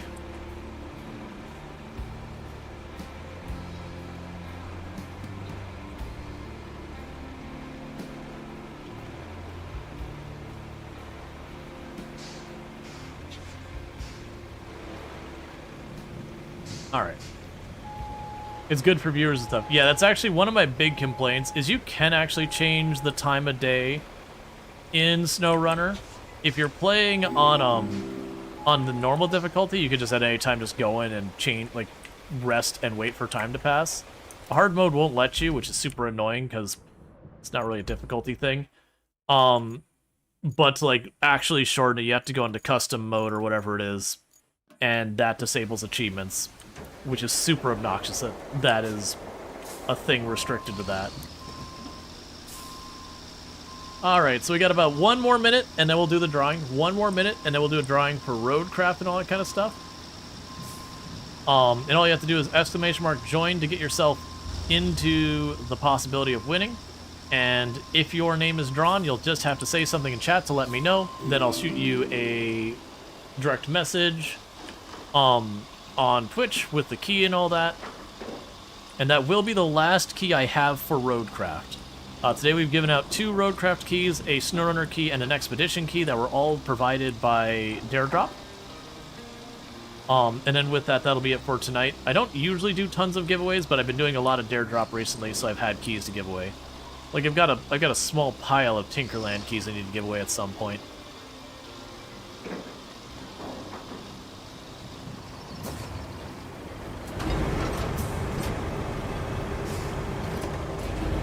Alright, let's rip that out.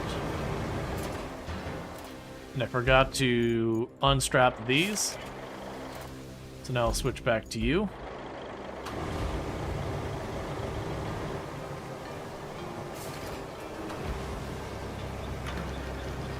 Alright, and as soon as I get these in place, we're going to do the drawing. Good enough. I do like that they don't make you have to, like, precisely put it. It's just like you huck it in. It's like, it's like in the right general area. You know, it's probably fine.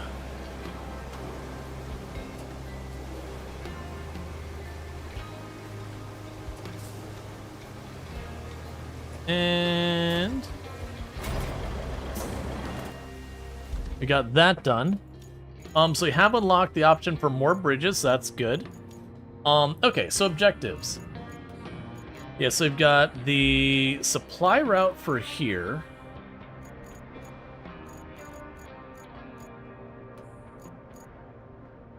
Oh, you got stuck there. Okay.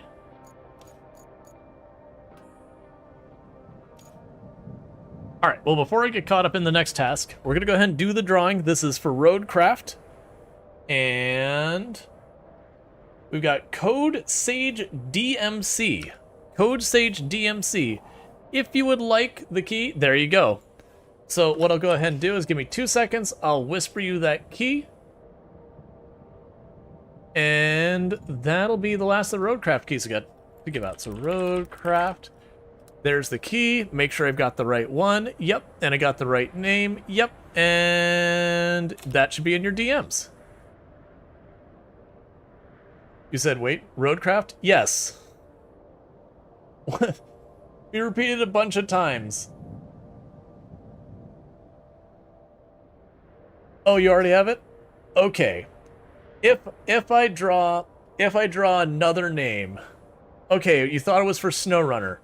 Alright, well, I'm gonna draw another name. Please, like, don't give that an air person. Alright, we're gonna do that. Hopefully the key's still good. So, Burning Sun.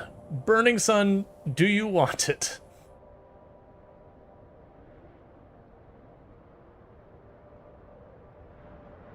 It's all good. RoadCraft, Burning Sun. We have the correct key, and there you go. Alright, and let me go and strike that one out, as that key should be no good anymore. And that is all the keys we're giving out today. Like I said, I don't do a ton of key giveaway very often, but we've been doing a lot of dare drops lately, and that does give me keys to give out. And you are getting stuck there again. I really don't want to have to go through this area and also deal with that right now. We can deal with that later. Okay, so objectives. So you want me to get this supply route set up, which is that one. So start plotting. What the heck is going on over here?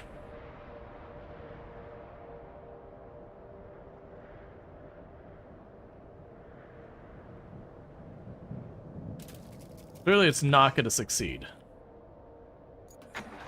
Okay, so we got that one set up. Let's get the next route set up. So I need to get you from over here to over there, which of course means two vehicles trying to go opposite directions on the same path, which means I can't really do both routes at the same time. So that's lovely.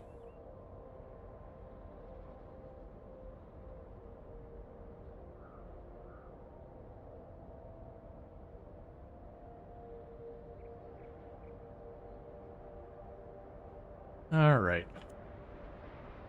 I'm not too worried about it, because we complete the objective. And once the objective's done, I don't really have any need for, like, the XP or money or any of that, really. The concrete we might. We don't know what's left in this level, and them offering me that much concrete kind of worries me. Okay, so you need to go that way. So we already know this route's relatively okay, so we're going to go down this way.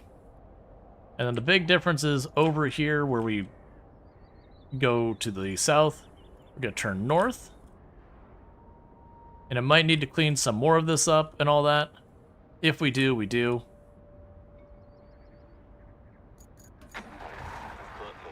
Oh, it's a wayfarer? Okay, that's our worst case scenario there. I fully expect that to get stuck and mean to need to do a lot of work. Let's see, when you have officially beaten RoadCraft, when you have crafted all the roads, restored the world? There's a limited number of maps, and so it's when you finish all the maps. I think also there's a possibility we'll have one truck going this way and the other truck going the other way and just run into problems. Because you are slowly making your way, and you are going to meet halfway through. This is going to be great. In the meantime, while those are figuring out their routes, we have getting the supplies to the villages. Okay, so with that, I've already got the wood in storage. We already have the slabs in storage. I need the steel beams in storage. The steel beams are up here. So what I'm going to do is I think from this base down here, I'm going to grab you. And I need to find the thing, the upgrade redeploy thing. I think that's you. So retain, confirm, deploy. Okay, so I need to get the steel. So I follow that quarry's South Pass again. And the reason I'm doing this is this lets me store stuff in my main storage as well as retrieve stuff from my main storage. So if I take this to the steel location and I dump a bunch of steel in here for the mission objective, then I can just take it where I need it and have it spit out the steel, spit out the, you know, wood and anything else I need.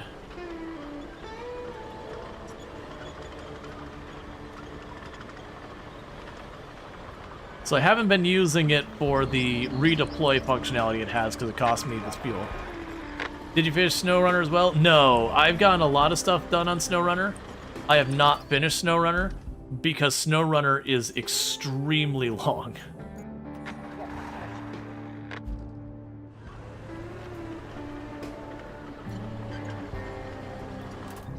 Alright, so I need to get up here. Yeah, so I need to circle around to the right. There's the vehicle I care about finishing its route coming up there. So that's good news. I'm really glad I took the time to get that all set up even when I wasn't sure if I was going to need to.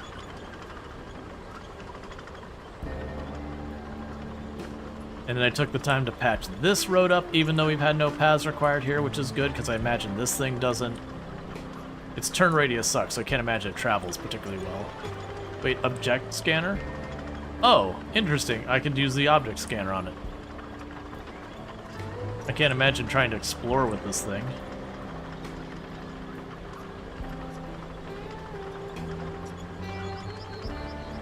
And I'll still need to go up here with a crane of some kind, because I'll need to have a thing I can pull stuff into, recycle the steel. You saw some play SnowRunner. You don't think you have the patience for it? You get stuck all the time? Yeah, I mean, a big thing with SnowRunner, I think that a lot of people don't realize when they first play it, is SnowRunner definitely doesn't kind of explain to you the importance of exploration.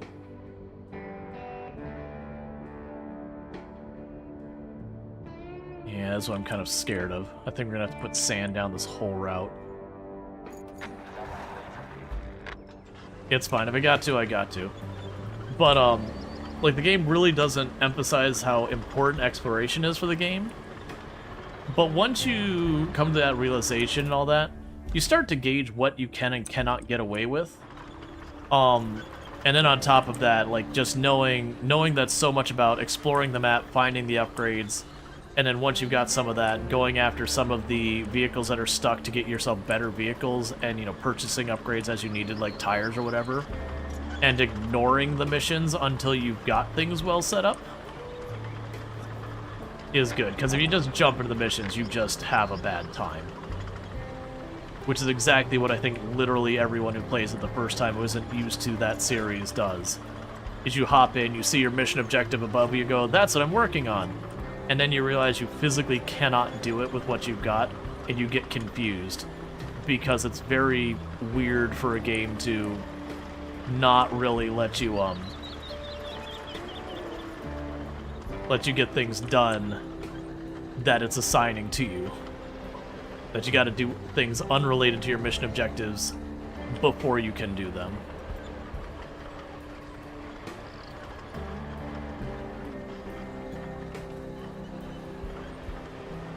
So what I want is I want the point that picks up the items, which I don't know which part of this vehicle does that.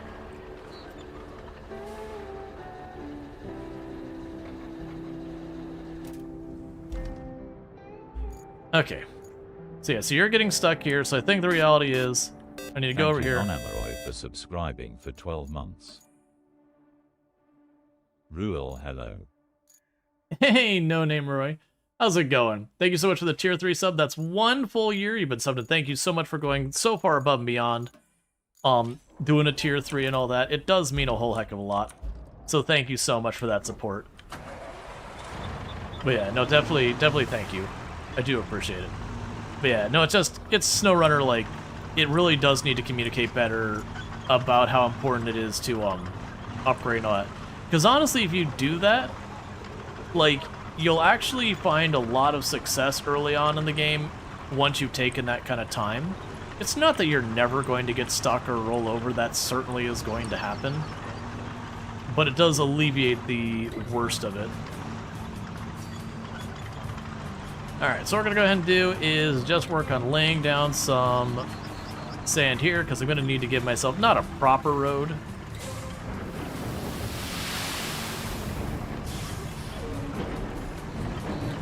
but just something that's got a little bit more grip than what's here. Which the irony here is we are currently laying sand on sand to make it so our sand is grippier. So, you know, figure that out.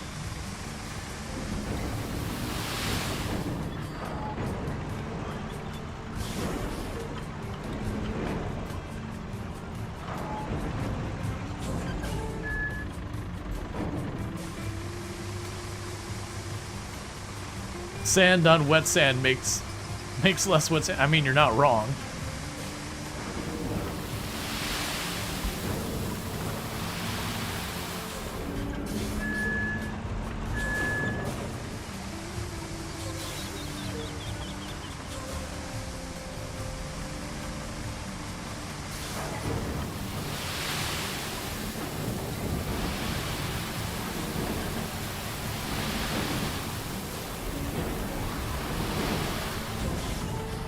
Okay.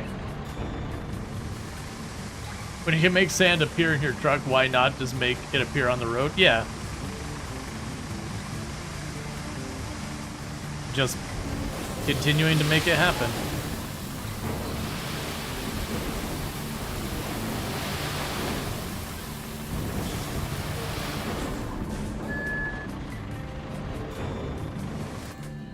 Okay, and we're going up here.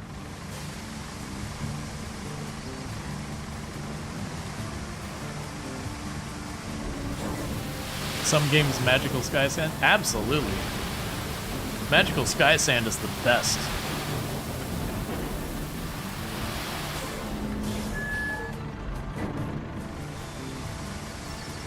We've had to put down so much sand.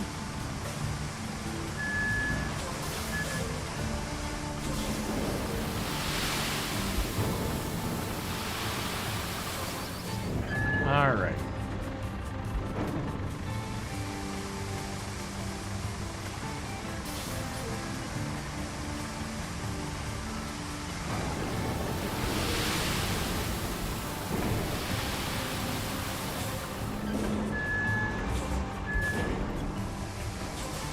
Yep, just around to the bend. And that yellow door there is where we're trying to get the semis to.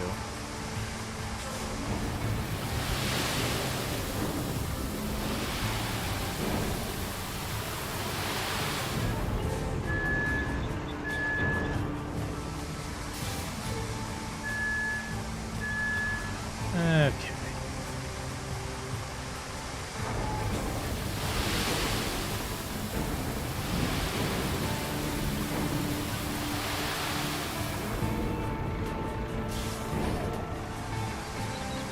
But yeah, this map has definitely made us lay down sand in the most places just to make things manageable. But like, that makes sense. It's the last map in the game.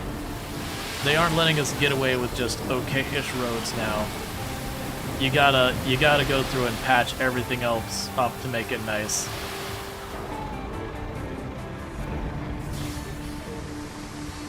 Probably don't need to go all the way up here, but I'm a little worried about...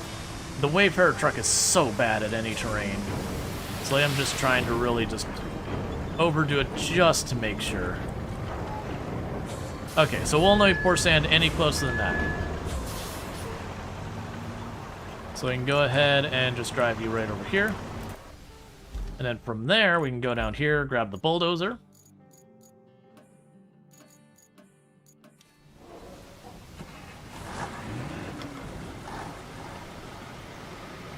And get all that sorted.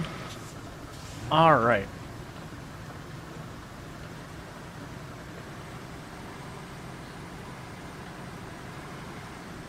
And then same as always, we'll do one pass in, one pass out to level it out as much as possible. The Wayfarer is the vehicle that more than any I need to do that for. It's just, it has no diff lock, it has no all-wheel drive. It's really heavy. It can mid-high very easily. It's just, it's got a lot of cargo space, and that's literally all it's got going for it. How good is this one versus the wheeled one? I find this one can do a much larger area that it can flatten in a pass easier than the wheeled one. This one's also much harder to flip than the wheeled one. So for the most part, I'd consider this a straight upgrade to the wheeled one.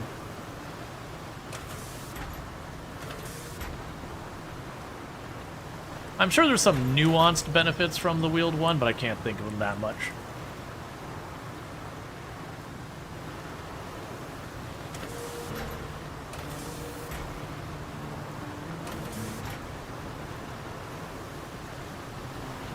Okay.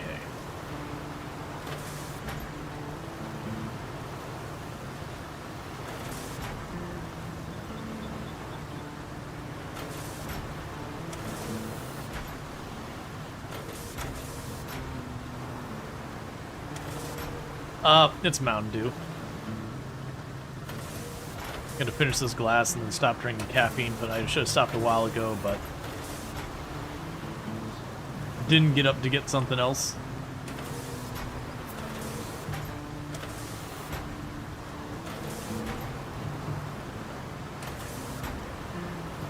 I usually don't drink too much of it nowadays, but it just so happened to be on a really good sale the last time I went to the store, so I was like, alright. It's one of the cheapest things they can get right now because it's on such a good sale, so sure. I'm not gonna say no.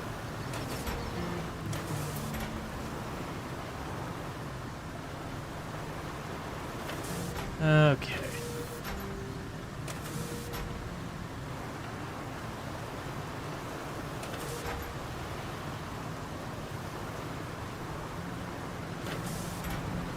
As the Mountain Dew, it is all the energized here, loaded with extra caffeine. Yeah, I don't drink energy drinks. It's not my personal preference. Like, no judgment to anyone who does. Like, you know, I haven't drank that many. I had you know, I drank stuff like Red Bull back when that was about the only one around, and it's not like I've never had a Monster or anything like that. You know, there's certainly times where you go to events and they'll have like some energy drink or another will be sponsoring it or have a booth, and I have a problem with like trying stuff, but it's just not really my kind of thing. A lot of that stuff just really screws with my stomach.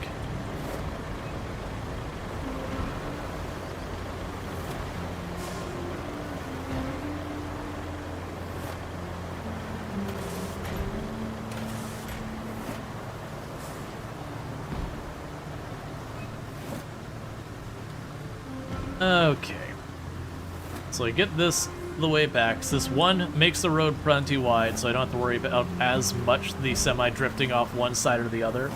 We're also flattening it, so again, the semi shouldn't have as much problems with getting caught on little bumps and ridges in here.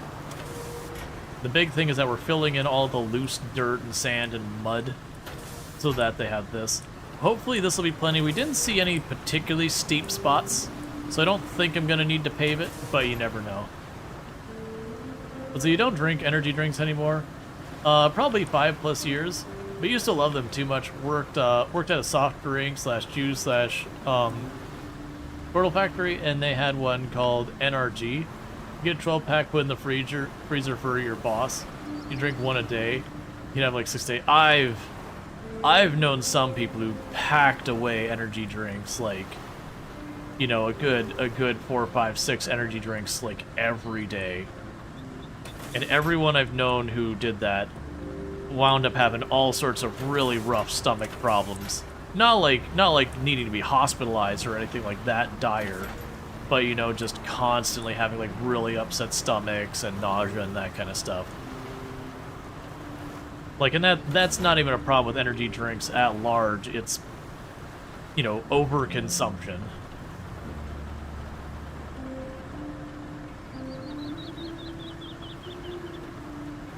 Like, you know, moderation and all that, and just completely ignoring the moderation part of the equation.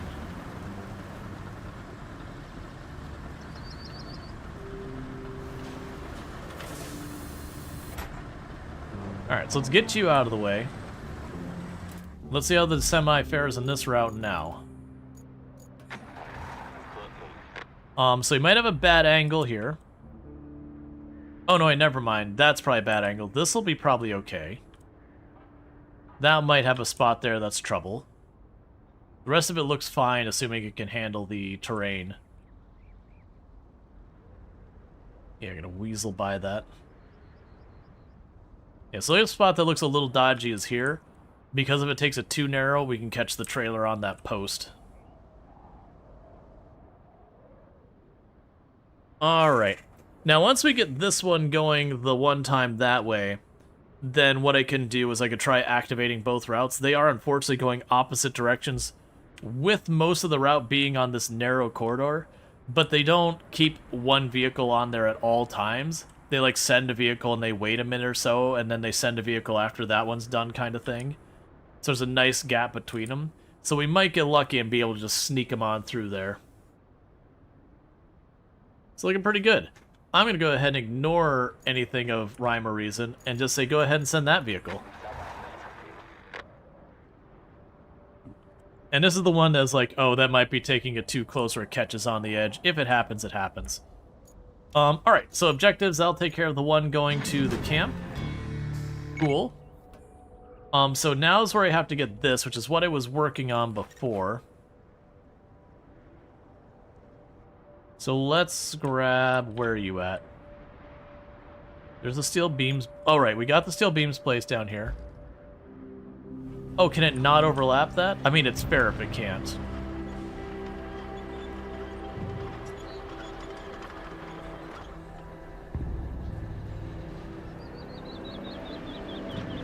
It doesn't seem to be letting me do that.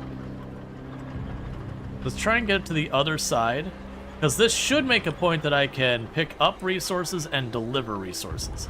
So the goal here was to drive a vehicle like a crane down here, start hucking a bunch of resources in here to make the steel bars.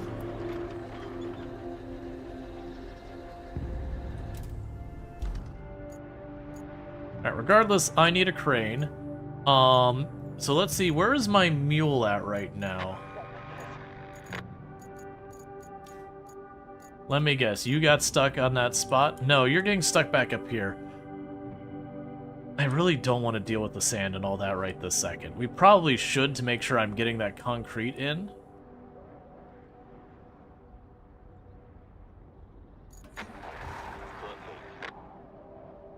Okay, so vehicles. Where's my mule at?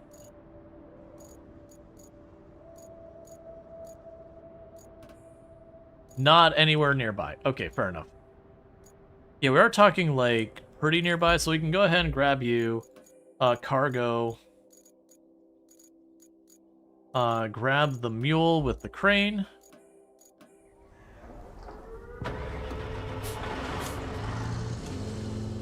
And we can zip on over here. Oh, I need to get rid of the drawing. We already gave out the key for RoadCraft. Yeah, and we'll hit the stop on that. Because we gave out the key for RoadCraft. There's no more keys to give out today.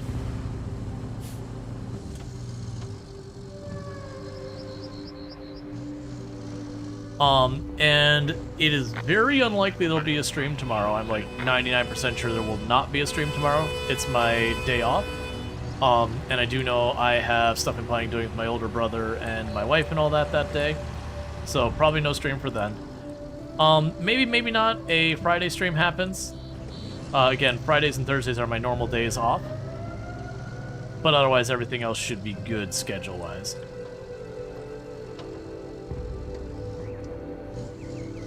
So what I want to do is get at least the 6 steel beams in place.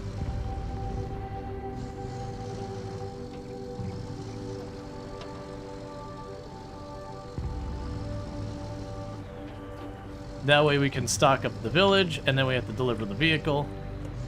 Like I said, the way I'm planning and handling this... No problem. The way I'm planning and handling this is just grabbing the steel, making the steel beams real quick, loading those all up into the storage thing there, and then we'll probably drive that storage thing to wherever the resource zones are. One thing I'm going to do...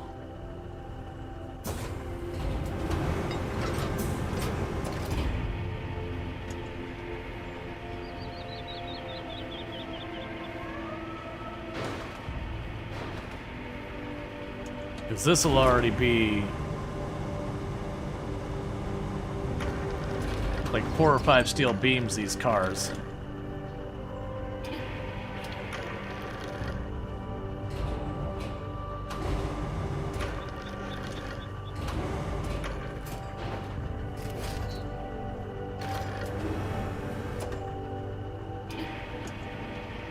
How bad do I want to do this? Let's make terrible choices, chat. Let's do this all in one run.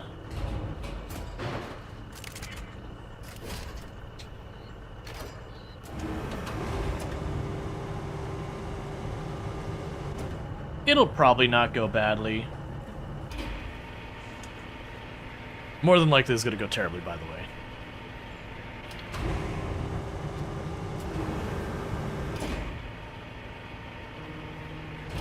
So the plan here is we got too many cars in the back to keep us from driving without wheeling. And so we're going to counter that by putting a big heavy truck in the front And I'm sure it'll be fine. Let me double check my route. Okay, so we are right here. So literally I just gotta go around this bend, down the ramp. Front window smashes. I mean, also in real life, your shocks are gone. Your shocks are just bottomed out entirely. Probably break the bolts holding the bed on to the frame and all that.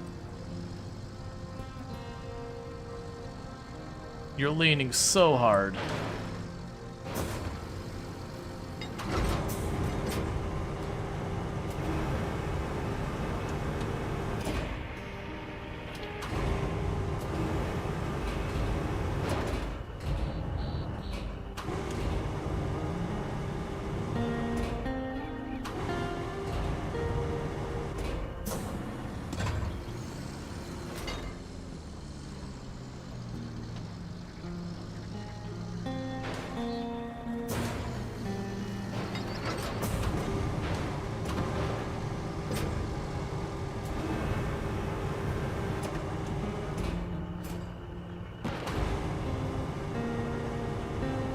Got a couple seconds before we stall.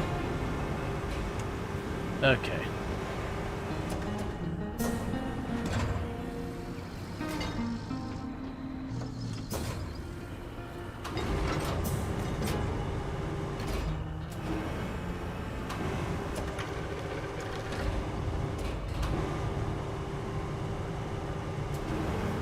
I'm honestly having problems suddenly picking this thing up at all. Like, weirdly, it's like it's heavier all of a sudden.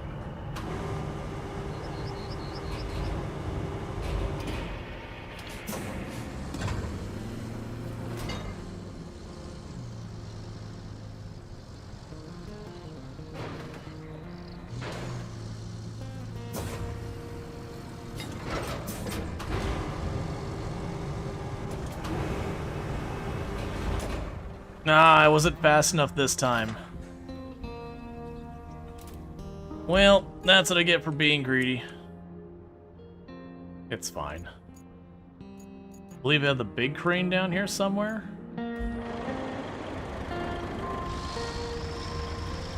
Let me just use the big crane.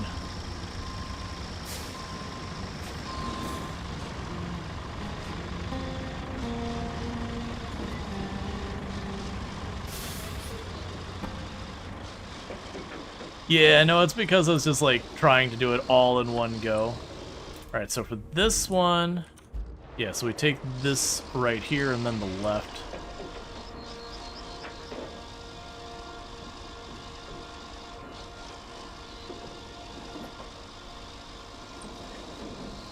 That's not right, we take that road. Right. Yeah, no, it's weird, because, like, so it was the big truck in the front that was the thing really causing me the grief. And it was weird, because, like, sometimes I'd drive it, it seemed to be a manageable weight. And then other times I'd be like, lift the arm, and the arm would just sit, like, all the way down. You're like, this didn't get heavier, and it's not because, like, full extension versus not full extension. So I'm not sure what was going on with it. But it was making it really hard to manage.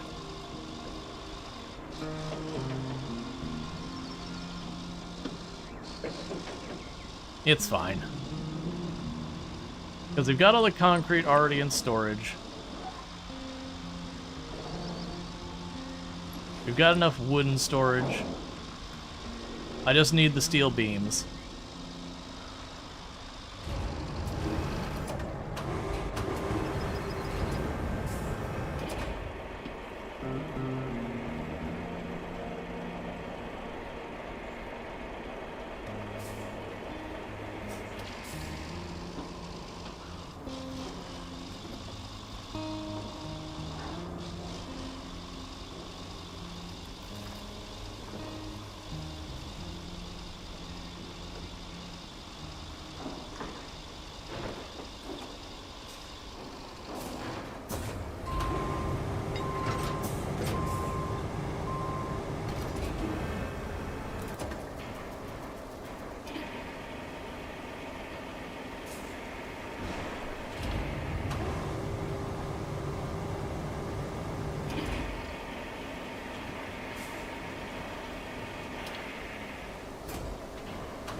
Okay.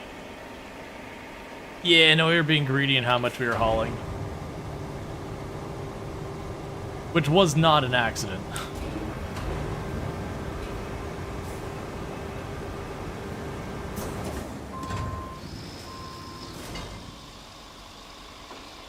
Okay, so let's just drive this on down here. Take the biggest of the payload. Plunk it on down in here to recycle it into steel beams. Then get the crane out of the way. And then I'll grab the mule, have it pick up the car.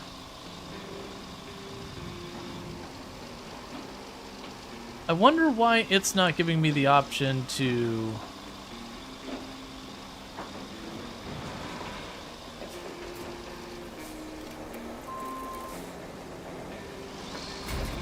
deploy stuff there. That's very curious. Let me drive this farther out. Like it might have a minimum range it could be from stuff, which is not the way I experienced it before.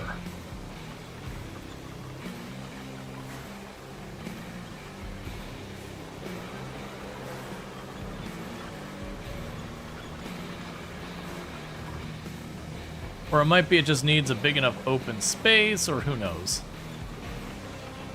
It might also be that they always appear on one certain side of it and I have to have enough room. I think I've been having them all on the other side, so let me go and smash this up against the edge here.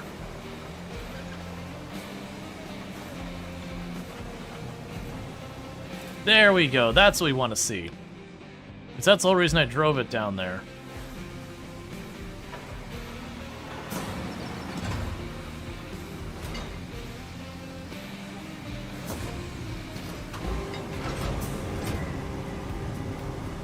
Alright.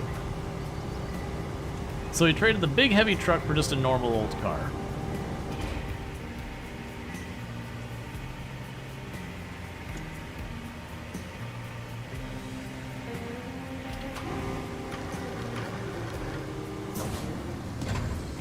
But I figure if we get this down there, that should give me enough steel beams for probably like 10-15 steel beams. So if they ask me for more steel beams later, I can probably handle one more objective with steel beams without even having to go back over here.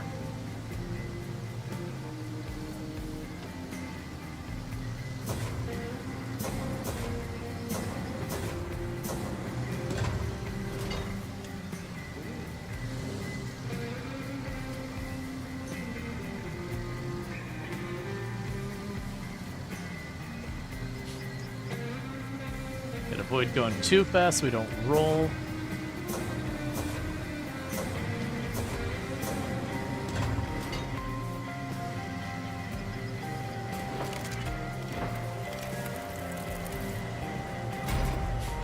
Cool. So now what we do is we go right on over here. Go 1, 2, 3, 4, 5, 6, 7, 8, 9, 10. And I have to load them up and move them the amazing 10 feet over there.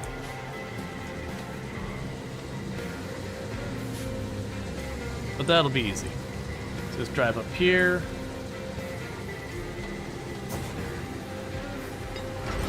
And we'll use the same trick we've used all the time for this, which is I put the arm about halfway over the bed on the back. That first bar might be at a bad angle, we'll see.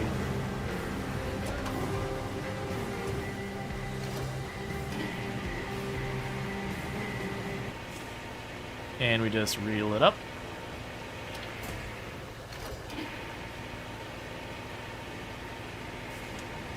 And with the steel beams and the mule, you can just do that. And they just feed right on in, no effort.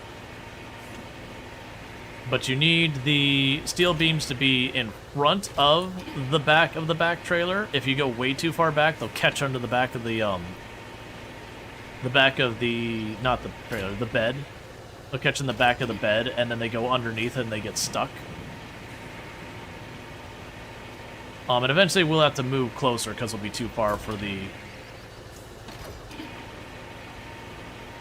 it to reach. And I've loaded like 1620 into a stack on one trip in this, which gets a little dodgy because it gets very top heavy. Okay, so it looks like I need to move closer.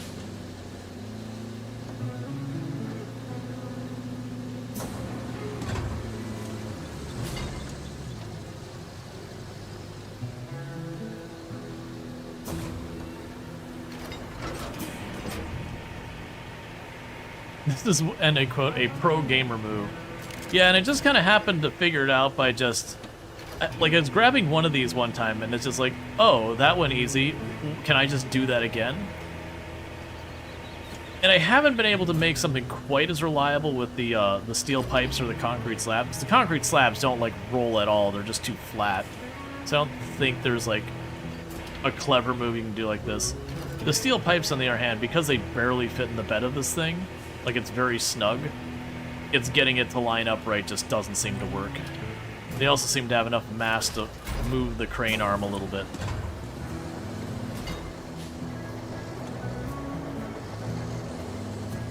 And now I just go the amazing long distance travel of 10 feet away.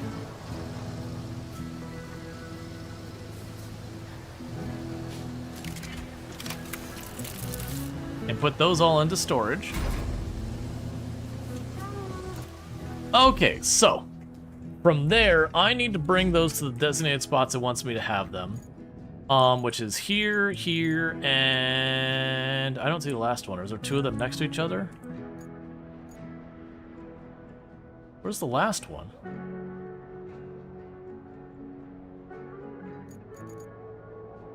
That's fine. We can deal with it this way. All right, so objectives, you want the steel beams up here. So that's the steel beam spot. So let's go grab this.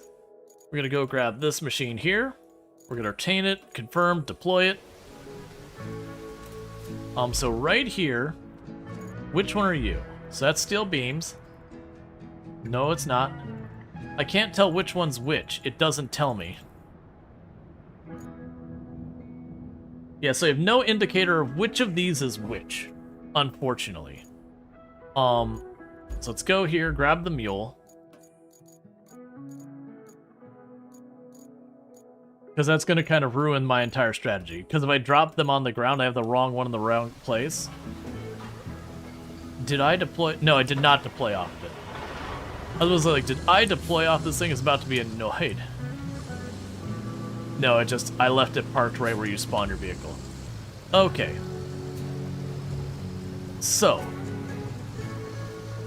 will you tell me what I need here? I don't think you will. Alright, so let's grab two of the concrete slabs, because those are the most annoying to move.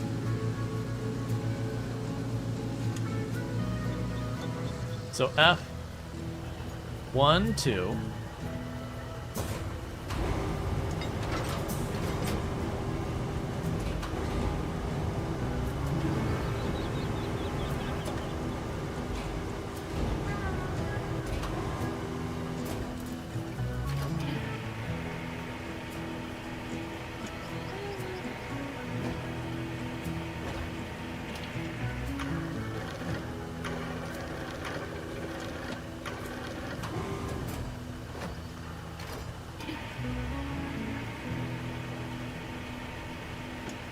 And that's why. That one actually worked, but a lot of times you saw it start to go underneath the bed. If it does, that becomes a problem. Okay, so. First stop.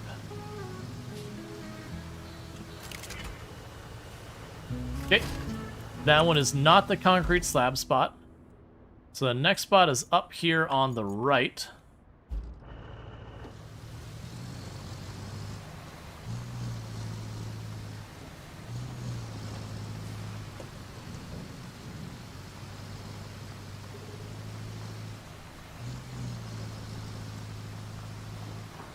The good news is all in town right here, so I don't have to exactly sweat traveling too far. And it's right by our base as well.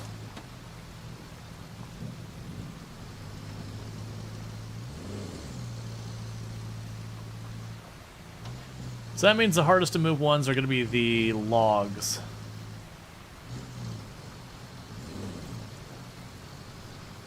That's still not that bad.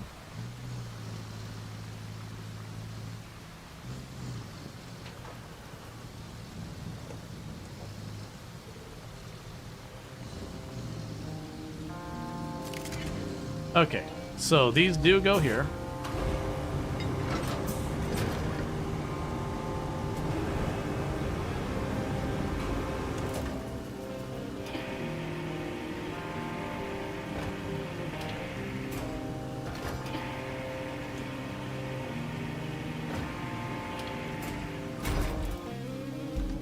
So I've got that done. Pop down here, reset you, confirm, deploy.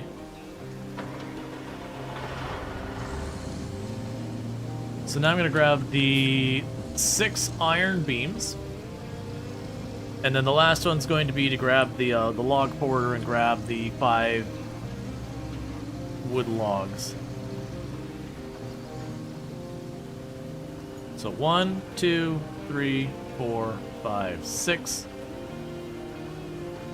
I need to reposition because I'm not positioned correctly to do this. I also need to be careful that I don't park on that when I go to pick them up, because otherwise I'll grab the steel beam and then I'll put it into the place where you put the steel beams to put them back into storage. So I'll just grab them out of storage and put them into storage, which doesn't help anything.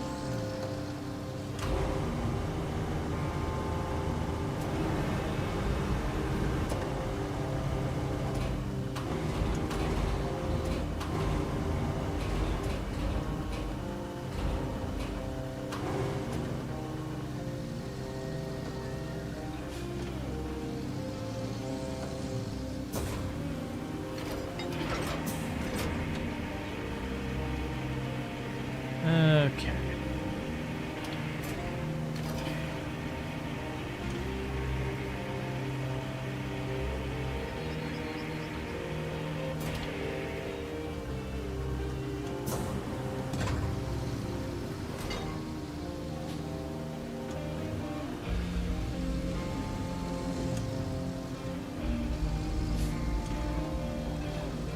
Just you. Yeah, quite parked on top of it.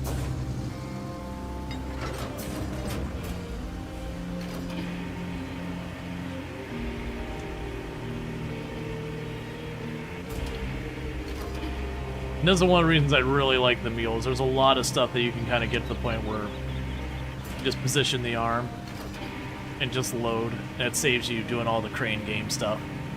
I'm going to guess the steel beams are going up where that concrete was going as well. But we'll drive through this area and see if it gives me credit when I'm sitting on it.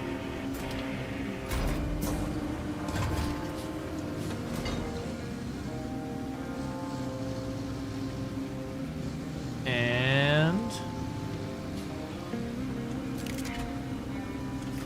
okay, no credit. So I move on to the R spot.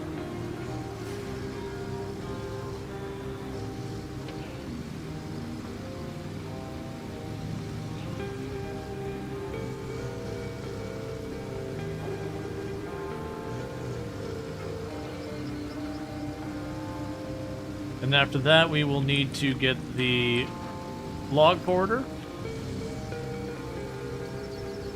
Throw it up on that ledge a little more than I should have. We get the log porter, grab the 5 logs, drive them into their position, and then we should be good to go. Did I miss my turn? No, it's one more.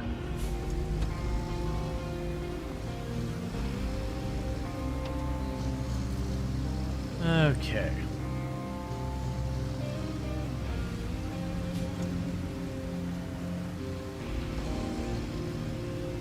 Maybe the car goes near the garage? The car?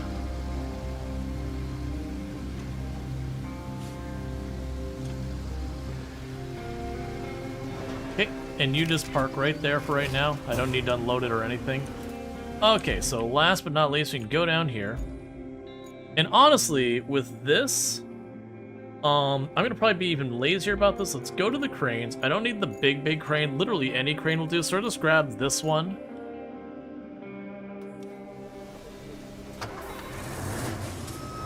Because I don't actually need to load it in.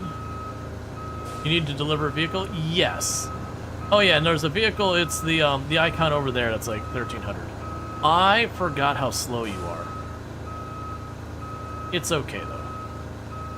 Because if I take the time to pick them all up by crane, drive them over, then put them all back down, like the other crane, it'll take me much longer. Whereas if I just drag it over there, that'll be fine. So 1, 2, 3, 4, 5.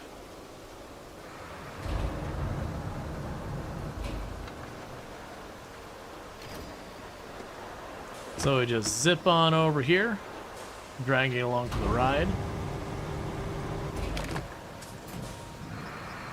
Wait.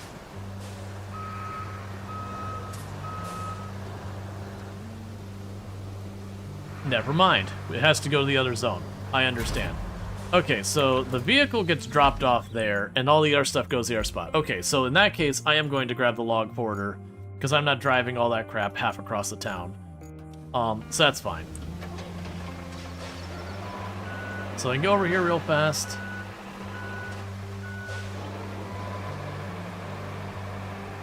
Grab the other 4 logs, load them up, then grab that log.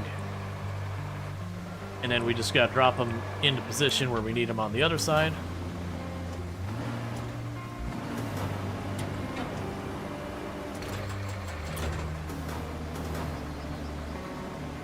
Oh, I'm stuck on the actual page.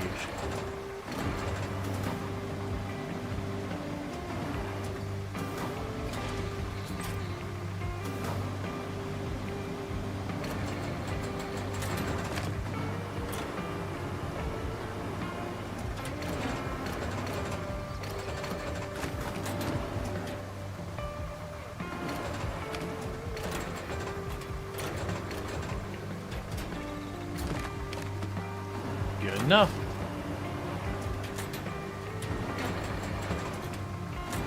Or should it be more clear what goes where? Yeah, that was, I was expecting it to be when I clicked on the actual objective. I click on it. Nah, it doesn't feel like it's in there well. That really doesn't feel like it's in there well.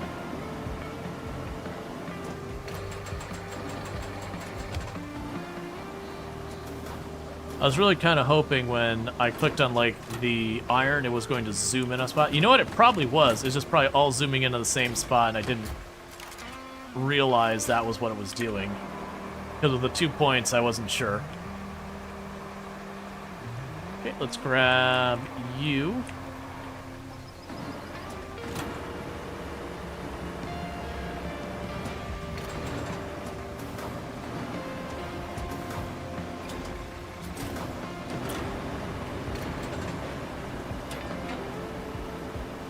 Oh yeah, I forgot I tossed all that crap up on the roof. Because it told me to clear out the area, and didn't want to drive around, so I just chucked it all up on the roof.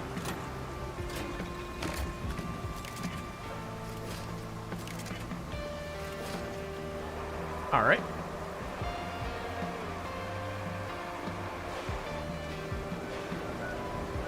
So now I gotta drive this over there.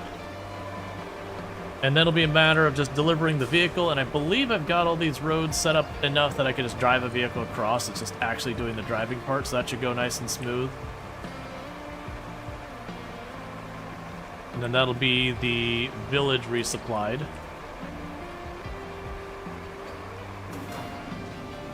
One second. I need to lower the arm so I can get under the pipes.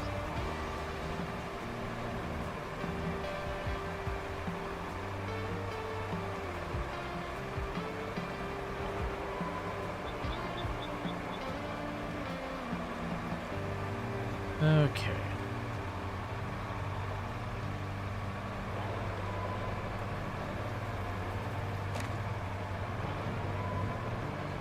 There's a star above the vehicle's location. I kind of wonder if that's supposed to be a hint. Yeah, no, the star is basically saying, hey, this vehicle is the quest objective.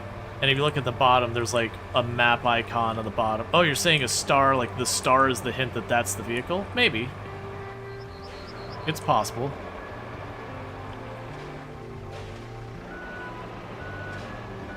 Alright, just drive over top of the concrete.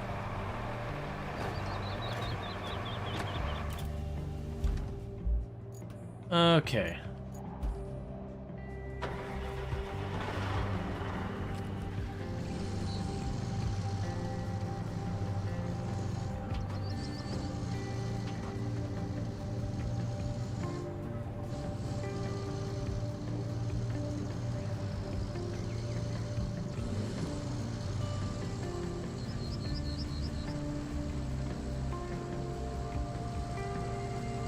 I've been up this way in a while. I didn't realize it's getting so souped up. It's fine, it's just this one corner.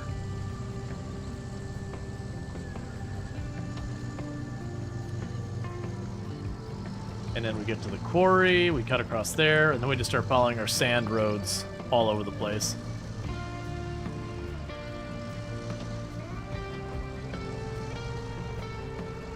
And I wonder how far along we are. It feels like we've gotten a ton of missions done today. We built a lot more infrastructure, which again, all that infrastructure should speed things up. And thank you for the follow. Welcome to the stream.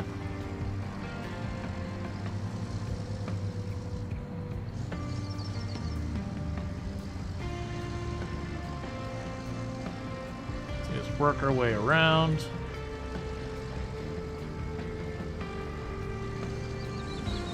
Then we do a switchback over here.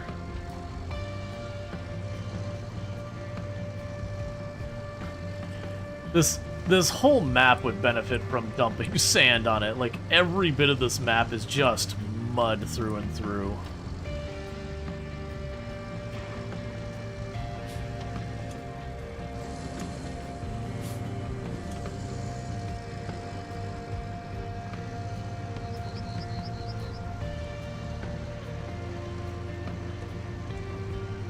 That should be the next set of primary objectives done. We got a couple of side objectives done as well. We get a pretty good feel for where things are at. See how close we are. Like, if it looks like we're right there, like within an hour of finishing or whatever, then I'll play it through. I don't think we are. I imagine we're a good 2-3 hours from done at least. The map with the most chaos? I wouldn't say this map has the most chaos. A lot of it's straightforward. It's just, hey, it's mud. Dump the sand. And there's a lot of places where the problem you run into is very straightforward. But it's then, okay, well, I need to get over there to reveal the sand pit, to get access to the sand pit, to then fill in the gap that gives me access to the sand pit. So it's a lot more figuring things out in this map, which I think is good as, like, you know, the last map, you have to have literally done all the other maps and finish them to get here. I think it does a really good job of kind of letting you have the chance of learning everything, figuring everything out, and being like, all right, now that we've taught you to swim, show me. Go swim.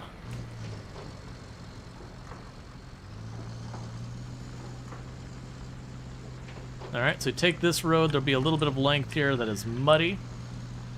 That we'll just have to muscle through. After that, we'll get to like a little town thing.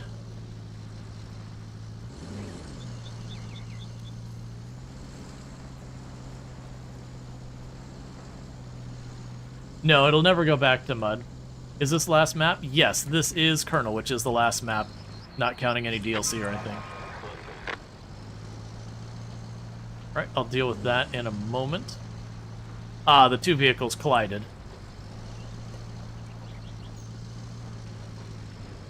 Because they have conflicting routes, and we were aware of it. But they managed to get that long before a collision happened. Let's take 2 seconds.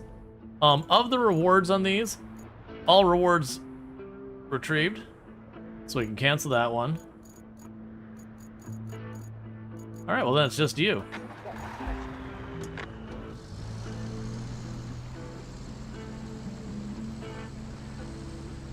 Give me a second, I want to snooze the ads real fast. To try and delay those real quick. So I can at least get through this mission and all that.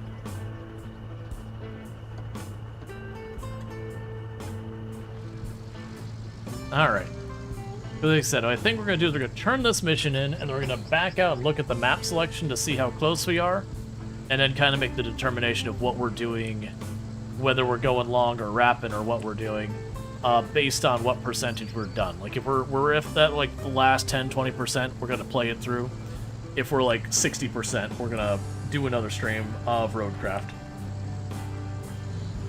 Which at the beginning I anticipated I had 1.5 more streams of this map, this being the one full stream. That was my guess, having not played through this map before.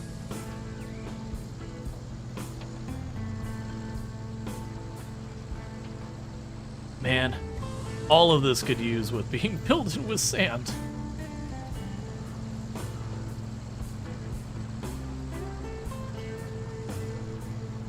I am curious when we finish this map. Will we actually get presented with the requests? Were the giveaways successful? Yeah, we did all the giveaways. Got some new names, got some people who've been here for a long time as well, which makes me happy to get a little bit of both. It's nice to be able to reward people who have been here for a long time. It's nice to also, you know, have people it's the first time popping by, get a feel for it. I don't do a ton of giveaways. We've done more lately just because of all the dare drop stuff. But yeah. I'll have to figure out when I'm doing the Tinkerland ones, because I should probably do those sooner rather than later while, you know, Tinkerland's on people's minds. I just don't have anything coming up that's a similar game, so it's going to kind of just be like a random, okay, that day we're just giving out keys. And just go with it. Which I'll probably announce, like, the day I go to do that, I'll probably announce it on the Discord that it's going to happen that day. So, for people who want to be part of that to try and get a game, it's called Tinkerlands. It's an early access game. It's sort of like Terraria, but top-down. So, like, you know, Core Keeper, that kind of stuff, Necess. And that sounds like a jam. Like I said, we'll be doing a giveaway. I don't think they'll do that, like... I'll probably give at least a good couple days to a week between where we did all this today and the next time.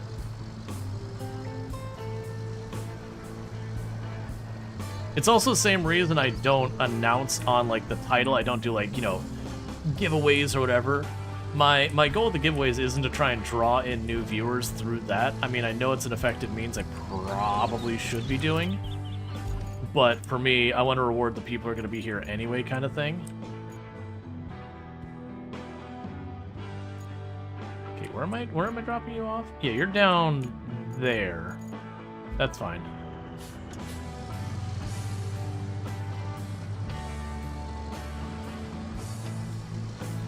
I kind of reward the regulars, people who hang out, people who show up, not try to attract people who are specifically only here for giveaways. Plus, on top of that, there are a lot of bots that will try and grab giveaways as well. And I imagine they do stuff like check to see if your title has giveaway in the title and that kind of nonsense. And I do want to make sure that, as best I can, that bots don't get it, because they'll probably just gray market it. And that really sucks for the devs when that happens.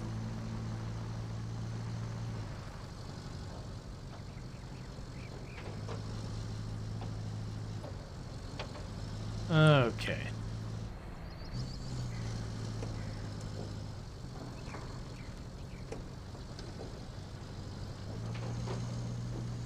There's a road on this map? Yeah, it's down here. We've put down a couple of roads ourselves. We haven't paved many of them. They've had 2 roads that we actually got told we needed to pave. Or was it just the one, actually? It was either 1 or 2. I think it was 2 roads that we had to pave. But generally speaking, I have put down a lot of sand to make my own roads, and I don't think you realistically could get through the map without, you know, either putting down the roads like I have, or some alternative like bridges or whatever.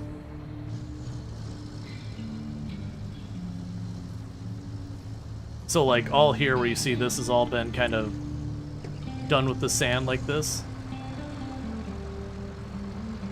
This is all stuff we did not because it told us we had to, but because it made it so it's easier to ship a bunch of stuff.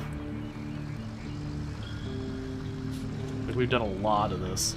And I could go and put asphalt on all of this if we wanted. It's just I haven't had a need for it, so putting in all the extra processes,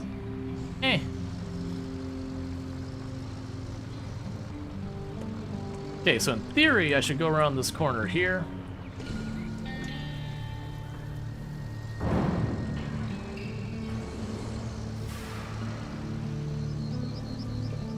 And once you drive in this circle, that should complete this quest.